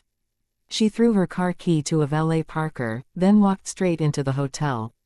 Hey, stop right there. The young man shouted at her. Ji Yuning heard him, but didn't want to talk with him. Coincidentally, he was going to have a meal in Jinline Hotel too. Ji Yuning knew that he wouldn't let her go easily, so she stopped all of a sudden, then turned around to face him. Because Ji Yuning stopped all of a sudden, the young man lost his balance and bumped into her. Other people were scared seeing the scene, because it must be very painful. The man was also scared by Ji Yuning's abrupt halt, but he was amazed by her face the moment she turned to face him. The next second, Ji Yuning pressed her phone against his chest to stop him from bumping into her. She looked arrogant, but not hateful. The young man was still amazed by Ji Yuning's beauty, and didn't know what to say. He had seen many beautiful women before, but Ji Yuning was even prettier than all the women he had seen before. Ji Yuning wasn't only stunning, she also had an air of unusual confidence. "Sir, may I help?" Ji Yuning said. And nothing. The man totally forgot what he wanted to do. "Fine." Ji Yuning turned back and walked away without hesitation. She was unwilling to waste time on him. However, when Ji Yuning was leaving, the young man suddenly remembered what he wanted to do. "Hey, wait." He stopped her again. Although Ji Yuning was gorgeous, it didn't mean that he could let her get away with it like that. In fact, he was having a struggle in his mind. He didn't know whether he should let Ji Yuning get away with it or not. Chapter 1534. Don't be so mean. After thinking for a while, the man decided to forgive Ji Yuning as long as she apologized. Ji Yuning asked him again, "Sir, what can I do for you? Don't you know what you just did?" The young man stared at Ji Yuning's face. "Why, it's you who stopped me," Ji Yuning said. The young man was annoyed. "You just cut into my lane. Come on, don't be so mean. I was running out of time." Ji Yuning shrugged. Actually, it wasn't Ji Yuning's fault, because it was common to see a car cut into another lane on the road. The man suddenly didn't know what to say. Actually, he felt furious simply because he failed to catch up with Ji Yuning. Onlookers began to criticize him as well. It isn't a serious problem, and it's common to cut into another lane on the road. Right, he's a little mean. I think he should be nice. Hearing their criticisms, the young man was angrier. However, when he was about to say something else, someone interrupted him. "Hi, Ji Yuning." Xu Jinlin walked in from the door. He came here with several friends. "Hi, Jinlin," Ji Yuning greeted Xu Jinlin. However, the young man was scared when he saw Xu Jinlin. What was worse, it seemed that this girl in front of him had a close relationship with Xu Jinlin. Lord Xu. The young man swallowed his anger at once. At this time, he only hoped that Ji Yuning would let him go. He regretted arguing with Ji Yuning now. "Oh, hi, Lord Hu," Xu Jinlin said, but he actually wasn't familiar with the young man. Besides, he just heard Lord Hu's argument with Ji Yuning and was displeased. Lord Hu sensed that, so he gave in immediately. "What happened just now?" Xu Jinlin asked on purpose. Lord Hu explained it in a hurry. "Nothing, it's just a misunderstanding." After that, he apologized to Ji Yuning. "Miss Ji Yu, I'm so sorry for my rude attitude, please forgive me." That was the only thing he could do now, to beg for Ji Yuning's forgiveness. "Yeah, it's just a misunderstanding. Nothing serious," Ji Yuning said. Hearing that, Lord Hu suddenly felt grateful to Ji Yuning and totally forgot his annoyance at her. Great. Xu Jinlin didn't ask further about it since Ji Yuning was willing to let Lord Hu go. Lord Hu didn't feel fully relieved until Xu Jinlin said that. "Now please excuse me, Lord Xu, Miss Ji Yu." He excused himself and wanted to leave. "Yeah." Xu Jinlin nodded, and Lord Hu went upstairs without delay. "Did you come with your friends?" Xu Jinlin asked Ji Yuning. "Leave the bill on my account," Xu Jinlin said. "Thanks, but my friend invited me to dine here today, and I'm afraid that she wants to pay the bill herself." Ji Yuning declined. "Fine, why don't we dine together when Xiaoting's back?" Xu Jinlin didn't insist. After that, they went into the same elevator and left it on the third floor, then walked towards different directions. When Ji Yuning opened the door of the private room Baili Zongyang and Baili Zongshe were already waiting for her. Baili Zongyang and Baili Zongshe stood up at once to welcome Ji Yuning. "Ji Yuning, would you mind if my older brother is here too?" Baili Zongshe felt a little embarrassed, because she didn't mention it when she invited Ji Yuning to dine together. When Baili Zongshe said that, Baili Zongyang smiled at Ji Yuning with slight embarrassment. Of course not, Ji Yuning said. Actually, she wasn't surprised to see Baili Zongyang. Thanks, Baili Zongxie said, then pulled out a chair for Ji Yuning. Have a seat, please. Afterwards, Baili Zongyang handed Ji Yuning the menu. Miss Ji Yu, please order whatever you like. Thanks, Ji Yuning said and ordered her favorite dishes. Baili Zongyang and Baili Zongxie ordered after her. Because there were only 3 of them, they ordered 6 dishes in all. When the waiter left, Baili Zongyang put on a serious expression. Miss Ji Yu, actually we want to tell you something important today. Chapter 1535, have met him once before. Oh, what is it? Ji Yuning asked. Since Baili Zongyang looked so serious, Ji Yuning put on a serious expression too, but she actually already had the answer. It must be about Wu Shunhua. Baili Zongyang didn't beat around the bush and was quite straightforward. Well, the thing is that I ran by your house this morning, and I found a strange man spying on you in the nearby woods. I didn't know whether you're aware of it or not, but I still took a photo of him. Have a look. Saying that, he took out his phone and showed Ji Yuning the picture of Wu Shunhua. However, Baili Zongyang had doubts in his mind at this moment, because he didn't feel the air of another cultivator ever since Ji Yuning walked into this hotel, which meant that Wu Shunhua wasn't nearby. He didn't know whether Wu Shunhua stopped following Ji Yuning, or whether Ji Yuning accidentally avoided Wu Shunhua. Ji Yuning looked at a picture of Wu Shunhua and wasn't surprised. Actually, they knew that someone was spying on her that morning, but they didn't tell her until now. Why didn't they tell her earlier? Ji Yuning didn't say it aloud, but she understood why they chose to tell her that at this moment. Oh, it's him. Ji Yuning pretended to be surprised. Hearing that, Baili Zongyang and Baili Zongxie were struck dumb for a second, and had a premonition. Miss Ji Yu, do you know him? Baili Zongyang asked. Not really, but I've met him once before. His name is Wu Shunhua and he came to meet me with a woman named Dongfang Ziyu a few days ago. They wanted to cooperate with Kulain and build a factory in another city, but I turned them down. I have no intention to cooperate with other companies on that, Ji Yuning said. She said that to tell Baili Zongyang that she wouldn't agree to work with him if he wanted to do that as well. Baili Zongyang and Baili Zongxie were slightly astonished. They exchanged a knowing glance and found that it was more complicated than they thought. Luckily, Ji Yuning refused to work with Dongfang Ziyu and Wu Shunhua. Nevertheless, it wasn't possible for them to cooperate with Ji Yuning either. In fact, Baili Zongyang indeed had the idea to become Ji Yuning's business partner, but he wouldn't mention it since Ji Yuning made it very clear that she had no intention to cooperate with other people on Kulain. I always have a feeling that someone was following me, but I don't know who it was until now. Thank you very much, Ji Yuning said with sincerity. You're welcome. We're friends anyway, Baili Zongxie said with a smile. Since he's still following you, it means that he's unwilling to give up, so you must be careful, Baili Zongyang said with concern. Although he only formed a good relationship with Ji Yuning to get her magical power, he cared about her too. It wasn't a secret that the Dongfang family had done many bad deeds for its family interests. Therefore, Baili Zongyang was worried that Ji Yuning might be hurt by Dongfang Ziyu. Ji Yuning was just a mortal, so she was no match for a cultivator. Ji Yuning understood that Baili Zongyang cared about her, so she said, I will. After that, they began to chat with each other about something else. They went back once they finished the meal.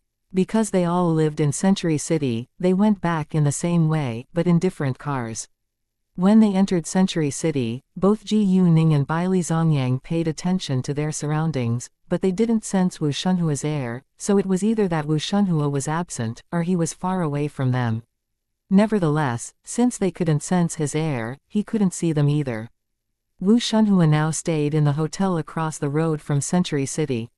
He sent Dongfang Ziyu the video he took early that morning, but Dongfang Ziyu was in the cultivation world so she couldn't receive it.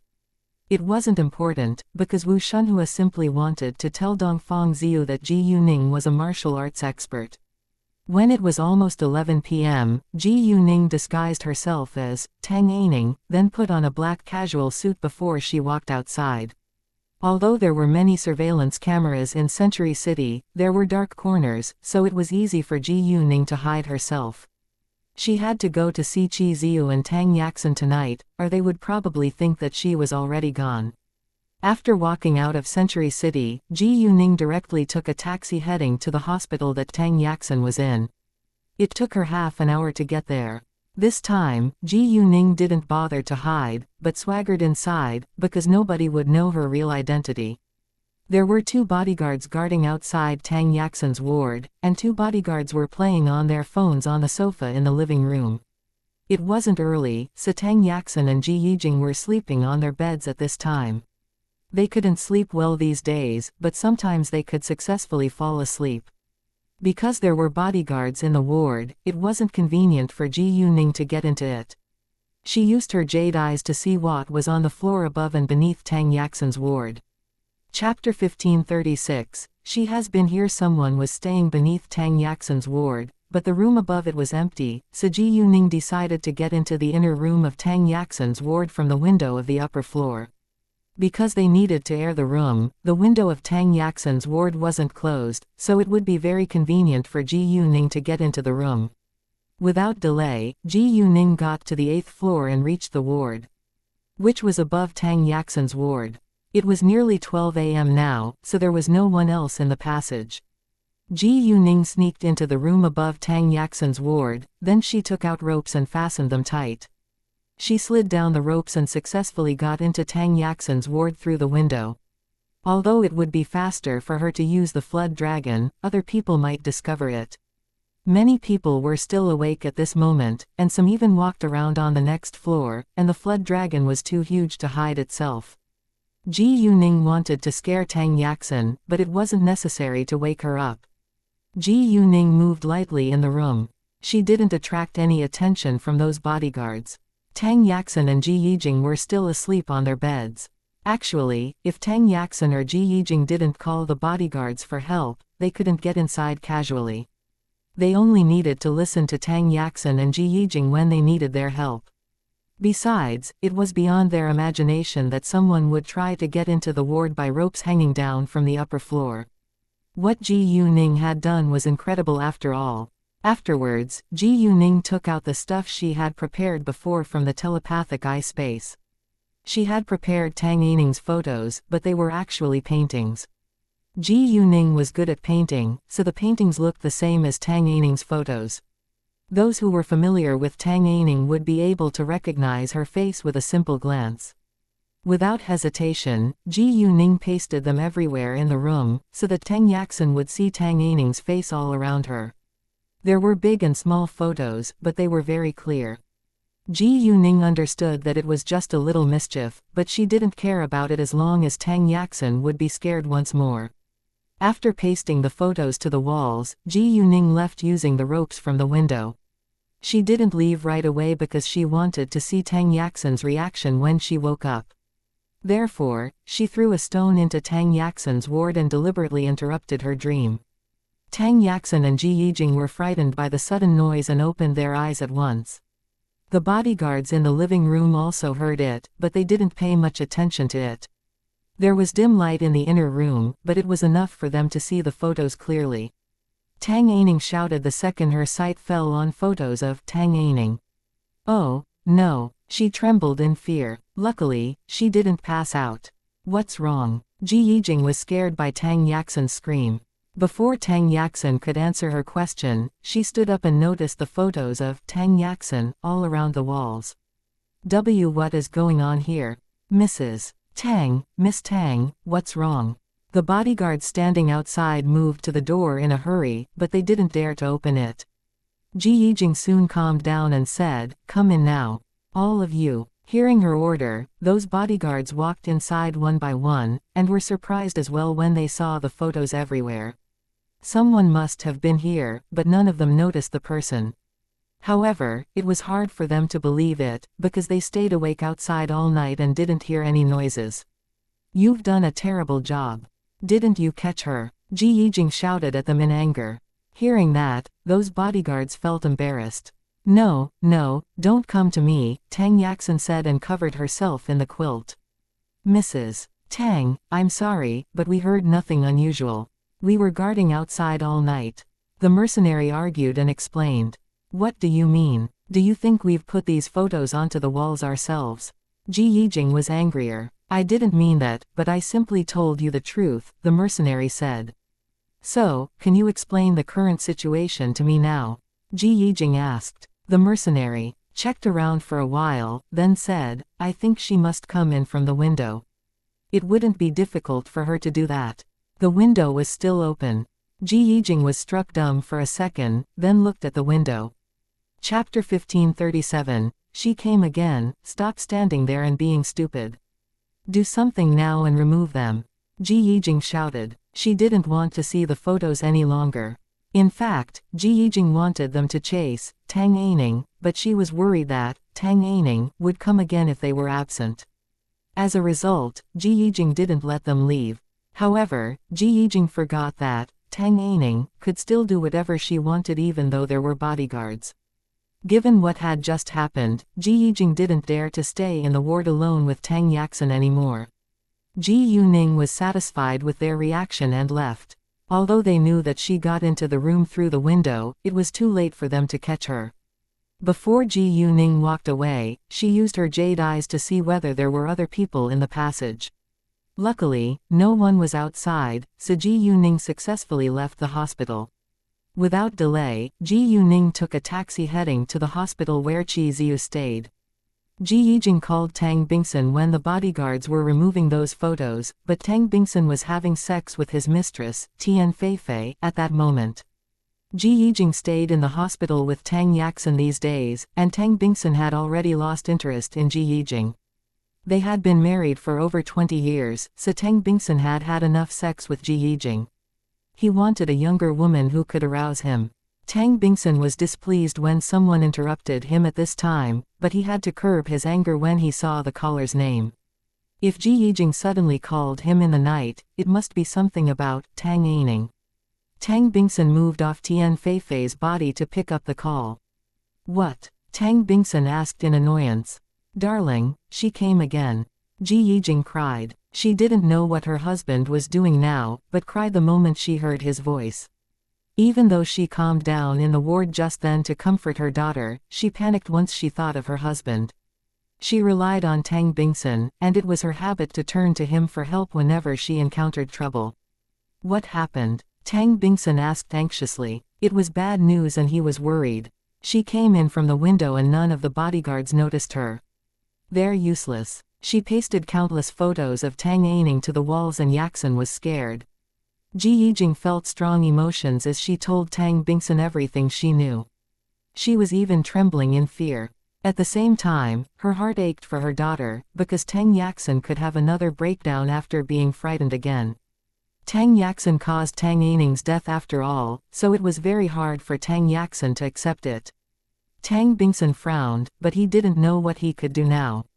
He had already arranged for many bodyguards and a skilled mercenary to protect them, but Tang Aining could still get into the ward without attracting any attention. It seemed impossible for him to stop her from hurting his wife and daughter. He also tried to hire a professional killer to murder the woman, but no one gave him a reply. Are you all right now? Tang Bingsun asked. Yeah, we're fine now, Ji Yijing said. Great, I'm too tired now, and I need to go to sleep.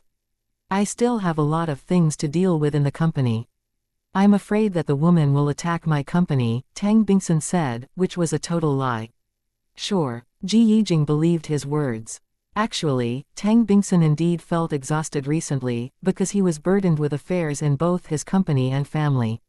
In order to relax, he chose to have sex with his mistress. It was a good way to help him forget his worries. After hanging up the call, Tang Bingsun sighed and was lost in his thoughts. Tian Feifei stayed on the side and didn't say anything. She didn't want to have sex with him at all, and was pretending to be enjoying it every time. He was too old for her, and he wasn't in shape, so she didn't feel satisfied at all. In fact, she preferred to have sex with her agent who was young and strong. Tang Bingsun was in trouble these days, which worried Tian Feifei as well, because she probably couldn't find another good sugar daddy like him. Nevertheless, if she really lost him in the end, she could accept it. There were many other rich men who wanted to keep her as their mistress anyway. They weren't as rich as Tang Bingsun, but they were younger than him. Chapter 1538. Qi Ziyu, I will come again anyway. Since Tang Bingsun still had a lot of money now, she decided to do her best to get as much money as possible from him. Otherwise, she would get nothing if he went bankrupt one day. Tang Bingsun wasn't in the mood to continue having sex right now, so they stopped. There was no one else at home now, so Tang Bingsun decided to sleep in Tian Feifei's house. Ji Yuning left her home late that night, and spent a lot of time in Tang Yaxin's ward, so it was already 12:30 a.m. when she arrived at the hospital where Qi Ziyu stayed. Even though it was late, many people still walked in and out to visit their friends or family. Therefore, no one paid special attention to Ji Yuning when she showed up. Normally, nobody would cause trouble in a hospital, but tonight was different. Qi Ziyu didn't have bodyguards to protect him, because he didn't want to attract any attention. Chen Yunlin had also gone back to the Chen family's house tonight, so Qi Ziyu was alone in the hospital at this time. It would be super easy for Ji Yuning to do what she wanted to do tonight. After recovering for a few days, Qi Ziyu felt much better now, and was able to move on his own. He also carried drugs with him in case he had a sudden relapse of his drug addiction. He believed that he would be fine even though he was alone tonight. If he needed any help, he could press the bell and his doctor and nurse would come. For the doctor and nurse's convenience, Qi Ziyu's ward wasn't closed, so Ji Yuning easily got inside. At this moment, Qi Ziyu was asleep and Ji Yuning didn't wake him up right away. She then let the flood dragon out to wrap itself around him so that he couldn't move. Ji Yuning also sealed his mouth with tape so that he couldn't make any sounds either. It was dark in the ward, and Qi Ziyu was lying on the bed, so he didn't know what was wrapping around his body. He could only see Tang Aining in front of him. The moment he recognized the face of Tang Aining, he rounded his eyes in shock and fear. Unfortunately, he couldn't move or shout at all. He was terrified that Tang Aining would hurt him again. It was the hospital, but she still showed up out of blue. Are you surprised? Ji Yuning looked at Qi Ziyu with a fake smile on her face. Qi Ziyu was indeed surprised, but he was more frightened. Well, if I kill you right now, will you die with regret? Ji Yuning said and reached her hand out to grab Qi Ziyu's throat. Qi Ziyu's face turned pale, and he couldn't breathe. As Ji Yuning's hand became tight around his neck, Qi Ziyu was gradually suffocating. At this moment, Qi Ziyu really felt that he was about to die, but he was reluctant to die right now. Ji Yuning actually had no intention to kill him right away, she simply wanted to torture him. Is it painful? It must be very painful, right? Because Tang Aining suffered the same pain when she was forced to jump into the sea. No, she suffered greater pain than you do now. At least you can still breathe a little, but she couldn't. She died because she suffocated, Ji Yuning said and clenched her teeth in anger. Qi Ziyu's chest rapidly moved up and down as he struggled to get some air. Ji Yuning felt quite satisfied seeing Qi Ziyu being tortured. She enjoyed every second of Qi Ziyu being in pain. When Qi Ziyu was about to die because he couldn't breathe for a long while, Ji Yuning let him go. She didn't bother to kill him at this moment because she thought that it was still too early to do that. Besides, it would have a bad effect on her fate if she killed someone. Qi Ziyu would probably commit suicide himself if he couldn't stand the torture anymore. It would have nothing to do with her if he killed himself. Even though Ji Yuning moved her hand away from his neck, Qi Ziyu still found it hard to breathe smoothly. What was worse, Ji Yuning was still by his bed, so he was terrified. Ji Yuning then put the flood dragon into her telepathic eye space, but Qi Ziyu was too scared to move. She didn't continue to torture him, because it was enough for tonight. Qi Ziyu, I will come again. No matter where you go, I can always find you, Ji Yuning said before she left. Qi Ziyu understood that she wasn't bragging and really meant it. He almost had a breakdown at this moment. Shortly after Ji Yuning left, he had an attack of his drug addiction, but he was out of strength now. He did everything he could to get back to his feet and take the drugs with shaking hands. Ji Yuning took a taxi back to Century City afterwards. However, an accident happened on her way. Chapter 1539. Knocked the taxi driver unconscious. Ji Yuning was a stunning beauty, and she was alone so late at night, which was very dangerous. When she got in a taxi, the taxi driver kept glancing at her from the rear view mirror and tried to strike up a conversation with her. "Hi, beautiful girl, it's very late now. Why are you outside by yourself? Aren't you afraid of bad guys?" The taxi driver pretended to be kind.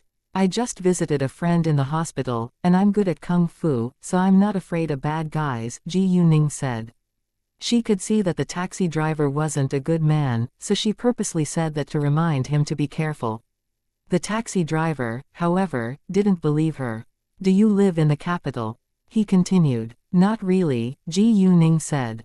Knowing that, the taxi driver made up his mind to take action. "Hey, we'll spend a long time on the road. Do you want some water?" The taxi driver took out a bottle of water. "No, thanks, I'm not thirsty," Ji Yuning said. It was obvious that the bottle of water wasn't right. The taxi driver said nothing further, nor did he become angry, because he only did that to test Ji Yuning. After a long while, the taxi driver stopped the car suddenly when there was no other traffic around them. "Sorry, miss, I'm afraid my car is acting up, and I need to have a look." "Sure." Ji Yuning understood that the taxi driver wouldn't give up his bad thoughts, so she decided to teach him a lesson. The taxi driver got off the car, but he didn't go to check whether the car was working correctly. Instead, he suddenly opened the car door of the rear seats and tried to get inside. "What are you doing?" Ji Yuning squinted at him. She looked very calm, because she was well prepared for it. "What do you think I'm going to do? We're all alone now." The taxi driver changed his expression and leered at Ji Yuning.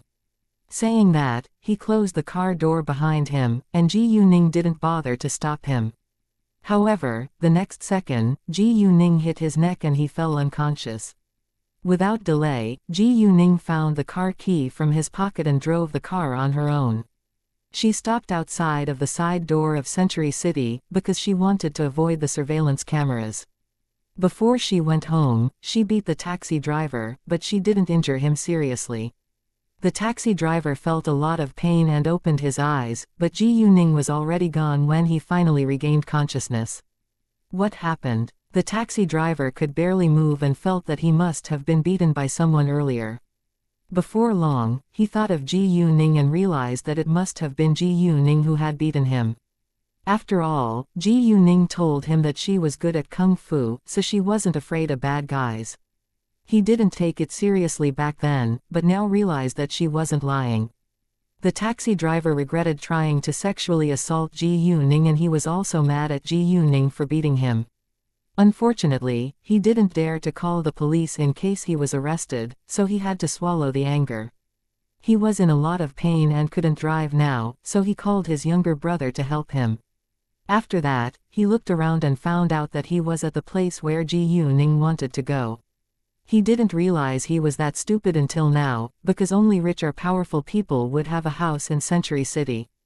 A random house here cost at least dozens of million yuan, so he shouldn't have messed with Ji Yuning. He felt lucky that Ji Yuning was already gone. Ji Yuning took a shower at home before she went to sleep.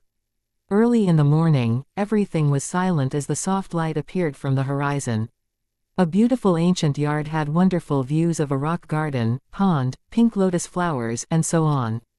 All of a sudden, the door was pushed open by a young girl in a white ancient suit with a high ponytail. This girl was exactly Dongfang Ziyu, and she was in the Dongfang family's house right now. Although there were many modern things in the cultivation world, they still lived their life in an ancient style. Afterwards, Dongfang Ziyu began to practice her sword in the yard. She was sweating hard by the time the sky was totally bright, so she stopped to wash her face. A maid already prepared breakfast for her, so Dongfang Ziyu left the yard after having breakfast. Chapter 1540. I left for a reason. There was a large garden out of the yard, and it was even more beautiful than Dongfang Ziyu's yard. Maids in ancient clothes stood here and there, and they all greeted Dongfang Ziyu with great respect once she showed up. The cultivation world was totally different from the mortals' world, although they existed at the same time. Actually, the cultivation world was as large as the capital city, and was the space squeezed out from the mortals' world. Dongfang Ziyu entered another yard, and saw a middle-aged man standing in the middle. "Lady Dongfang, Master Dongfang is waiting for you," he said to her with great respect. "Thanks," Dongfang Ziyu said and walked away. She knocked on the door of a room but didn't push it open until she heard permission from inside. An old man about 60 years old was sitting in front of a desk in the study. Although he looked like a 60-year-old man, he was actually hundreds of years old. Because he was a cultivator, he aged slowly. The higher his level became, the slower he aged. Dongfang Ziyu looked like a 25-year-old young woman, but she was actually 45 years old. "Grandpa, what did you want to talk to me about?" Dongfang Ziyu asked. The old man was Dongfang Ziyu's grandfather, and he was the patriarch of the Dongfang family. "The kung fu competition is around the corner now. How's your cultivation?" Master Dongfang asked. Master Dongfang had been on retreat for a long time, so he didn't know what Dongfang Ziyu was doing recently. He thought that she was focusing on her cultivation. Because he ended his retreat today, he told Dongfang Ziyu to see him this morning. In the Dongfang family, he paid most attention to Dongfang Ziyu. Because she was the most talented among his grandchildren, he also had high expectations for her. Dongfang Ziyu panicked a little, because she didn't spend much time practicing her cultivation these days, but she didn't dare to lie to her grandfather's face. "Grandpa, I went to the mortals' worlds often recently, so I didn't focus on my cultivation, but I left for a reason." Hearing that, Master Dongfang was displeased. What for? He knew that it must be something important, given his understanding of Dongfang Ziyu's personality. After that, Dongfang Ziyu told what she had found out about Ji Yuning and magical power. Master Dongfang was surprised after hearing the story. "What? How is it possible? It's real and I have some of the medicines with me. Please have a look," Dongfang Ziyu said and gave Master Dongfang some Kulain medicines at once. Master Dongfang took them and opened them right away, and he indeed felt the magical power. Although there wasn't much magical power in the medicine, it was quite useful for mortals. Most importantly, there must be a certain kind of magical pills or magical medicinal herbs mixed with these medicines. No matter what, it was very unusual. Xianxia and I have been working on it these days, trying to figure out where the magical power comes from, but the owner of Kulain is unwilling to cooperate with us in business, Dongfang Ziyu said. "It's probably just an accident," Master Dongfang said. It was hard for him to believe that a mortal would know about something like magical power. "I had the same idea," Dongfang Ziyu said. She admitted that Ji Yuning was an unbelievable girl, but she couldn't believe that Ji Yuning could get the magical power. "Oh, Xianxia ran into Baili Zhongshe a few days ago outside the block where Ji Yuning lived. I think Baili Zhongshe is also investigating this," Dongfang Ziyu said. Master Dongfang frowned. It seemed that the Baili family was also aware of it now. "You should go to meet Xianxia to see whether he has any news about it. We must know what the Baili family is doing with Ji Yuning," Master Dongfang said. "No problem," Dongfang Ziyu said. With her grandfather's permission, she wouldn't need to make an excuse to leave now. After that, Dongfang Ziyu left the cultivation world. The second she walked outside, she saw the message from Wu Xianxia. Unfortunately, Wu Xianxia didn't have any useful new information about Ji Yuning and simply sent her a video of Ji Yuning fighting against her bodyguards. After watching the video, Dongfang Ziyu had to admit that Ji Yuning was much stronger than she thought. She called Wu Xianxia at once and asked him about the situation now. Chapter 1541. The old fortune teller Chen Yunlin went to visit Qi Ziyu that morning and found that he was in an even worse condition. She asked Qi Ziyu what had happened, and learned that the woman had come late yesterday night. Chen Yunlin blamed herself for it. If she hadn't gone back home last night, she could have stopped the woman from scaring Qi Ziyu. Although she was no match for the woman, she could at least call other people for help. Qi Ziyu was still afraid now, but he didn't dare to call the police in case his location was exposed. Tang Bingsun still couldn't find Qi Ziyu without the help of the police. He was mad and couldn't focus on his work because both Tang Aining and Qi Ziyu were nowhere to be found. However, another member of the Tang family was in a very good mood now, and that was Tang Qingyang. Although Tang Bingsun didn't allow him to make important decisions in the company, he was still a major shareholder and had some power in his hands. Therefore, Tang Qingyang didn't hesitate to draw other shareholders over to his side. Normally, there were many shareholders in a large business group, and the Tang organization had 13 in all. Among them, Tang Bingsun had 51% shares, Tang Qingyang held 20% shares, Tang Bingzhong owned 8% shares, while each of the other shareholders only had several percent of the shares. Not every shareholder was Tang Bingsun's man. In most cases, they had to obey Tang Bingsun's orders because he was the leader of the Tang organization. Those who disliked Tang Bingsun chose to side with Tang Qingyang, because Tang Qingyang was younger and smarter. Although Tang Bingsun was a good leader who caused the company to grow fast under his leadership, many believed that Tang Qingyang could be a better leader than him. Besides, Tang Bingsun was losing control of the company during these years. In fact, he had been able to run the company very well in the past because Tang Aining had done a lot of bad deeds for him and helped him get rid of his business opponents. However, Tang Aining was dead now, and he didn't have another person who could and was willing to break the law for him. Moreover, the heir of the Tang organization became a problem now. Tang Bingsun only had a daughter, Tang Yaxin, so everyone believed that Tang Yaxin would take over the Tang family's business. If Qi Ziyu successfully married into the Tang family, he would manage its business too.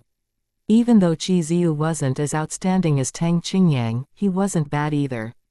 Anyway, as long as Tang Yaxin was the sole heir of the Tang family's business, it would be impossible for Tang Qingyang to take over it. Unfortunately, both Tang Yaxin and Qi Ziyu were useless now, and Tang Qingyang suddenly became the best option for the heir of the Tang organization. There was also the possibility that Tang Bingsun might have a love child, because it wasn't uncommon for a rich man to have love children. No one knew whether Tang Bingsun really had an illegitimate son or daughter, but the other shareholders found Tang Qingyang more reliable. As a result, they kept a good relationship with Tang Qingyang at this time to gain some room to maneuver. Although some ambitious shareholders had the idea to replace Tang Bingsun, it was super difficult, because the company was controlled by the Tang family anyway. Tang Qingyang was also willing to keep a good relationship with them, because it was helpful for his future.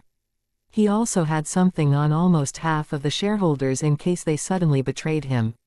Tang Bingsun didn't have enough energy to deal with Tang Qingyang these days, because he was troubled by what Tang Aining had done to his family.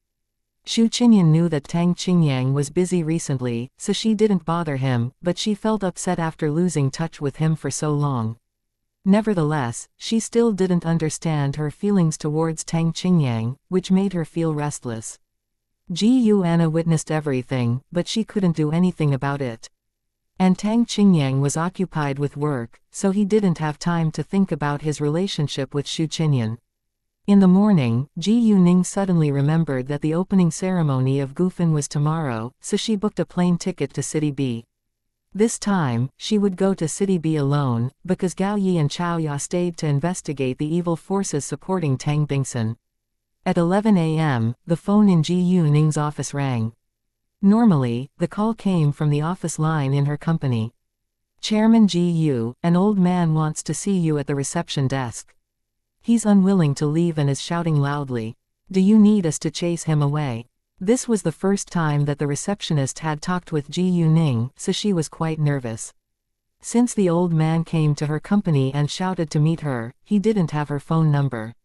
In other words, they weren't familiar. Right when Ji Yuning wanted to ask for the old man's name, she heard the old man's voice from the phone. Hey, young girl, it's me. I'm the old fortune teller. Do you still remember me? He shouted loudly, and it seemed that he was afraid that Ji Yuning couldn't hear him. Ji Yuning was slightly scared by his sudden interruption, and couldn't believe that he could find her.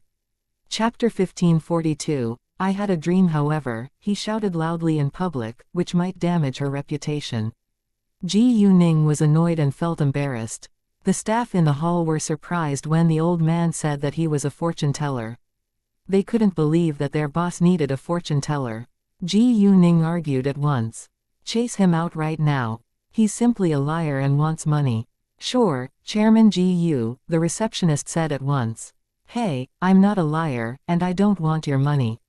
The old man heard Ji Yuning's voice and defended himself. Let the old man talk to me on the phone, Ji Yuning said. She had to deal with this old man today, otherwise he might cause her more trouble in the future.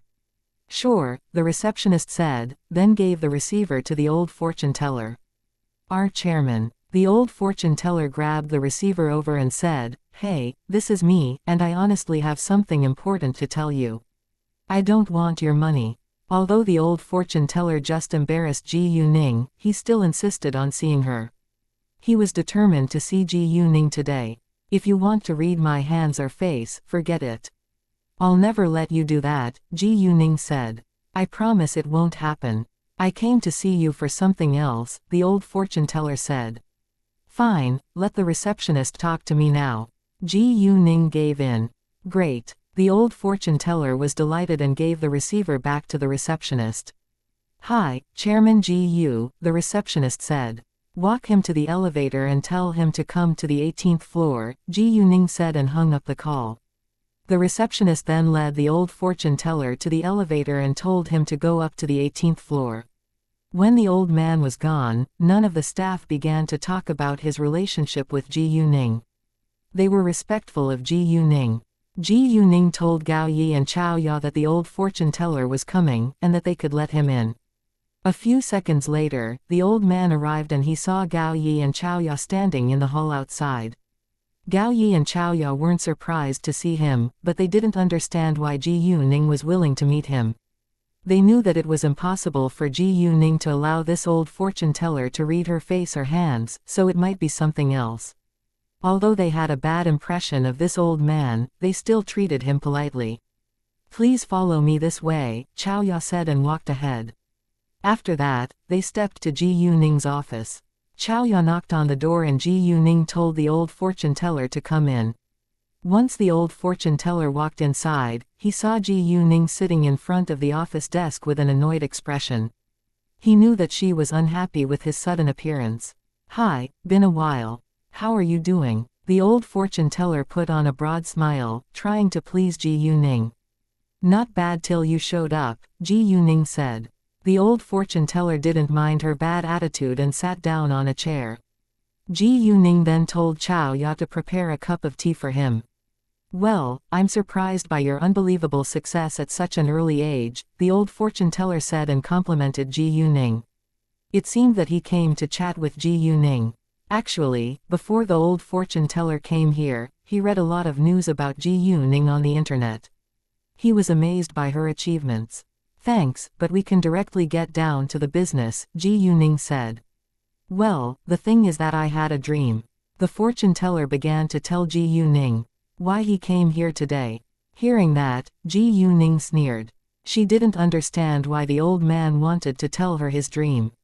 Nevertheless, Ji Yuning didn't interrupt him and let him finish. In my dream, I saw you at the haunted construction site on XX Road in the Eastern District 2 days ago, right? The old fortune teller asked. Ji Yuning was a little surprised, but didn't think it was a big deal. In her eyes, this old man wasn't an ordinary man. Right, I have been to the haunted construction site, so. Ji Yuning admitted with alacrity. Chapter 1543. Worried about her safety, Chao Ya put the cup of tea down in front of the old fortune teller, then walked out and closed the door of Ji Yuning's office. Why did you go there? Asked the old fortune teller with a serious expression. It's my personal affair. Just tell me why you came, Ji Yuning said. She didn't trust the old fortune teller.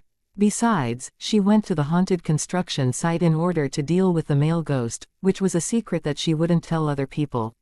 Since Ji Yuning was unwilling to tell him, the old fortune teller didn't force her to do that. Fine, did you know that the place was unlucky when you went there? Did you encounter anything abnormal? Asked the old fortune teller. What's your point? Ji Yuning lost her patience. The old fortune teller smiled. Young girl, I know that you're annoyed at my sudden visit, and you don't want me to read your face and hands. I don't mind, but I came to see you today for something really important. Can't you be nice to me? In fact, his ability was limited, and he couldn't see much about what would happen to Ji Yuning in the future.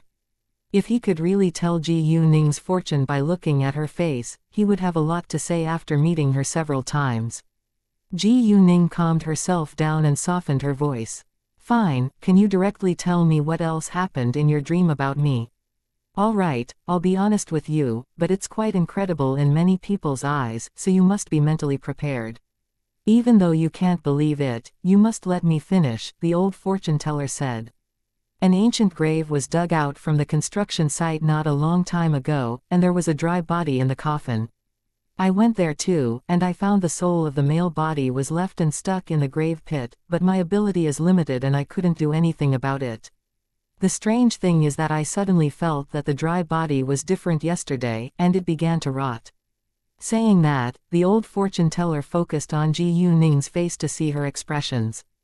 To his surprise, Ji Yuning looked quite calm, and he continued, I wanted to know what happened, so I got some hair from the dry body and learned that you've been to the construction site 2 days ago.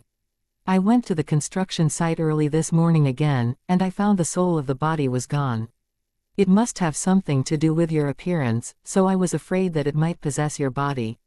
I'm worried about your safety, and that's the reason why I must see you today. When the old fortune teller finished, Ji Yuning still looked calm on the surface, but she was actually astonished in her heart. She knew that this old man wasn't an ordinary man, but she was still amazed by his ability. In addition, he came to see her because he was worried about her safety, which made Ji Yuning feel guilty for her bad attitude earlier. Well, I'm sorry for my bad attitude earlier. I didn't know that you came here to see me for my safety. Ji Yuning apologized to him. She believed that the old man was very kind to her. Do you believe my words?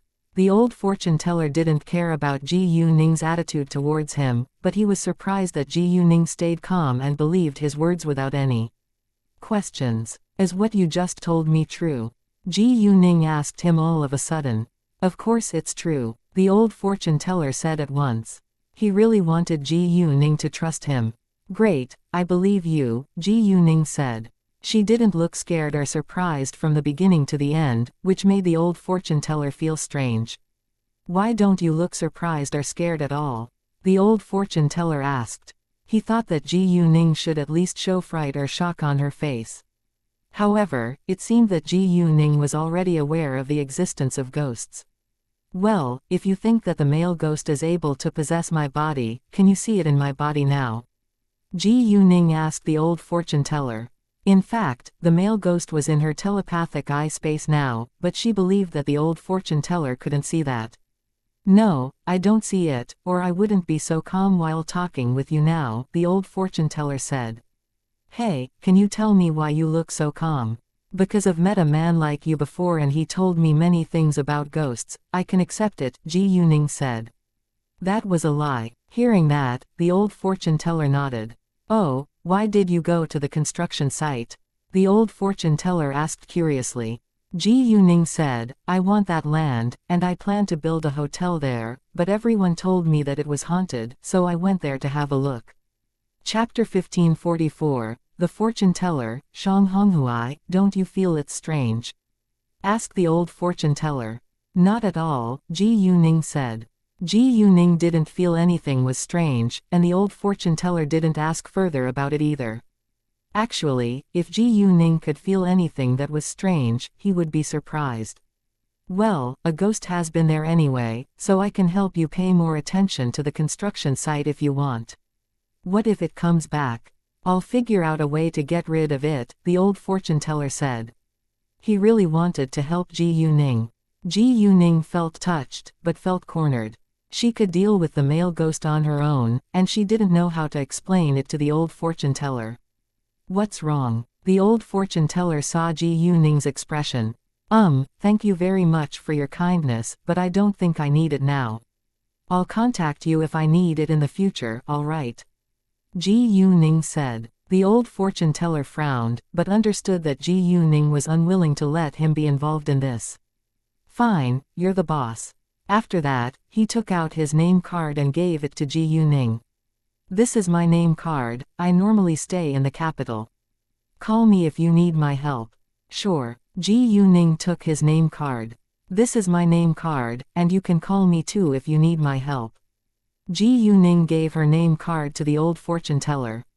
She didn't mind keeping in touch with this old fortune teller now, but she still wouldn't allow him to read her face or hands. Great. The old fortune teller was delighted. Well, I guess there is nothing I can do now, so I should leave. I'll walk you out, Ji Yuning said and stood up. The old fortune teller nodded, but he put on a mysterious expression when he walked out with Ji Yuning. His name was Shang Honghui, and there was only his name and number on his name card. Gao Yi and Chao Ya looked over when Ji Yuning walked Shang Honghui out, and they were ready to do anything for Ji Yuning if she needed them. Ji Yuning said nothing, and directly walked Shang Honghui to an elevator. Because they were on the 18th floor, it took some time for the elevator to come up. Young girl, how could you be so excellent at everything? Shang Honghui asked with curiosity. Don't say that. I'm flattered. Of course I'm not good at everything, I simply have some advantages over my peers, Ji Yuning said. She was as modest as she was confident. Shang Honghui nodded and said nothing further about it. In a few seconds, the elevator came up, and Shang Honghui left. When Ji Yuning waved goodbye to him, he seemed calm, but he was actually observing Ji Yuning's face.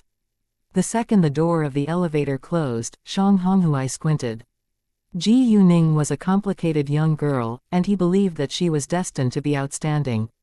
Boss, I'm sorry that both of us heard your conversation just then, Chao Ya said to Ji Yuning when she was back in the hall.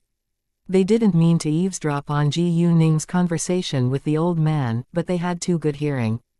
They knew that Ji Yuning didn't mind, but they thought that they still should tell her. In fact, they were surprised by what Shang Honghui told Ji Yuning in the office, but they soon accepted it. Ji Yuning had told them many strange things before, so it was easy for them to accept abnormal things now. Gao Yi and Chao Ya were Ji Yuning's close assistants, so she didn't mind that they had heard her conversation with Shang Honghui. Not a big deal, and I also want to tell you that the old man really knows something about fortune telling. That's the reason why I don't want him to read my face and hands, in case he finds out something he shouldn't know about me, Ji Yuning said. We understand. Gao Yi and Chao Ya nodded.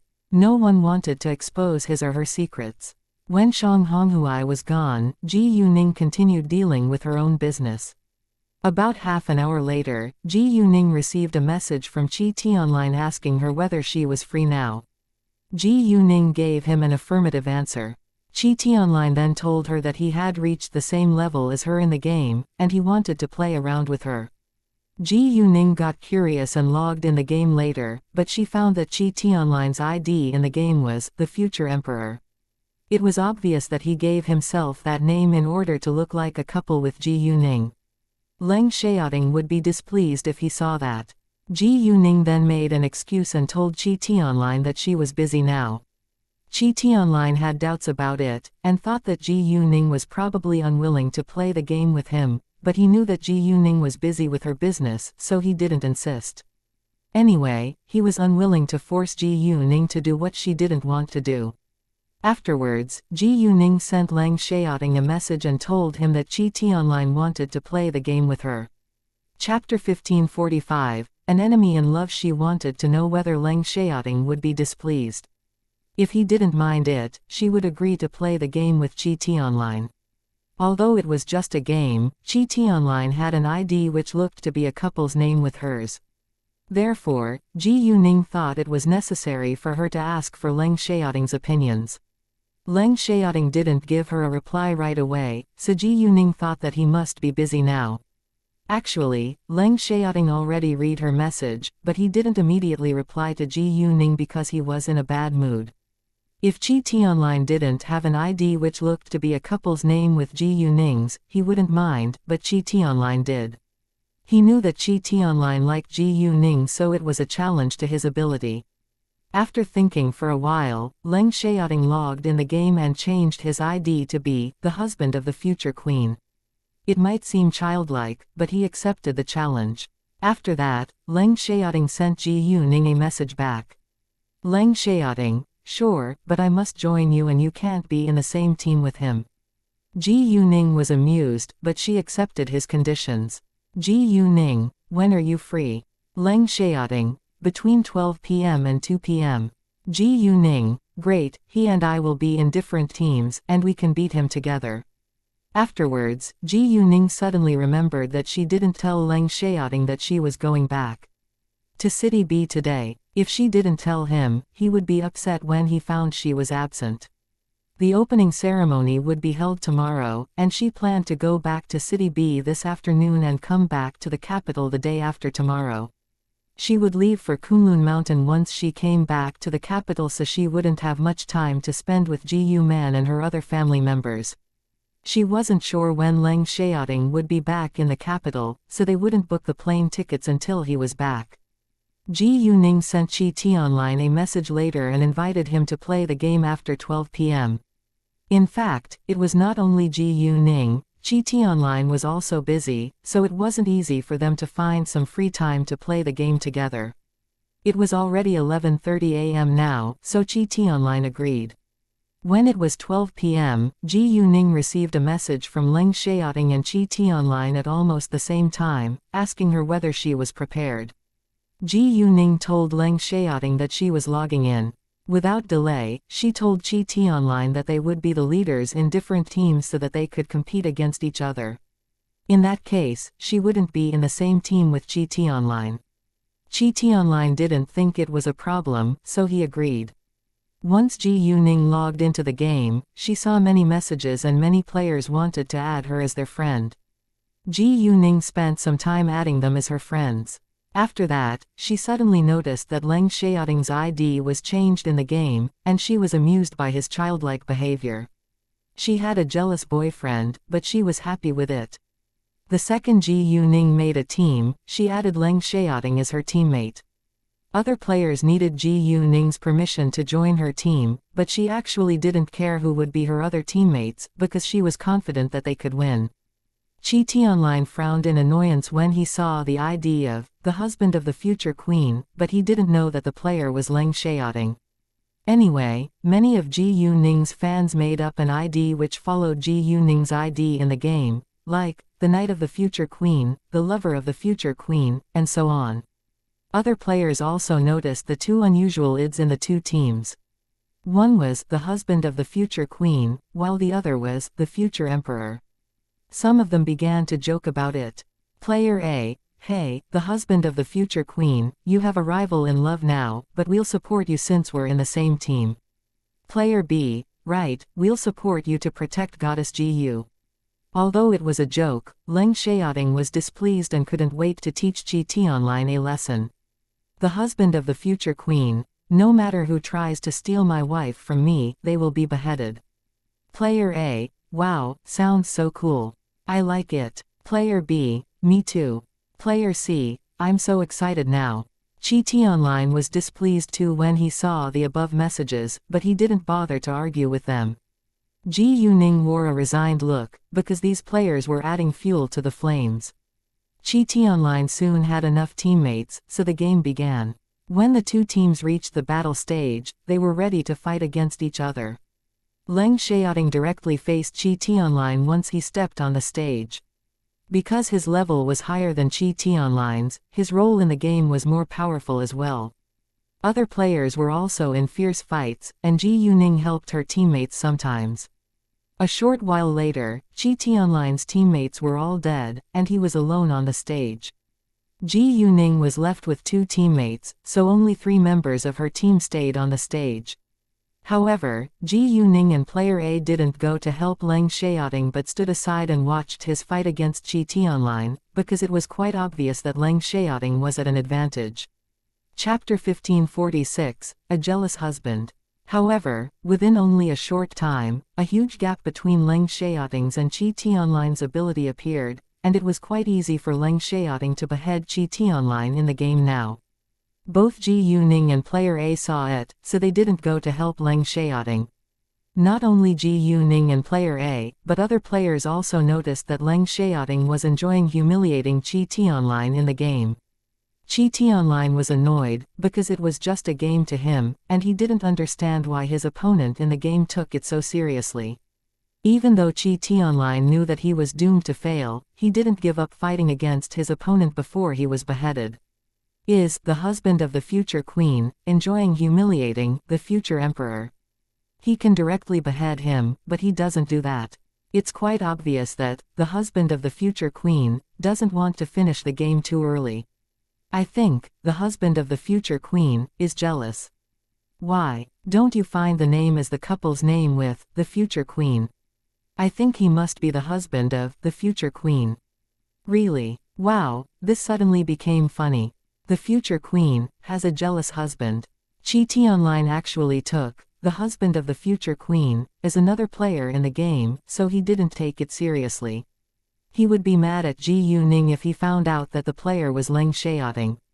Anyway, he was in a bad mood now. Ji Yuning remained silent and watched the fight aside, because there was nothing she could do about it. Leng Xiaoting didn't waste too much on it, and beheaded Chi Tianlin in the end. After that, Chi Tianlin called Ji Yuning at once and questioned her. Who's the husband of the future queen? Ji Yuning didn't realize that it wasn't a good idea to let Leng Xiaoting take part in the game until she heard Chi Tianlin's angry question. Well, I guess the player simply dislikes your ID. Many of my fans have an ID which follows mine in the game, Ji Yuning said. Hearing that, Chi Tianlin thought it was reasonable, because there indeed were a lot of IDs that were related to Ji Yuning's ID in the game. Therefore, Chi Tianlin didn't ask further about it, but simply said, "Tell him to finish the game quickly and stop wasting time humiliating me." Afterwards, Ji Yuning sent Leng Xiaoting a message and told him that Chi Tianlin was furious now. Leng Xiaoting was very satisfied with the result and agreed to finish the game quickly. Accordingly, Leng Xiaoting directly killed Chi Tianlin in the game once the second round began, which annoyed Chi Tianlin again. He was dead shortly after the second round just began. He felt humiliated once more. Because Chi Tianlin was too mad, he logged out the game in anger. He had already finished the round in the game, so it was fine for him to leave all of a sudden. After that, Chi Tianlin sent Ji Yuning a message and told her that he wouldn't play with the player again. Ji Yuning pursed her lips and didn't reply to Chi Tianlin. Many other players invited Ji Yuning to have a round together, so Ji Yuning didn't rush to log out and continued to play the game with Leng Xiaoting. She even didn't have time to eat, so she told Gao Yi and Chao Ya to bring some food back for her. Ji Yuning didn't finish playing the game until 1 p.m. After she logged out, she went to have lunch and reminded Leng Xiaoting to have lunch too. A few minutes later, Gao Yi and Chao Ya drove Ji Yuning to the airport. She didn't forget that she needed to fly back to City B today. At this time, Dongfang Ziyu arrived at a place near the Shengning organization and met Wu Shunhua. Because Ji Yuning didn't deliberately avoid them, Wu Shunhua and Dongfang Ziyu saw her car driving outside. I'm not sure whether Ji Yuning is in the car. Wu Shunhua didn't have much confidence this time, because he had made mistakes before. You can follow it, and I'll stay here, Dongfang Ziyu said. Great. Wu Shunhua nodded, and started his car at once. It was quite boring after following Ji Yuning for days, but there wasn't a better way for them to spy on her. Ji Yuning knew that Wu Shunhua was following her, but she didn't bother to pay much attention to him. She needed to focus on her own business now. Wu Shunhua followed Ji Yuning till the airport, and called Dongfang Ziyu when Ji Yuning stepped out of her car. Ji Yuning didn't have any baggage except for her backpack, so Wu Shunhua thought that she must have come here to pick someone up. Even Dongfang Ziyu had the same idea. However, when Ji Yuning went to take the plane ticket, he realized that Ji Yuning was leaving by plane. Ziyu, she is taking a plane and leaving the capital. What should I do now? He didn't know which flight Ji Yuning was going to take after all. Where is she leaving for? Dongfang Ziyu frowned. No idea, Wu Shunhua said. Stay in the airport, and I'll try to figure it out as soon as possible, Dongfang Ziyu said. Chapter 1547, Run into Jing Jining, sure. Wu Shunhua agreed and watched Ji Yuning walking into the lounge. Coincidentally, Ji Yuning ran into Jing Jining there. Jing Jining waited at the number 16 gate, while Ji Yuning was walking to the number 28 gate and needed to walk by the number 16 gate. Jing Jining was surprised to see Ji Yuning and stood up at once. "Hi, what a coincidence. Where are you going?" "Hi, Uncle Jing, I'm going to City B. How about you?" Ji Yuning smiled. "I'm leaving for City Rui for business," Jing Jining said. "When will your flight take off?" Ji Yuning asked. "I'll be boarding in a few minutes," Jing Jining said. "Safe travel, and see you," Ji Yuning said and waved goodbye to Jing Jining. Safe travel. Jing Jining left Ji Yuning too. About half an hour later, Ji Yuning boarded. Because she booked the plane ticket late, she failed to get a seat in the first class and had to sit in the economy class. Ji Yuning didn't mind it actually, but the first class was normally quiet and more comfortable. Ji Yuning's seat was at the rear seats, so she took out a book from her backpack telepathic eye space once she seated herself. There were many books in her telepathic eye space, but she only read to kill time during a flight. The book Ji Yuning randomly took out was about the study of physiognomy. Physiognomy was the practice of assessing a person's character or personality from their outer appearance, especially the face. Ji Yuning could understand its content, but honestly she probably couldn't use it in real life. It was hard to see through an adult. After sitting on her seat for a short while, someone came and sat down next to her. Because Ji Yuning sat by the window, she didn't need to move and let the person walk by her, so she didn't bother to pay attention to the person. However, she suddenly heard an acerbic female voice. "No way, why is someone reading such kind of books nowadays?" She was obviously criticizing Ji Yuning. Ji Yuning wasn't annoyed, but she raised her head and gave the woman a glance. The woman was wearing a mask and a baseball cap, so Ji Yuning could only see her eyes. Given what she just learned from the book, she knew that the woman was very unkind. Actually, Ji Yuning did nothing wrong and simply sat there and read her book in silence, but the woman made fun of her for no reason. Her rude behavior already showed her bad character. When Ji Yuning glanced at the woman noticed Ji Yuning's extraordinary beauty and she got jealous at once. "There is nothing to look at. Do you know that you're really rude and noisy?" Ji Yuning asked. She stayed calm and had no interest in arguing against the woman, but it didn't mean that she would grin and bear it. The woman was mad, but didn't know what to say all of a sudden. "Bebe." A girl who stood by the woman's side stopped her at once and reminded her to take care of her image. And Bebe was unwilling to give up, but she had to swallow her anger, because she was a celebrity and it would damage her reputation if she caused a sensation in the plane. Since Bebe stopped, Ji Yuning kept on reading her book. And Bebe remained quiet only for a short while, then muttered, "It's awful. Why didn't they inform us earlier? I have to sit in the economy class now." In fact, no matter how popular a star was, he or she probably couldn't have a seat in the first class every time.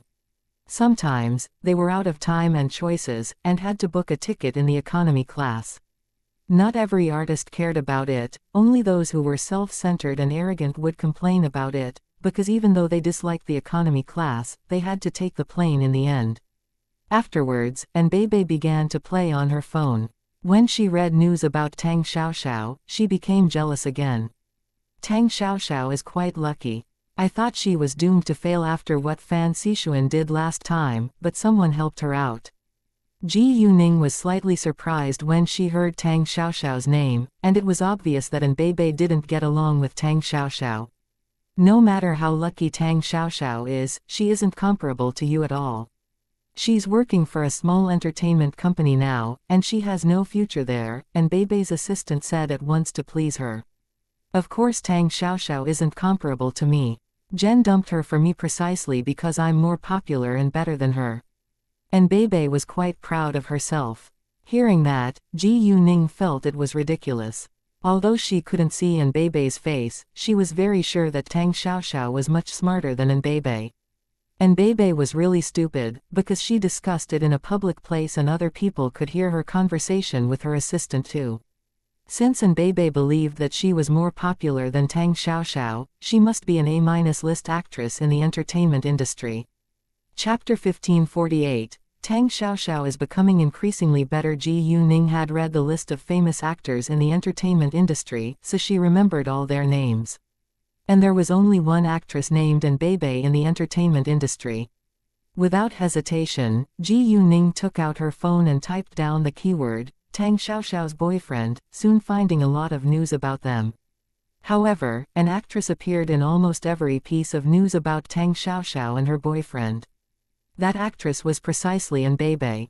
Tang Xiaoxiao's boyfriend, her ex-boyfriend to be specific, was Huang Yijun. Huang Yijun was a singer and a businessman, and he was the only boyfriend Tang Xiaoxiao had admitted in public, but they broke up with each other 2 years ago. About a year ago, Huang Yijun married Anbei, an A-list actress. Many people said that Anbei was the other woman in Tang Xiaoxiao's romantic relationship with Huang Yijun, but Huang Yijun and Anbei insisted on saying that Huang Yijun broke up with Tang Xiaoxiao because they had conflicts. Huang Yijun and Anbei played the leading male role and female role in a TV show later, and they fell in love in the show. They dated for half a year before they decided to get married. There was too much fake news in the entertainment industry, and no one knew what really had happened. However, given what Anbei just said, Ji Yuning knew that Anbei must have interfered in Tang Xiaoxiao's relationship with Huang Yijun. Anbei entered the entertainment industry earlier than Tang Xiaoxiao, and she indeed became famous faster than Tang Xiaoxiao as well. Although Anbei wasn't as good at acting as Tang Xiaoxiao, her team was excellent at attracting publicity, and she always appeared in the gossip. In addition, Anbei was sexier than Tang Xiaoxiao, and always showed a lot of skin in front of the cameras, which was her another way to attract publicity.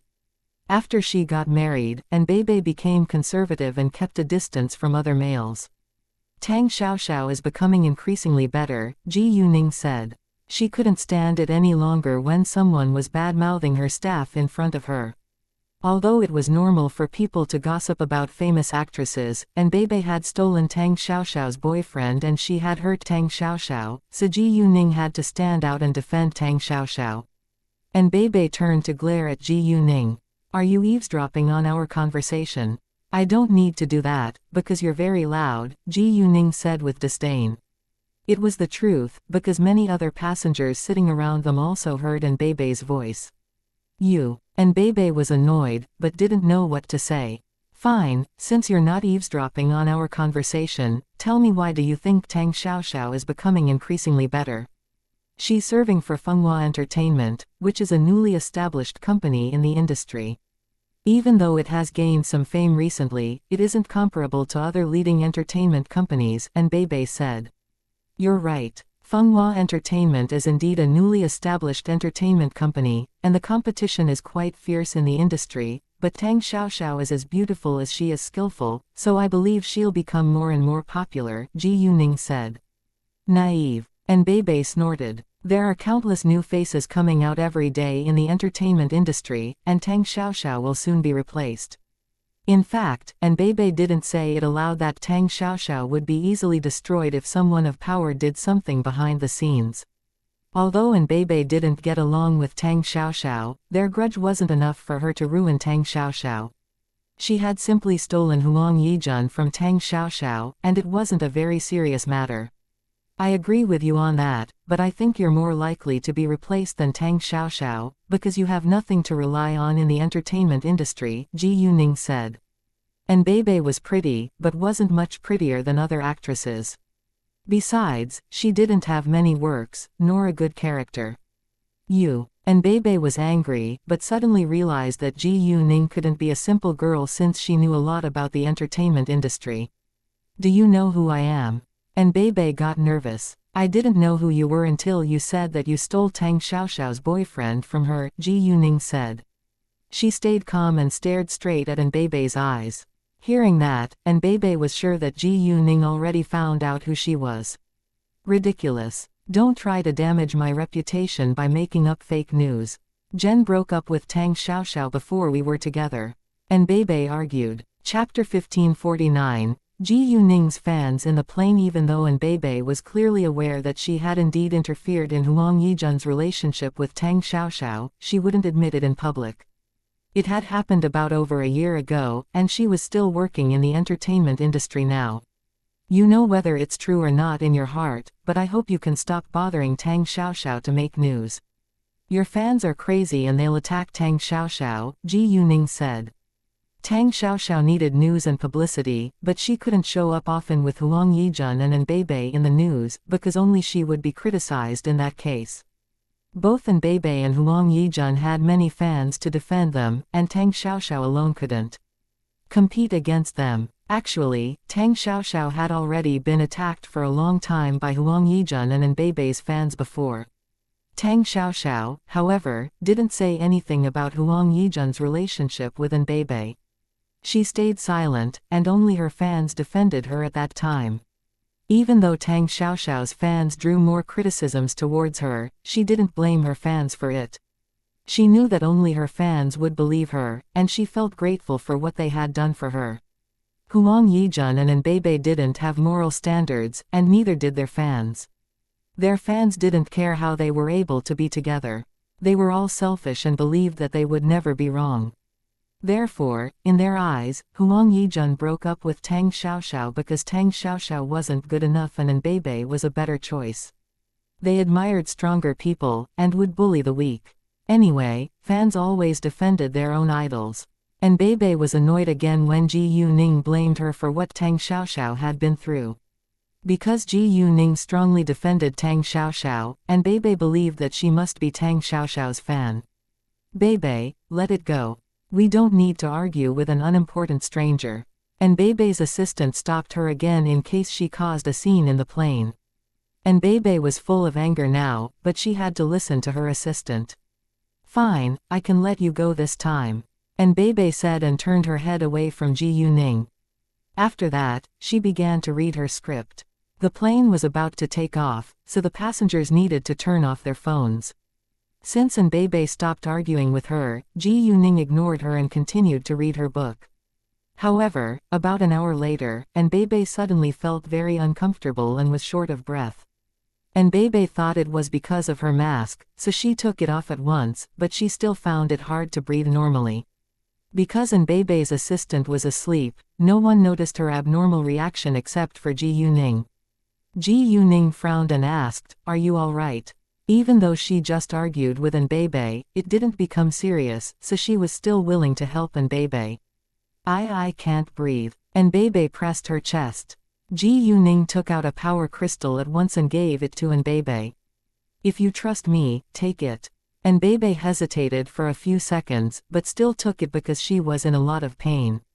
Before long, the pill came into effect. Anbebe started to breathe normally, and her chest wasn't painful anymore.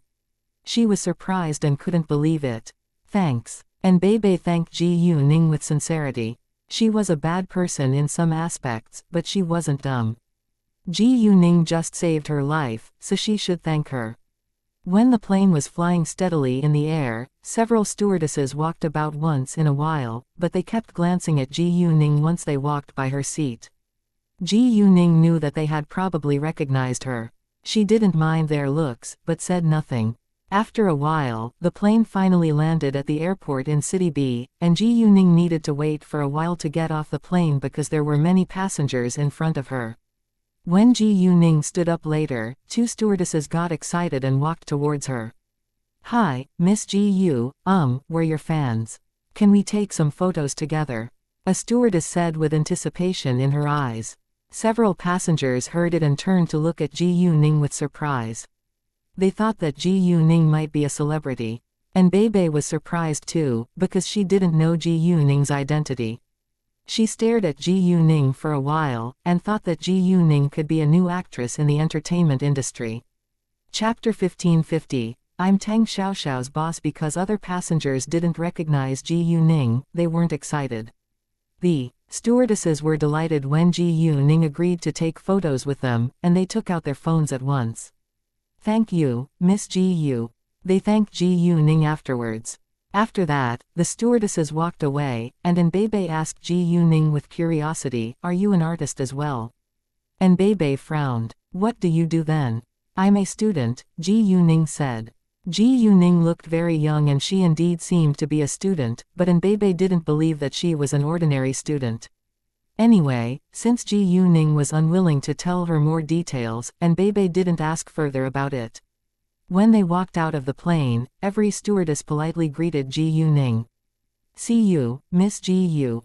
At the beginning, not every stewardess recognized Ji Yuning, but the two stewardesses who were Ji Yuning's fans introduced Ji Yuning to them, so they learned a lot about her.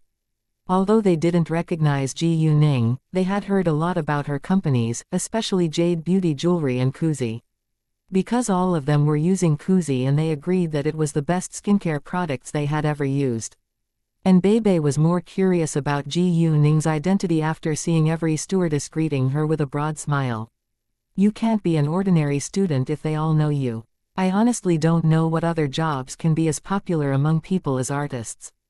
I'm also a businesswoman, Ji Yuning said.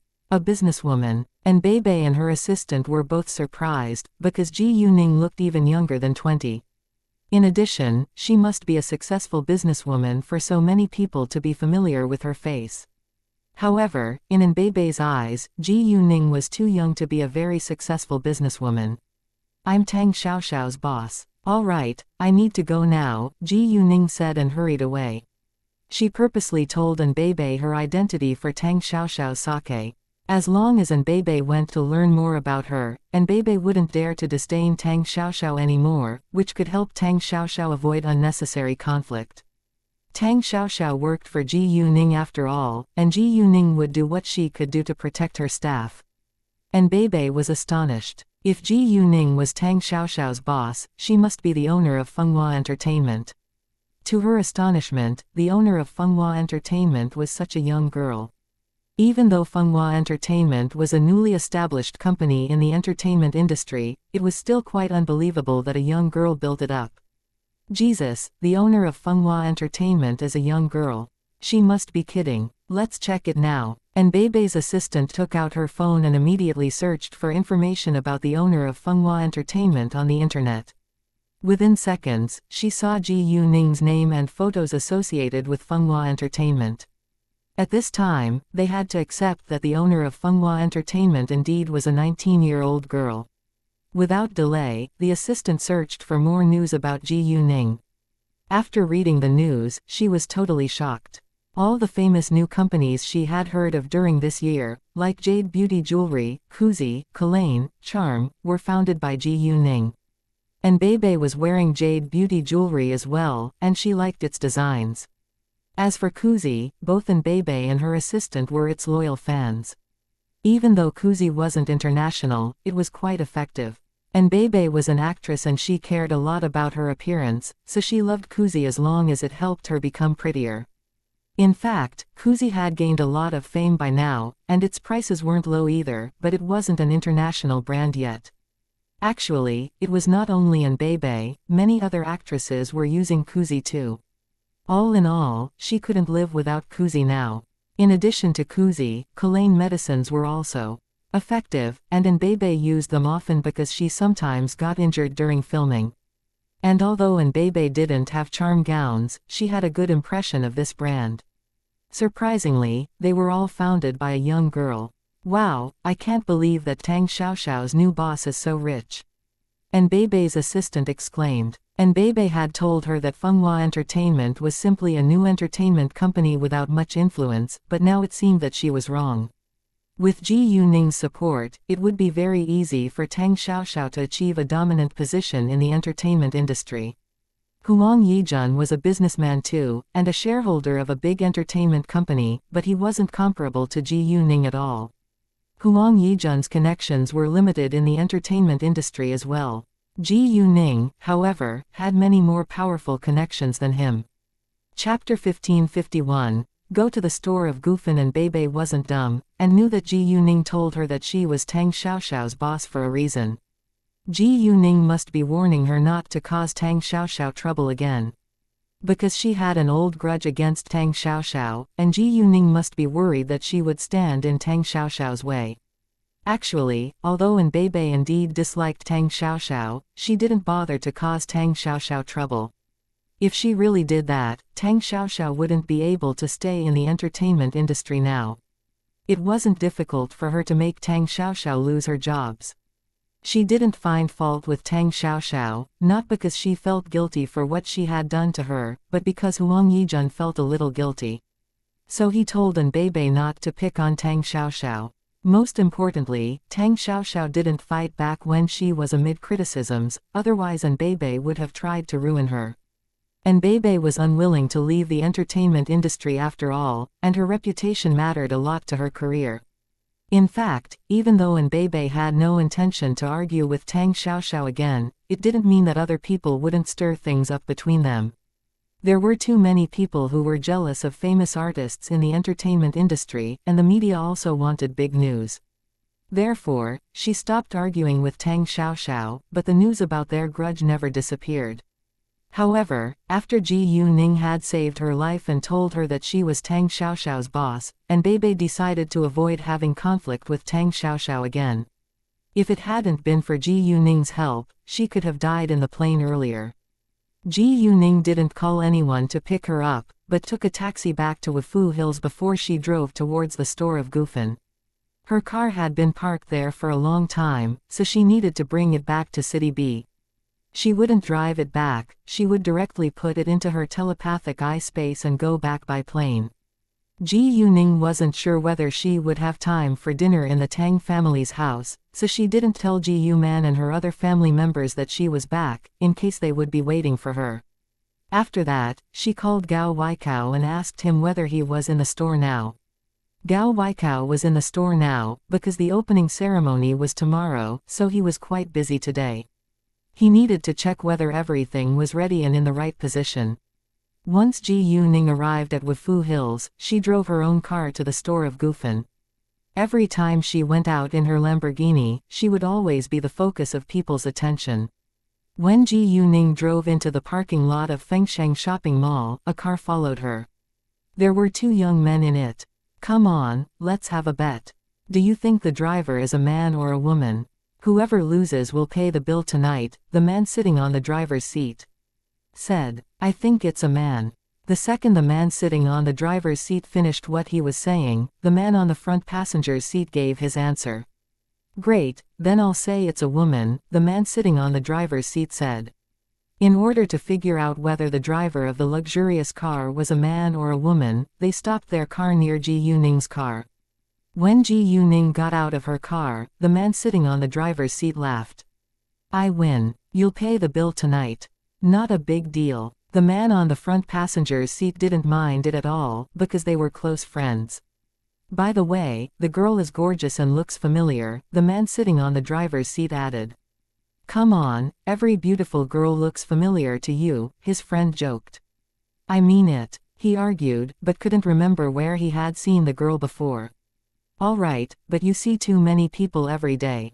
It's quite normal that you find a familiar face. We should go to see your older cousin now," his friend said. Afterwards, they left. Ji Yuning left the parking lot, and walked towards the store of Gufen. It would be opening tomorrow, but everything was already put in place now, and some customers were already shopping inside. They were open for business, and wouldn't shut their customers out. Moreover, it was a good sign that some people were already attracted to Gufen. Although the Gufen store looked luxurious, it was a new brand, so not many people were aware of it. Many of the customers in the store were attracted by the clothes hanging in the windows.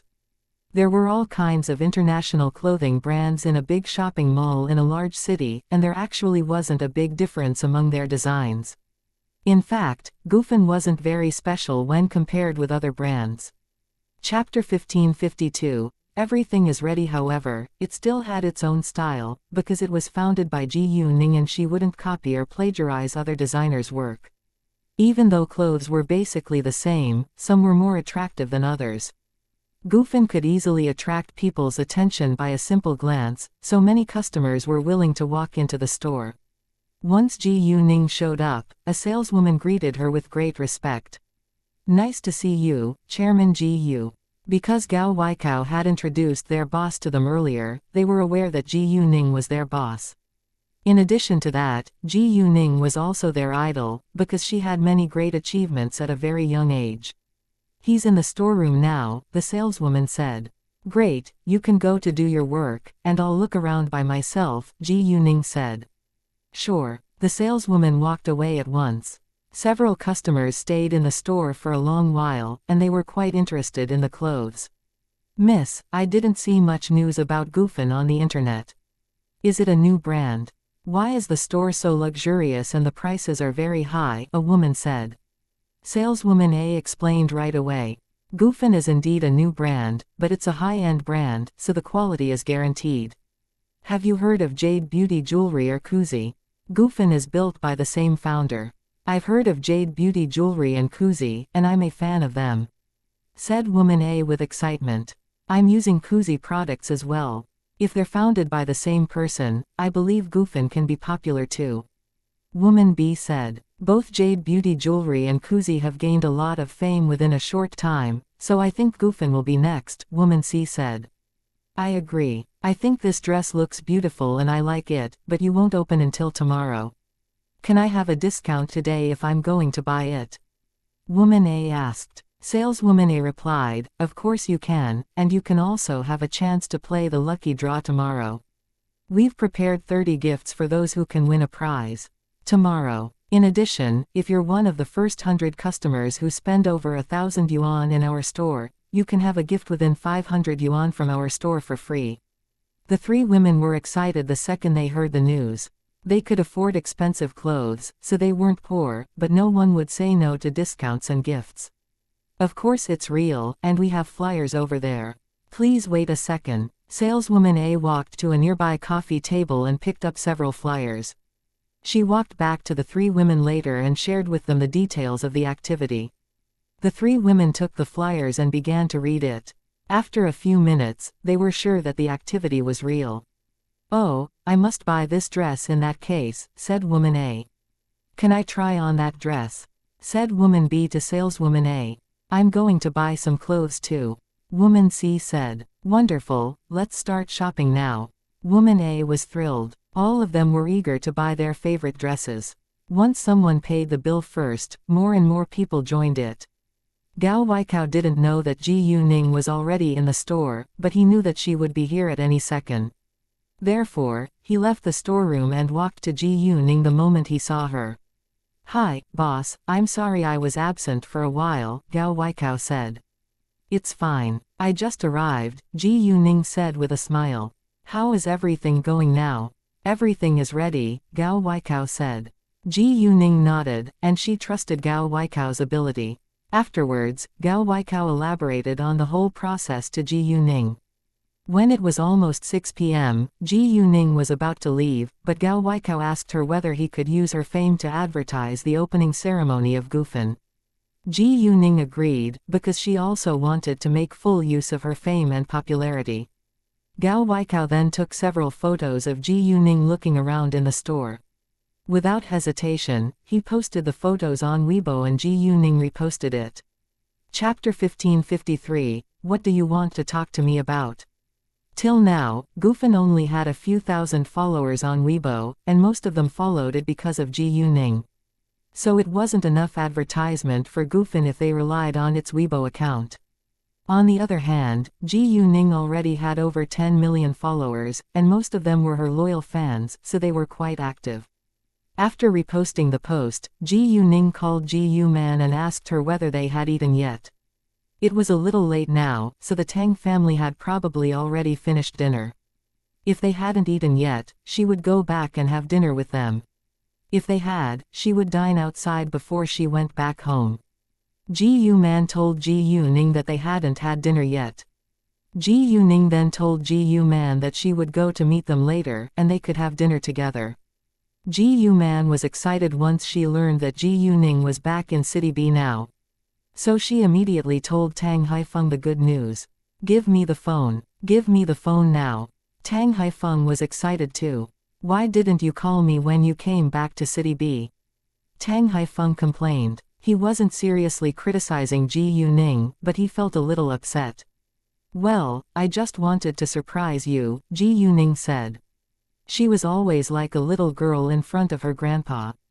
Ha ha, all right, come back home now. Tang Haifeng laughed with happiness. Sure, Ji Yuning said and hung up the call. She then drove back to the Tang family's house. Because she didn't want to keep them waiting for her, she drove fast and arrived within 20 minutes. At this time, it was only a dozen minutes past 6 p.m., and the Tang family was ready to enjoy dinner. All the members of the Tang family were present tonight, including Tang Jokai, who seldom came back home. It was Friday today, so he came back for the weekend.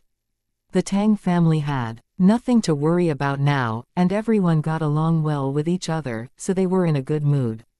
Even Ji Yu Man, who was already a few months along in her pregnancy, didn't look tired at all. Once Ji Yuning walked inside, the members of the Tang family welcomed her with a broad smile. Come here and have a seat, Tang Yunfen said to his daughter. Ji Yuning smiled and went to sit next to him. During the meal, they all kept putting food into Ji Yuning's bowl and told her to eat as much as she could, which amused Ji Yuning. All right, my bowl is full now, if I eat it all I'll be stuffed, Ji Yuning said. Hearing that, Tang Haifeng stopped at once and told the others to stop persuading Ji Yuning to eat as much as possible, in case she felt uncomfortable. Ji Yuning could eat a lot, but there was too much food in her bowl now, so she secretly used her magical power to help her digest it. At this time, Ji Yuning's repost about Gufen caused a sensation on the internet, and many of her fans in City B were eager to attend its opening. As for those who weren't in City B, they were quite envious of the people who could see Ji Yuning in real life. Oh, I'm so excited. I'm going to see Goddess Ji Yu in her dress. Me too. All the dresses look so beautiful. I'm so envious of you now, because I can't see Goddess Ji Yu. I wish I could have a day free tomorrow so that I could fly to City B to see Goddess Ji Yu. When can the store open in our city? Gufen's dresses look good, but I don't know whether its quality is also good. Why are the dresses so expensive? Will people really buy them? Gufen isn't famous at all. Different people have different preferences. I believe Gufen can become famous within a short time. There were positive and negative comments about Gufen on the internet, but most people had confidence in it, because it was founded by Ji Yuning. In the Tang family's house, they went to chat with each other in the living room after dinner, but Tang Jokai seemed to have something to talk about with Ji Yuning. Ji Yuning understood that Tang Jokai wanted to have a private conversation with her, so she stood up and told Tang Jokai to go outside with her. Their elders didn't stop them, and let them go. Ningning, what do you want to talk to me about? Tang Jokai asked Ji Yuning. I think I should ask you that question instead. You kept glancing at me earlier, Ji Yuning said. Tang Jokai felt a little embarrassed and rubbed his head, but wasn't surprised, because he knew that Ji Yuning was a smart girl. Chapter 1554. Must go there. Well, the thing is that Xiaoyu successfully got into the national team and he is going to the capital tomorrow afternoon to start his training. He always wanted to invite you to have a meal together to thank you face to face, but he hasn't had the chance. He just read your post on Weibo and found out that you're in City B now, so he asked me whether you're willing to hang out with him for a while, said Tang Jokai. He didn't want to make it difficult for Ji Yuning, so he left it totally up to her. Ji Yuning remained silent for a while and didn't give him an answer right away, so Tang Jokai explained at once. Ningning, it's fine if you don't want to go. I can make an excuse and tell him that you're not free. It's fine. I think we can spend some time in a nearby tea house, Ji Yuning said.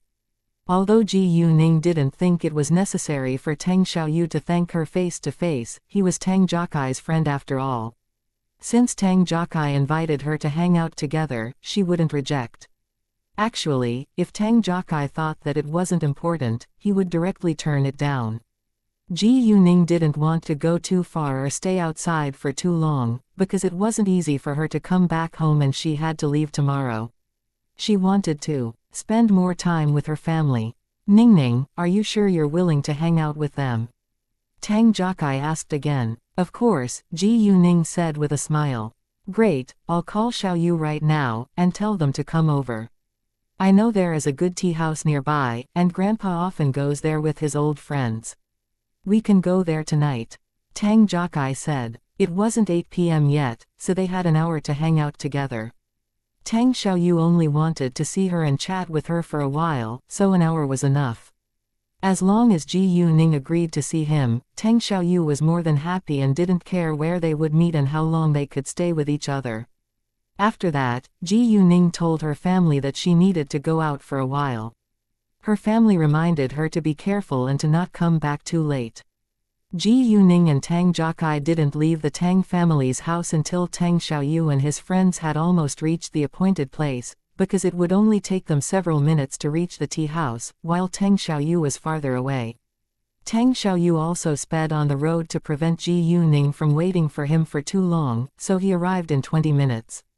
However, Ji Yuning actually didn't mind waiting for a while longer, because people's safety was most important. Tang Xiaoyu arrived earlier, and his teammates would arrive later. They also wanted to see Ji Yuning, because they regarded her as their idol. Ji Yuning and Tang Jiakai went to the tea house 10 minutes before Tang Xiaoyu. Therefore, once Tang Xiaoyu saw them, he greeted Ji Yuning with enthusiasm and repeatedly thanked her for her help. Actually, Tang Xiaoyu felt nervous when he talked to Ji Yuning. Although Ji Yuning was several years younger than him, she was already a very successful businesswoman, so he couldn't help but stand in awe of her. Luckily, as time went by, they got along very well, and he felt like Ji Yuning was just like a younger sister next door. Ji Yuning never thought that she was better than her friends, so she treated them nicely. About a dozen minutes later, Tang Xiaoyu's friends came and they also felt nervous when they faced Ji Yuning at the beginning. When it was about 10 p.m., Ji Yuning needed to go back home, so they left the tea house together. Everyone was still up in the Tang family's house at this time, because it wasn't very late.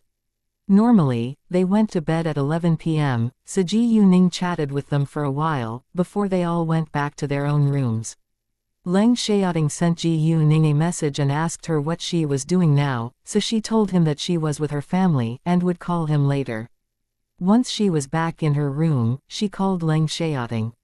Leng Xiaoting told her that he was going to be back in the capital tomorrow night, while Ji Yuning would fly back to the capital in the morning, the day after tomorrow, so they planned to go to city Qing in province Qing, after they met in the capital.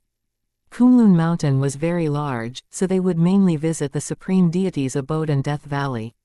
Death Valley had another name of the Door to Hell, and it was a forbidden place with many scary scenes. Unfortunately, Leng Xiaoting's parents encountered an accident at Death Valley. So even if it was a forbidden place, they had to go there in order to figure out the real cause of Leng Xiaoting's mother's death. Even if they couldn't find anything useful, they wouldn't give up investigating. Anyway, they could go there and visit the grave of Leng Xiaoting's father. Leng Xiaoting's father's body was brought back, but his soul stayed where he died. Ji Yuning looked at the plane schedule, and decided to fly to the capital at 9:30 in the morning. They would probably need to wait in the capital for several hours for the next plane to province Qing. Although Leng Xiaoting could use a private jet, Ji Yuning didn't think that it was necessary. Chapter 1555, Run with Tang Jiakai. They had enough time to go there anyway, so they could wait for an appropriate flight. Ji Yuning could also dine at the airport when she waited for Leng Xiaoting. Therefore, they booked plane tickets for a flight which would take off for city Qing at 1:15 p.m. After it was settled, they said some sweet nothings to each other before they went to sleep. However, neither Ji Yuning nor Leng Xiaoting could fall asleep tonight, because they kept worrying about Kunlun Mountain. It was where Leng Xiaoting's parents had the accident. The truth still remained unknown, and Leng Xiaoting even found out that his mother could still be alive. He would be extremely happy if his mother was really alive, but he honestly didn't know how to face it if his mother had betrayed his father to survive the accident. Besides, why didn't his mother come to see him during the past few years if she wasn't dead? Was it difficult for her to do? Although Leng Xiaoting was reluctant to believe that his mother could be a cold-blooded person, he needed to be mentally prepared for it because it was possible for that to be the truth. Ji Yuning was thinking about Yunyao too. She also hoped that Yunyao was still alive, because Yunyao was Leng Xiaoting's mother. Nevertheless, if Yunya wasn't dead because she had betrayed Leng Xiaoting's father, Ji Yuning would rather wish that she was dead to prevent Leng Xiaoting from feeling hurt again. After all, Leng Xiaoting already accepted the result that his parents were dead. Ji Yuning hoped that she could figure out a way to become a cultivator in Kunlun Mountain, otherwise she wouldn't be able to be together with Leng Xiaoting for long. Even though Leng Xiaoting didn't mind it, she would dislike it if she aged much faster than him. Thinking of that, Ji Yuning didn't fall asleep until 1 a.m. Shortly after she was in a deep sleep, she had a dream which seemed to tell her that something was going to happen. Ji Yuning dreamed that she met a woman in a white traditional long dress by the supreme deity's abode, but she didn't see her face.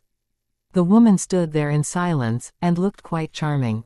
Ji Yuning woke up in the morning the next day, and was lost in her thought for a long while. She didn't know whether the dream was just a coincidence or a hint for something. In addition, she wondered whether the woman in her dream was Leng Xiaoting's mother. Ji Yuning shook her head and tried to forget the strange dream. If the scene appeared in Ji Yuning's premonitions, Ji Yuning would be sure that it was going to happen, but now she wasn't sure of it because it happened in her dream. Anyway, since she couldn't figure out the reason, she put it aside and got up at 6 a.m. to run.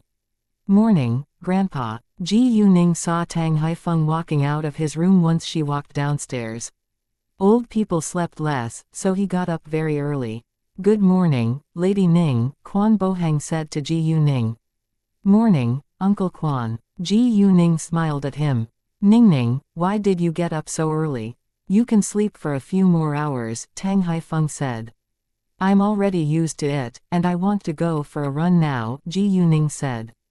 Great. Tang Haifeng nodded. It was a good habit. Oh, wait a second. When Ji Yuning was about to leave, Tang Haifeng stopped her. What's wrong, Grandpa? Ji Yuning asked. Tell Jokai to run with you. He can't sleep all day when you're exercising. Tang Haifeng said. Ji Yuning was amused, and felt that she caused Tang Jokai trouble, but she had to listen to her grandfather. In addition, it was good for Tang Jokai's health if he could form a habit of running in the morning as well. Even though they had Ji Yuning's power crystals to keep them healthy, power crystals could only protect their organs and they still needed to exercise to have strong limbs. Sure, I'll go to wake him up, Ji Yuning said and turned to Tang Jokai's room. Afterwards, she knocked on the door. Tang Jokai was a light sleeper, so he woke up at once, but he was annoyed when someone knocked on the door of his room in the early morning. Who is it? It's still early. Don't wake me up. It's me. I honestly don't want to wake you up, but Grandpa told me to help you form a good habit of running in the morning. You should exercise more, Ji Yuning said loudly outside his room. All right, I'm coming, Tang Jokai said. In his eyes, Ji Yuning was a very important younger sister, and he always wanted to grow stronger to protect her. However, Ji Yuning was strong enough and didn't need his protection. Tang Jokai felt embarrassed and a little guilty about it, so he didn't blame Ji Yuning for waking him up at all. Ji Yuning stopped knocking on the door and waited outside. Tang Jokai quickly put on his clothes and opened the door. Because he rushed to see Ji Yuning, his hair was still in a mess, which amused Ji Yuning. We don't need to rush, so you can at least tidy your hair. It's fine. It'll get messy after running anyway, Tang Jokai said and casually smoothed his hair with his hands. Chapter 1556. You must wear my clothes. He was a young man with short hair, so it wasn't difficult for him to smooth his hair with hands. Ji Yuning said nothing about it, then they went downstairs together. At this moment, Tang Haifeng was already exercising in the yard, and he criticized Tang Jokai the second he saw him. Jokai, you should learn from Ningning and get up early in the morning to run from now on. Sure, Tang Jokai agreed at once. Actually, Tang Jokai always got up at 6:30 a.m. in his school, so it was easy for him to get up early. Seeing Tang Jokai's good attitude, Tang Haifeng stopped criticizing him. After that, Ji Yuning and Tang Jokai went to run around the green strip of the Tang family's house. There was a lane by the green strip around the Tang family's house, which was used for ambling and running. Ji Yuning never used her magical power when she was exercising, unless she needed it to help her relieve the tiredness. So after a long time of regular exercise, Ji Yuning now had a strong body. The green strip around the Tang family's house was about 260 meters, and they ran 8 laps of it. Ji Yuning didn't feel very tired, but Tang Jiakai was out of strength and was gradually left behind by Ji Yuning. As time went by, Ji Yuning ran more laps than Tang Jiakai. Because Tang Haifeng was an old man, he couldn't exercise for long, so he soon stopped and watched them running from the door. When Tang Jiakai was left far behind by Ji Yuning, Tang Haifeng didn't feel dissatisfied at all, instead he felt very proud of Ji Yuning. He also wouldn't force Tang Jiakai to do as well as Ji Yuning, because he knew that every person had different talent. Moreover, they only needed to do the best of their own ability. Both Tang Jiakai and Ji Yuning were his beloved grandchildren, and he wouldn't treat them unequally.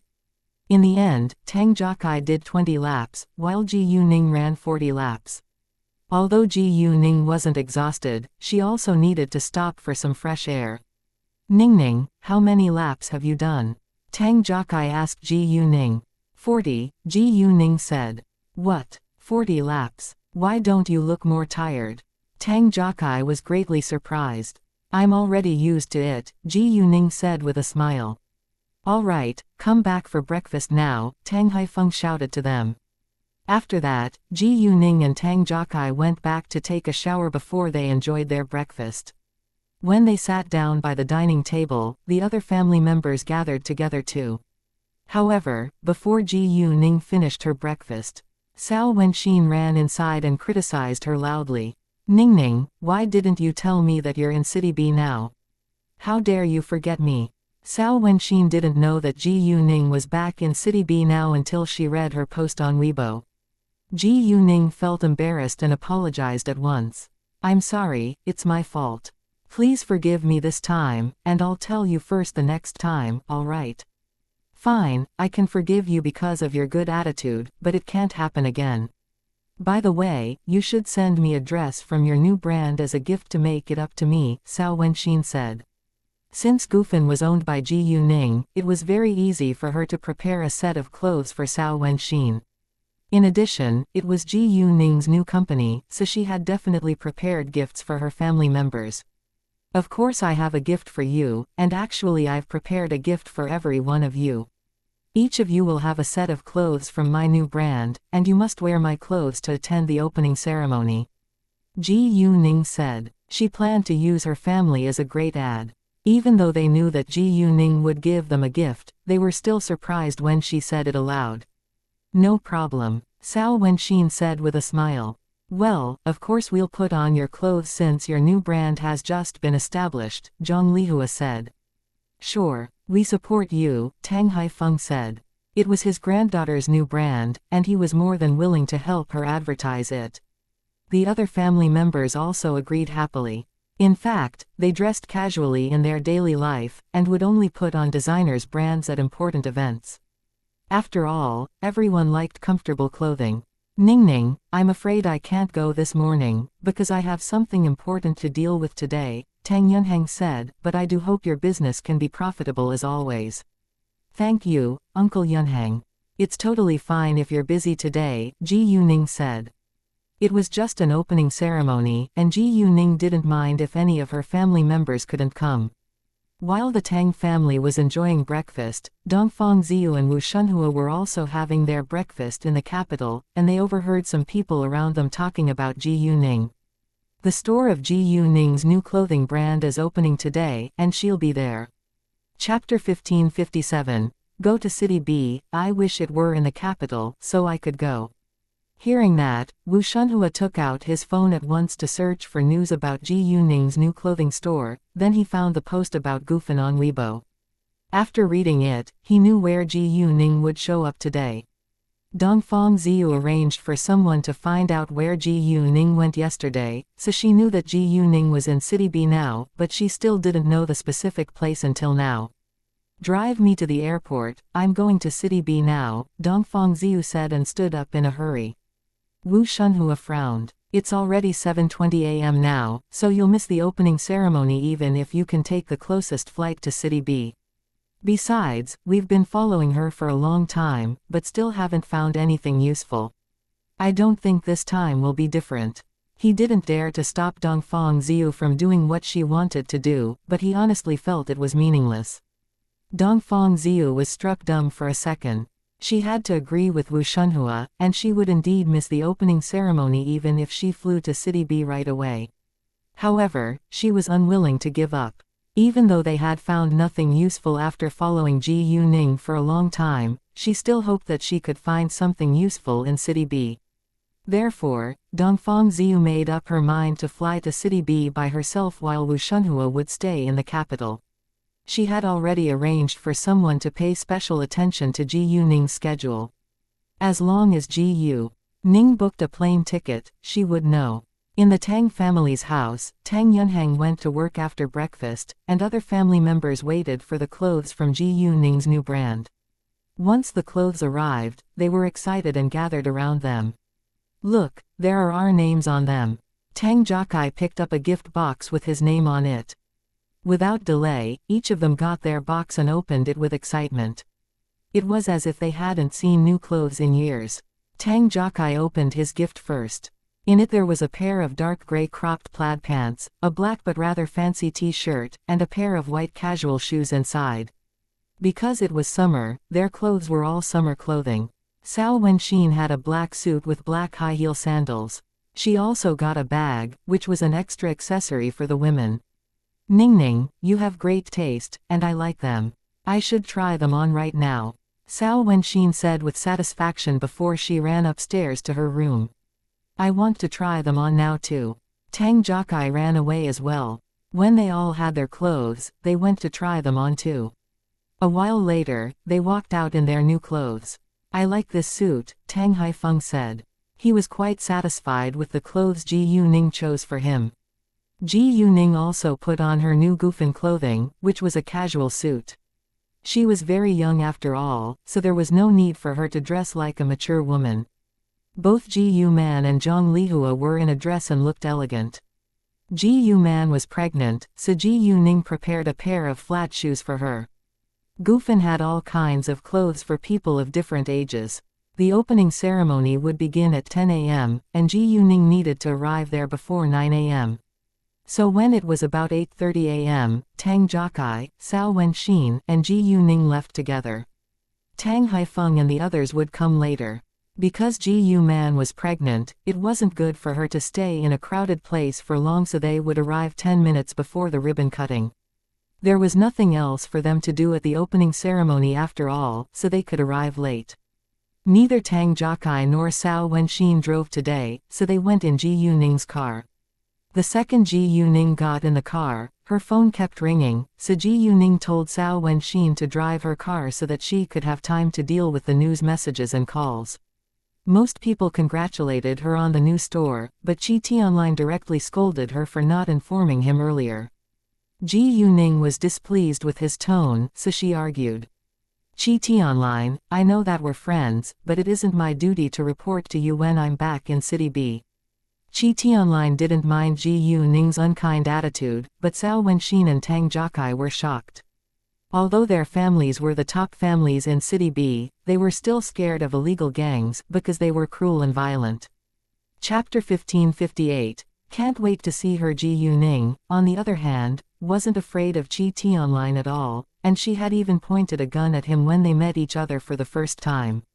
Cao Wenxin and Tang Jokai felt frightened every time they remembered the scene. Even though Ji Yuning and Chi Tianlin were friends now, Tang Jokai and Cao Wenxin were still worried about her safety. Chi Tianlin was the leader of a famous illegal gang after all, and he wasn't a kind man. What if Ji Yuning annoyed him and he hurt her in anger?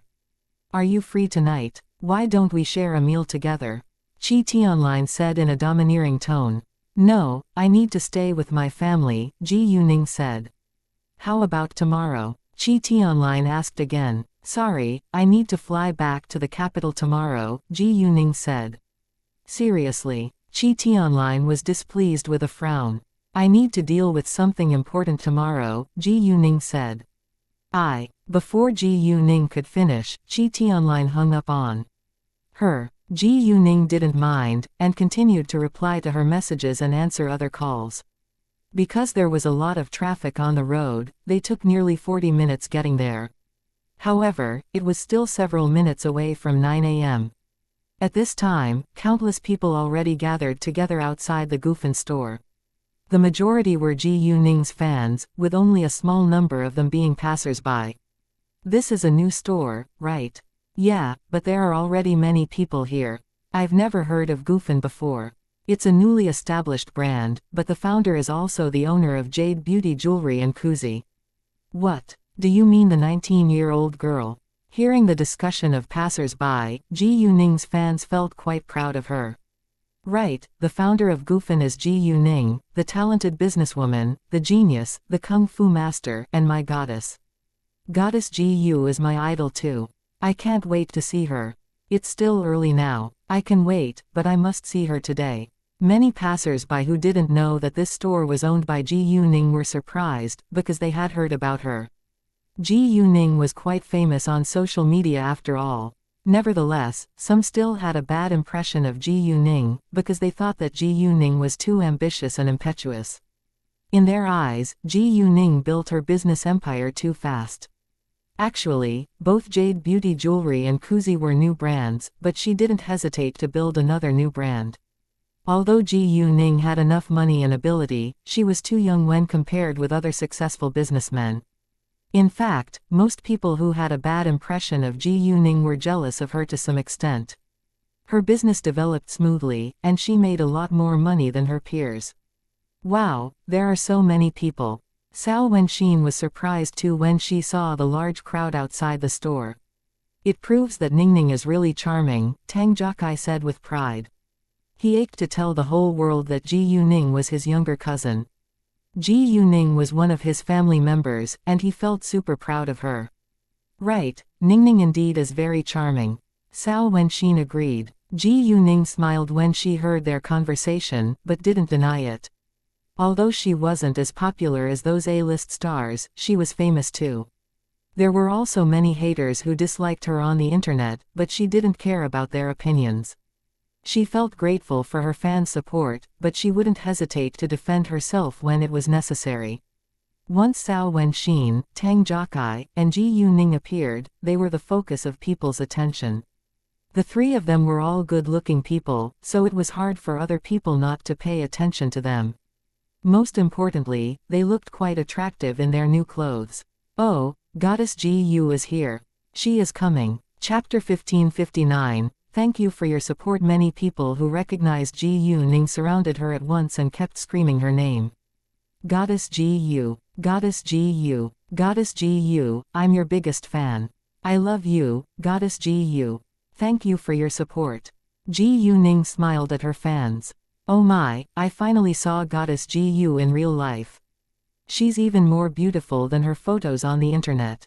Wow, her skin is so good, and she glows. I don't see makeup on her face at all. She must be using Kuzi to take care of her skin. I'm using Kuzi too. Hey, look at the young man and woman who are standing next to Goddess Ji Yu.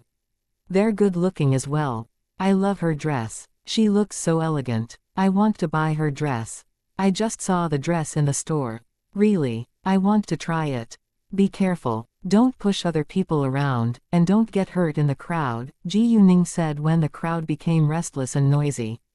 Ji Yuning's words seemed to be magic, as the crowd became quiet within seconds.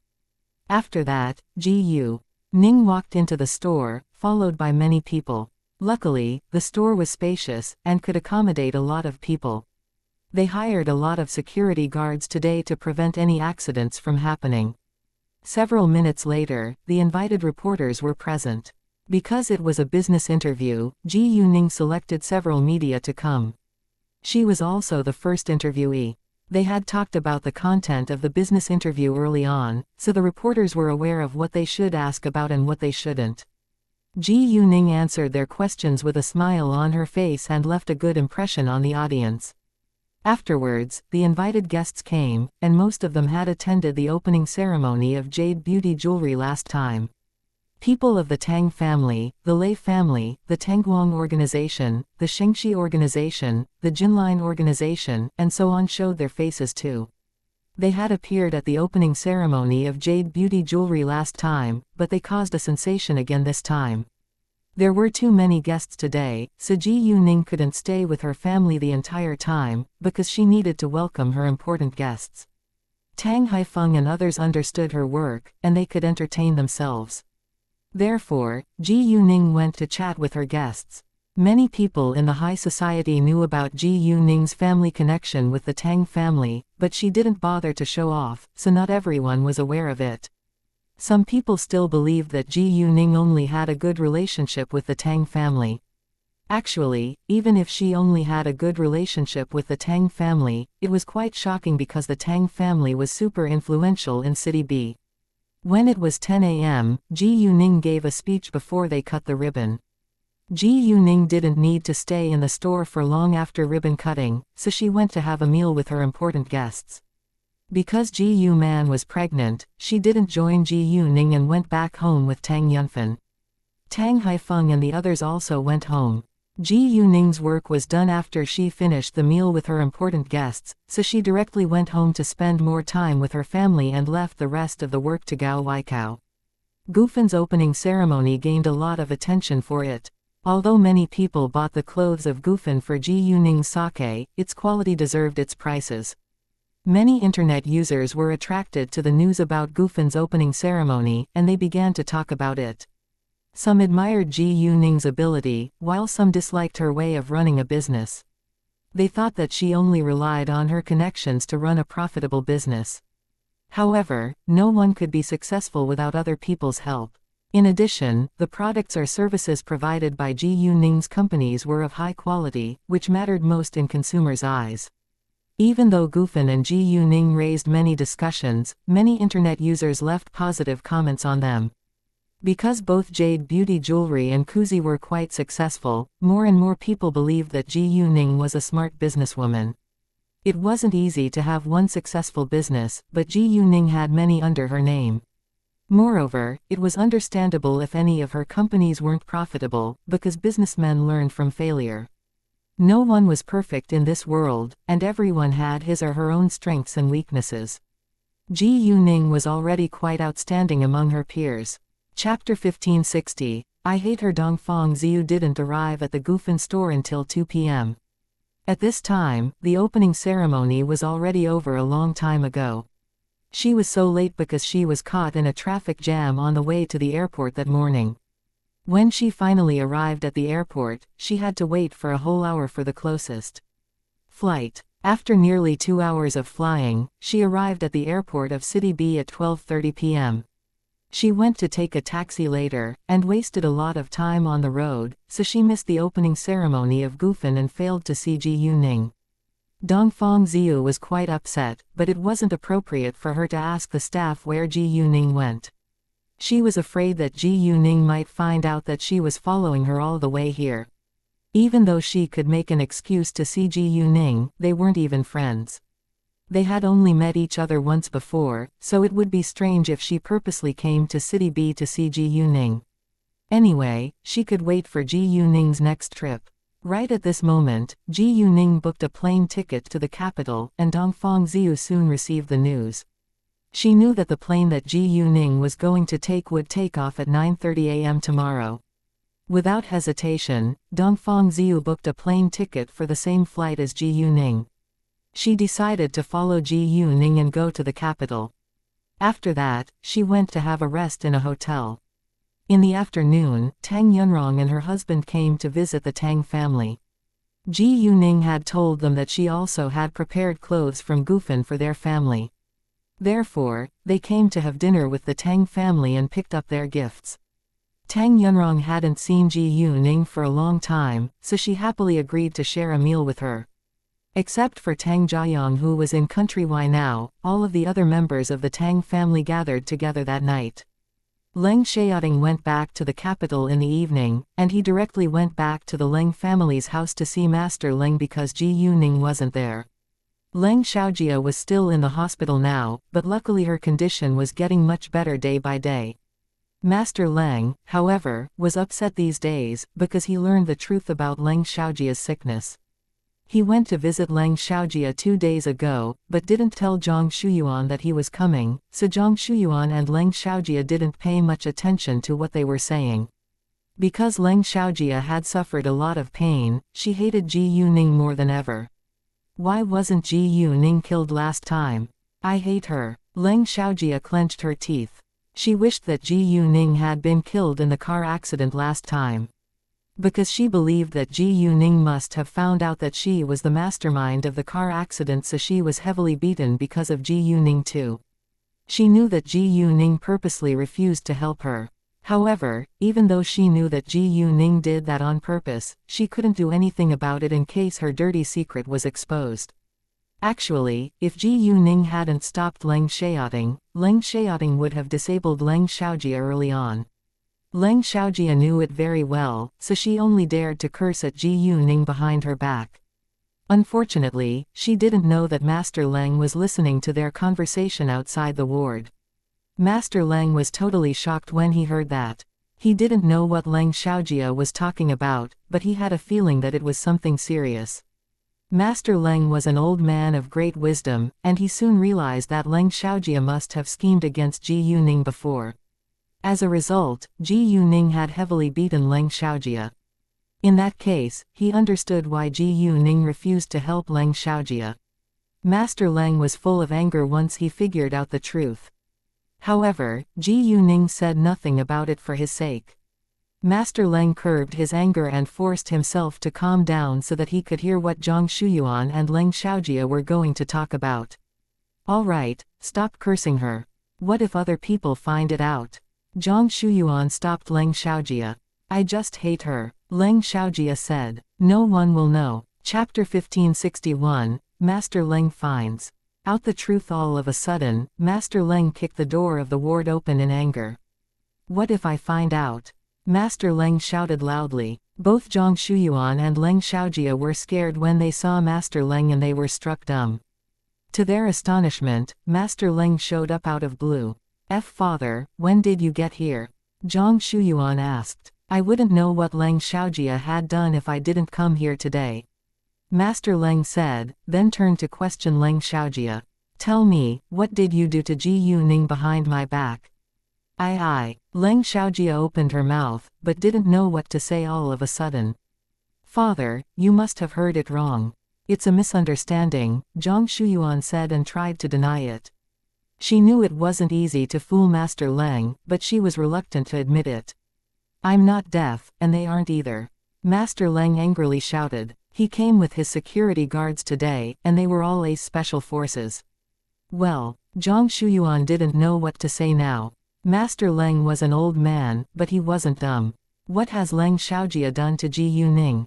Be honest with me, and I can punish you lightly, otherwise I'll go ask Ningning and Xiaoting myself, Master Leng said. Please don't. Zhang Shuyuan was scared once she heard that Master Leng wanted to ask Leng Xiaoting. However, she honestly didn't know how to tell the story. Master Leng didn't bother to urge her, but coldly stared at her, waiting for her answer. Zhang Shuyuan couldn't stand it anymore, so she said, Xiaojia had conflict with Ji Yuning a short while ago, so she hired someone to teach Ji Yuning a lesson, but it failed. Ji Yuning isn't weak after all, and Xiaojia was heavily beaten later. We believe it must be done by Ji Yuning.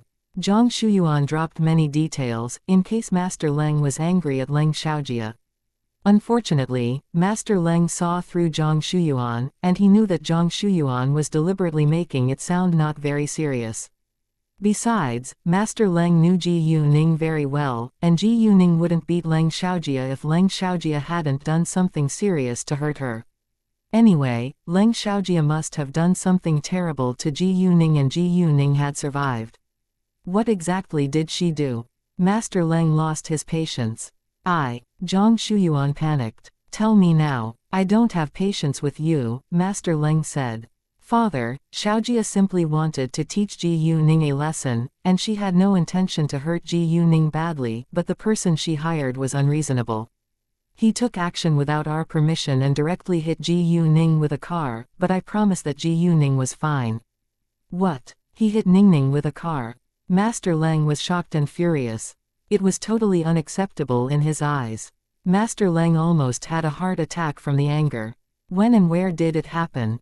Master Leng asked again. When you were going to City B, on the way out of the airport, Zhang Shuyuan said. Master Leng was stunned. He didn't forget how dangerous the car accident was at that time. Although they survived in the end, it was too scary. Leng Xiaojia, did you want to kill us all? Master Leng shouted at Leng Xiaojia. No, of course not. Leng Xiaojia argued at once. I didn't know that he would take action at that time. You didn't know. How could you know nothing about it since you hired him? Master Leng snapped at her. To Master Leng's astonishment, his own granddaughter would dare to break the law and had even tried to murder his other granddaughter. Most members of the Leng family were kind, but Leng Xiaojia was an exception. Her mother, Zhang Shuyuan, wasn't a good person either. Master Leng always thought that Leng Xiaojia was simply a spoiled kid, but now he changed his mind.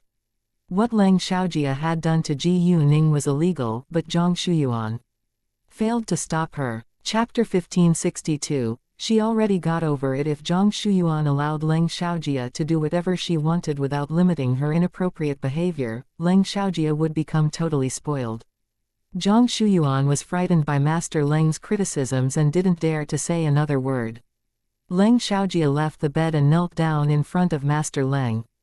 Grandpa, I'm sorry. I know it's my fault, and I shouldn't have done that. Please forgive me, and I promise that it won't happen again. She knew that Master Leng wouldn't accept her behavior, but she was his granddaughter after all, and she hoped that he could forgive her this time. Father, Xiaojia already admitted to it, and she has learned from it too. Since Ji Yuning secretly punished Xiaojia, she clearly didn't want it to be a big problem either. Please forgive Xiaojia this time, Zhang Shuyuan said and begged for Leng Xiaojia. Shut your mouth. Do you think that you're innocent? Master Leng was mad. Hearing that, Zhang Shuyuan was scared again. She knew that she should have stopped Leng Xiaojia from doing that, but she hadn't. Grandpa, I'm your granddaughter after all, and we're a family. Couldn't you give me a chance? Leng Xiaojia said. It is precisely because you're my granddaughter, that my heart is totally broken by you. Master Leng said. If someone else did that, he would be angry too, but wouldn't be as furious as now. However, Leng Xiaojia was his granddaughter and they were connected by blood, so it was hard for him to punish her according to the law. However, it would be unfair to Ji Yuning if he let her get away with it. Ji Yuning had secretly punished Leng Xiaojia and kept it a secret from him, but he felt quite guilty now after he learned the truth. Ji Yuning treated him and Leng Xiaoding very well, and it was impossible for him to pretend that he didn't know it. You should reflect on what you've done, Master Leng said with a frown, then left them behind and walked outside.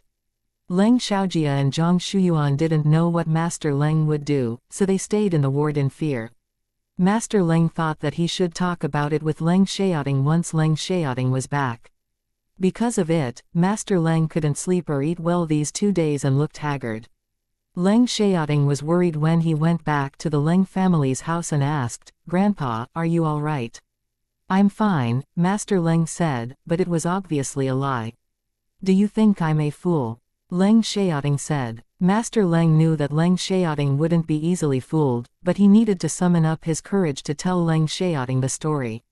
Well, do you know who the mastermind behind the car accident that happened in City B last time is? Master Leng asked with hesitation. It sounded as if he just remembered it and asked the question casually. Leng Xiaoding, however, realized that Master Leng was unhappy because of the car accident. You must have found out something, Leng Xiaoding said. At the same time, he put on a serious expression, because it had troubled him for a long time. From his reaction Master Leng realized that Leng Xiaoding was aware of the truth of the car accident as well. I want to know your answer first, Master Leng said. I think both of us know who the mastermind is, but it's not important now, because the mastermind was already punished, Leng Xiaoding said. Hearing that, Master Leng nodded. How about Ningning? Master Leng was still worried about Ji Yuning's feelings. She already got over it and told me to forget it, Leng Xiaoding said. Actually, he was still mad at Leng Xiaojia. Master Leng didn't think it was wrong if Leng Xiaoting punished Leng Xiaojia for Ji Yuning. Although they were cousins, Ji Yuning was his girlfriend and they would get married in the future. Besides, Leng Xiaoting never got along with Leng Xiaojia. Since both Leng Xiaoting and Ji Yuning decided to let it go, Master Leng wouldn't mention it again. However, he still made up his mind to punish Leng Xiaojia, not according to the law, but according to their family rules. Anyway, he didn't want more people to know, because it would damage his family's reputation. Master Leng didn't know how long it took for Leng Xiaojia to make a full recovery, but she was getting better day by day. He also believed that Ji Yuning wouldn't disable or kill Leng Xiaojia. You don't need to worry about Ningning's feelings. She's fine and she doesn't mind it now, Leng Xiaoting said to comfort Master Leng. Master Leng nodded and dropped the topic. Leng Xiaoting didn't tell Master Leng that he would go to Kunlun Mountain with Ji Yuning later. Actually, if it was possible, Leng Xiaoting hoped that Master Leng would never know. Before Leng Xiaoting went to bed, he called Ji Yuning and told her that Master Leng already found out the truth about the car accident that happened in City B. Chapter 1563, A Coincidence. Leng Xiaoting also told Ji Yuning that he interrupted Master Leng and they didn't continue to talk about it. Ji Yuning shrugged. She didn't know how Master Leng found out, but she thought that Leng Xiaojia must have blurted it out. She had indeed gotten over it, and wouldn't do anything to punish Leng Xiaojia again. As long as Leng Xiaojia stayed away from her, she would stay from Leng Xiaojia as well. Ji Yuning set off for the airport at 7:30 a.m., and Tang Jiakai drove her there. Shortly after she arrived at the airport, she sensed the smell of a cultivator, then she noticed Dongfang Ziyu. Ji Yuning frowned and didn't understand why Dongfang Ziyu would appear here. She wasn't sure whether it was a coincidence. Because Dongfang Ziyu didn't see her when she left, she kept the doubt in her mind. Anyway, Ji Yuning didn't bother to pay much attention to Dongfang Ziyu and directly walked into the lounge. Dongfang Ziyu went to get her plane ticket before she entered the lounge too. About 10 minutes later, Dongfang Ziyu saw Ji Yuning and walked towards her. "Hi, Miss Ji Yu, what a coincidence." Dongfang Ziyu thought that she was going to meet Ji Yuning sooner or later, so she could greet her right now, which might be a good chance for her to be closer to Ji Yuning. Dongfang Ziyu's reaction made Ji Yuning believe that it could just be a coincidence. "Hi, nice to see you, Miss Dongfang," Ji Yuning said politely. "Can I sit next to you?" Dongfang Ziyu asked. "Of course," Ji Yuning said. After that, Dongfang Ziyu sat down by Ji Yuning, but she didn't continue to chat with Ji Yuning. Ji Yuning remained silent as well, and neither of them felt embarrassed. After sitting in silence for a long while, they began to chat with each other once in a while, so Dongfang Ziyu started the conversation. When it was time for passengers to get aboard, Ji Yuning sat in the middle rows, while Dongfang Ziyu sat in the back rows. They booked plane tickets at almost the same time, but their seats were far from one another. Dongfang Ziyu didn't mind, as long as Ji Yuning was in her sight. The flight lasted for 2 hours and 15 minutes before it landed at the airport of the capital. Dongfang Ziyu didn't go near Ji Yuning, but followed her after they stepped out of the plane. Ji Yuning walked to the terminal later instead of leaving the airport. Actually, Leng Xiaoting should be waiting for her at the arrival hall, but Ji Yuning ran into Dongfang Ziyu halfway, so she told Leng Xiaoting to go collect the tickets first. Leng Xiaoting listened to Ji Yuning and passed the security check earlier than her. He didn't walk far away and waited for Ji Yuning in the lounge. Dongfang Ziyu didn't fix her gaze on Ji Yuning, but her sight followed Ji Yuning, so she was surprised when Ji Yuning didn't leave the airport. Without delay, Dongfang Ziyu followed her. Although Ji Yuning noticed that, she didn't take it seriously and went to stand in line for the security check. Because Leng Xiaoting booked plane tickets for the first class this time, there weren't many people in the line and Ji Yuning soon passed the security check. Seeing that, Dongfang Ziyu was annoyed, because she was about to lose Ji Yuning again. She made a call at once and coldly said, "Tell me where Ji Yuning is leaving for right now." In a few seconds, a man said on the phone, "Sorry, I can't." "Why?" Dongfang Ziyu was mad. The information of her next flight is hidden in the system, and the system will send an alarm if I search for it without permission. I'll get in big trouble, the man said. Dongfang Ziyu lost her patience when she couldn't get Ji Yuning's schedule. Once Ji Yuning passed the security check, she saw Leng Xiaoting, and they went to dine together. Because both of them were quite good-looking, they attracted much attention along the way. They were already used to it, so they weren't affected. A waitress in the restaurant recognized Ji Yuning, and immediately got excited. "Hey, are you Goddess Ji Yu?" she asked. Ji Yuning smiled. "Yeah, oh my, Goddess Ji Yu, I'm a big fan. Can we take a photo together?" The waitress didn't want to miss this great chance to take photos with her idol. Sure, Ji Yuning agreed. She didn't regard herself as a famous star and was very friendly to her fans. Chapter 1564, Are You Deaf? With Ji Yuning's agreement, the waitress took out her phone and took several photos with Ji Yuning. The restaurant was big and only had a few diners, so not many people paid attention to them. Afterwards, Ji Yuning told the waitress that they wanted to quietly enjoy their lunch and hoped that the waitress would not tell other people that she was here. Ji Yuning had a lot of loyal fans after all, and she was afraid that she might be interrupted by them. The waitress nodded, because she knew that Ji Yuning had fans nearly everywhere. When the other waiters saw her happy expression later, they asked her for the reason. Because the waitress promised that she wouldn't tell other people Ji Yuning was in the restaurant right now, she made up a lie and said that she just received a good gift. Her photos with Ji Yuning was the best gift she had received this year. Other waiters didn't think further about it, and they stopped asking. Therefore, Ji Yuning and Leng Xiaoting were able to quietly finish their lunch. Afterwards, they had a rest in the restaurant. They didn't leave until they needed to get aboard. Chen Kanji successfully bought the unlucky construction site, because its price was very low. When he signed the contract with the land developer was quite honest and told him that the place was unlucky. Chen Kanji said that he didn't mind and insisted on buying it. In addition, he asked the land developer for a discount with the excuse that the place was unlucky. Although Ji Yuning was super rich, they wouldn't refuse saving money if they could. In the end, Chen Kanji saved 30 million yuan. As for the hotel which was on sale, Chen Kanji also successfully bought it, but the old residential building behind it took him more time. Most residents were willing to sell their apartments, because Chen Kanji offered them a very generous deal. However, some tenants were unwilling to move. This was an old building, so the rent was comparatively low, and they couldn't find a better place within a short time. Luckily, they signed the rent contract once a year, and the landlords were unwilling to rent them the apartments when the agreement expired. So even though the tenants were reluctant to move, they had to obey the rules. Chen Kanji, however, didn't want to wait, so he decided to pay them double the rent for the rest of the months of their agreement. If they moved out right now, they could have compensation of double rent for the rest of the months of the year.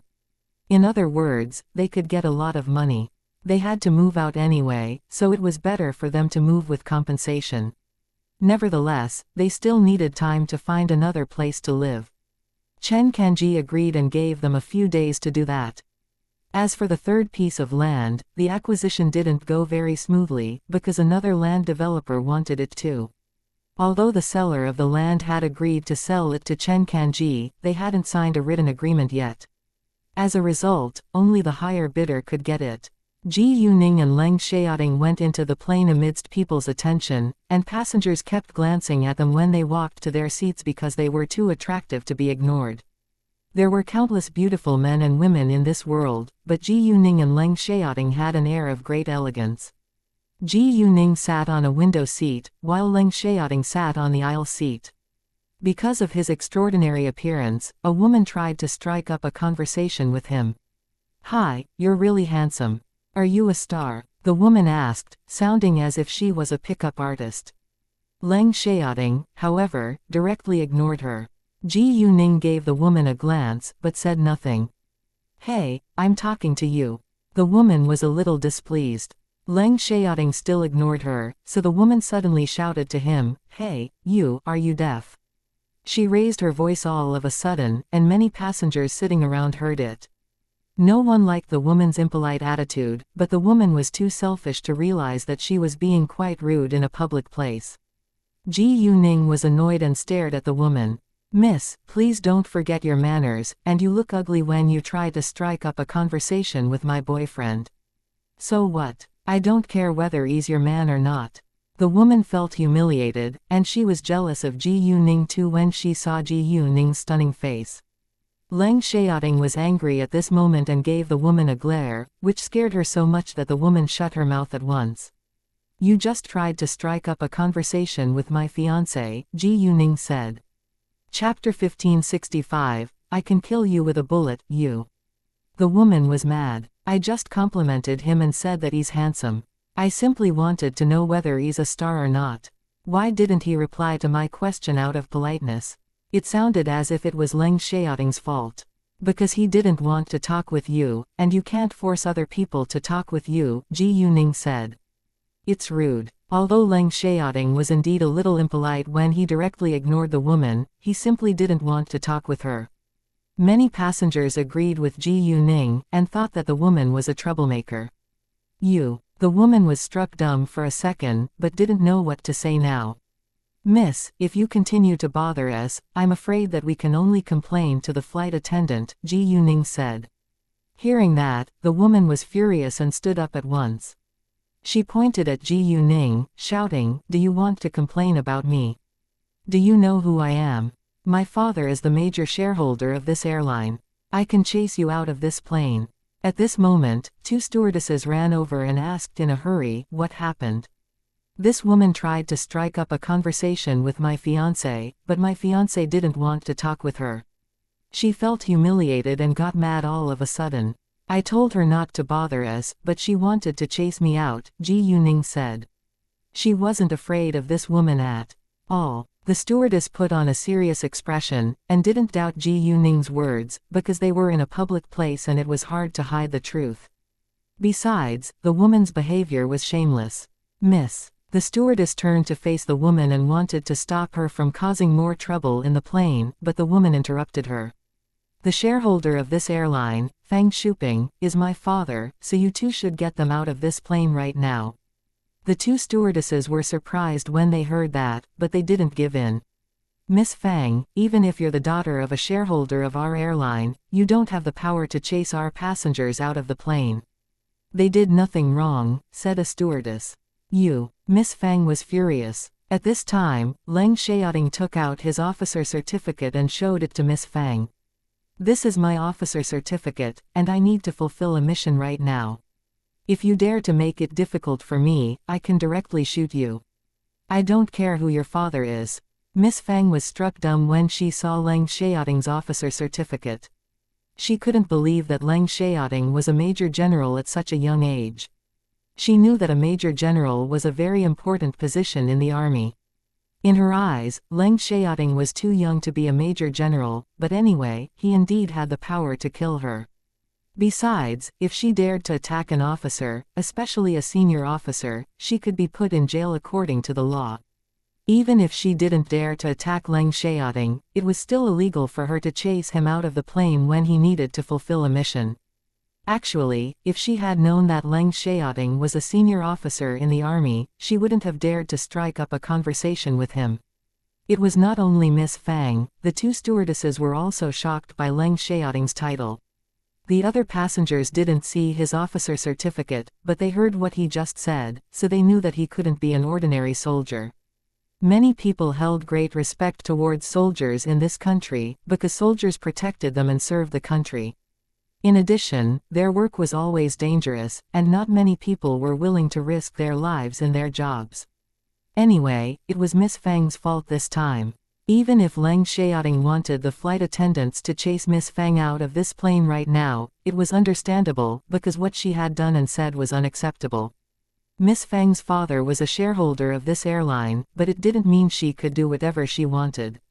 Moreover, because Leng Xiaoting was a senior officer, Miss Fang had broken the law by causing trouble for him when he was on his way to fulfill a task. Actually, it wasn't a big deal at the beginning, but Miss Fang made it serious later. Luckily, Leng Xiaoting was unwilling to waste more time on her and he simply warned. If you don't want to get in trouble, stay quiet. After that, he took away his officer certificate and ignored Miss Fang again. Miss Fang didn't dare to argue with him, but she was too terrified to sit on her seat now. Without hesitation, she picked up her handbag and walked to the economy class. There were many vacant seats in the plane, so she easily found another seat to sit on. Since Leng Xiaoting let her go, the stewardess said nothing about it. The plane was about to take off, and no one wanted it to be delayed. In a few minutes, the plane finally took off. During the flight, Ji Yuning seldom talked with Leng Xiaoting, because both of them were reading a book. Ji Yuning had a very good memory, and she could remember whatever she read. Leng Xiaoting was reading one of the 2 books Yunyo left in her room, but he didn't have as good a memory as Ji Yuning, so he read slowly. Chapter 1566. Compete for a car. Even though Miss Fang went to sit in the economy class, she was still really afraid and couldn't relax. She didn't feel relieved until Ji Yuning and Leng Xiaoting left after the plane landed at the airport of City Qing. She was mad at them, but couldn't do anything now. City Qing was the capital city of province Qing. However, City Qing wasn't their destination. They were heading through City Zhe to the door to hell. City Zhe was near Kunlun Mountain, but they still needed to take a car for almost 2 hours to reach it. Kunlun Mountain wasn't a single mountain, it was a mountain chain, and it spanned 3 provinces. As for the door to hell, it also occupied a huge area. Leng Xiaoting had never been to the place where his parents were caught in the accident that year, so he asked for many details from one of his father's previous subordinates before he came here. It was impossible for them to find the place on their own. His father's loyal subordinates were now the Leng family's supporters, and they all held an important position in the military. They obeyed Leng Xiaoting's orders, and respected the other members of the Leng family too. Some of them ranked higher than Leng Xiaoting, but none of them took him lightly, because Leng Xiaoting was a much younger major general than them. In addition, they relied on Leng Xiaoting's influence to maintain their positions in the army. Leng Xiaoting always stayed alone, but he had helped a lot of people before, so he had powerful connections now. Given Leng Xiaoting's family background, countless people wanted to join his circle. Because there was no direct line from the capital to City Zhe, Ji Yuning and Leng Xiaoting had to go to City Qing first. And they would transfer to City Zhe from City Qing. When they reached City Qing, it was about 4:30 p.m. Around 6 p.m., they would board the plane to City Zhe. They spent most of their time in a plane today. Because they already had dined in the plane, they weren't hungry now and left to go look at a car in a car dealership. It was more convenient for them to drive a car themselves to Kunlun Mountain. Ji Yuning and Leng Xiaoting decided to buy a car instead of renting one, because only an off-road vehicle could satisfy their needs. And normally, only ordinary cars were available to be rented, so they made up their mind to directly buy a car. It could save them a lot of effort if they drove their own car. There was a car in Ji Yuning's telepathic eye space, but it was a private car and not suitable for mountain roads. Because Ji Yuning and Leng Xiaoting needed to use a car tomorrow, they had to pick up a car right now. In the end, they chose a Hummer, which cost 1,000,000 yuan, and they didn't hesitate to pay the full amount. However, right when Ji Yuning and Leng Xiaoting were about to drive the car away, a young man suddenly ran inside and stopped them. "This car is mine, you can't buy it," said the young man. Ji Yuning and Leng Xiaoting turned to look at the manager with confusion, and the manager seemed astonished when he saw the young man. It was obvious that the young man's words were true. Ji Yuning was displeased. "What's going on here?" "Well, this car was booked for him, but he didn't want it when the car arrived, so I returned his deposit," the manager said. Actually, the young man couldn't get his deposit back if the car he booked had already arrived, but he was from a powerful family, so the manager didn't dare to annoy him. Coincidentally, Ji Yuning and Leng Xiaoting liked this car too. Nevertheless, the young man was arrogant and selfish, and he didn't care about Ji Yuning and Leng Xiaoting's feelings at all. "I think you shouldn't come back now after we've already paid the full amount." "This car is ours," Ji Yuning said. "I just changed my mind, and I want it now," the young man said. "So, let me be honest with you, it's impossible," Ji Yuning said. "You The young man suddenly turned to threaten the manager. Manager Hu, get this car back for me, or your business will have to close. The manager was scared, because he wasn't the owner of this car dealership. Therefore, he said to Ji Yuning, Miss Ji Yu, I'm terribly sorry, but could you please buy another car? There are many other good cars in our store. No, I want this one, Ji Yuning said. Neither Ji Yuning nor Leng Xiaoting were willing to give in. They needed the car right now, and they had already paid the money.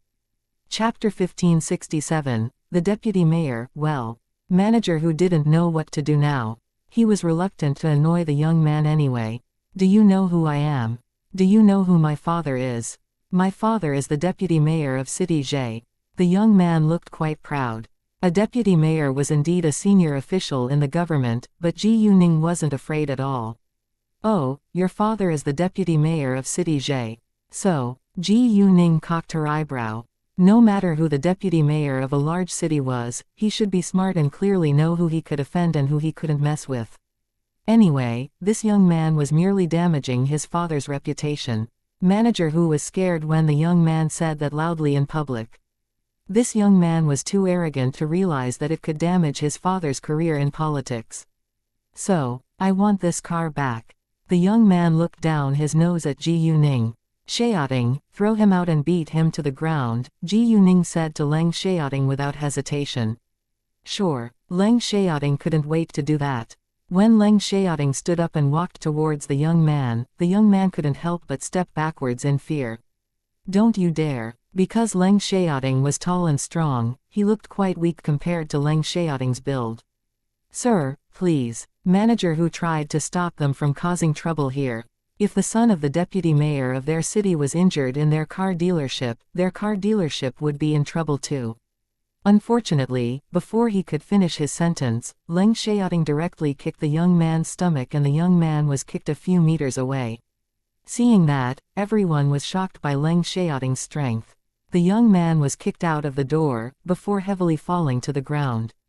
Even the onlookers could feel the pain for him. The young man couldn't move at all and moaned in pain on the ground. He felt completely out of breath. Mr. Wu, Mr. Wu. Manager Hu instantly ran towards the young man filled with anxiety. He prayed to God that the young man would be fine. Relax, he's fine. If his father dares to punish you for his behavior, tell him to contact me.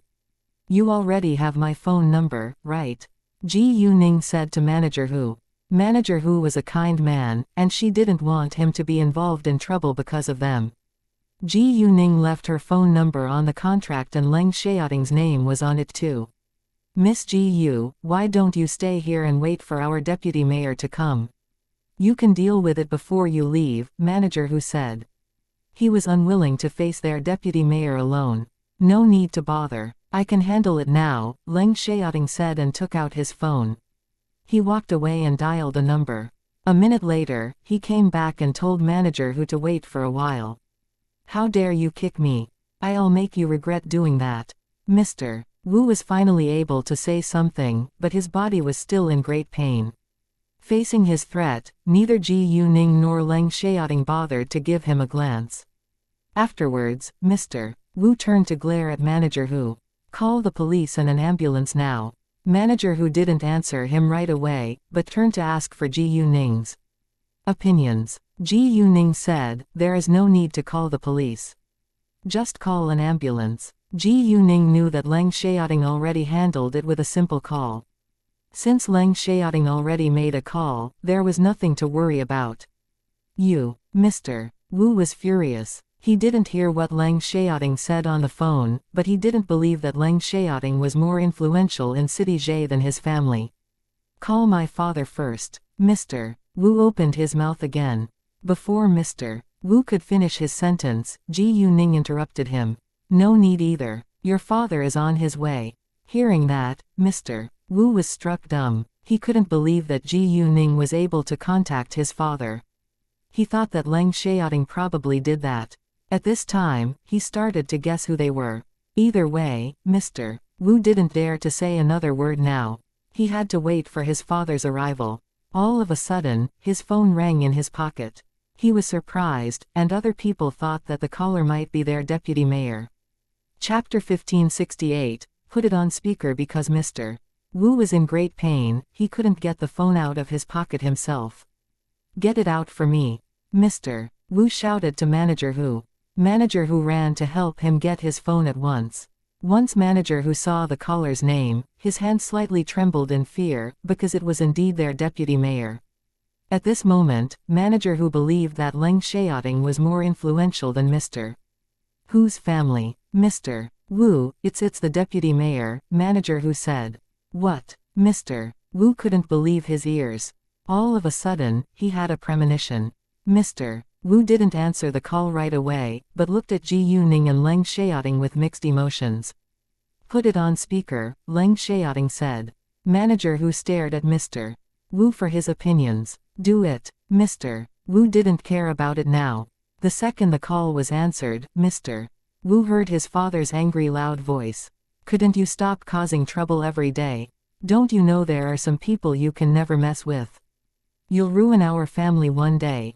Apologize to them right now and beg for their forgiveness, or you can die outside. Other people were also shocked by their deputy mayor's words, so they looked at Leng Xiaoting and Ji Yuning with astonishment. They must be more powerful than their deputy mayor. Mr. Wu was totally struck dumb right now.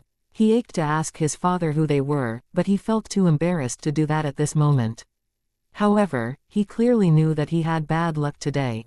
Did you hear me? The deputy mayor was waiting for Mr.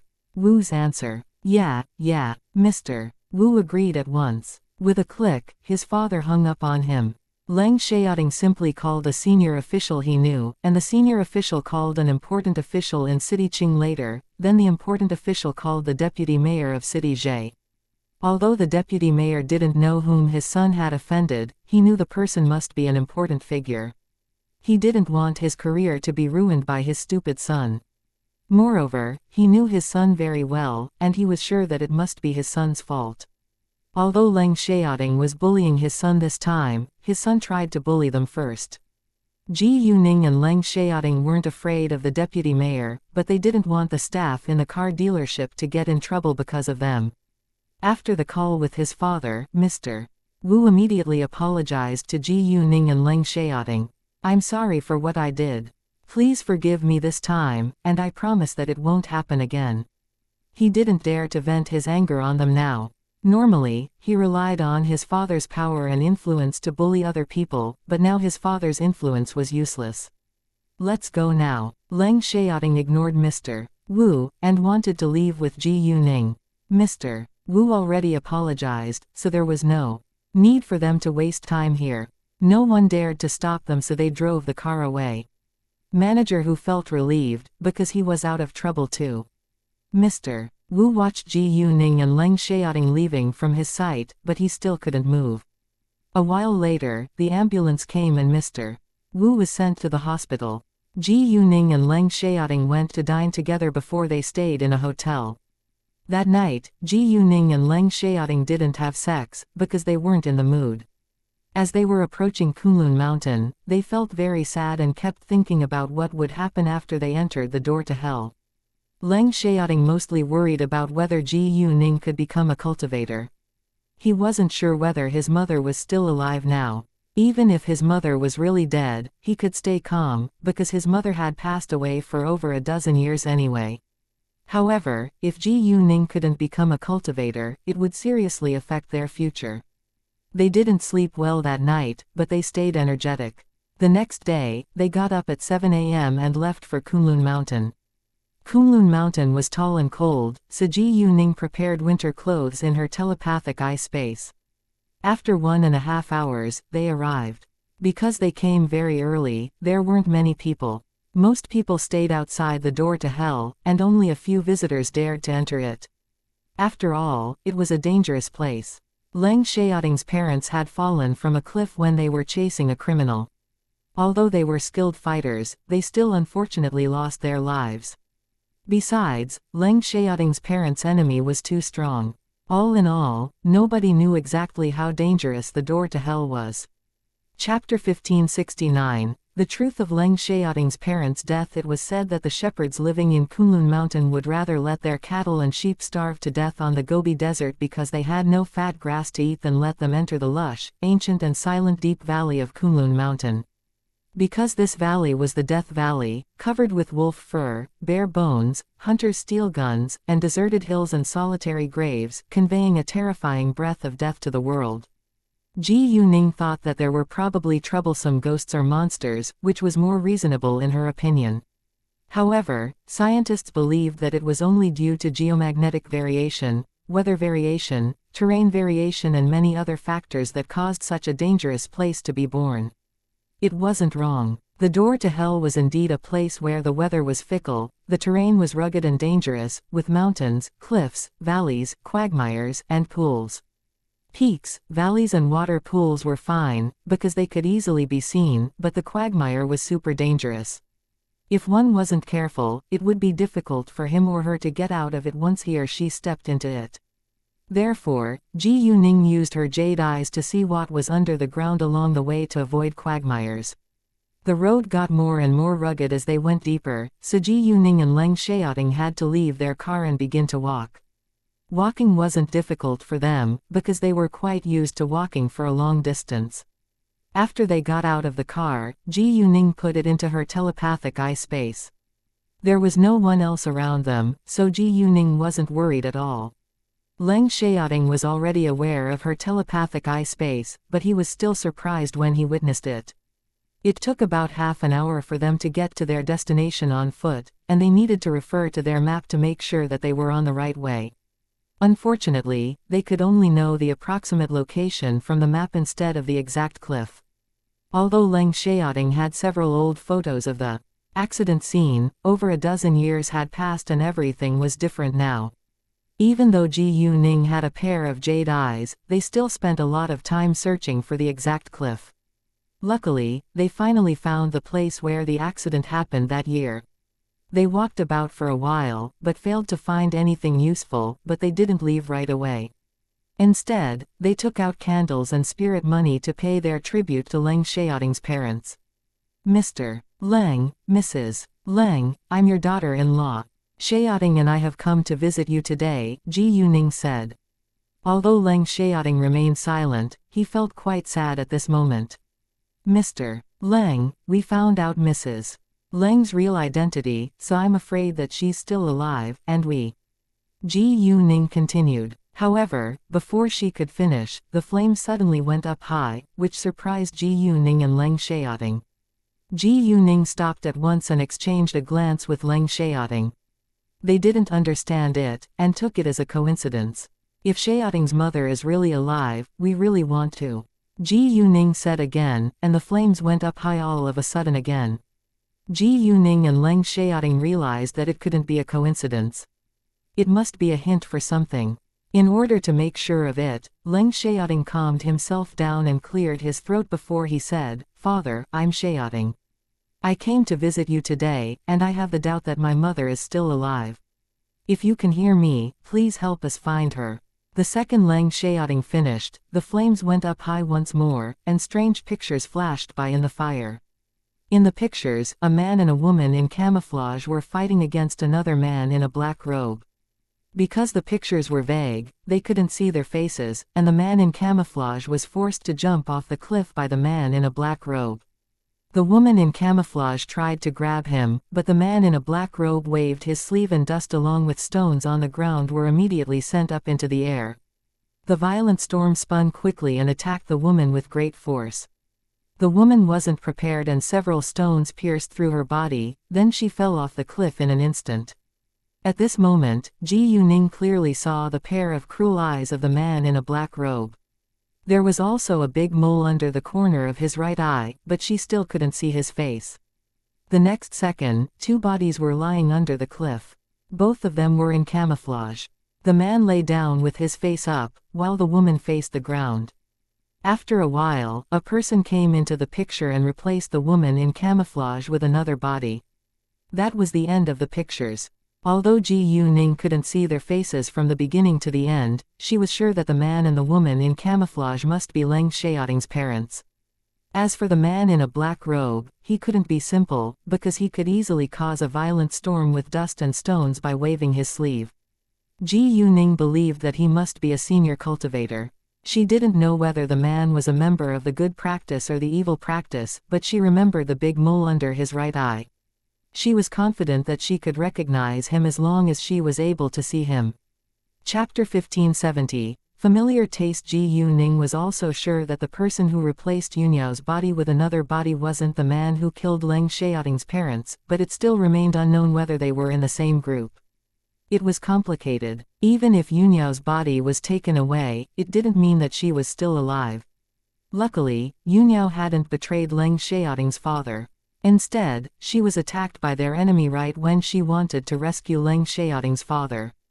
In other words, Yunyao would have been fine if she hadn't tried to rescue Leng Xiaoting's father. Even if Leng Xiaoting's father was killed, Yunyao probably wouldn't commit suicide because they had a little son. What should their son do if both of them were dead? After watching the pictures, Ji Yuning was stunned. Unfortunately, Leng Xiaoting didn't see the story, because his cultivation was at a low level now. Ji Yuning didn't understand why the story unfolded in front of her eyes right now, but she was determined to find the man who killed Leng Xiaoting's parents and the person who took Yunyao's body away. As long as they could find the man who took Yunyao's body away, they would know whether she was still alive. If Yunyao was still alive, they would know who had killed them. Ji Yuning knew it was very hard to find a stranger in such a large world, but they had a clue now. Without delay, Ji Yuning told Leng Xiaoting what she just saw. Leng Xiaoting was also shocked after hearing the story. He couldn't wait to become a senior cultivator so that he could enter the cultivation world and find the man who killed his parents. Whether his mother was still alive or not, the man had already killed his mother once. Xiaoting, if your mother is still alive, we'll find her sooner or later, and we'll pay the man back. You should be patient with your cultivation, or you might hurt yourself, Ji Yuning said to Leng Xiaoting and reminded him to be careful. They stayed there for a while longer, then left. Since Yunyao's body was taken away, she wouldn't be at Kunlun Mountain now. All of a sudden, Ji Yuning remembered her dream. If the dream was real and the woman was really Yunyao, it would be the best result. At this moment, some visitors came to the edge of the door to hell, but none of them dared to walk inside. Therefore, they were all astonished when a car drove out. Jesus, they went inside there. They're bold. Yeah, but I think they didn't go far, or it wouldn't be easy for them to leave. Maybe, but they're quite lucky. Ji Yuning and Leng Xiaoting left straight for the Supreme Deity's abode afterwards. There was a long distance between the door to hell and the Supreme Deity's abode, but they could enjoy the beautiful mountain view along the road. Kunlun Mountain was a plateau. It was a mountain from a short distance, but seemed to be a cold desert at a long distance. Therefore, from a distance, the tall and majestic Kunlun Mountain looked like nothing on earth, and the snow-capped tower peaks were even more towering and noticeable. It was almost 12 p.m. when they left the door to hell, so they went to dine in a small town halfway. Although it was a small town, it had great surroundings. Ji Yuning and Leng Xiaoting went to a delicate diner. It wasn't large, but was quite popular. There were about 10 tables in it, and 8 of them were already occupied. Normally, few people dined outside in the morning, but this small restaurant was already crowded at this time. Ji Yuning and Leng Xiaoting sat by a vacant table. Because Ji Yuning needed to use the washroom, Leng Xiaoting would order. The moment Leng Xiaoting picked up the menu, he was surprised. They were in a northwest area, so the cuisine should be very different from that of the north, but Leng Xiaoting was surprised to find that the dishes on the menu were all from the north area.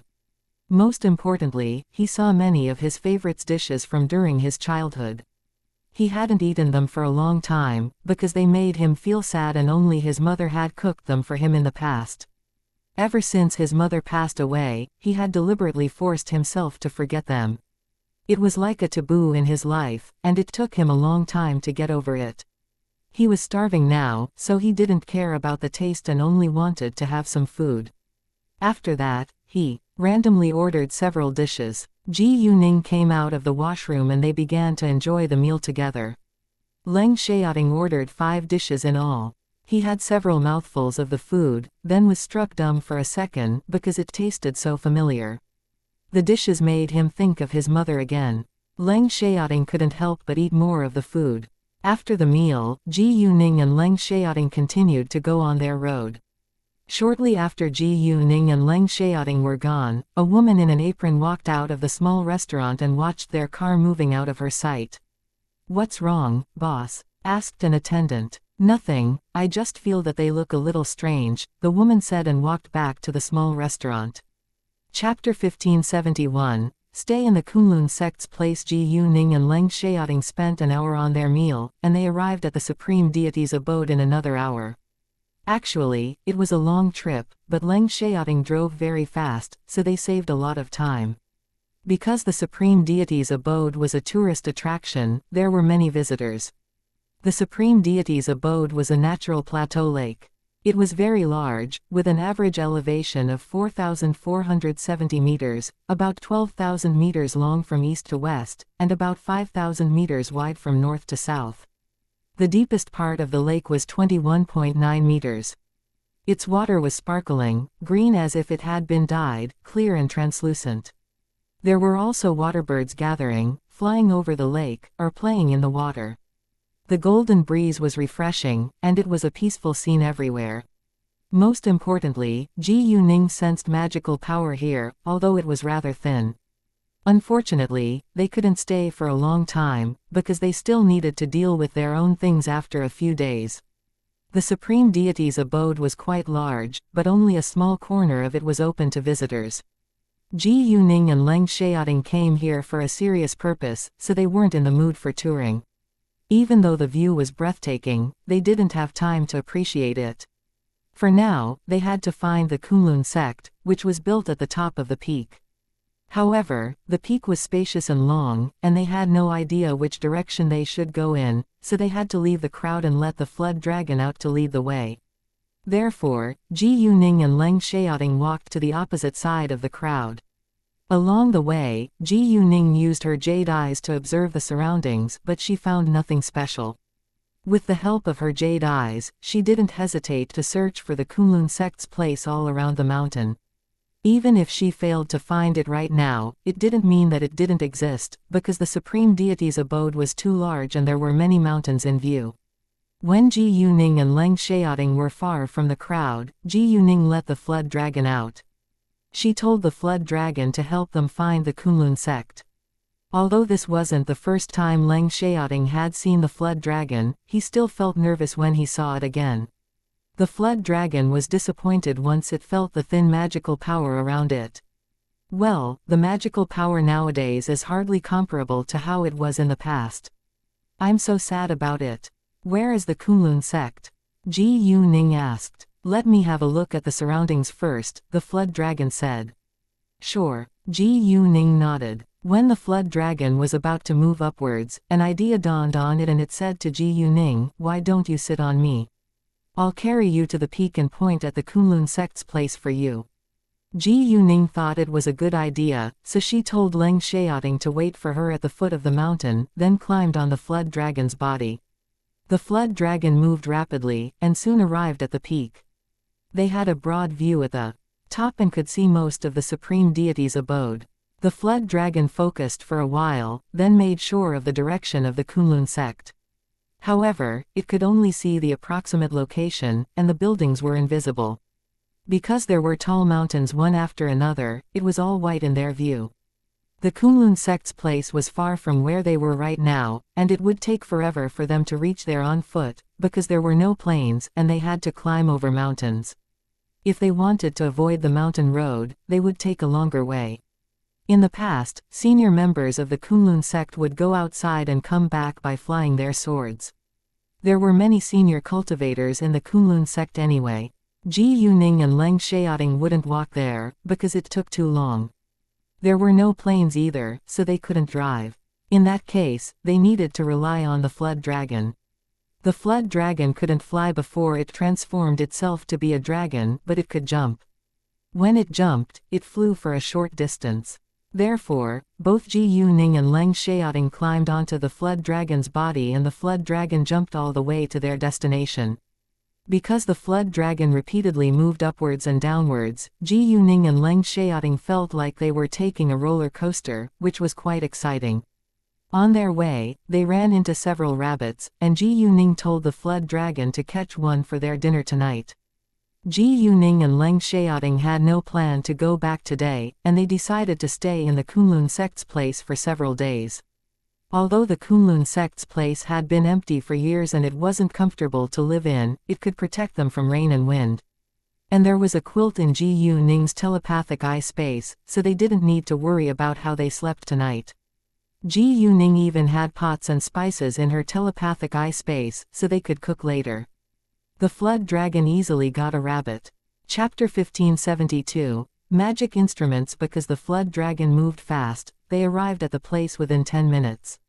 Afterwards, the flood dragon figured out which mountain the Kunlun sect was located in. They went to the foot of the mountain where the Kunlun sect stayed, and felt much thicker magical power here than was at the supreme deity's abode.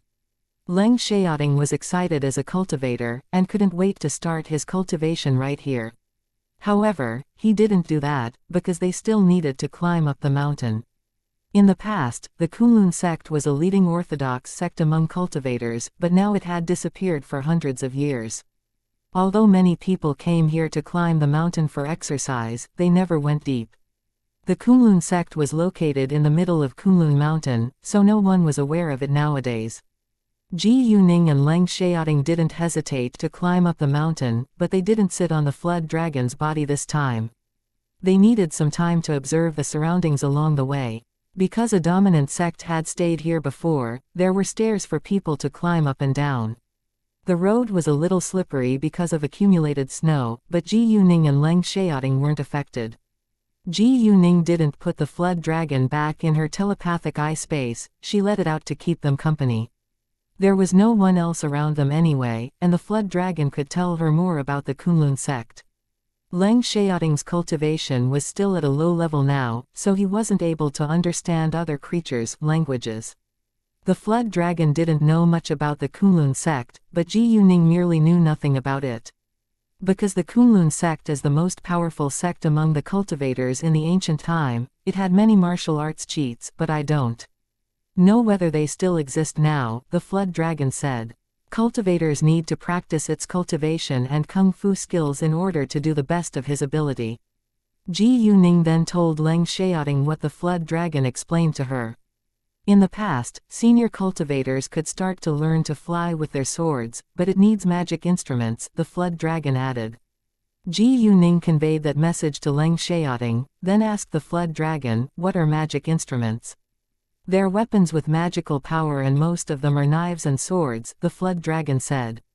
Ji Yuning frowned. I had a bronze sword with magical power, but I sold it to someone. She sold the sword to Zhang Zhongyu, and it wasn't likely for her to be able to get it back. Not every weapon with magical power is a magic instrument. Magic instruments are refined into weapons with a variety of precious material treasures in this world. Only the best blacksmith could make them. Cultivators have many professions, and the most common job is martial arts apprentice. Martial arts are also the basic ability of a cultivator. Among 100 cultivators, perhaps only 1 or 2 are good blacksmiths or alchemists, so there are very few magic instruments and medicines, and they are both very expensive. In ancient times, blacksmiths and alchemists were the richest people. Magic instruments all need to recognize their masters, and continue to evolve as their masters continue to grow stronger, so they can work better with their masters. Holy artifacts are better than magic instruments, because they have autonomous souls and belong to advanced weapons. However, they choose their masters on their own, and they only have loyalty to those who they approve of. Moreover, you don't need to hold holy artifacts in your hands, because they live in your body. If you want it to appear or disappear, it will appear and disappear as you want, the flood dragon said. Both Ji Yuning and Leng Xiaoting had learned that about cultivators before, but they weren't sure whether it was true. Since the flood dragon said the same thing to them now, they believed it was highly likely to be true. The flood dragon continued, my master, your man might need a magic instrument, but you don't, because you can help me transform into a dragon and I'll be able to fly then. I can fly faster than magic instruments after all. It was the truth, because a dragon was like a god and holy artifacts listened to gods. Unfortunately, Ji Yuning had no interest in magic instruments, and she hoped that Leng Xiaoting could have a holy artifact. She wouldn't mind helping the flood dragon transform into a dragon, because it was helpful for her as well. As they climbed up the mountain, Ji Yuning didn't forget to use her jade eyes to check the surroundings. She noticed the magical power grew thicker when they climbed higher. However, because they breathed in magical power along the way, they felt energetic and fresh. The mountain was very tall, and the stairs snaked upwards, so it took them a long time to reach the Kunlun sect's place. There was snow everywhere, and they had to walk slowly and be careful. Winter always lasted long here. When they were about 100 meters away from the Kunlun sect's place, Ji Yuning saw a beautiful gate. The Kunlun sect was a big sect, so it had a spacious building as its base. In the end, they finally reached the gate of the Kunlun sect's base. Even though hundreds of years had passed by, the place still had an atmosphere of solemnity. In fact, this place was protected by gods, and magical power could help objects and people stay in good shape for hundreds of years. They entered the outer gate, and walked 50 meters ahead to the main door of the Kunlun sect's building. Both Ji Yuning and Leng Xiaoting were amazed by the scene behind the main door. There was an unbelievably large square with alabaster ground. It was shiny and made every visitor feel that he or she was too little. Chapter 1573. Kunlun Temple. At the end of the square, there was a large house, which was the main building of the Kunlun sect's base, the Kunlun Temple. Behind the Kunlun Temple, a tall tower was the most noticeable building. The whole Kunlun Temple was surrounded by clouds, causing it to look like heaven. Actually, it used to be a holy place, but it was different now. When they arrived at the top of the mountain, the magical power was even thicker, and it was a terrific place for cultivators to practice their cultivation. Ji Yuning couldn't help but wonder why this place wasn't discovered by cultivators from the cultivation world. It was quite strange. Maybe it was because it was too far away from their world, so they weren't able to notice it. Not bad, there is a lot of magical power, the flood dragon said. Although it was still not comparable to the thickness of the past, it was better than nothing. However, even if the square was right in front of their eyes, they couldn't directly walk there, because there was a cliff about 5 meters long which lay in the middle. In other words, the gate of the Kunlun sect's base was separated from the Kunlun Temple, and they stood at the top of 2 different mountains. There used to be a cable bridge, but now it was broken and gone, so they couldn't directly walk over it. Luckily, they had the flood dragon with them, and it was super easy for the flood dragon to jump over. Without hesitation, Ji Yuning and Leng Xiaoting climbed onto the flood dragon's body again, and it quickly jumped over the cliff, then walked towards the Kunlun Temple. At the same time, Ji Yuning used her jade eyes to see what was in the temple, because this place had been far from the normal people's world for years. In addition, there was a lot of thick magical power which could also attract monsters. Fortunately, there was nothing but some white bones in the Kunlun Temple. Well, it seems that the Kunlun sect was exterminated, the flood dragon sighed. Even though the Kunlun sect was the #1 sect among cultivators, it didn't mean that it would be powerful forever. After doing a round in the temple, Ji Yuning and Leng Xiaoting walked to the backyard. Because the Kunlun sect's base was very large, it was impossible for them to see every corner of it. When it was almost 6 p.m., they decided to have dinner. They were starving after traveling for such a long time. Ji Yuning and Leng Xiaoting found a study and planned to use it as their bedroom for the following days. In fact, Ji Yuning thought that it would be a broken place after so many years had passed by, but she was surprised to find that many parts of it were still in a good condition. Ji Yuning then told the flood dragon to enjoy itself for a while. She knew that it ached to go around the Kunlun sect's base. After that, Ji Yuning began to clean the study and she read some of the books stored in the room. They were all ancient books, and were quite valuable. Once the study was clean again, Ji Yuning took out her pots and she was ready to cook. Leng Xiaoting, however, stopped her and told her to have a rest, and that he would deal with it. Ji Yuning didn't bother to argue with him, so she left the pots on the table. Nevertheless, she didn't go to have a rest. Instead she took out a tent from her telepathic eye space and made up a comfortable bed. They would stay and sleep together for the next few days, but they wouldn't have sex in a strange wild place. When the tent and bed were ready, Ji Yuning took out a book to read. She didn't stand up until Leng Xiaoting prepared the meal well.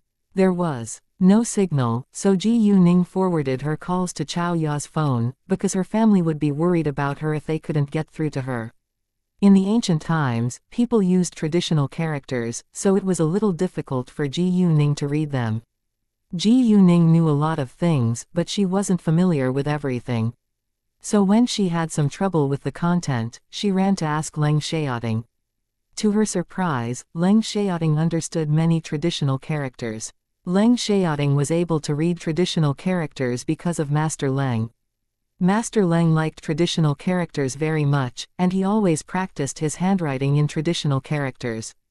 When Leng Xiaoting was a little boy, he had stayed by Master Leng's side for a long time, so he learned a lot from Master Leng. The rabbit caught by the flood dragon was roasted. Leng Xiaoting also cooked 2 dishes and a soup. An hour later, the meal was ready, and they shared it together. After they finished dinner, Leng Xiaoting went to wash the dishes before Ji Yuning put them back into her telepathic eye space. Without delay, they went on observing the Kunlun sect's base, because a lot of it still remained unknown to them. Ji Yuning used her jade eyes to see what was under the ground as well, but she found no secret rooms or roads. A while later, the flood dragon suddenly came back and said to Ji Yuning in a hurry, "My master, the magical power of the tall tower over there is quite strong, and it kept pushing me away once I approached it. Why don't you go over and have a look?"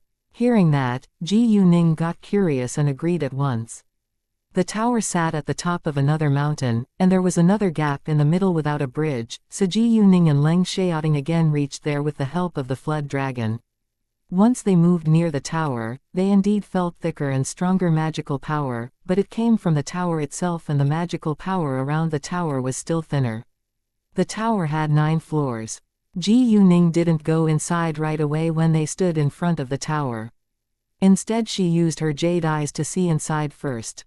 Chapter 1574. You are adorable. However, Ji Yuning saw nothing inside, and it was completely dark, which made her feel quite strange, because that had never happened before. Even if it was completely dark in the tower, Ji Yuning's jade eyes could see everything clearly, so it was strange that she couldn't see anything now. Ji Yuning had a feeling that something stopped her jade eyes from seeing inside the tower. She didn't know what it was, but there must be a reason for it. This was the first time that Ji Yuning's jade eyes had been useless, and she felt upset. Nevertheless, precisely because of that, she got more curious about what was in the tower. "What's wrong?" Leng Xiaoting asked with concern. "My jade eyes are suddenly useless, and I can't see what's in the tower," Ji Yuning said. "We can just go inside. Zhao, you can stay here and wait for us," Ji Yuning said to the flood dragon. Since it felt stressed once it approached the tower, she wouldn't force it to go inside with them.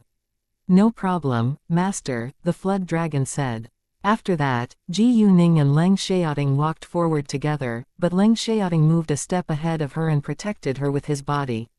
If anything dangerous happened, he could protect her from danger. Even if Ji Yuning was stronger than him in some aspects, he didn't want her to be hurt. Although it wasn't the first time that he had done that, Ji Yuning still felt touched every time Leng Xiaoting did that. This was love, and they always cared about each other more than themselves.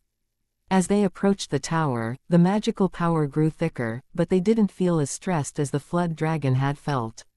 Ji Yuning didn't doubt the flood dragon's words. Because the flood dragon was very different from human beings, there was probably something in the tower that could chase different creatures away. Before the flood dragon became a dragon, it was counted as a monster, and it would feel stressed when faced with magic instruments. Normally magic instruments were swords and knives, but they were more than swords and knives. Magic instruments included any kinds of tools used in religious temples for prayers, meditations, offerings, ceremonies, etc. Prayer beads carried by religious believers, or even tin rods and other tools for practice could also be called magic instruments. Ji Yuning didn't know whether there were magic instruments in the tower, but she hoped there were. Even if they couldn't get holy artifacts, magic instruments were also helpful. Leng Xiaoting reached out his hand, trying to push the door open. Surprisingly, the door was unbelievably heavy and he failed to move it at all. Ji Yuning and Leng Xiaoting exchanged a glance. There must be a catch somewhere. Let's find where the catch is, Ji Yuning said. Sure, Leng Xiaoting said, then they began to search around for the catch. They searched for it for a long while, but couldn't find it, and both of them felt quite disappointed. Does it need a password? Ji Yuning guessed. Leng Xiaoting frowned. It'll be very difficult if it needs a password. There were too many characters and numbers. It was impossible for them to figure out the password within a short time. Even if the password only consisted of numbers, it was still very hard.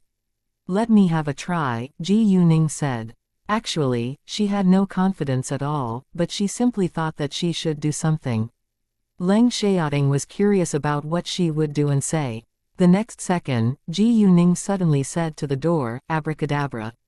Ha ha, ha ha, I'm sorry. Once she said that aloud, Ji Yuning couldn't help but laugh out loud herself. It was so ridiculously funny. Leng Xiaoting was also amused. Am I childish? Ji Yuning felt a little embarrassed. The password of a leading Orthodox sect's base couldn't be so simple. No at all, I think you're adorable. Leng Xiaoting smiled at her. In his eyes, Ji Yuning was the most lovable girl in this world. Hearing that, Ji Yuning flushed. Well, I think we can go back now. Let's see what we can find about this tower from the books in the study, Leng Xiaoting said. After all, they could do nothing right here right now. Ji Yuning nodded and they went back together. When they were back in the study, Ji Yuning told Leng Xiaoting to practice his cultivation while she would search for information about the tower on her own. She had a great memory anyway, so it was easy for her to do that. Afterwards, she gave Leng Xiaoting her night luminescent pearl. Take this with you, it can help you collect magical power. Chapter 1575, a snow lotus being the night luminescent pearl could absorb magical power on its own, so magical power would be accumulated faster if Leng Xiaoting had it with him. Great. Leng Xiaoting took it. He knew that it was helpful for his cultivation. After that, he walked out and sat cross-legged on the stone table in the yard and began to practice his cultivation. The magical power was thicker outside than that in the room. Although it was winter and cold, Leng Xiaoting was strong and he was already a cultivator now, so the cold was nothing for him. In addition, when he absorbed the magical power into his body became warm so he didn't feel cold at all. Ji Yuning searched for a long time and flipped through almost every book in the study, but she still failed to find any information about the tower. It wasn't a surprising result, so Ji Yuning didn't feel disappointed. Leng Xiaoting's practice lasted for a long time, and Ji Yuning raised her head to give him a glance once in a while. Although there was no one else in this building, there could be plants or animals that already became beings or evil monsters around. Ji Yuning was right, because there were indeed plants that already became beings in the Kunlun sect's base. When Ji Yuning pulled her glance back from Leng Xiaoting, a lovely jumping snow lotus caught her attention. It was attracted to the magical energy spreading from Leng Xiaoting's body. For years there was only magical power in the Kunlun temple, and magical energy came with cultivators, so it aroused the snow lotus's curiosity. When the snow lotus saw that Leng Xiaoting was in the middle of his practice, it wasn't afraid at all, because it knew that he couldn't stop. The next second, the snow lotus noticed the night luminescent pearl in Leng Xiaoting's arms, and it wanted to pick it up. It went in front of Leng Xiaoting. Although it didn't make any sound along the way, its body was glowing, so Leng Xiaoting felt the light once it moved near. His eyes were closed, but he could feel the sudden light. In addition, he also smelled a pleasant smell. Leng Xiaoting had to be alert because of the sudden light and fragrance, but he couldn't stop his practice right now, or he would be badly hurt. Luckily, Ji Yuning wasn't far from him, and he believed that she could protect him. Right at this moment, Ji Yuning was surprised by the scene. She recognized the snow lotus with a simple glance. The snow lotus was a high-altitude plant over 12,000 feet above sea level, with brilliant white flowers appearing over dark green leaves which grew through the rocks of mountain peaks. The whole plant was harvested in July and August to yield the herb that was used as a tonic for weakness, a therapy for menstrual disorders, and a remedy for arthritis.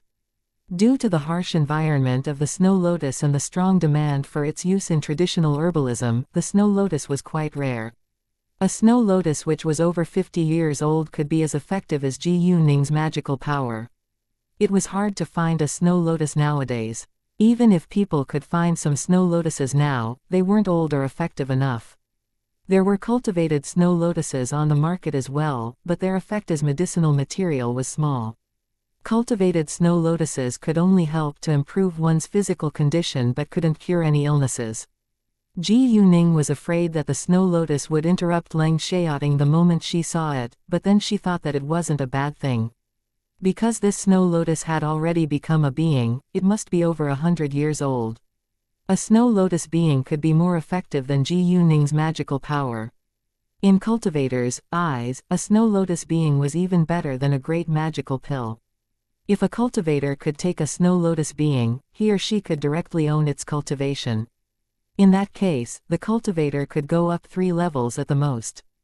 Ji Yuning decided to catch the snow lotus being for Leng Xiaoting, because it was very helpful for him to improve his cultivation. Without delay, she ran outside. Because the snow lotus already became a being, it had acute senses. Once Ji Yuning ran outside, it felt her and ran away. Even though it was a being now, it had no fighting skills and was afraid of human beings. Luckily, it moved unusually fast and disappeared in a second.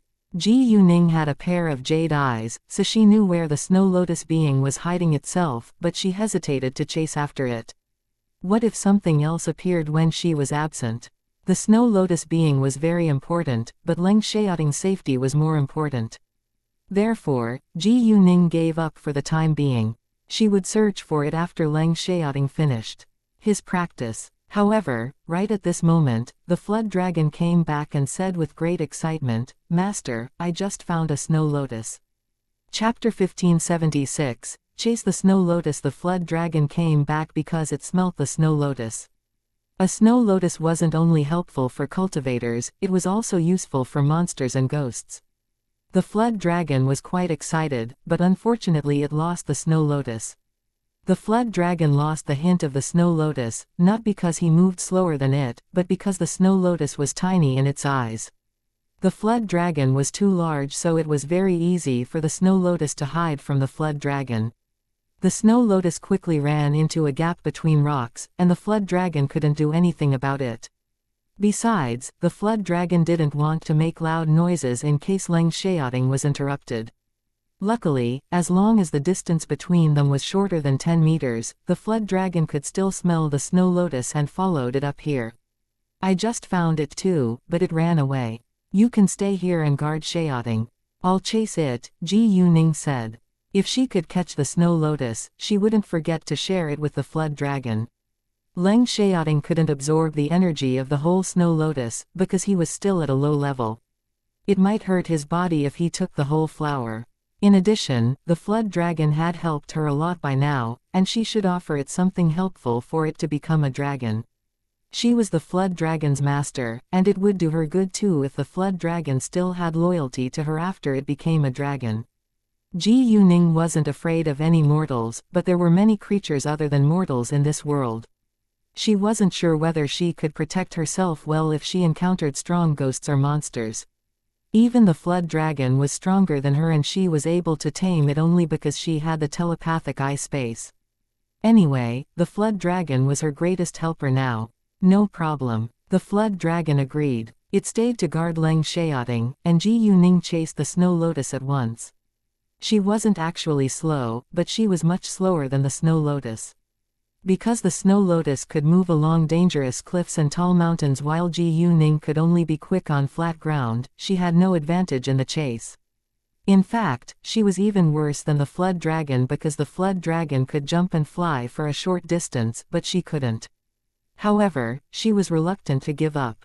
Ji Yuning hoped that she could have good luck today and catch the snow lotus as soon as possible. Sometimes it relied on one's luck and wits to achieve something. Although Ji Yuning was much slower than the Snow Lotus didn't run far away. Because it didn't see anyone following it, it went to have a rest in a gap on the steep side of the hill. Ji Yuning chased it for a while, then found it with her jade eyes. However, the Snow Lotus hid itself on the steep side of the hill, and it was 5 meters away from Ji Yuning. There was a cliff at the front, so Ji Yuning couldn't take the risk. It was snowy and she could die if she slipped by accident. Therefore, if the Snow Lotus was unwilling to leave the dangerous place, she could only stand there and watch it from the side. Ji Yuning was reluctant to waste time here. Luckily, even though the Snow Lotus already became a being, it wasn't very smart and didn't know that it would be safe as long as it stayed in the gap. It panicked once it smelt a stranger coming and ran away again. Ji Yuning noticed its reaction, so she kept scaring it by hitting the rocks with a rope. When the rope heavily hit the rocks and made scary sounds, the Snow Lotus was frightened. It was too terrified to stay in the gap. A few seconds later, it suddenly jumped out in fear. It didn't jump down the cliff, but continued to run ahead. Ji Yuning saw that the road wasn't rugged, so she chased it. Nevertheless, the Snow Lotus was far ahead of her. It wasn't easy for Ji Yuning to catch it up, but she didn't give up. Because the Snow Lotus was glowing, Ji Yuning could easily see it without the help of her jade eyes. It consumed her magical power whenever Ji Yuning used her jade eyes. So since the Snow Lotus didn't leave her sight, there was no need for her to use her jade eyes. Jade eyes could make things bigger in Ji Yuning's eyes when they were far away, so she could see them clearly. However, if there was something which was 10 meters thick in her way, she wouldn't be able to see what was behind it. Therefore, as long as there was nothing standing between her and the Snow Lotus, it wasn't difficult for Ji Yuning to chase the Snow Lotus. The Snow Lotus couldn't smell Ji Yuning when Ji Yuning was 10 meters behind it, so it stopped after a while. However, Ji Yuning soon appeared again, and the Snow Lotus started to run once more. It stopped once Ji Yuning was far behind it and kept on running the second Ji Yuning caught up. It seemed that the Snow Lotus was playing with Ji Yuning, and Ji Yuning could never catch it. Chapter 1577. A white fox. Even though Ji Yuning knew that the Snow Lotus didn't do it on purpose, she was still mad at it. Right at this moment, a white fox suddenly dashed over. It threw itself at the Snow Lotus, which surprised Ji Yuning, because her plan would be ruined if this white fox got the Snow Lotus. Therefore, Ji Yuning ran ahead with a handgun in her hand and she pointed it at the white fox. The white fox also noticed Ji Yuning, but it didn't take her seriously because she was only a mortal in its eyes. It didn't know what a gun was, so it wasn't prepared at all. A bullet moved super fast, and the white fox wasn't far from Ji Yuning, so it was impossible for the white fox to avoid the bullet. The bullet hit its tail, causing it to scream in pain. The white fox left the Snow Lotus behind and began to attack Ji Yuning. Although it felt great pain with a bullet in its tail, it was still strong. The white fox showed its sharp teeth and howled in great anger. Although it was just a howl, Ji Yuning could understand its language. The white fox: "Damn you, stupid mortal, how dare you hurt me?" The white fox was a monster now, so it disdained mortals. At this moment, Ji Yuning had to withdraw her sight from the Snow Lotus and focus on the fight against the fox. Because the Kunlun temple was far away, Leng Xiaoting and the flood dragon didn't hear the gunshot. When Leng Xiaoting was in his practice, he could hear other people's conversation, so he knew that Ji Yuning just left him. The flood dragon was left to protect him, so he wasn't worried. The white fox was quite strong, but it was still no match for Ji Yuning. To its astonishment, Ji Yuning was unusually powerful and it had the idea to give in. However, Ji Yuning wouldn't allow it to escape, because she knew that foxes harbored bitter resentment and might return to pay her back in the future. Therefore, Ji Yuning seized a chance and put it into her telepathic eye space. After she solved the problem caused by the white fox, the Snow Lotus was nowhere to be found. Ji Yuning felt disappointed, but she could do nothing about it now. All of a sudden, Ji Yuning remembered the male ghost in her telepathic eye space. She had kept it inside for days, and it was time for her to deal with it now. Ji Yuning thought for a while, then let the male ghost out. The male ghost didn't look surprised when it saw Ji Yuning again, but it didn't understand why her clothes were different. In addition, the surroundings were also different. When it saw her last time, it was still summer, but now it was winter. The male ghost was shocked and confused. There was also thick magical power around them. What is going on here? The male ghost stared at Ji Yuning. Do you still remember what I told you last time? Ji Yuning said. As long as I touch you, you'll have to listen to me. Of course I still remember it, the male ghost said. Well, do you still remember the feeling when I touched you last time? Ji Yuning continued. I just felt that my soul was pulled out of my body, and now I'm here at a very strange place, said the male ghost. The male ghost had no idea of what had happened after he was put into Ji Yuning's telepathic eye space. In its eyes, it was just like a blink of time. Now, the male ghost finally realized that Ji Yuning was much more powerful than it thought. All of a sudden, it felt scared of her. Right, your soul was pulled into my telepathic eye space, and your memory and consciousness stopped at that moment. We're at a place which is more than 3,000 kilometers away from your grave, and days have passed by, Ji Yuning said. It was necessary for her to let the male ghost know her ability if she wanted it to listen to her, but she wouldn't tell it about her jade eyes. What? The male ghost was shocked. It couldn't believe a word Ji Yuning just told him. However, it felt excited once it found out that it was out of the control of the grave. It was free now. Well, do you still want to act against me? Ji Yuning asked. Of course not, said the male ghost. Great, shouldn't you tell me your obsession now? Ji Yuning said. Why, I already left the grave, and I won't affect you anymore, the male ghost said. It was unwilling to leave this world, and even had curiosity about it.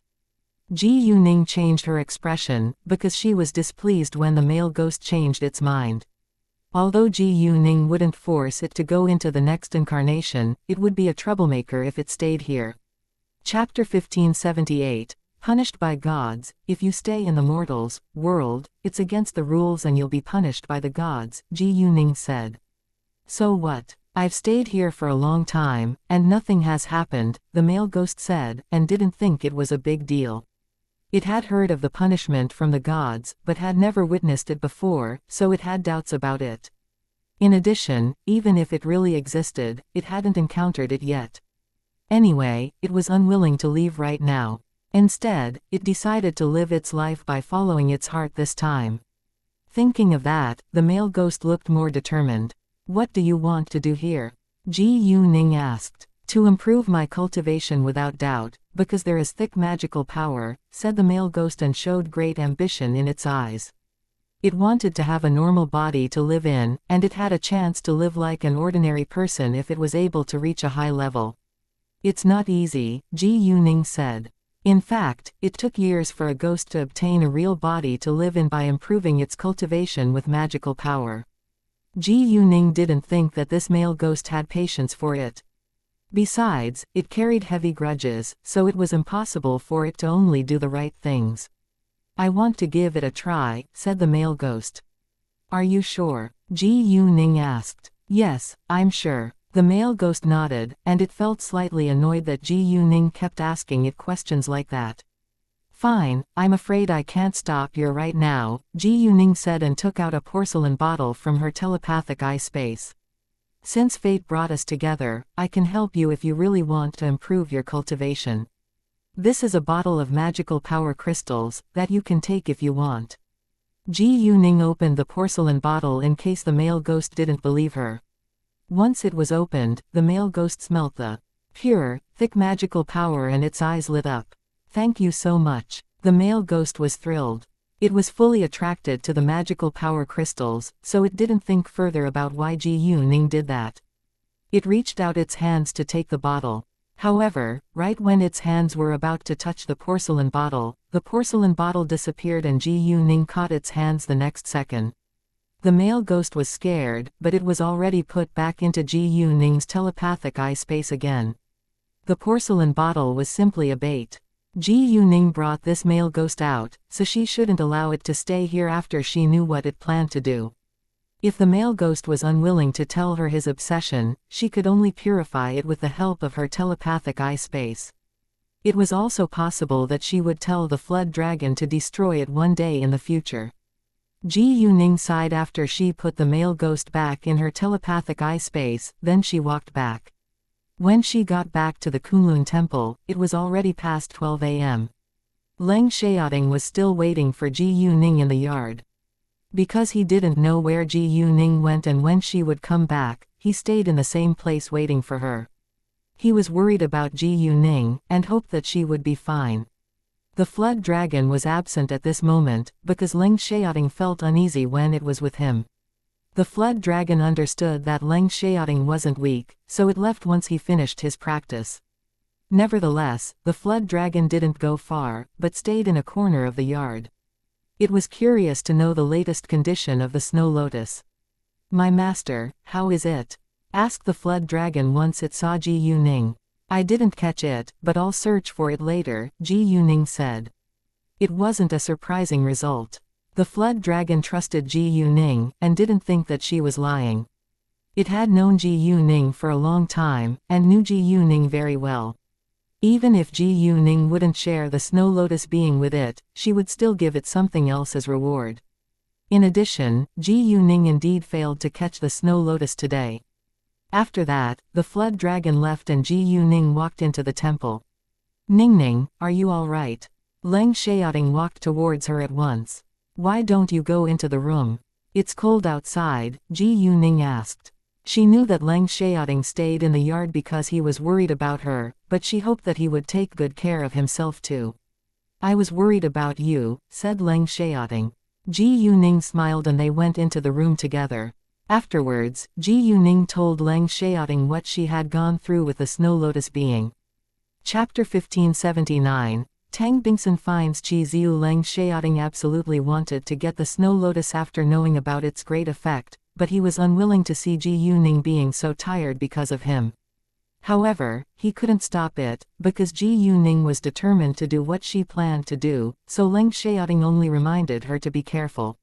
He also wanted to chase for the snow lotus with her the next time, so Ji Yuning agreed. Because of the appearance of the white fox, Ji Yuning realized that the Kunlun sect's place was very dangerous, and it was better if they stayed together. It was safer if they stayed together, because they were stronger together. Late that night, Ji Yuning and Leng Xiaoting went to sleep. In the capital city, Tang Bingsun finally found Qi Ziyu and arranged for some people to catch him. Actually, Chen Yunline's father leaked the information to Tang Bingsun. Chen Yunline had stayed in the hospital to take care of Qi Ziyu these days, but her older brother, Chen Bingxi, found out by accident. One of Chen Bingxi's friends was sick, so he went to visit his friend in the same hospital and coincidentally saw Chen Yunline. He didn't greet Chen Yunline, but instead followed her, because she had been acting very strangely recently and her family was worried about her. "Ziyu, what did the doctor say?" Chen Yunline asked with concern. "I'm recovering steadily now, and I can leave the hospital in a few days," Qi Ziyu said. "Wonderful." Chen Yunline was delighted. "Let's enjoy the meal now." She came to the hospital once she got off work and brought many delicious dishes for Qi Ziyu. Chen Bingxi was stunned when he heard Qi Ziyu's voice from the ward. Because he was familiar with Qi Ziyu, he easily recognized his voice. Chen Bingxi was mad when he found out that his younger sister was still with Qi Ziyu. He knew what had happened with Qi Ziyu, and it wasn't a secret that the Tang family was searching for him. Although Tang Bingsun didn't turn to the police for help, he would find Qi Ziyu sooner or later. Once Qi Ziyu was caught by the Tang family, he was doomed to be punished severely. Chen Yunline was protecting the Tang family's bitter enemy, so the Tang family might get angry at her as well. Their family could also be affected, which was the last thing Chen Bingxi wanted to see. Chen Bingxi was aware of Chen Yunline's romantic relationship with Qi Ziyu a few years ago, but he was surprised that the two still kept in touch with each other. It was a serious matter, and Chen Bingxi had to talk about it with his father. Chen Bingxi's father was frightened when he learned about it, and he was very angry at Chen Yunline's behavior. The Tang family hadn't hesitated to ruin the Qi family years ago, and the Chen family could be punished too this time. They wouldn't allow their family to be ruined because of Chen Yunline's stupid behavior, so Chen Yunline's father called her and told her to come back home as soon as possible. Chen Yunline tried to deny it when her father questioned her about Qi Ziyu, but her father wasn't dumb. He severely criticized her and forbade her from acting against the Tang family again. Chen Yunline felt like crying, but also realized that she shouldn't have helped Qi Ziyu without thinking about the impact on her family. She didn't want her family to be ruined for Qi Ziyu. If her family was ruined, she wouldn't be fine either. She shouldn't mess with the Tang family. However, she really loved Qi Ziyu and didn't have the heart to stand aside and watch him being tortured. You can't visit Qi Ziyu again from now on, understand? Her father warned her. I know. Chen Yunline nodded. Although Chen Yunline agreed, her father was still worried. You can stay home these days. Don't go anywhere except for your workplace. I'll arrange for a chauffeur to send you to work and pick you up. Father. Chen Yunline wanted her freedom. What? Didn't you agree with me on that? Her father frowned. Even though her father wasn't aware of her old romantic relationship with Qi Ziyu, her father knew that they were very close in the past. I'm sorry. Chen Yunline had to apologize to her father. Yunline, don't be so stupid. You know we can't mess with the Tang family. What if our family is ruined because of Qi Ziyu? Her father was annoyed. Chen Yunline felt scared. I understand, father. She had to give up the idea of secretly helping Qi Ziyu. Chapter 1580, Qi Ziyu is knocked unconscious and taken away. All right, I need to go out now. Bingxi, pay more attention to your younger sister, Chen Yunline's father said. Sure, Chen Bingxi agreed. It was only 8 p.m. and their father sometimes went out to socialize with his friends at this time, so neither of them felt it was strange. Although Chen Yunline agreed to cut her relationship with Qi Ziyu, her father still believed that he should deal with it as soon as possible.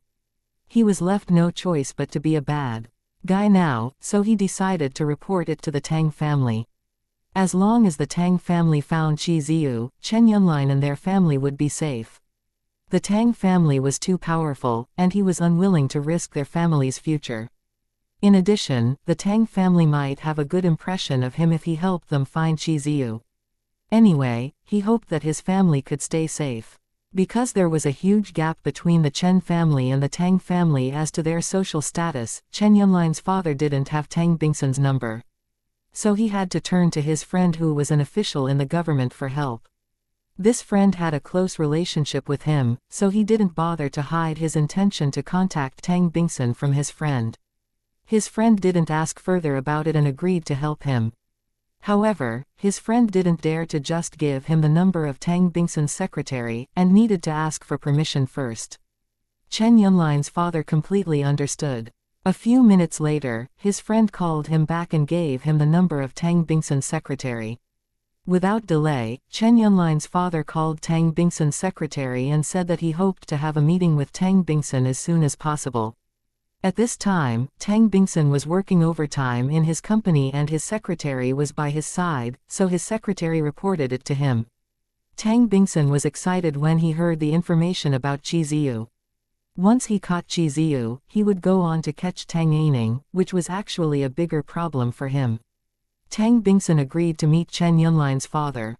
His secretary then told Chen Yunline's father to come to the headquarters of the Tang organization. Chen Yunline's father was thrilled to see Tang Bingsun. He was quite nervous in front of Tang Bingsun, but Tang Bingsun was very kind to him. After that, Chen Yunline's father told Tang Bingsun the name of the hospital that Qi Ziyu stayed in and the number of his ward. Tang Bingsun didn't doubt his words, because he believed that Chen Yunline's father didn't dare to lie to his face. Since Tang Bingsun learned where Qi Ziyu hid, he would find out about Chen Yunline's relationship with Qi Ziyu sooner or later. In order to protect Chen Yunline and their family, Chen Yunline's father was very honest with Tang Bingsun. He explained to Tang Bingsun that Chen Yunline was willing to take care of Qi Ziyu because she had sympathy for him.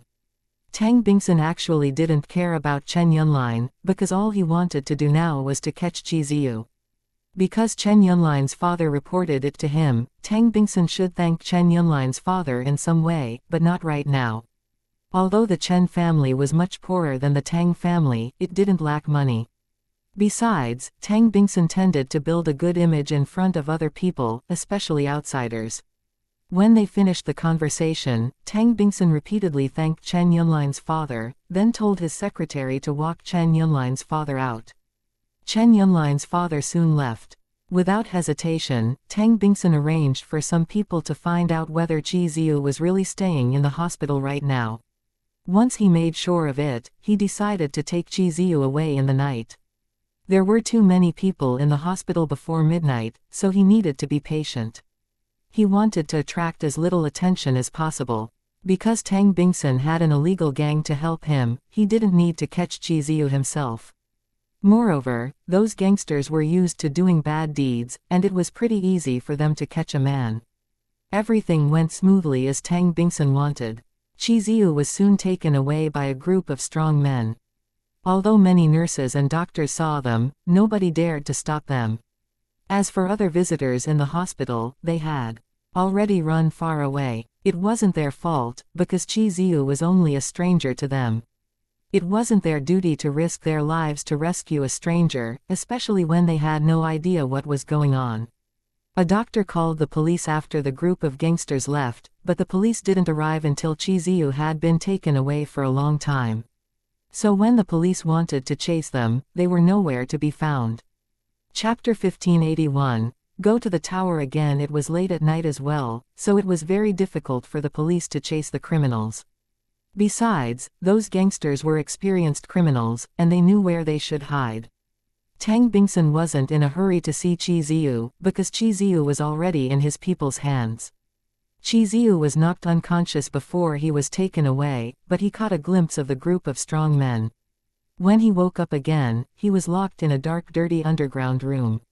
He was scared, and soon realized that the group of men must have been sent over by Tang Bingsun. He didn't know that it had something to do with Chen Yunline. He had stayed by Tang Bingsun's side for years, so he knew that Tang Bingsun had the help of an illegal gang. Qi Ziyu tried to move a little, but found that he was tied tightly to a chair with his mouth sealed with tape. It was impossible for him to make any sounds now. There was a dim light in the room, but he could only see a thick layer of dust on the ground. Qi Ziyu knew that his life was in a lot of danger now, and felt hopeless, but he was unwilling to accept this result. He still had a lot of things to do. Although there was no one else in the underground room, there were surveillance cameras, and Qi Ziyu was under full control. The only access to this room was a door, so Qi Ziyu couldn't run away. An hour later, Qi Ziyu suddenly had a terrible attack of his drug addiction.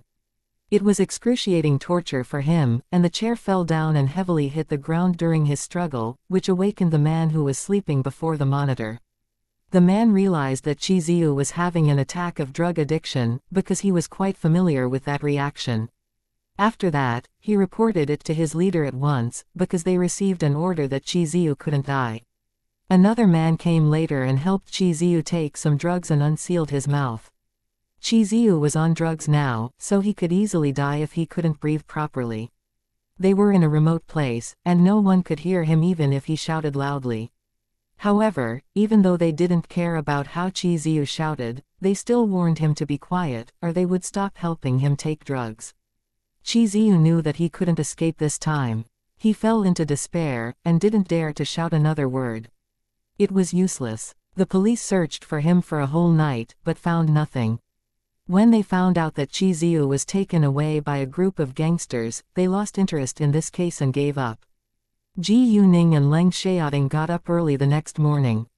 Leng Xiaoting went to practice his cultivation, while Ji Yuning watched him from the side.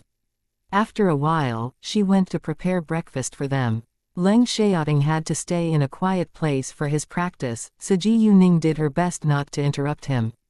The flood dragon also needed time and space to improve its own cultivation. Ji Yuning, however, didn't need to do that regularly. Leng Xiaoting was still at a low level as a cultivator, so he couldn't stop improving himself. He needed to learn to use qi, the circulating life force, inside his body. When a cultivator learned how to use qi, qi would accumulate in his body and solidify into a pellet. Afterwards, a cultivator could really show his abilities. He could use qi to lift and get any objects he wanted to have. As a cultivator's level grew higher, his abilities would be greatly improved. Leng Xiaoting still lacked experience and practice, so he needed to be patient. About 2 hours later, Leng Xiaoting finished his practice, and the breakfast was ready. She put the breakfast in her telepathic eye space to keep it warm, so it was like magic when she took it out from her telepathic eye space. To be honest, Leng Xiaoting always felt inferior to Ji Yuning, because she was too outstanding and he believed that he should protect her, but the reality was quite the opposite.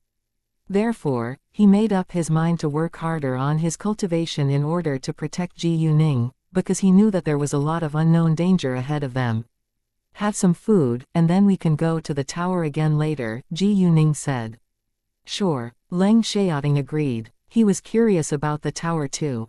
After having breakfast, they went outside together, heading to the tower. Chapter 1582 goes up in 3 levels. If they wanted to go to the tower, they needed the flood dragon's help, so Ji Yuning called the flood dragon over and told it to take them there. The flood dragon waited aside and watched Ji Yuning and Leng Xiaoting walking towards the tower. Ji Yuning and Leng Xiaoting were unwilling to give up, so they kept on looking for the catch. All of a sudden, Ji Yuning had an idea. Maybe we need to use magical energy to open it. Magical energy was the energy made by magical power. However, Leng Xiaoting wasn't able to form magical energy right now. Ji Yuning thought for a while, but didn't think it was a good idea, because the tower would be vulnerable if magical energy could easily open its door. Once again, Ji Yuning used her jade eyes to see the inside of the tower, but she only saw darkness. Ji Yuning was disappointed, because she had never been through something like that before. Nevertheless, she was still unwilling to give up, at least not before she left here. Fine, forget it. Xiaoting, why don't you start your practice right here? There is thicker magical power, Ji Yuning said and gave Leng Xiaoting her night luminescent pearl. Great. Leng Xiaoting took the night luminescent pearl over, then sat cross-legged on the ground. Unfortunately, right when Leng Xiaoting began to practice today, the magical power around him surged over, followed by Gangqi. Gangqi referred to the energy of vigor and righteousness. When a cultivator learned to use qi, he needed to absorb all kinds of energy in this world. Because of the sudden large flow of different kinds of energy into his body, Leng Xiaoting felt slightly uncomfortable and frowned. Ji Yuning was surprised and felt worried, but she didn't dare to interrupt Leng Xiaoting at this moment. She could only fix her eyes on him. If anything terrible happened to him, she could rescue him with her magical power. Although Leng Xiaoting felt uncomfortable and his body was even shaking, he did his best to sit still. He felt that his blood was boiling and running fast. However, he couldn't stop his practice halfway, or his body would be seriously hurt, so he had to hang on there. My master, he's going to go up in level, but, the flood dragon said all of a sudden. It was good news, but Ji Yuning had a premonition when the flood dragon stopped. What? Ji Yuning was nervous. There is too much different energy forcibly flowing into his body, and it's hard for him to absorb all of it. I'm afraid he can't take it, the flood dragon said. It was very dangerous for a cultivator to go up in levels, and he could be severely hurt if he failed. What should we do now? Ji Yuning panicked. She honestly didn't know what to do now. Nobody can help him, he can only rely on himself to pass it, the flood dragon said. Hearing that, Ji Yuning felt like crying. She knew that it was dangerous, but had never witnessed it before. Luckily, after half an hour, Leng Xiaoting gradually felt much better and his body was becoming stronger within a short time. As his body grew stronger, he started to enjoy the process. Oh, it's getting better. The flood dragon got excited and really respected Leng Xiaoting's determination. Actually, it was rare to see so much different energy flowing into a cultivator's body at the same time. The flood dragon thought that it must be the effect of the night luminescent pearl. Ji Yuning felt relieved when Leng Xiaoting's condition got better over time. She indeed saw the obvious change from Leng Xiaoting's face and body. Although she wasn't a cultivator, she could feel the change as well. A while later, Leng Xiaoting suddenly opened his eyes and sank to the ground with a twisting face. Xiaoting. Ji Yuning was scared and ran to help him get back to his feet. I'm fine, Leng Xiaoting said. Are you sure? You don't look well, Ji Yuning said. Leng Xiaoting put on a smile and tried to comfort her. Jesus. It's so unbelievable. He just went up by 3 levels. The flood dragon couldn't believe it. It had never happened before. When a cultivator successfully went up in a certain amount of levels, his senses would go through a transformation. In other words, Leng Xiaoting was now able to see things that mortals couldn't. Moreover, the qi was going to mix with the energy in his body. Chapter 1583, The Allure of Delicious Food. In addition, Leng Xiaoting could even feel the situation of those who he cared about. After he went up in 3 levels, a certain amount of energy had accumulated and pellets began to appear in his body. That was the real beginning of his cultivation. What? Both Ji Yuning and Leng Xiaoting were shocked. Leng Xiaoting had just started his cultivation for a short time, and he couldn't believe that he was able to make such great progress right now. Hearing the flood dragon's explanation, Leng Xiaoting suddenly realized that he could understand its language now. I can feel its smell and I can also understand its words. He was super excited. He was unusually lucky today. Well, you need to take it slowly for the following period, because you need a stronger body for a higher level, the flood dragon said. Although they didn't have books of secret kung fu skills, Leng Xiaoting was an ace soldier, so it wasn't difficult for him to improve his body condition. He could rely on his fighting skills to do that. In addition, Leng Xiaoting would never give up trying. When it was 11 a.m., Ji Yuning told Leng Xiaoting to have a rest and that they could cook lunch together. They didn't go back to the study, but directly took out the pots and food materials in front of the tower. Because time was frozen in her telepathic eye space, everything remained fresh. This morning, Ji Yuning decided to cook fish soup for Leng Xiaoting. When the water boiled, a mouth-watering aroma of fish soup was everywhere. Ji Yuning smelt it and felt hungry. All of a sudden, a loud noise sounded behind Ji Yuning and Leng Xiaoting, which scared both of them. They turned around to look at it, so did the flood dragon. To their astonishment, the door of the tower opened itself.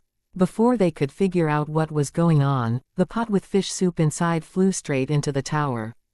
The scene amazed Ji Yuning and Leng Xiaoting again, and the door began to close afterwards. Wait! Ji Yuning ran to the door without delay, but it closed as soon as she reached the outside.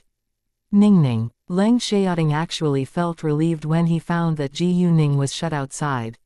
He was worried that something dangerous might happen to her if he was absent and couldn't protect her. Even if they needed to enter the tower, they must get into it together, and he didn't want to leave Ji Yuning alone to face the unknown danger. Ji Yuning thought for a while, then realized that there must be a master living in the tower, and the pot with fish soup inside must have flown inside for a reason. There must be a master in it, exclaimed the flood dragon. They thought that all of the members of the Kunlun sect were extinct, but it seemed that they were wrong. Ji Yuning got curious and shouted to the inside of the tower, "Hey, I have more delicious food here. Why don't you come out and eat with us?" Since the master opened the door because of delicious food, they could use delicious food to attract him. "My mater, can you put me into your telepathic eye space first?" The flood dragon said. It had been caught by cultivators of the Kunlun sect hundreds of years ago, so it was still afraid of them. Ji Yuning understood its feelings, so she put it into her telepathic eye space at once. Unfortunately, Ji Yuning heard no response. She stopped shouting, and decided to do something. Ji Yuning took out a chicken from her telepathic eye space, and told Leng Xiaoting to kill it. She planned to cook beggar's chicken this time. After the chicken was killed and cleaned, it was wrapped in seasoning before it was wrapped in tin foil and a layer of mud, then was put on the fire for roasting. A while later, a pleasant smell came out, but it wasn't alluring, so the door of the gate didn't move at all. Maybe because the master knew that the chicken wasn't edible yet, he did nothing for the time being. As time went by, the pleasant smell got thicker and moved around in the air. With a loud sound, the door of the tower opened again, but Ji Yuning put the beggar's chicken into her telepathic eye space the second she heard the sound. Therefore, the master failed to fetch the food through the air. Although Ji Yuning knew that her secret would be exposed like that, she didn't care about it right now. She was left no choice at this moment. The next second, a shadow flashed from the door like lightning, moving towards Ji Yuning.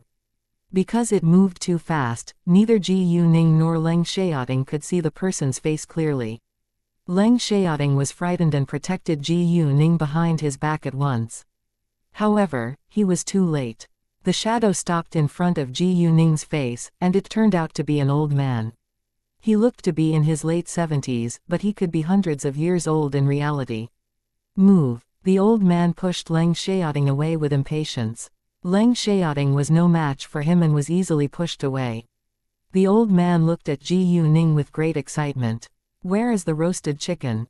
Give it to me. Chapter 1584. Take him as your apprentice. The old man had no intention to hurt Ji Yuning, and he simply wanted the roasted chicken, so Leng Xiaoting felt relieved and walked back to Ji Yuning's side.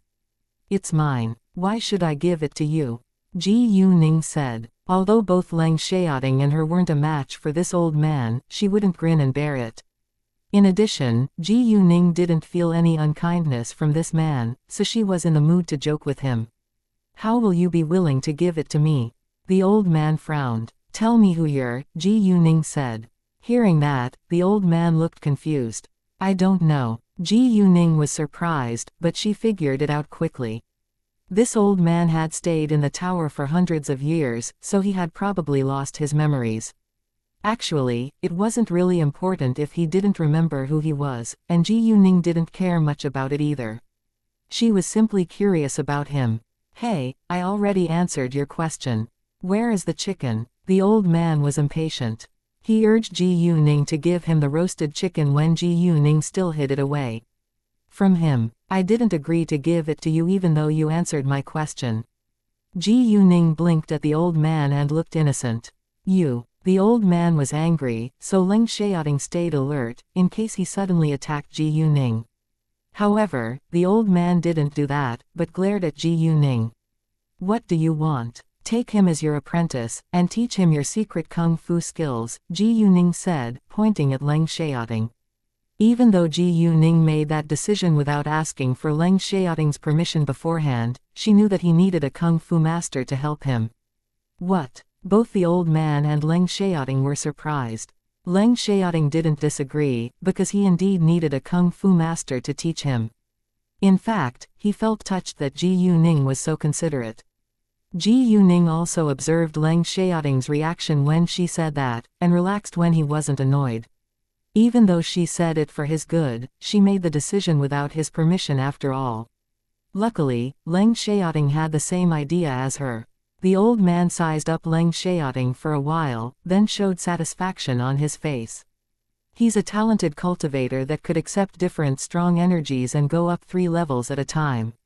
It's rare to see something like that, but he didn't witness what had happened to Leng Xiaoting earlier, but he could feel the change in Leng Xiaoting's body. But what? Ji Yuning frowned and got nervous. I don't like to have apprentices. It's troublesome, and I'm free by myself, the old man said. Hearing that, Ji Yuning sneered. To her surprise, the old man rejected to take Leng Xiaoting as his apprentice because he was afraid of trouble. Do you want the roasted chicken or not? Ji Yuning asked. The old man's eyes lit up at once when he heard roasted chicken, but he looked unhappy the second he thought that he had to take Leng Xiaoting as his apprentice. You must have stayed in the tower for ages, right? Ji Yuning said. Yeah, said the old man. Well, there are countless delicious foods in our world, and a roasted chicken is nothing, Ji Yuning said. The old man couldn't stand the temptation and stopped Ji Yuning at once. All right, stop making my mouth water now. Don't you want to try the delicious foods that you've never tasted before? Ji Yuning said. It was impossible for the old man to refuse to try the delicious foods he always wanted to eat. There were rare delicious foods that he couldn't have at Kunlun Mountain. Although he was a very senior cultivator and he could live without eating much, it didn't mean that he lost his appetite for delicious food. In addition to delicious foods, we have many more good drinks, Ji Yuning continued. No, stop there. The old man covered his ears with his hands. Come on, it's not as troublesome as you think to have an apprentice. He won't stay with you every day, and will just come to visit you and learn kung fu skills from you sometimes, Ji Yuning said. Really? The old man was attracted to Ji Yuning's advice. Sure, you can also leave with me, because it's not easy for us to come here once and you can enjoy the countless delicious foods and good drinks in our world, Ji Yuning said. She kept persuading the old man. If the old man was willing to go to their world more often, it would be more convenient for Leng Xiaoting to learn secret kung fu skills from him. Thank you for listening and supporting the Cultivation audiobook channel. If you'd like to support us, 1 cup of coffee can make a big difference. Please check the PayPal link in the YouTube description.